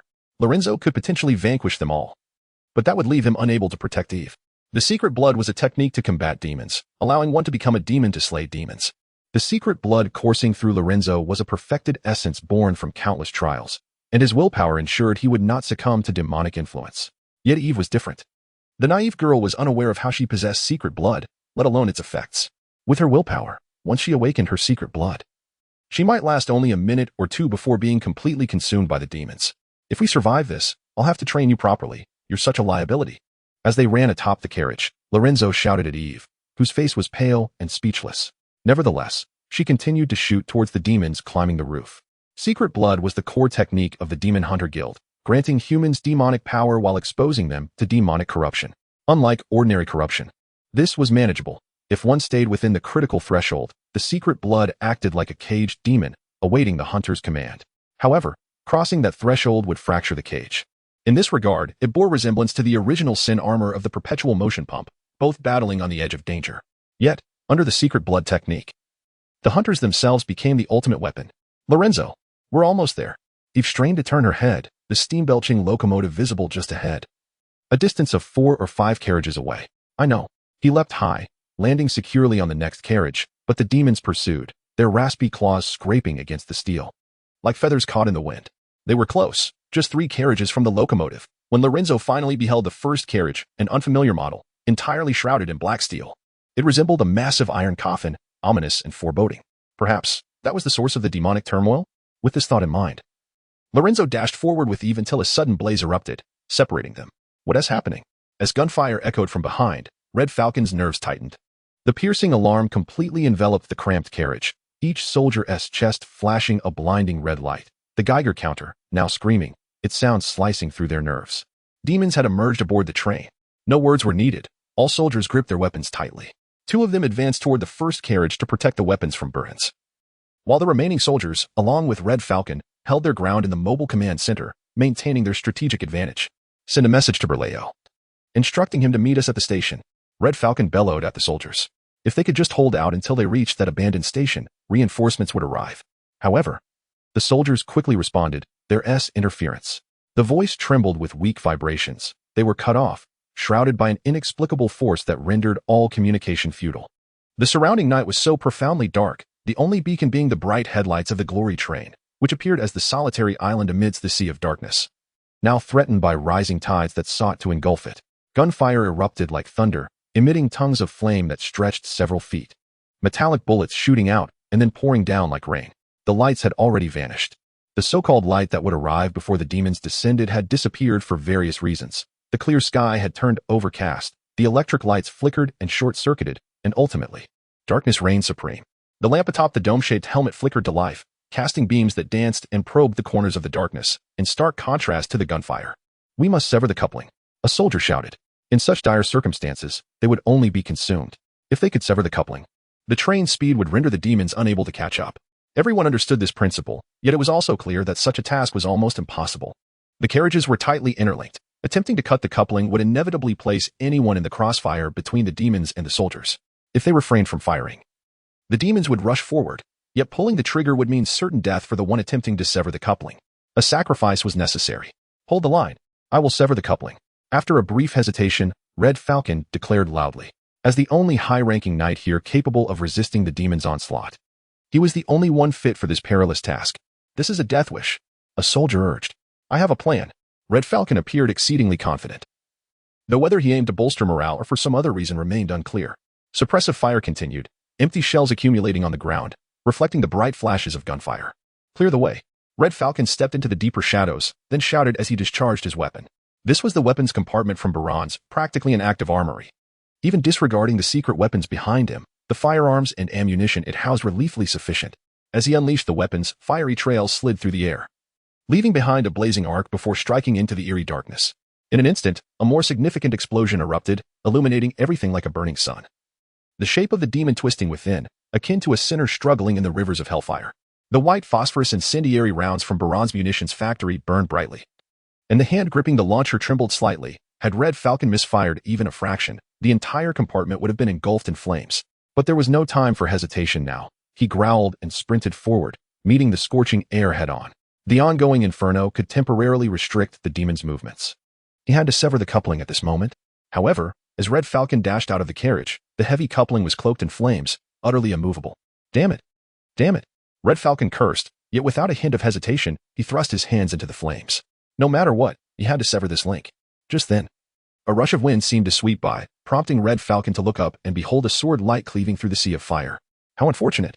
The man cursed as he leaped from the inferno, a bewildered girl tucked beneath his arm, a suitcase and a Winchester slung at his waist, and a bloody blade gripped tightly in his hand. He was the embodiment of unyielding audacity, a striking figure cutting through the darkness, an unstoppable force that pierced through the entire carriage. Everyone stood frozen in place, awestruck by this extraordinary spectacle, the second-rate detective making his grand entrance alongside his beloved Winchester. Chapter 50. Run. Suddenly, a figure leaped from the searing inferno, forcefully tossing the girl under his arm aside. With a piercing scream, the Red Falcon was struck back by this unforeseen calamity. In midair, the second-rate detective twisted his body in an almost uncanny manner, the blinding white flame surging around the muzzle of his gun, accompanied by a thunderous roar. Countless hands emerged from the fiery abyss, attempting to breach the searing boundary. But heavy projectiles fell swiftly, repelling them one by one. Then, Lorenzo descended, wielding a silver blade, akin to a descending thunderbolt, moving with such speed that it appeared as a mere flash of pale light, regardless of whether it was steel or flame, or the bodies of demons. They were all met with a blinding spark, severing them like shooting stars. Cut the hooks, Red Falcon shouted, pushing Eve aside and bellowing at Lorenzo. Yet, the detective seemed utterly indifferent to his command, turning slowly to face Red Falcon and inquiring, is that burning weapon still available? What do you intend to do? Cut the hooks quickly. Red Falcon felt his anger boiling over. Was this man truly insane? There was no need to involve them in his impending death. So many demons had to be eradicated. If they escaped, their contamination would only exacerbate the situation. I must eliminate them here. Although no longer a demon hunter, the instincts of his former profession lingered. Only one could survive between Lorenzo and the demons. With a swift swing of his sword, Lorenzo showed no signs of emotion as he effortlessly pierced an approaching demon, then pivoted to raise his shotgun, its fire illuminating the entire scene. However, this was not a sustainable solution. Soon, a tide of demons surged forth, overwhelming him. Ultimately, he retreated into the armored vehicle, slamming the heavy door shut behind him. Inside, darkness enveloped them, heavy breaths and rapid heartbeats mingling with the sound of claws scratching against the steel, creating a symphony reminiscent of a funeral, casting them as the corpses within the coffin. Have you lost your mind? You had the chance to cut the hooks. At train speed, they can't catch up. Red Falcon lunged forward in the darkness, gripping Lorenzo's collar and roaring at him, realizing that everyone inside the vehicle might perish because of Lorenzo's recklessness. Moreover, if the weapon transport went awry, no one could guarantee that it would not affect the subsequent mission in Endertown. But they must die. Lorenzo was unfazed by Red Falcon's fury, taking a drag from his cigarette, the faint glow in the darkness starkly illuminating his face. You must understand the presence of demons, right? I suspect that old Dunling must have something akin to a demon hunting order. He spoke casually, yet struck a chord within Red Falcon. He had not anticipated that this detective was so well informed, not only about demons but also about the existence of the demon hunting order. 6 years ago, the Seven Hills had abruptly closed off, with the formidable Holy Knights encircling the area for 2 years, preventing anyone from entering or exiting. Even after the incident, the security around the Seven Hills reached an unprecedented high. No one knew what had truly transpired. Neither the kingdom's spies nor envoys could infiltrate that sacred ground. This stringent protection resulted in a prolonged delay of information, and it was only 6 years later that they learned of the disbandment of the demon hunting order. So, how on earth did this cursed detective learn about it? With no time for Red Falcon to contemplate, Lorenzo continued, "Those demons must die here. They are countless. If they spread, it would be an outbreak of plague. Even if everyone perishes here, we must eradicate them. Do you understand?" Lorenzo gripped Red Falcon's collar, exhaling a cloud of smoke into his face, revealing a grotesque expression in the dim light. "Demons must die. So, do you comprehend, Mr. Camionerito?" His voice was akin to a sinister whisper from a demon, laden with a terrifying fervor. This detective was serious, even if they all perished. He was determined to annihilate that legion of demons. But was there really no need to court death? Was there anything left that could be utilized? Such as that burning weapon? Or perhaps a well-armed reinforcement? The conversation took a sudden turn, and the man who had just suggested they all die vanished, replaced by a sense of urgency that left even Red Falcon momentarily bewildered. He glanced aside. In the darkness, Eve nodded helplessly at him. This madman was indeed like that. "So, what cards do you have left? Hurry and bring them out," Lorenzo shouted at the still-dazed Red Falcon. "Stand right. We will soon arrive at a station where our main force is stationed, but there's interference. Our radio cannot transmit messages. We must find a way to prepare them." Without any warning, they would arrive at Bailao's station, and such a multitude of demons would inflict tremendous casualties on the personnel.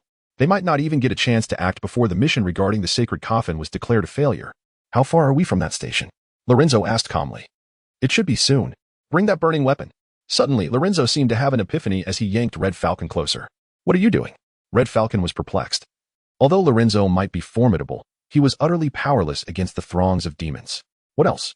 "We'll set off fireworks," Lorenzo replied confidently. "Since we cannot ascertain the distance, we will ignite that weapon at intervals. Such a massive flame. If your people aren't blind, they will see it." "You mean to use the incendiary as a signal?" Red Falcon was taken aback. This was indeed a novel approach, akin to a signal flare that could melt steel. The optimal solution. Most people survive, and the demons are eliminated. As Lorenzo spoke, he moved toward the heavy door, where the sharp sounds outside resembled millions of steel needles scraping against metal. Those were the bloodthirsty demons. Lorenzo and his companions were mere delicacies within a can, and the demons sought to pry them out.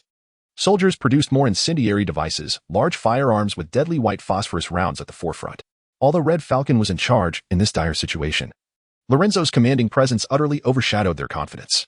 It was like the last glimmer of hope. Amidst the chaos, someone retained their sanity, which was indeed reassuring. "No, no, no. Have you lost your mind? We can't hold on," Red Falcon finally realized, screaming out in panic. For reasons unknown, his thoughts had inexplicably aligned with Lorenzo's, and he found himself believing that this insane plan might actually work. How many demons are out there? Hundreds or thousands? They will overwhelm us in no time. Whether we can even step out of the vehicle after opening the door is questionable. "Don't worry, you're in charge of the signal flares. I'll handle the demons," Lorenzo declared, pushing open the heavy door. The gust of wind that rushed and carried the stench of blood and death. This detective had never given Red Falcon a chance to choose. The door was already ajar, leaving him with no option but to follow this madman to their demise. Blood of Secrets awakened 17, exiting stable range. As the door swung open, searing flames erupted from those gray-blue eyes. "It seems you still don't grasp how to combat these monsters," Lorenzo remarked mockingly at the hesitant Red Falcon, with the shotgun slung beneath him. He then drew another blade from the case, gripping both swords tightly, his voice low and resolute. "Between us, it has always been kill or be killed. API call failed with status code 429, error, code 429, message, resource has been exhausted, e.g. check quota, status, resource exhausted, chapter 51. Fireworks." Before him stood a man whose presence was as formidable as iron walls, radiant white light emanating from the blood that ignited around them. The blade danced like a meat grinder, thwarting the advance of the demons with unwavering resolve. In that fleeting moment, the Red Falcon's mind raced with thoughts yet felt as though it grasped nothing, surrounded by an ethereal white noise that rendered all reasoning void. Clutching the incendiary device, he surged forward with determined strides. Although he held little faith in this damn plan, which Lorenzo had articulated with the casualness of choosing breakfast, a sense of recklessness compelled him to heed Lorenzo's rallying cry, stepping boldly into the blazing inferno. Now, this was the way of a true man. The detective's voice rang out, encouraging the Red Falcon as he severed the heads of the oncoming demons, their bodies ignited by the searing flames, casting a dark snow of ash in the pitch of night, collecting upon their skin and imparting the scant warmth of life. "Cover me." The moment Red Falcon grasped the reality of the situation, he found himself outside the carriage, climbing towards the roof with the incendiary device in hand. Lorenzo engaged the demons, his sword flashing in a flurry devoid of finesse. In such chaos, skill was irrelevant. Efficiency in slaughter was all that mattered. The more he struck, the fiercer the onslaught became. The whirling blades conjured brilliant flames, writhing like serpents, the purest silver slicing through the foul flesh with ease. Akin to red-hot iron plunging into water, rising in pale smoke and embers. This was a night steeped in darkness, where demons descended and all light vanished. Yet, reminiscent of ancient times and the selfless fire-bearers, even amidst the swarming fiends of the shadowy forest, there existed a refusal to cower in fear. A stubborn determination to ignite the flames in their hands to combat the encroaching darkness. Humanity should not exist in fear. Thus, the most resplendent fireworks erupted above the high school, the white phosphorus incendiary device soaring like celestial light, releasing its full brilliance upon reaching its zenith, exploding in a burst of flames that illuminated the night for a fleeting moment. It was a breathtaking sight, the tide of demons frozen like statues, their elongated shadows grotesquely writhing, as if the souls trapped within their monstrous forms were making a final stand. Lorenzo Holmes. Red Falcon shouted the detective's name, prompting Lorenzo to leap atop the carriage, his sword a beacon of light, dispatching the demons that crawled up from both sides with lethal precision. This was not mere swordplay. Lorenzo's expertise lay solely in the art of demon hunting. The searing flames flickered upon his blade, incinerating one demon after another into ash. Out of the corner of his eye, Red Falcon caught sight of this spectacle, and a chill gripped him. The power he witnessed was unlike anything he had ever encountered. A force beyond scientific explanation. Perhaps the demon hunting order had kept its secrets too tightly bound, revealing its losses only after 6 long years. This strange white flame was a trait inherent to every demon hunter. When the order's secret blood coursed through their veins, it altered the very essence of their blood, igniting a flame when it awakened within their bodies. Unlike ordinary flammable substances, it required no external fire to ignite. It needed only the presence of demons. When a demon hunter's blood encountered the taint of a demon, it would erupt into an extraordinary flame known as the purifying flame. The purifying flame blazed fiercely, and Lorenzo appeared as a deity from myth, wielding twin swords that unleashed the searing light, eternally severing the ties of the 100 demons. Hemi 1. In the midst of battle, Lorenzo turned and shouted at Red Falcon. As the first incendiary device ascended, the blinding light seemed to enrage the horde of demons, driving them into a frenzied assault upon the carriage top, akin to waves crashing against the shore, intent on dragging the two souls into the depths of despair. To conserve ammunition, Red Falcon released incendiary devices at intervals, counting down in his mind, while simultaneously drawing his pistol to eliminate the demons. He believed himself a seasoned knight against demons, yet compared to Lorenzo's swift and adept movements, he felt like a mere child learning to wield a sword. Even his lethal prowess paled in comparison to that of the knight captain, with only Arthur as a potential rival. What? Red Falcon fired again at a demon lunging for him, responding in confusion to Lorenzo's shout. The incendiary device. Lorenzo bellowed once more, though unaware of Lorenzo's intentions. The detective's actions had undeniably earned Red Falcon's trust in the heat of battle. Red Falcon tossed a launcher equipped with incendiary devices to Lorenzo, who swiftly drove his sword into the metal-covered carriage roof, embedding it without effort. With one hand free, he brushed against the blade now lodged in the carriage, the sharp edge slicing his palm and staining it red, yet the wounded hand caught the incendiary launcher that Red Falcon had thrown. What are you doing? A sense of foreboding gripped Red Falcon inexplicably. The relentless tide of demons had not instilled such dread, yet Lorenzo's actions now suggested something was about to shatter. Setting off fireworks. The detective turned back to Red Falcon, a wild grin upon his face, despite the weight of fear and pressure. Secret blood awakened 21. The blood of the demon hunter seeped into the steel in his grasp, flowing through the seams and patterns of the metal, integrating completely, causing brilliant flames to surge forth from the gaps. Lorenzo raised the burning launcher. An unending tide of demons surged from the carriage before him. He was the sole light in the night, the only tether to salvation, and they clamored for that chance, desperate to extinguish this flicker of hope. It was a scene reminiscent of an oil painting. He raised his gun, unflinching before the legions emerging from hell. He pulled the trigger. Thus, the purifying flame roared to life, the white phosphorus incendiary device piercing through the inky tide, crashing against obstacles like a torrent against rocks, annihilating everything in its path. It surged forward, traversing several carriages, and mere seconds later, an explosion of blinding white flames erupted forth. The incendiary device, infused with the blood of demon hunters, blazed with fervor, and as it burned, the flame served as a medium, causing the purifying flame to soar, incinerating every demon it enveloped in an instant of searing heat. Do you know why smoking is prohibited on trains? Lorenzo turned back, observing the dazed Red Falcon, lightly stomping his foot upon the historically significant locomotive. Though the steam engine of the Glorious had long been outdated, it still represented one of the pinnacle achievements of the Engervig steam technology, capable of reaching an astonishing speed of 70 kilometers per hour even after all these years. Stunned by the spectacle of flames, Red Falcon remained silent, staring vacantly at the searing brilliance that nearly consumed his entire field of vision. Lorenzo, somewhat disappointed, turned back. There was a certain melancholy when one's words failed to elicit a response. He gazed at the burning carriages and quietly explained, because the wind fuels the flames. Like an incantation, as those words fell, an unrelenting gale surged into the blazing cabin through the shattered glass, an abundance of fresh oxygen fueling the frenzied inferno. The demons howled, yet could not halt their bodies from being scorched and charred, ultimately transforming into ashes, carried away by the wind. Much like the colossal serpent emerging from the sea of flames, it advanced, ablaze, across the desolate and shadowy expanse of the earth.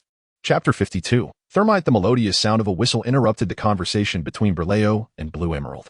Gazing at her stunning profile, Berleo's eyes fell, lost in contemplation. The woman before him was shrouded in mystery. One might believe they understood her, yet that perception was merely a beautiful facade, akin to her codename, Blue Emerald. Like the vibrant kingfisher soaring through the woods, she could never be captured, embodying freedom akin to the wind. It appears our guest has arrived. Berleo turned his gaze towards the window, the direction from which the whistle had sounded. Guest? Blue Emerald was perplexed as to who would dare visit such a cursed place. Cold and desolate, littered with weapons and soldiers. Surely even criminals would shy away from this territory. It is my esteemed detective, Lorenzo Holmers. Prior reports from the Red Falcon indicated he was on board. Turning back to Blue Emerald, Berleo confirmed her inquiry with a nod. The mere thought of this detective gave Berleo a headache. He was reluctant to reveal his identity beyond that of a mob boss, for Lorenzo was exceedingly astute. Even the slightest hint could lead him to deduce much. The upcoming mission remained of utmost importance. Lorenzo represented a perilous and uncontrollable variable, a sharp double-edged sword that, if mishandled, could inflict harm upon himself. So, how do you intend to manage him? Blue Emerald inquired, glancing towards the approaching direction of the glorious train. I leave that to you. My suggestion is to seize him and render him unconscious immediately, then bind him with iron chains and dispose of him wherever convenient. Though one cannot kill him, it would certainly inconvenience him for a while. Berleo was well aware of Lorenzo's tenacity. Since he had silently infiltrated Berleo's circle after mastering the art of performance, Berleo had remained ever wary of him. Why me? Blue Emerald queried, bewildered. It is quite simple. I wish to avoid encountering that lunatic, Berleo replied with evident disdain. Well, I fear you may have no choice but to meet him, Blue Emerald remarked, pointing a finger towards the darkened horizon outside Berleo's window. At that moment, Berleo seemed to grasp the situation, turning to see the fiery serpent racing along the tracks. Its brilliant flames stretched by the wild wind, as if painting the earth with a burning brush. More disturbing than the sight of the blazing train was its incessant whistle, reminiscent of a jubilant Thomas. All personnel mobilize. At Berleo's furious command over the communication channel, every soldier on the abandoned platform sprang into action. As the glorious train drew near, the Geiger counter emitted an alarming sound, the distance between them rapidly diminishing, resulting in an increasingly frantic cacophony that culminated in a prolonged, piercing shriek. It appears we have arrived. Observing the faint glimmers in the darkness, soldiers' helmets adorned with electric lights, Red Falcon's words rang true. There indeed existed a mysterious battalion, now poised for confrontation. No, we must retreat. Gazing at the burning carriages, teeming with emerging and perishing demons, Red Falcon's expression turned frantic. What troubles you? With me here, they cannot cross. Lorenzo confidently raised his blade towards the flaming carriage. Yet it was evident that Red Falcon's concern lay elsewhere. He shouted, I mean them. They wield the latest weaponry from the Mechanical Institute. If we remain atop the carriage, we will be riddled with bullets. Before he could finish, a blinding light illuminated the train, emanating from the highest point of the platform. Under its glare, the contorted demons were rendered visible. In that instant, everyone experienced a momentary sense of suffocation as the densely packed demons, ablaze with white flames, emitted greedy howls towards the warm, living beings. Open fire. The command came from Commander Berleo. Consequently, all soldiers raised their advanced weaponry, specifically designed to combat the demons. As the stars ascended, a cacophony of gunfire erupted, hundreds of crimson projectiles tracing fiery arcs across the night sky, hurtling towards their target. Lorenzo scarcely had time to think. He grasped Red Falcon, and the two leapt from the carriage just as a significant number of projectiles reached it. These were incendiary bullets upon impact with the demons. They ignited violently. Unlike Lorenzo's mysterious purifying flames, these were mere fire, yet they could achieve devastating temperatures in an instant. Inside the carriage, Eve clung to a nearby handrail. Her ears filled with the shrill whistling, followed by a barrage of impacts from the iron plates outside, one after another, as if countless artisans were hammering upon the carriage. In an instant, the temperature within the carriage began to rise, and everyone sensed a burgeoning heat. On the nearby platform, fully armed soldiers opened fire upon the train.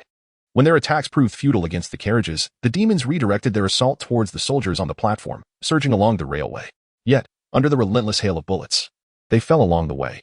Even those who managed to breach the front lines met their end at Berleo's silver spear. The demons' roars intertwined with gunfire, creating a cacophonous symphony reminiscent of a hellish battlefield. Wherever the scorching projectiles landed, be it steel or flesh, they dissolved under the searing heat. This was the power of technology. If there existed a deity of all technological advancements, each time the soldiers pulled the trigger, they prayed to him. So, what manner of weapon is this? Inside the carriage, Lorenzo wiped the sweat from his brow, feeling as if he had narrowly escaped death. The incendiary bullets could even melt steel. The consequences of being struck were unimaginable. From the Mechanical Institute, it is the thermite rifle. Red Falcon gasped for breath. The air within the carriage was uncharacteristically stifling. The confined space, coupled with the burning carriage, had begun to render some unconscious. You may understand it as a projectile capable of unleashing thermite. The muzzle is equipped with an igniter, completing the thermite reaction upon firing, releasing a substantial amount of thermal energy upon impact, even penetrating heavy armor. The history of human technology is essentially a chronicle of the evolution of weaponry, continuously enhancing its lethality. Damn it, is this the reason you triumphed in the glorious war? Such a cursed weapon. Lorenzo found himself momentarily at a loss for words. He understood that the pressures of war could propel a nation forward, yet he had not anticipated such rapid progress. No, we utilize it solely to vanquish the demons. In the darkness, as Red Falcon spoke, a metallic object pressed against Lorenzo's chest. Mr. Halmers, I trust you will cooperate from here on. Just moments ago, they had fought side by side, yet now Red Falcon had turned against him, or perhaps he had intended this from the beginning. How ruthless. Without me, you would be dead outside. A matter is a matter. I shall advocate for you at the very least. I will ensure your confinement is more comfortable. The situation shifted in an instant. So, what do you intend to do? Do you believe ordinary weapons can kill me? Once Lorenzo ignited his purifying flames, he ceased to conceal anything. The radiance of the demon hunter illuminated the night, driving the demons away. His identity was exposed, yet there was nothing left to hide. I am aware, yet your confidence appears somewhat excessive. Is it due to the secret blood techniques of the Demon Hunter Guild? The Red Falcon fixed his gaze intently on Lorenzo's reaction in the shadows, anticipating some emotional fluctuation, perhaps anger or shock, but none emerged. He maintained an unwavering composure. It seems you possess considerable knowledge. He showed no concern regarding the revelation of his identity. Indeed, unlike the Guild, we lack the miraculous secret blood techniques. Thus we have devoted ourselves to advancing technology, resulting in our own creations. Even without the secret blood, we are still capable of combating demons. Are you boasting? No. I merely wish for you to be more forthright. Lorenzo did not resist. He lingered in a subtle silence, seemingly deep in thought, until the girl rose, brandishing a revolver. It appears we have established a precarious balance. Eve, brushing her sweat-drenched hair back, raised the silvery revolver to the back of the Red Falcon's head. To her, this vehicle was filled with enigmatic individuals, lacking the insignia of the Inelwig army yet armed with lethal weaponry, and they bore connections to the demons, necessitating her vigilance. Since that frenzied night, she felt akin to a fawn in the forest, relentlessly pursued by a cadre of hunters emerging from the darkness. Except for Lorenzo. She would not place her trust in anyone for the foreseeable future. So, can we all lower our weapons and engage in a civil discussion? Lorenzo remarked with a hint of resignation. The temperature within the carriage had yet to dissipate, and each spoken word seemed laborious. You could indeed converse outside. Another voice interjected. And the heavy iron door swung open, a chilling breeze sweeping in, causing the sweat-drenched individuals to shiver. The man stood outside, unmasked, his expression stern, weapon in hand. With a battlefield ablaze behind him, Lorenzo hesitated momentarily before quipping, "Berlo, I always thought you wore a mask out of shame for your appearance. Upon closer inspection, you're not half bad." Berlo appeared disinclined to engage with Lorenzo, muttering through clenched teeth, "I really did not wish to encounter you here, Lorenzo Holmes." Chapter 53. Total annihilation. Lorenzo sat in a chair, his hands shackled behind him, while Eve sat with her back to him. Surrounding them were soldiers armed with thermite rifles, their ignition devices faintly glowing, the deadly weapons poised for discharge. Despite being ensconced in the darkness of the platform, with towering walls obscuring his view, the reverberating hum of machinery resonated through the night, heavy and distant, allowing Lorenzo to sense the enormity of the contraption. Something significant was indeed afoot tonight. So, this is your true identity, is it? As he gazed at the figure of Berlo before him, Lorenzo recognized his voice the moment he spoke. This detective was astutely perceptive in certain aspects. "Hold your tongue. Let me deduce," Lorenzo said, showcasing his intellect. He pondered, piecing together Berlo's past in his mind until the true visage was revealed. A member of a demonic organization, the master of the lower district, the secretary to the aristocrats. Thoughts raced through his mind. and he was but a step away from the truth. Beside him, Blue Emerald sensed peril. She drew a metal rod from her waist, swinging it to reveal a slightly elongated folding knife. No need for that. He will inevitably figure it out. Our current task is merely clandestine exchange. For this detective holds immense value. Upon seeing his own reflection in Lorenzo's eyes, Berlot understood that many secrets would become clear to him, like all things under the sun, devoid of shadow. So what name has the queen bestowed upon you? Suddenly, Lorenzo lifted his head, his gaze piercing through all veils. He comprehended everything. These arms were not the handiwork of a mere gang leader. The raw materials, manufacturing techniques, and research required an immensely powerful foundation. Only a machine known as the state could achieve such feats. As if struck by revelation, Lorenzo grasped the implications. Thus, Berlot, your true identity is revealed. You are not merely a secretary to the aristocrats. You are the queen's secretary, holding evidence of their crimes in the lower district. Should the queen require it, you will wield an iron grip to strangle them. Lorenzo's keen intellect could spell his doom. The fact that he could surmise these details was either expected by Berlot or a sign that Lorenzo had not been able to foresee them, which would be amiss. I possess ample compensation to secure trust. Our trust? You are an uncontrollable foreigner. Your words lack credibility. At the very least, we share a common objective. What? The holy casket. That was the nightmare lurking in the depths of despair, the epicenter of this chaotic illusion, the source of all. Berlot's pupils contracted. He was bewildered by Lorenzo's knowledge of its existence, having never disclosed it to him. After all, Lorenzo had merely seemed to him a capable detective, not one entangled with the demon hunting order. Do not be dazed. You commissioned me to investigate, did you not? Thus, discovering key information is only natural, is it not? So this is your price? Indeed. Let us exchange our existing intelligence for mutual benefit, shall we? Lorenzo exhibited no awareness of the guns aimed at him. The numerous thermite rifles could incinerate him in an instant, yet he appeared oblivious, vigorously rocking his chair as he spoke. Moreover, Berlot, you require my assistance. Those individuals do not wish for you to obtain the holy casket, as evidenced by the demons on that train. In his brief career, the demon hunter has slain many fiends, possessing far greater professional experience than anyone present. We remain ignorant of the origin of these demons. Yet we are acutely aware of how humans transform into them. Lorenzo commenced his analysis. Initially, aboard the train, I presumed a horde of demons had masqueraded as humans to infiltrate the carriage. However, upon reflection, that notion proved untenable. The congregation of so many demons within a single vehicle is impractical. The only plausible conclusion is that the transformation into demons occurred aboard the train. His words seemed to strike a chord. Berlot fixed his gaze intently upon the detective before him. They had known one another for nearly 6 years. Yet Berlot suddenly realized he had never truly comprehended this enigmatic figure. You were present that night in the catacombs, were you not? Lorenzo observed Berlot's expression. For much could be gleaned from a person's countenance. Although Berlot remained silent, Lorenzo discerned the outcome. They possessed the means to breed demons, even employing highly toxic substances capable of facilitating rapid transformation into demons. Lorenzo, like a salesman, ultimately revealed his true intent. Hence, Berlot, you require me, a professional. I would still prefer to eliminate you outright or confine you instead. Lorenzo's assertions resonated with Berlot. As the Engelvig rose to prominence, the purification agency swiftly expanded. No longer was it the clandestine organization it once was. Following the disbandment of the demon hunting order, it stood as the solitary beacon. Wait, you are Eve? In the midst of their discourse, Blue Emerald's gaze shifted towards the girl behind Lorenzo. Her small face was grimy yet bore a hint of familiarity. As Blue Emerald approached, she was astonished to recognize Eve. You know me? Eve raised her head, unable to recall the woman clad in a round-topped iron helmet and tightly fitted armor. At this moment, Berlot also approached, acknowledging that this name posed far more complications than Lorenzo's. Gazing at the girl, Berlot felt as though his head might explode. What are you doing here? She has been ensnared by demons. Lorenzo interjected before Eve could respond. Her connection to the darkness deepens. I trust you understand the implications, yes? Battling demons is akin to fighting in a swamp. The more one struggles, the more one sinks into the mire of darkness. She was discovered by demons, and thus commissioned me to protect her. Your protection entails bringing her onto this accursed train? Berlot retorted, anger evident in his voice.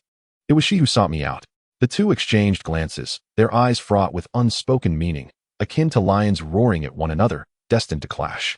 Eve sat behind Lorenzo, oblivious to the unfolding events, yet despite the multitude of armed individuals, she felt no fear. Compared to demons, these humans appeared far more amiable. I need to consult with my superiors. Then I suggest you do so swiftly, for you appear to be pressed for time, Lorenzo remarked. Berlot cast a deep glance at him before vanishing into the shadows, while Blue Emerald tightened her grip on the folding knife, its blade poised against Lorenzo's throat. Her vigilance towards the detective was far from excessive. After approximately 5 minutes, Berlot returned from the depths of darkness, his demeanor somber and serious. It seems we must engage in a brief collaboration. Oh, then let us reacquaint ourselves. With that, Lorenzo rose, the chains that had bound him mysteriously loosened. He extended his hand with an expression of goodwill. Former demon hunter, Lorenzo Halmers. Berlot's heart trembled slightly. This detective had already extricated himself from confinement. What then had their previous conversation entailed? An expression of goodwill. Purification Agency, Upper Night, Berlot Bird. Their hands clasped together. The last time this occurred was when Lorenzo first arrived in Old Dunling, and it was following this handshake that he embarked upon his new life. Suddenly, Lorenzo forcefully drew Berla closer. To the azure emerald, their proximity seemed merely a testament to trust and intimacy. Yet, in that intimate moment, Lorenzo whispered into Berla's ear, "Your superior altered their decision because of Eve, did they not? Yet she remains unaware of your existence. You must be cognizant of the turmoil within her. Am I correct? The latent secret blood within Eve, which has lain dormant for an indeterminate time, can only be linked to the purification mechanism that battles demons in the shadows of Engervig. But what could possibly connect this girl to such a phenomenon?" Berla had no intention of addressing this inquiry. Instead, he posed a question of his own. To embrace a new life, one must forsake the past. So, how does this situation pertain to you, Lorenzo? A bright smile illuminated Lorenzo's face. Everything exists under a premise, much like principles. Demons must be eradicated without exception. Proclaimed the Demon Hunter. Chapter 54. The resistors. I had thought you would return in a few months. How does it feel at the world's end? Not particularly pleasant. If I could, I would wish for the next time to be your turn. The vast dome remains unchanged, the stars shining clearly against the pitch-black night. At one end of the ancient round table sits Arthur, gazing at the documents before him, while a man at the opposite end engages him in conversation. The sky and earth stretch endlessly in pure white. Nothing exists apart from oneself. It is indeed a solitary place. One that would make even the most optimistic soul feel despondent. The man speaks slowly, weariness from his journey evident in his tone. What has transpired during my absence? I see our knights are all grievously wounded, and the Dawn's path is reportedly not even in the dock. Much has occurred. I had assumed you were aware of the general circumstances. A vague outline suffices, but I would prefer to hear it from you rather than others. Also, I caught that communication earlier. Does this mean you have agreed? Lorenzo Holmer is no trivial adversary. Are you not concerned about unforeseen complications? The man seems to understand Lorenzo's identity and expresses worry. In truth, has it not been a series of unexpected events from the outset? Arthur slowly lifts his gaze to the man across the table, clad in a gray robe that entirely conceals his figure, even his features shrouded by the hood, revealing only a vague silhouette of darkness. Months ago, after your departure, we unexpectedly acquired intelligence regarding the Demon Hunter Society. A cargo ship belonging to the Gospel Church sank near the waters of the Viking kingdom of Nobido, carrying a mysterious artifact known as the Sacred Coffin. You should be aware of how arduous the path to the purification mechanism has been.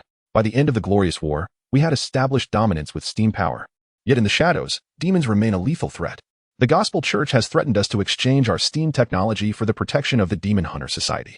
Arthur takes a puff from his cigarette, the corners of his eyes etched with the marks of time. We have triumphed in a century-long war. We shall not yield to anyone, let alone those fanatics. To this end, we forged an alliance with the distant Nine Summers. And thus the general named Zwazhan arrived with the Kuei Long fleet. The Gospel Church believes we lack the strength to combat demons. Unaware that the purification mechanism has already emerged from the depths of darkness, it appears that the artifact holds immense significance. The gray-robed man's voice is hoarse, resembling that of an exceedingly aged individual, yet a glimpse of his hand reveals a youthful, fair complexion beneath the slightly rolled sleeves. Arthur nods and continues. The purification mechanism was established in secrecy, and with the technical support of Nine Summers, we have gained initial capabilities to resist demons. However, this is insufficient. Compared to Nine Summers' armor technology, the secret blood of the Demon Hunter Society is far more advanced, and the Sacred Coffin is the crux of that technology. The crux? This piques the interest of the gray-robed man, who seems surprised that the legendary secret blood is so close at hand. According to the intelligence we possess, the Sacred Coffin bears a remarkably unique religious significance. Beyond that, we are uncertain, as the Demon Hunter Society disbanded 6 years ago. Disbanded?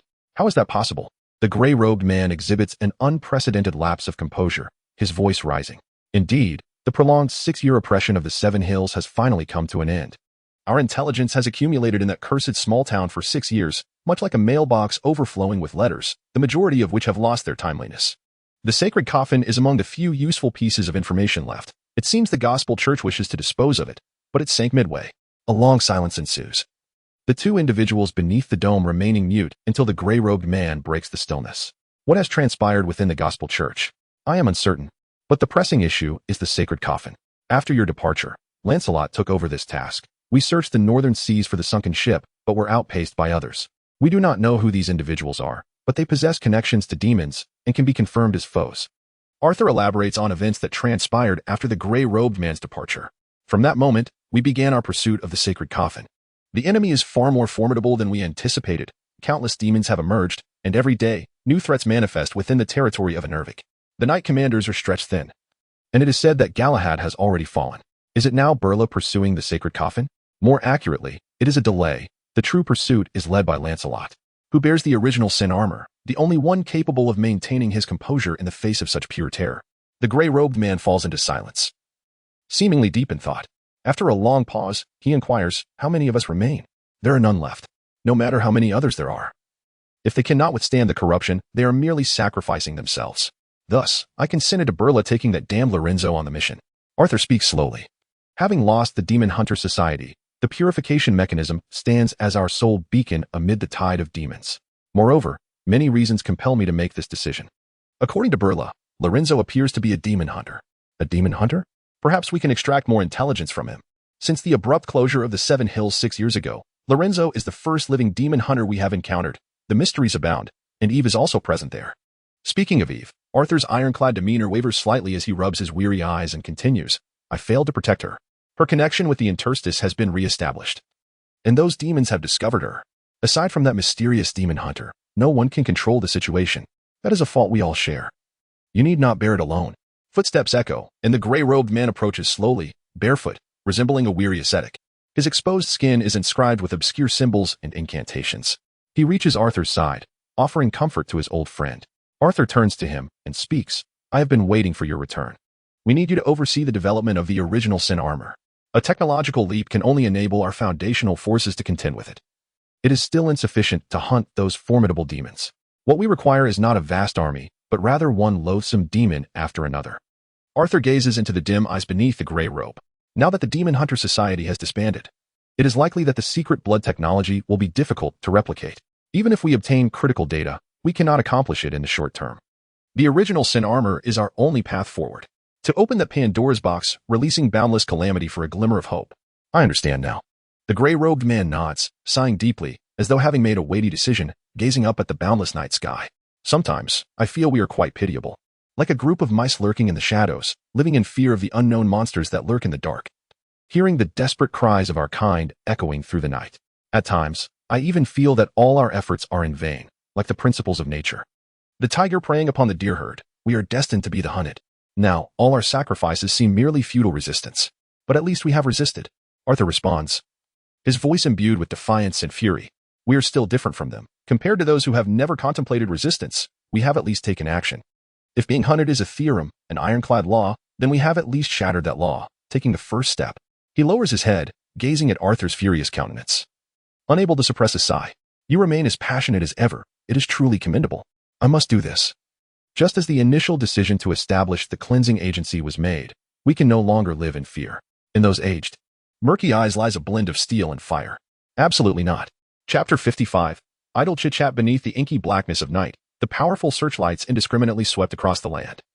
Their blinding radiance resembling the keen gaze of a giant, scrutinizing the peculiarities lurking in the shadows. It was deep into the night. The temperature was undeniably low. Yet the surrounding machinery roared with activity, releasing vast clouds of steam from the engines that stung the skin, due to Lorenzo's aggressive assault. The ordinary carriages of the glorious train had been reduced to mere charred frames. Fortunately, they had served little purpose, thus the arrival of a massive crane was timely. With a heavy iron hook, it struck down, dragging the remnants from the tracks before placing the armed carriages, which had been prepared in the darkness, one by one onto the rails. With so many lives lost, what was to be done? As Eve gazed at the scorched corpses strewn about, a tinge of sorrow enveloped her. Although they were demons, mere hours ago they had been living, breathing humans with their own lives, families, and aspirations. Now, none of that mattered. They were dead, and perhaps no one would remember them, departing in silence. We have a dedicated department for handling subsequent events. Just leave it to them. Red Falcon referred to the secret unit known as the Scavengers, responsible for cleansing the battlefield after encounters with demons, eradicating potential contaminants, and addressing other concerns. Most members were retired from the Purification Agency, retaining their knowledge of demons while enjoying a peaceful retirement in a non-combat role. Truly, a commendable enterprise. Even in retirement, they do not spare the living. The girl squatted at the edge of the platform, her head bowed, lost in contemplation. After overhearing the conversation between Lorenzo and Berlot, she had begun to grasp that this group belonged to a clandestine organization known as the Purification Agency, directly serving Queen Victoria. The internal hierarchy mirrored the myth of Engervig, structured like the Knights of the Round Table, comprising the Grand Knight, Upper Knights, Lower Knights, and Apprentice Knights. The Red Falcon and his peers, being Upper Knights, possessed resistance to demonic corruption and formed the backbone of their forces. So, you two need to head to in-town? Lorenzo observed the bustling crowd, his gaze lingering on Eve, who remained huddled in a corner. Yes, Berlot replied curtly, unwilling to elaborate further. Lorenzo found this amusing. He turned to Berlot and remarked, "We require an exchange of intelligence, and was it not you who initially entrusted me with this mission? Had it not been for your commission, I would not have delved so deeply into this incident. You have orchestrated it all. I've uncovered a lead. The object is referred to as the Holy Casket, correct? It lies in the town of End, awaiting our retrieval. I did not expect you to uncover so much." Berlot displayed little surprise, merely expressing mild astonishment. He held Lorenzo in high regard. It would be uncharacteristic for him to fail in uncovering such concealed information. After all, I am a detective, am I not? A part-time demon hunter, to be precise, though I am retired now. Berlot scoffed, expressing skepticism towards Lorenzo's words. Demon hunters retire? Yes. I grew weary of that lifestyle, fleeing to old Dunland for a fresh start. It is the truth. Lorenzo sighed, reflecting on his violent past with little nostalgia. Akin to a book read once and cast aside to gather dust in a corner. Berlot, we need to support one another now. The Holy Casket is perilous, truly dangerous. His light-hearted tone shifted, infused with a palpable tension as Berlot's unease surfaced. Why do you believe that?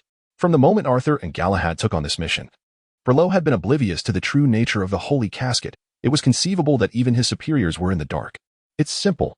Intuition, the intuition of a former demon hunter. Lorenzo gazed into the depths of the night, where countless demons lay hidden in the abyss. You are unaware of what the Holy Casket entails. Why do you assume I possess such knowledge? Berlot scrutinized Lorenzo, contemplating whether to divulge deeper intel. Because the Holy Casket originates from the Demon Hunter Order. Surprise flickered in Lorenzo's eyes, though he seemed to have anticipated this revelation and nodded in acknowledgement. Is that so? When I recognized the high toxicity of that object, I suspected a connection to the Demon Hunter Order. Only the Blood Secrets technology exhibits such characteristics. But you do not comprehend this object.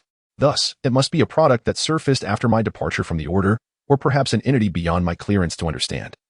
Or merely an external code name. Lorenzo analyzed, continuing, those are likely the only three possibilities. Upon hearing Lorenzo's analysis, Berlot reconsidered his view of him. He harbored considerable distrust towards Lorenzo, primarily due to his concealed identity as a demon hunter for 6 years. Had it not been for the events of today, Berlot would never have deduced such a truth. Moreover, he questioned Lorenzo's motives concerning Eve, whose uniqueness compelled Berlot to suspect ulterior intentions.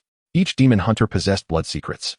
And in the absence of original sin armor, Lorenzo stood as the pinnacle of solo combat capability among them, should he lose control. The repercussions could be far more catastrophic than the original sin armor itself. I hope this brief alliance does not lead to any chaos, Berlot remarked. A hint of resignation in his voice. And what of Eve? Lorenzo redirected the conversation towards the girl, who remained crouched at the platform's edge.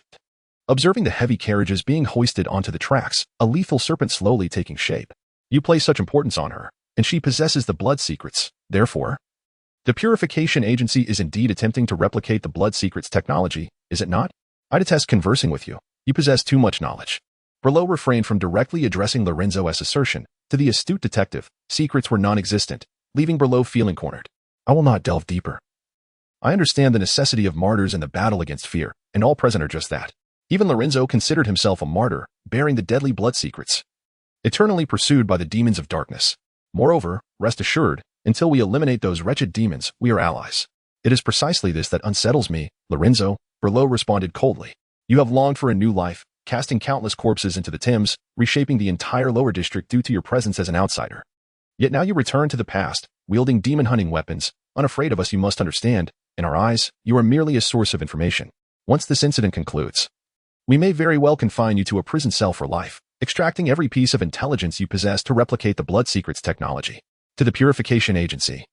Lorenzo was the sole hope for resurrecting the blood secrets technology post the dissolution of the Demon Hunter Order, an endeavor that would entail a brutal life of experimentation. I am well aware, but as I stated, I too am a martyr on this path against fear. Am I not? I care not for those matters. My sole concern is the Holy Casket. The so-called demons must be thoroughly eradicated. Lorenzo appeared to have anticipated everything, his gaze fixed on Berlot. aware of all the secrets. In truth, there are still things you have yet to disclose to me, are there not? What do you mean? The demon hunter order no longer exists. Observing the expression on Berlot's face, Lorenzo nodded in satisfaction. Berlot still struggled to conceal his emotions. At least, his attempts were not entirely flawless. Lorenzo gleaned all he wished to know. I had lived a stable life in Old Dunland for 6 years, and with the nature of the order, it was inevitable that someone would approach me in secret. The demon hunters do not retire. Retirement equates to death on the path of hunting demons. Yet, I have survived until now. Apart from their non-existence, I can think of no other outcome. With a confident smile, Lorenzo continued, the demon hunting order may no longer exist. But the demons persist. This is why I foresee such an ending, yet still feel compelled to stand up. The shrill blast of a steel whistle echoed through the night as the armored carriages were assembled. Soldiers boarded the colossal steel serpent in an orderly fashion. Blue Emerald stood outside the carriage with Eve, both gazing toward the scene, awaiting Lorenzo and Berlot. So, this is your reasoning? Berlot inquired, somewhat taken aback. Indeed. This world requires a second demon hunting order. That is the essence of my existence, Lorenzo replied, patting Berlot on the shoulder with a grin. So, have you been moved by my noble spirit? To be honest, a seemingly unreliable lunatic suddenly adopting nobility only raises suspicion. Ignoring Lorenzo's disgruntled expression, Berlot responded coolly, bringing their light-hearted exchange to a close. Chapter 56. The long night once again, the glorious steam train surged through the pitch-black night, its golden lights piercing the darkness ahead. Exhaling endless clouds of steam, reminiscent of a beast emerging from a white mist, the carriage swayed gently as the girl gazed into the abyss of night, lost in her thoughts. As the commander of this operation, Berlot inspected the weapons received from Barons before coordinating the armaments with the Blue Emerald at the front. The soldiers settled in the other carriages, gripping their weapons in readiness for the impending battle. Lorenzo, due to his unique circumstances, remained with Eve, seated in an unoccupied freight carriage, the door ajar, allowing the wild wind to rush in. Opposite them sat Red Falcon, although tasked with overseeing Lorenzo. Should this detective wish to act, there would be no one aboard capable of stopping him. Initially, we had decided to protect you, but upon reflection, being with us may indeed be your safest option. The weapons aboard this train could effortlessly obliterate a small town. This was Red Falcon's response to Eve's inquiry. Lorenzo, however, exhibited no signs of tension, lounging languidly, a cigarette perched between his lips, puffing vigorously as the white smoke was swiftly whisked away by the gusts, leaving him feeling slightly chilled. Eve rose to close the door gently. It feels so heavy. After a prolonged pause, Eve suddenly remarked, her head bowed, obscuring her expression. Red Falcon, perplexed, could only observe the two, utterly bewildered. You must acclimate. When casualties reach a certain threshold, they become merely a line of numbers. Lorenzo understood precisely what weighed on the girl's mind. Mere moments ago, he had incinerated hundreds, though they had transformed into monsters. Indeed. But if we do not eliminate them, we cannot survive. Sitting beside Lorenzo, he began to grasp the true nature of cruelty, helpless and cold, making one agonizing choice after another. Do you not feel any guilt? Regardless of how one describes it, it is an act of taking lives. Initially, Eve had dismissed the notion, yet at this moment, she felt an unprecedented weight upon her. Why should doing good evoke a sense of guilt? Lorenzo responded as if he could not comprehend Eve's words. Eve found herself momentarily unable to accept this, pondering what this detective was truly contemplating. Red Falcon, meanwhile, sensed a hint of drama. He was unsure whether to admire Lorenzo's unconventional reasoning or to critique it, as the atmosphere of youthful melancholy swiftly morphed into criticism of Lorenzo's apparent sociopathy. Are we not doing good? If we do not deal with these monsters here, their spread will only result in a greater number of people being tainted. Faced with Lorenzo's argument, Eve found herself momentarily speechless. Do you not possess any sense of right and wrong? Right and wrong? What do you perceive as such?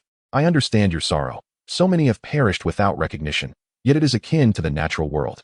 When calamity strikes, we cannot merely pray or repent. We can only strive to minimize the harm. Lorenzo spoke casually, unbound by notions of good and evil, his only restraint being his absolute will.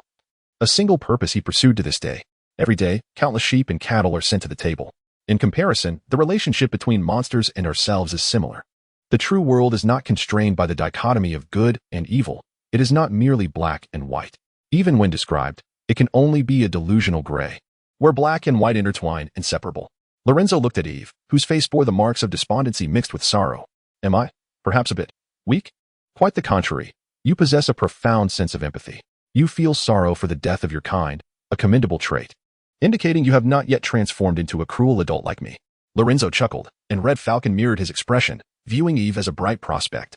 She was still untainted by the world, a child of compassion, unlike these two, who had become merciless in their existence. having slain so many who were once human. Their cruelty cold and unfeeling. But Eve, you mentioned you wish to become like your father, correct? Upon hearing mention of her father, Eve brightened, looking at Lorenzo, uncertain of what the detective would say next. It seemed to be both a counsel and a life warning. The path to your aspirations is fragile. Akin to floating ice in a frigid sea, those steps that can bear your weight can only endure a limited burden. On your journey to that goal, you will inevitably cast aside something, enabling you to tread upon that delicate ice. As if grasping a revelation, Eve inquired, what have you cast aside? Lorenzo pondered momentarily before responding. Everything, or perhaps nothing at all. In any case, ponder it well. An increasing number of choices await you. Lorenzo rose, and Red Falcon stood as well, tasked with monitoring him. Do you still have that communicator? Hand one to me, Lorenzo requested, raising his hand for the device. Red Falcon had no reason to withhold it. According to Berlot's instructions, it was intended for Lorenzo, who, irrespective of positions, was among their most viable assets. Is this the device that allows communication across distances? Upon receiving the compact communicator, Lorenzo marveled at the power of technology. This device was only used in limited military applications, and civilians were largely unaware that communication technology had reached such heights. There are certain range limitations, but it suffices. The only drawback is its susceptibility to signal interference. For instance, monsters. They emit a certain level of radiation, which we detect using Geiger counters to locate them. However, sometimes, excessive radiation can disrupt communication. Lorenzo nodded and then asked, did you develop this yourselves? When I was with the Order, such technology was non-existent. We relied solely on that enigmatic intuition to ascertain the presence of monsters. There will always be a means of survival, will there not? We cannot forsake our fight against monsters simply because we lack blood technology. So you found a substitute then? Lorenzo smiled faintly but refrained from further inquiries. Pushing open the iron door between carriages and stepping through. Where are you going? Red Falcon tightened his grip on his sidearm, regretting his solitary watch over Lorenzo. A man capable of igniting an entire train with a mere gesture. To see Berlot, Lorenzo replied, turning back to face Red Falcon, his expression suddenly grave. Unbeknownst to him, he had drawn his sword, the hilt peeking from his suitcase, exuding an air of readiness for battle. What's wrong? In an instant, Red Falcon's mind raced with possibilities. Not out of fear for his own safety, but because Lorenzo's serious demeanor could only be evoked by the presence of monsters. Something is amiss. What is amiss? Lorenzo did not immediately respond. He stood between two carriages, the wild wind swirling around him, suddenly intensifying, sweeping his hunting hat into the abyss of night. His pale golden hair dancing wildly in the gusts. His gaze fixed upon the horizon, where the sky and earth melded into an expanse of pure darkness. The stars had long since dimmed, and although dawn was imminent, the horizon remained shrouded in profound shadows, as if the morrow would never arrive.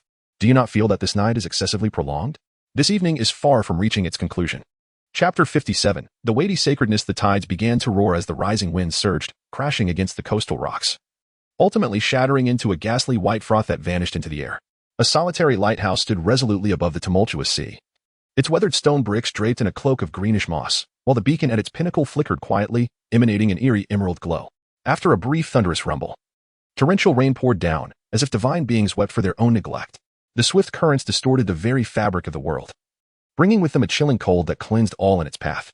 The cleansing mechanism had arrived. We needed to retreat. In the stillness, a voice emerged, neutral and dispassionate, resonating from beneath a bird-like mask. The reflective surface of the plague Doctor's mask mirrored the ghostly green light, imparting an unsettling sense of the grotesque. They bore heavy artillery, accompanied by Lancelot. We were incapable of resistance. The man gazed at the figure perched at the edge of the platform. The emerald light illuminating his form, he appeared as a priest, clad in ecclesiastical garb, with silver crosses stitched onto the edges of his sleeves. You should go. I will remain here, he replied calmly, surveying the earth below. He was indifferent to what might transpire next. His sole concern was the present moment, this hauntingly captivating now. Although we had successfully trapped the train, the ship Dawn was still pursuing us from the skies. In our attempt to divert Lancelot elsewhere, we had sacrificed a significant portion, resulting in little more than a delay of mere moments.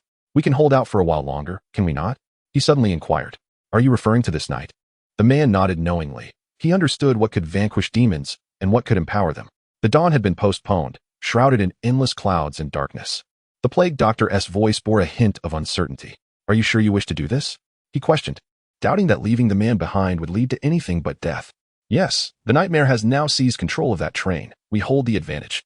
Moreover, our intelligence suggests that a demon hunter is still present there, the man said, nostalgia flickering in his eyes as he regarded the wound on his arm. With the surge of secret blood, A brilliant white flame ignited within his gaze.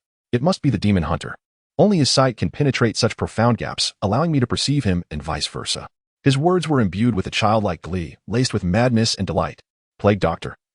After all these years, I finally meet another demon hunter. I am filled with both questions and joy. As he spoke, the brilliant flames surged with fervor. Since about 6 years ago, the man had believed himself to be the sole demon hunter. Now, the emergence of another in this desolate world felt surreal, ineffable. I shall begin preparations to move the sacred coffin. The Plague Doctor ceased his inquiries. Though their time together had been brief, he understood the man's nature well. Their actions swiftly transitioned into formal procedures. Tonight, the sacred coffin must depart from Engervig. Go, hasten the process, and do not concern yourself with casualties. After all, only you and the sacred coffin can escape, correct? The demon hunter spoke with unflinching calmness, reminiscent of Sabbath in the catacombs. Destined to be a martyr for a grand cause. Please convey my regards to the Minter. I look forward to meeting him in the new era. The Plague Doctor nodded silently, turning to depart. The demon hunter then fell into silence, his gaze fixed upon the world beneath the lighthouse, enveloped in that ghostly green luminescence. Amidst the sound of rain, the world was in flux. The corruption of demons could be transmitted through numerous mediums, even light itself. The once solid nature of the earth had softened, resembling flesh, grotesque appendages sprawling from the base of the lighthouse, crossing vast distances to completely engulf the once quaint town. This was a living land. People were ensconced within this flesh, cloaked in that green light, appearing to slumber with serene smiles, as if lost in a beautiful dream. Such expressions adorned the faces of all here, immersed in the same splendid reverie, while this phenomenon continued to propagate outward like a virus through various mediums. The appendages entwined around the railway as the train named Radiant sped along, akin to prey leaping into a trap. The Plague Doctor descended the spiraling staircase. The interior of the lighthouse transformed into a nurturing womb of flesh, with various crimson organs suspended within. At the very bottom, an elderly man lay at the center of this grotesque mass, his countenance serene and blissful. He merely cast a fleeting glance before striding forth. During his time here, the Plague Doctor had acquired the experimental data he required, and further observation held no significance.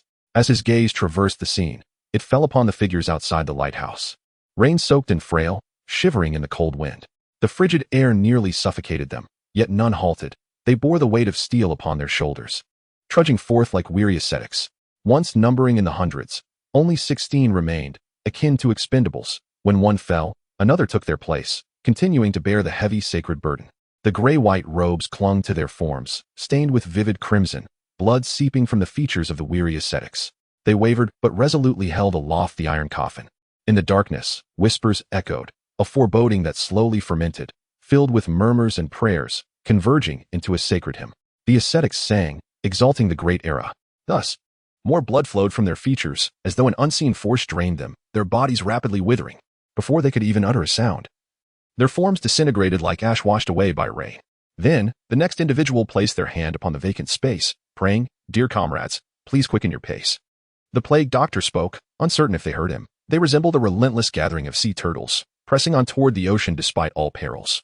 He could only follow behind, watching them advance toward the tides, until, in a moment of strange happenstance, his gaze inadvertently fell upon the sacred burden they bore. Throughout, he had endeavored to avoid direct sight of it, but at that instant, it seemed some presence seized the opportunity, slipping through the breach. "Look at me. What do you desire? Is it knowledge or immortality?" In an instant, the whispered words flooded the Plague Doctor's mind. His vision spiraling into chaos, icy sweat cascading down as his heartbeat quickened. Just as he neared the brink of collapse, a divine prayer resonated within his soul. The voice was monumental, rising in grandeur like the tolling of a bell, increasingly high-pitched and piercing. Struggling to rise, he observed the ascetics still moving toward the sea, but it appeared they paused, as if awaiting him, aware of his peril. They continued their whispered sanctities, moving with unsteady steps. And then, they advanced, stepping into the tide. The waters lapped at their waists, then their necks, until even the Plague Doctor began to perceive this as an act of self-destruction when a wooden vessel breached the waves. Fate seemed predetermined. The sea had risen above their heads, yet their arms clung desperately to the wooden vessel. They hoisted the heavy sacred object onto the boat, while waves relentlessly battered the physician. His cumbersome garments now served as shackles. No matter how fervently he strained, the vessel of hope remained tantalizingly out of reach. In that moment of utter despair, countless hands grasped him, the pious monks lifting the physician and bearing him onto the boat. Amidst the thunderous night sky, he could only glimpse the dark blue depths of the ocean, where sacred faces seemed to smile, propelling the boat one last time, guiding it away from the shore. The monks perished, sinking into the frigid tides, their final strength devoted to sending the vessel forth. The physician, with his back turned to the divine, breathed heavily, his visage contorted in anguish. He did not believe in any deity, yet at that moment, the coincidences were so profound that one could not help but feel the presence of a hidden force orchestrating it all. The wooden boat lacked sails, and barely accommodated the physician and the object known as the sacred coffin. The waves propelled them onward, carrying them toward their fated destination. Chapter 58. Source of contamination. The heavy iron doors swung open one by one before Lorenzo. After informing the Red Falcon of the peculiar situation, he pressed onward to the front of the train, where the Shrike awaited. An unsettling intuition had been persistently warning Lorenzo, though elusive. It had undeniably aided him in narrowly escaping death on countless occasions. His hand remained poised on the hilt of his sword, ever vigilant of the soldiers surrounding him. Based on his experiences in the Demon Hunters Guild, the organization typically sought elite forces for demon hunting missions, aiming to conclude battles with the fewest hunters possible. Should circumstances worsen, an excess of personnel would only heighten the risk of them being corrupted, leading former allies to turn against one another. In any regard, this would be a significant blow. Shrike, acknowledge, please. In the gap between two carriages, Lorenzo leaped atop the train, where he could observe more clearly. Lorenzo? What's wrong?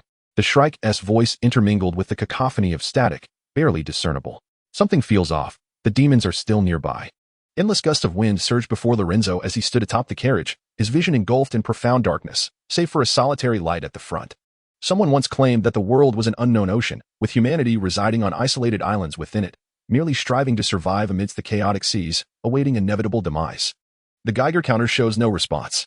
That device is unreliable. Lorenzo interrupted the Shrike. You must understand the nature of demons, for instance. When they descend, light briefly vanishes, not merely sunlight, lamplight, or starlight, but all forms of illumination. He sprinted along the train's roof, each footfall resonating with a heavy metallic clang. What of your Geiger counter?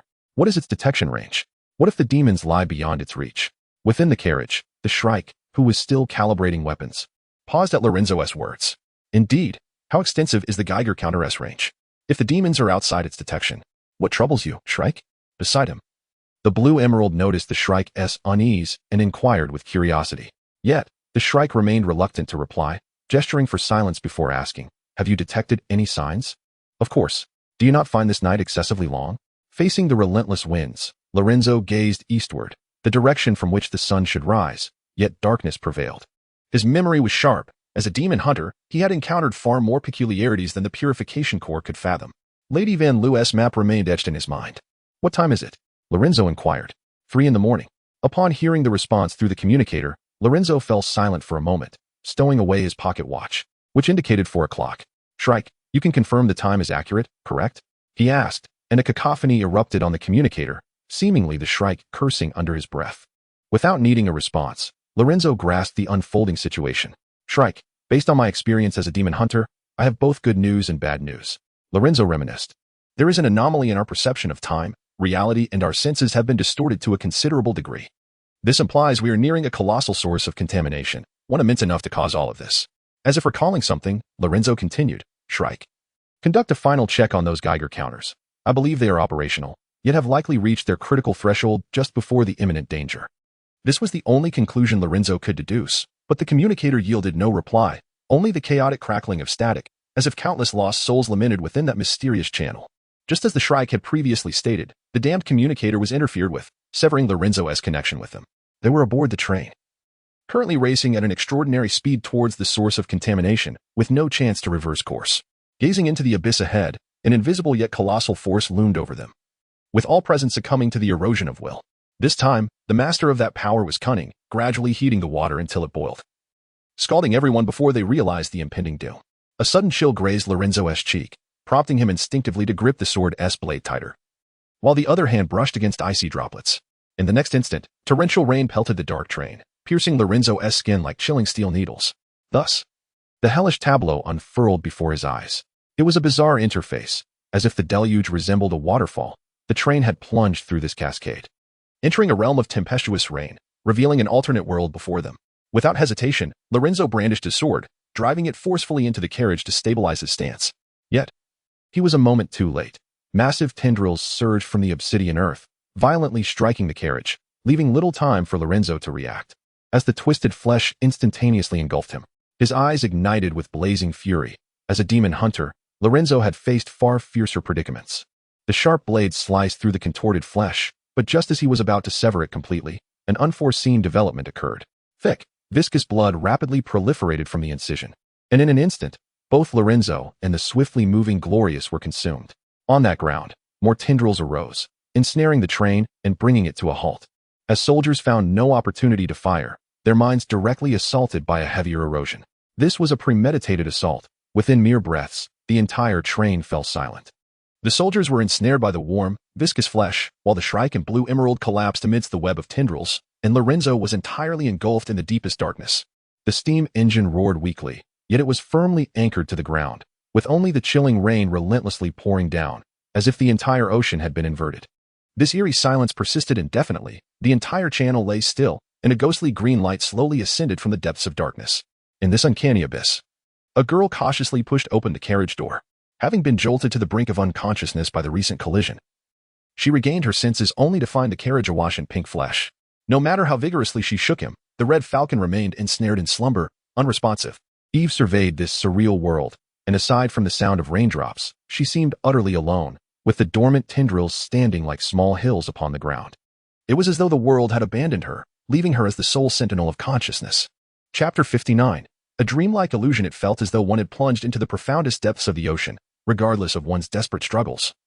One's voice could only reverberate within that quiet abyss, unheard by any soul. Thus, one descended into the eternal void, where even memories ceased to exist. Lorenzo slowly opened his eyes to a serene street, where elegantly attired individuals held hands, smiles illuminating their faces as they reveled in the tranquility beneath the moonlight. A poet sang upon the cobblestones, strumming melodies that recounted long-forgotten tales. Feeling wearied, Lorenzo turned his head, draped in a flowing white robe, a silver cross adorning his chest. The people around him regarded him with reverence. It was ill-advised to sleep in such a place. A voice emerged. An elderly man with white hair settled beside him, the lines on his face conveying the wisdom of middle age. Clad in a vibrant red robe, he was a favored servant of the divine. Passers-by cast respectful glances his way, slightly bowing their heads while murmuring prayers. Lawrence, the archbishop? Upon recognizing this familiar face, Lorenzo was struck by an odd emotion. Astonished that after so many years, he could still encounter him. Wait, is this Florence? Suddenly, he became aware of the altered circumstances. Clutching his head as he stood, Lorenzo surveyed his surroundings. Although his memories of this place were hazy, he discerned a semblance of familiarity amidst the towering edifices. It was there, his birthplace. Despite having departed long ago, he had returned to this original locale after an indeterminate period. You appear to have dreamed a lengthy dream, almost to the point of forgetting yourself. Lawrence seemed to perceive Lorenzo's bewilderment, for he was a servant of the divine, the leader of the demon-hunting order. And he swiftly elucidated the source of Lorenzo's confusion. You mean, a dream? Lorenzo pondered this term, still hesitant to believe. Indeed, you have undergone the divine blessing. From that sacred baptism, you should have garnered something, as I once mentioned. Those memories that do not belong to you will persistently follow you, some beneficial, others disruptive to your judgment. Lawrence wore a gentle smile, exuding an aura of refreshing warmth. Even without the symbol of his status, one would instinctively regard him as a sage upon their first encounter. I too have experienced dreams that nearly obscured the line between reality and illusion. And I was equally perplexed, but time reveals answers to every quandary. Such as that damned 42? Listening to Lawrence's philosophical musings, Lorenzo recalled the stories inscribed within the cinematic medium of his deepest memories. The ultimate truth of the universe is 42, a number that seems both significant and nonsensical. Ultimately, Lorenzo found himself unable to comprehend it all, relegating this memory to the realm of absurdity. He was uncertain whether other blessed individuals encountered such nonsensical experiences. Yet at least he gleaned from his fragmented memories the existence of a cosmos. 42? You refer to the memories specific to you, I presume. Lawrence smiled kindly. Every demon hunter had been baptized, and only the divine blessing could further refine their will to resist the encroachment of demons. However, this too bore certain side effects, such as memories that did not belong to them. No one knew the origin of these memories, and the order possessed no definitive answers regarding them. Perhaps. So, Archbishop, what have you dreamt? Lorenzo inquired softly, for he had little recollection of this sacred rite. His memories were a blurred mass. He only remembered stepping into the softly glowing waters of that pool, after which he acquired these memories and the resilience to withstand corruption. Many things, but I have aged and forgotten most of them. Whether he truly forgot or chose not to reply, Lawrence deftly evaded the question. In my youth, I yearned for the world of memories. It was entirely distinct from our own, devoid of demons and war, a realm of harmony where every individual could attain their desires. He spoke of those yellowed recollections with a sense of nostalgia and reflection. Yet, after a long journey through many lands, I could not locate that place. Only then did I realize it was merely an illusory mirage. Though tragic, it provides some solace. Lorenzo nodded, somewhat understanding, as he gazed at the familiar visage, attempting to imprint his likeness into memory. Enough of such musings. Today is a momentous occasion. The Pope awaits us at the Seven Hills, and the execution of the old era is about to commence. Every demon hunter must be present. As Lawrence spoke, he patted Lorenzo's shoulder, signaling the end of their conversation. Just as a splendid carriage came to a gentle halt before them, the door swung open, inviting the two men inside. Without further contemplation, Lorenzo joined Archbishop Lawrence within. The Seven Hills lay beyond Florence as the epicenter of faith, where only worshippers and churches were permitted. Thus, its fundamental cycle relied entirely on Florence. Akin to a parasite thriving within the city, the waters of the Tiber flowed nearby as the carriage sped along the banks. The carriage was spacious. Rather than simply a vehicle, it resembled a mobile office, with stacks of documents organized by an assistant for review. "Do you know the northern nation?" Lawrence inquired suddenly, his thick glasses glinting as he scrutinized the papers. "The North? You refer to Engelvig?" Lorenzo immediately thought of that city, where he had resided for 6 years in a dream, everything so vividly real, as though mere moments ago he had been there. Indeed. Following the conclusion of the war with Gallinero, steam technology advanced significantly. To prevent us from becoming isolated targets, Queen Victoria generously shared this technology with other nations, binding them to the chariot of steam. Now steam technology has begun to rise in those countries, including the enigmatic Josia, which has received their technological support. Lawrence set the documents down, fixing his gaze upon Lorenzo with an icy demeanor. They all fear the church, attempting to use steam technology to distance themselves from us. For now, we maintain a delicate balance, yet none can predict what may transpire next. Lorenzo sensed an underlying implication, cautiously probing further. What does the church intend to do? This is precisely what we are prepared to discuss tonight. Lawrence's expression was enigmatic, imbued with an otherworldly quality. But tonight is not. Lorenzo's gaze faltered as he suddenly recalled the events of the evening, the much-anticipated revelry. Is this not a fortuitous day? Lawrence smiled, fervor lurking beneath his cold exterior. To conclude an old era and usher in a new one. Lorenzo finally remembered what would occur that fateful night. Months prior, whispers had circulated within the demon-hunting order that they had captured the last demon, and tonight, it would face execution, heralding the end of the old era and the dawn of the new. What about us? Lorenzo lifted his gaze to meet Lawrence's, confusion clouding his eyes for the first time. If the last demon is slain, what purpose remains for us demon hunters? He murmured, seemingly questioning Father Lawrence, yet also inquiring within himself about the ultimate choice on this bewildering path. It is precisely because of death that life is rendered precious, and it is due to the terrors of darkness that light is imbued with hope. All things exist in a state of opposing interdependence. What then of the monster hunter? When the demons have been vanquished, where shall the hunter turn? There will always be a path. Father Lawrence spoke with profound significance. Regardless of how the times may change, we shall persist tenaciously, much like the flickering embers of a fire. As long as they have not been extinguished, they are sufficient to ignite anew. Thus, the rising murmurs and prayers filled Lorenzo's ears as the grand and majestic city loomed larger before him, seemingly alive, with countless devotees gathering in the square to extol its existence. The fervent breath of the crowd coalesced, exhaling warm white mist that ascended continuously, as if the city were breathing in unison. Towering knights of the cathedral stood vigil at every intersection, clad in finely crafted armor, with sharp swords at their waists and formidable firearms secured to their chests, capable of piercing steel with ease under direct fire. As he gazed upon this exceedingly familiar scene, the carriage whisked him away, racing forward, traversing the long crimson carpet, until it reached the most sacred center. Chapter 60, Morning Star. Countless devotees flocked to this sacred city to celebrate the divine birth on this night. Though winter had already arrived, the fervor of innumerable heartbeats rendered the atmosphere almost feverish. This occasion marked a religious festival of the Gospel Church, as chronicled in the Gospel, where the deity is said to have been born on this day. With this birth, the first ray of sunlight pierced the dark world, igniting a celestial firestorm that consumed the earth for 7 days and nights. The demons that roamed the desolate lands perished beneath the fiery rain, and new life emerged from their ashes. Even the firm glaciers melted away, leading to tumultuous tides that engulfed much of the world. A beautiful new world gradually arose from this destruction. Yet, in the Revelation, this day also bears another significance. According to its text, when the divine descends, the darkest shadows lie distinctly beneath its feet, representing the abyss. On this day, not only does the deity appear, but the demons that contend with it also crawl forth from the darkness. What are you waiting for, child? Stepping down from the carriage and treading upon the blood-red carpet, Father Lawrence gazed at Lorenzo, who remained rooted in place, questioning his hesitation. I am contemplating, Lorenzo replied slowly after a prolonged pause. Contemplating what? Everything. As if hearing a jest, Father Lawrence approached with a smile. It is no longer necessary. What you must do now is accept that honor and revel in this victory. The centuries-old war between the demon hunters and the demons has finally concluded, and all sacrifices have found their worth. The torches blaze fiercely in the night, ultimately incinerating the endless darkness. Blood has transformed into honeyed wine, and corpses have become soft bread. Even the air seems to have taken on a sweet richness. Lorenzo glanced around, observing the faces of the people, filled with fervor and joy, as the sacred prayers harmonized with the organ's melodies, creating a symphony that seemed to celebrate the whole world. Indeed, this is a day worthy of celebration. It is unknown how long ago the deity was born on this day, and in the distant future, the last demon will also be crucified. Thus, the masses rejoice. Come. Lorenzo, Father Lawrence extended his hand once more, as if inviting him. Behind him, at the end of the crimson carpet, the doors of St. Narlet Cathedral creaked open. An endless light spilling forth from the crack, followed by a resounding hymn. Lorenzo, what are you waiting for? Father Lawrence continued to extend his hand, yet Lorenzo seemed immobilized, gazing at him with a look of pity and nostalgia in his gray-blue eyes. No, that place does not belong to me.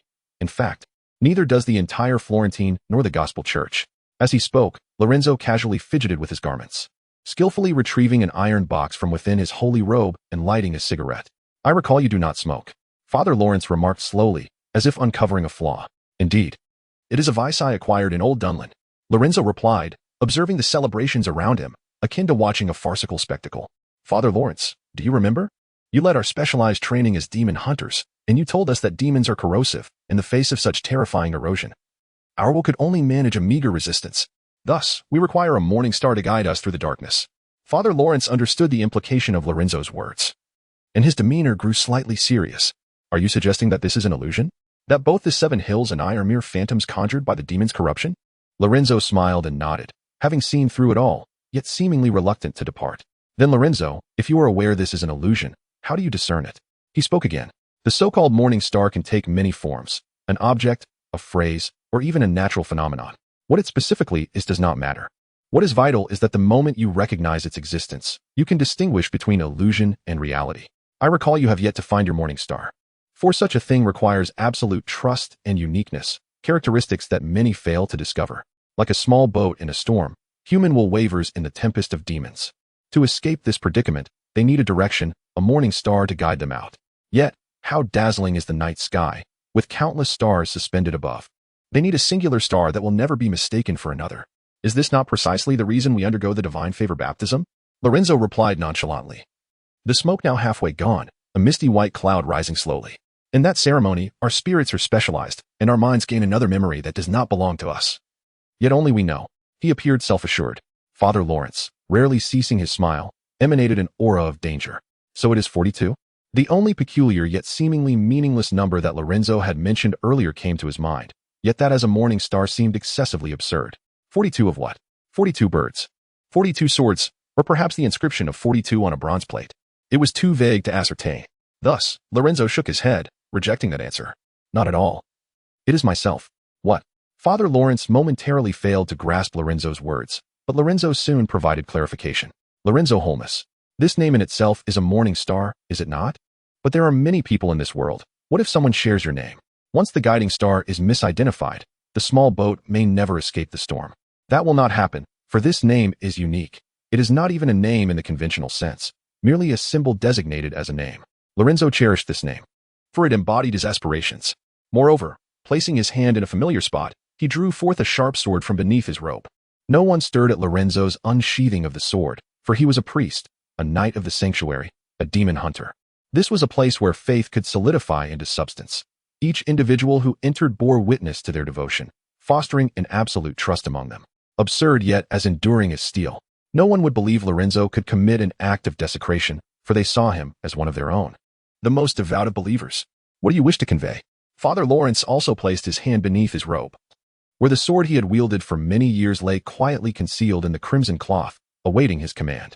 I wish to express that, more importantly, this is not my dream. It is his. Just as the name Lorenzo Holmes had yet to be born, Lorenzo gazed quietly at the reflection in the blade, which did not resemble his own visage. Apart from the matching gray-blue eyes, the two faces were entirely different. How long it has been. Gazing at the familiar reflection in the blade, Lorenzo felt a torrent of emotions. Even after all these years, his influence remained palpable, and even as he nearly forgot, he found himself drawn into his dream, a dream of the deceased. From the very beginning, Lorenzo realized the illusion surrounding him. It was the recollections of another, the dreams of another. On the day of the divine birth, he was not present in the Seven Hills, nor did he possess the authority to engage in direct discourse with Father Lawrence. Only he, the one dwelling deep within his own soul, held such power. If not for pressing matters, he would have relished the opportunity to linger here a while longer. Lorenzo whispered, gazing at the beauty that no longer existed. In the next moment, a blade surged forth with ferocity. Father Lawrence, the esteemed leader of the demon hunters, demonstrated remarkable reflexes, even in his later years, surpassing Lorenzo's own swiftness. The sword struck like thunder, cleaving the night as if it were a flash of lightning, rending the air with a resounding roar. Metal clashed, sparks igniting amidst the cacophony, reminiscent of a bronze bell tolling. All eyes converged upon this scene as a shard of iron fell from the sky, a broken blade that landed upon the crimson carpet. Truly, you are remarkable, Lorenzo mused, grasping the fractured sword, marveling at Father Lawrence's strength, which persisted even within the realm of illusion, producing a decisive outcome after merely the first exchange. Your will has been eroded. This is not a dream, but a stark reality. The sharp edge of the sword rested lightly against Lorenzo's neck, and Father Lawrence's gaze was grave. Such occurrences were not uncommon within the order. Hunters, after years of battle, often found their perceptions blurred, unable to distinguish between the present and the real. In their recent conversation, he had endeavored to guide Lorenzo toward his guiding star, to emerge from the darkness, yet it was evident that Lorenzo had become lost, ensnared in the tempest. I have not, Father Lawrence. Lorenzo, undeterred by the life-threatening blade, retained his audacious smile. Your actions mirror those of a madman attempting to prove his sanity. Thus, this presents an unsolvable loop, does it not? We can heal you. Are you referring to reinforcing the silver binding? Lorenzo chuckled, seemingly mocking him. Noticing Father Lawrence's silence, he continued, there is indeed another method to ascertain whether this is a dream. His words concealed ominous undertones, prompting Father Lawrence to instinctively raise his sword. Yet this time, he was a moment too late. The broken blade pierced Lorenzo's chest, who gazed upon the city with a blend of maniacal laughter and nostalgia. If one is ensnared by a dream, then awakening shall suffice, as long as one can awaken. It is a pleasure to see you again, Father Lawrence. Blood flowed incessantly, departing from his warm body as if bidding farewell. Let the relics of the old era find their conclusion here. With a smile, he abruptly withdrew the broken sword. And amidst Father Lawrence's astonishment, Lorenzo once again drove it through him. Chapter 61. The demon hunter beneath the pitch-black shroud of night, grotesque. Serpentine masses of flesh filled the ground, rising and falling like wrinkled mountains that severed all. Apart from the eerie green flames at the edge of vision, the world seemed devoid of light. Yet, amidst this profound stillness, new flames ignited from the abyss. The flesh, akin to clods of earth, emitted a parched, burning sound, followed by a faint glow beneath its dark gray surface.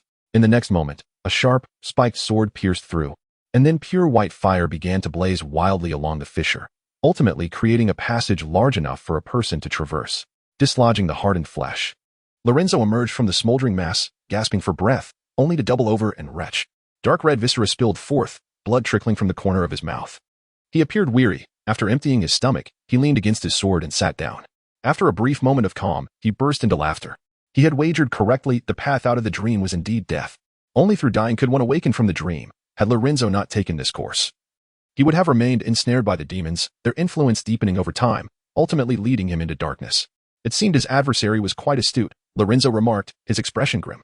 Everything he had just experienced was a dreamscape conjured by the demons. Had this been in the past, Lorenzo might have truly struggled to find his guiding star and escape. Unfortunately for the Reverend Lawrence, he had revealed a flaw, whether it pertained to the ownership of the dream or the ancient grudges held. There was one aspect of paramount importance to Lorenzo. The name Lorenzo Holmes was one he acquired only upon arriving in Old Dunlin. Struggling to his feet, he reflected that while reminiscing about the past was pleasant, he had more pressing matters at hand. The corruption from Endertown had evidently spread, and the twisted flesh had encroached upon this place. If Lorenzo's suspicions were correct, he was currently facing a phenomenon known as the nightmare illusion, a vast hallucinatory ritual achievable only through demonic means, maintained by a dreamweaver who was now expanding the dream's reach through the extending flesh. Perhaps this explained why the Purification Agency, despite fighting on its home turf, was encountering such difficulty. Anyone who entered this dream realm would be immediately assaulted by its effects. If their will was strong enough, or if they possessed a psychological anchor akin to a guiding star, they might escape. Otherwise, the common individual would find it nearly impossible to break free. The encroaching flesh ensnared the body, while the dream shackled the mind. Given enough time, those trapped would become part of the demons. The eerie green light rose at the horizon, with the so-called Ender town now in sight. However, the glorious had been forced to halt, and everyone aboard the train was plunged into the trials of the dream. Lorenzo realized he had no choice but to proceed on foot. He needed to act swiftly, to slay the Dreamweaver before these unfortunate souls transformed into demons. With determination, Lorenzo set forth toward the green light, sprinting along the tracks, his vital blood awakening in tandem with his speed, akin to a racing cheetah. Suddenly, a thunderous roar erupted, an event that transpired in an instant. The flesh beside him was torn asunder, and a razor-sharp blade emerged ominously, aimed directly at Lorenzo with lethal intent. Drawing his spiked sword, a sharp clash echoed between them. The enemy was swift, so much so that Lorenzo could not initially discern his features. Then, a rush of wind swept past him, and the glint of the sword obscured his vision. Once again, a sharp sound rang out as their blades clashed, sending sparks flying. As the intensity of the strikes increased, Lorenzo successfully parried the incoming assault from behind. The two figures exchanged fleeting glances, maintaining a safe distance, each gauging the other. "I have finally found you," came a voice tinged with fervor. Lorenzo raised his gaze to see, standing at the opposite end, a man wielding a sharp sword. Lorenzo offered no response, his demeanor unusually cautious. With centuries of experience honed by the Demon Hunter Guild, Lorenzo was at the pinnacle of human physical capability. Yet even so, in their recent exchange, a moment's oversight could have led to his demise. A demon? He pondered. Another with sentience. Raising both spiked swords, Lorenzo coiled his stance, resembling a hunting tiger, fixated on his foe. "How delightful," the man declared, opening his chest as if to embrace the entire world, his eyes gleaming with an excitement never before witnessed. From the moment Lorenzo laid eyes on him, he had not ceased his fervor. It was unclear whether this was joy or some other emotion, leaving Lorenzo feeling somewhat unsettled. He had encountered those consumed by rage, driven by hatred, and those who swung their swords for desire. But seldom had he met someone who reveled in the chaos of battle. Simply put, such individuals were madmen. "I am Ed. What is your name?" Ed exclaimed, his enthusiasm unabashed as he lunged toward Lorenzo, sword in hand. To be frank, Lorenzo wished to ignore this lunatic. He remained silent as the blades flashed back and forth, the clanging echoing like a metallic symphony, sparks flying. Though adversaries and meeting for the first time, they maintained an uncanny rapport, retreating in unison after several seconds of combat, only to charge at each other once more. They scrutinized one another, taking brief moments to rest, allowing their numbed hands a respite. "Why do you not speak?" Ed asked. Embodying a madman to perfection, his strikes more ferocious than Lorenzo's, wild and instinctual. Despite this, Lorenzo gradually gained the upper hand. He began to suppress Ed, confident that he could land a decisive blow if he could corner this madman or identify a weakness. "Am I mute?" Ed's erratic chatter echoed anew, as he unleashed a fierce downward strike from above. Ed's attacks were bold and unrestrained, showing no signs of holding back. In Lorenzo's eyes, an illusory scene unfolded. He envisioned his own counterattacks, imagining himself wielding the sword from various angles, some strikes ineffective, some resulting in mutual injury, and others thwarted by Ed's defenses. Only one attack succeeded. Lorenzo surged forward to meet the descending blade, parrying with one sword while the other pierced his chest. Without hesitation, Lorenzo opted for this assault, dropping the blocking blade as both swords unleashed a fierce brilliance aimed at Ed's chest. Yet, in that crucial moment of decision, Ed's eyes gleamed like those of a beast. The falling blade accelerated, and before Lorenzo could breach his chest, he would be struck. In that fleeting instant of contemplation, Lorenzo's heart raced. Ed was not merely a madman. He was a rational one, having assessed Lorenzo's style from the onset of their duel, deliberately slowing his attacks to mislead Lorenzo's judgment. Thus, the exchange of feints concluded in an instant. The sharp blade barely grazed Ed before Lorenzo was struck by the descending sword. And although he had another spiked sword poised above, Lorenzo's single-handed strength struggled to withstand such an onslaught. The thunderous sound of shattering resonated, reminiscent of steel being torn asunder. The pike, desperately parried, was severed upon contact, and the descending blade left a profound gash upon Lorenzo's shoulder. Having been struck beforehand, Lorenzo's grip faltered, causing the blade to pierce Ed instead, yet it failed to fully embed itself. Clearly, this encounter concluded with Lorenzo suffering a grievous wound. However, true to his indomitable spirit, he would not relinquish his resolve so easily. In that moment, the hunter's extraordinary physique was brilliantly displayed, releasing the embedded pike and grounding himself. Lorenzo forcefully lifted his other leg, delivering a kick to the sword hilt lodged in Ed, driving it deeper as if hammering a nail. With the momentum of the kick, Lorenzo collided with the ground, swiftly rising while clutching his wound and retreating. He had no time to assess Ed's injuries. Letting go of the broken sword, he grasped the Winchester, and the hunter's blood surged into the crevice. With a decisive pull of the trigger, the bullet, ablaze with a brilliant white flame, soared forth. Without a hint of surprise, it struck Ed directly, igniting a fierce conflagration. Chapter 62, Shadows of the Past Often. The art of killing can indeed be regarded as a form of artistry. This notion was once articulated by a flamboyant demon hunter, a friend of Lorenzo's from long ago, who wielded a delicate rapier with grace, his pockets adorned with handkerchiefs and his hands clad in pristine gloves. After each encounter, he would lavish himself in a cloud of perfume. Lorenzo initially perceived this individual as merely a narcissistic neat freak, yet he later recognized the elegance of this hunter's prowess. Watching him dispatch foes was akin to witnessing a ballet, where, with each flourish, adversaries fell helplessly, crimson blood spilling like petals from a blossoming flower, while he remained untouched. As ethereal as the wind, reflecting upon this old acquaintance was not merely a fleeting thought. It prompted Lorenzo to realize that he, too, had ascended to the level of an artist. He recalled his instantaneous reflexes and strategic responses, the tide of battle shifting with his counterattack. Surely, that friend would applaud him for such skill. With a new nail sword drawn from the case at his hip, Lorenzo cast a cold gaze upon the seething white flames, awaiting the vanishing of the figure within. Yet, the anticipated sight did not materialize. Instead, it was the harrowing beginning of a nightmare. From the boiling purity emerged a shadowy form, the searing white flames coiling around him like a shroud. He drew the nail sword from his chest and carelessly tossed it aside. Ed, with a sinister grin, regarded Lorenzo, and the pure white in his eyes expanded, akin to a conflagration ignited in an abyss, raging fiercely until it overflowed from the confines of darkness. "Do you feel pain?"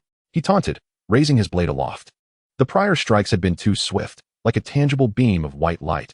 Lorenzo could not discern his weapon. But in this moment, clarity struck him, followed by the searing agony radiating from the wound on his shoulder. The healing properties of his secret blood were stifled, as if an unseen force impeded his recovery, leaving the wound grotesque and terrifying. It was holy silver. Lorenzo recognized the sword and was chilled by the dreadful truth. The blade in Ed's hand consisted solely of a blade and hilt, resembling a long nail of silver white, much like Lorenzo's own nail sword. To be precise, the nail sword of the demon hunting order. It had been wielded for many years, its edge still keen due to meticulous care, though now marred by numerous deep and shallow scratches, bearing witness to the countless enemies it had felled. Holy silver, an alchemical product infused with faith, each great saint, upon their passing, offered themselves to the burning furnace, their dying forms chanting prayers as the molten silver consumed them. Later manipulated by alchemists into what is known as holy silver, the madness in Ed's eyes gradually dimmed, replaced by nostalgia and a touch of sorrow as he gently caressed the blade. Demon hunters, he mused, while this weapon is a bane to fiends, it is also lethal to us. I am aware, Lorenzo interjected, finally confronting his adversary with a torrent of emotions. We are demon hunters, imbued with secret blood, which, in essence, originates from demons. Thus, we are but a group capable of controlling our own demonization. Indeed, Ed whispered. Hence the holy silver that slays our foes can also bring about our own demise. As the fervor returned, he gripped the nail sword, its tip poised downward in a stance reminiscent of the Bologna swordsmanship familiar to Lorenzo. What does this signify? The slayer of dragons becoming the dragon itself? Lorenzo mused, gazing at the demon hunter before him with a resigned smile. This is your doing, isn't it? Apart from the fallen demons, only we remain adept at wielding their techniques. What do you imply? This nightmarish illusion? Ed replied, I am hardly the architect of such grand schemes. I am but a mere enforcer. Are you in service to the demons? Is there a problem with that? Lorenzo shook his head and slowly raised his nail sword, assuming a stance akin to Ed's. Their blades shimmered with the reflection of burning eyes, this vast battlefield transforming into their arena of duel. What, then, is your true purpose? Lorenzo finally inquired. There are many reasons. For years, I have sought my kin, for there are countless questions I wish to pose. What do you wish to know? Lorenzo's expression hardened. He had presumed himself the sole survivor, yet it appeared fortune had smiled upon more than just him. There are many inquiries, such as why the order disbanded, why the world no longer needs us, and, most crucially, the 13th directive. Ed's voice crescendoed into a roar, his hoarse form advancing, enveloped in pure white flames. Like a beast ablaze. The 13th directive. For a fleeting moment, Lorenzo's thoughts came to a standstill, yet, the blinding light of Ed's sword yanked him back to reality, forcing him to parry, though his mind raced with contemplation. Why the 13th directive? What madness did the order commit in its final throes? This was a clash between two demon hunters, their furious swordplay ignited with searing white flames. Ed's secret blood gradually awakened, his strength and speed escalating with each passing second. The impact from their blades growing increasingly burdensome. What are you waiting for? Demon hunter, awaken that filthy, secret blood. Ed bellowed as he struck fiercely, forcing Lorenzo back. He seized a Winchester firearm, but Ed, shielded by his secret blood, moved with an uncanny swiftness, evading what should have been certain strikes. "We need not be each other's executioners," Lorenzo shouted, once more blocking a strike. He and Ed might be the last of their kind. Perhaps the amalgamation of their knowledge could unravel the deepest mysteries of the order. Yet Ed rejected this notion, howling, "There is no time left, demon hunter." A heavy strike landed once more, cleaving into the ground and leaving a profound scar. "Who, then, do you serve?" Lorenzo gritted his teeth, astonished that the order, long since fallen, still posed such hindrances. Ed offered no reply, relentlessly pressing the attack. "No. Who are you? All the demon hunters perished on the night of sanctity. Who are you?" A sudden realization struck Lorenzo, and he discerned the inconsistencies hidden within these events. He pressed his inquiry again. This seemed to capture Ed's attention. For once, he halted his assault, his eyes alight with manic delight, as if unearthing a treasure. "You truly understand what transpired that night, do you not?" The mist surrounding the demon hunter order began to lift, as Ed recounted with simmering hatred and confusion. "Of course. I am a demon hunter. However, while you celebrated the divine birth on the Seven Hills, I was executing a long-term mission outside. You know all too well what transpired next." As he regarded Lorenzo, though Ed's revelations were scant, a coherent narrative emerged in Lorenzo's mind, causing him to fall silent, as it unearthed memories long buried. The night of sanctity erupted into chaos. Following the upheaval, the Pope sanctioned the 13th directive, leading to the disbandment of the demon hunter order.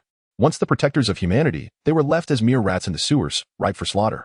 "Why, demon hunter? Why have we met such an end?"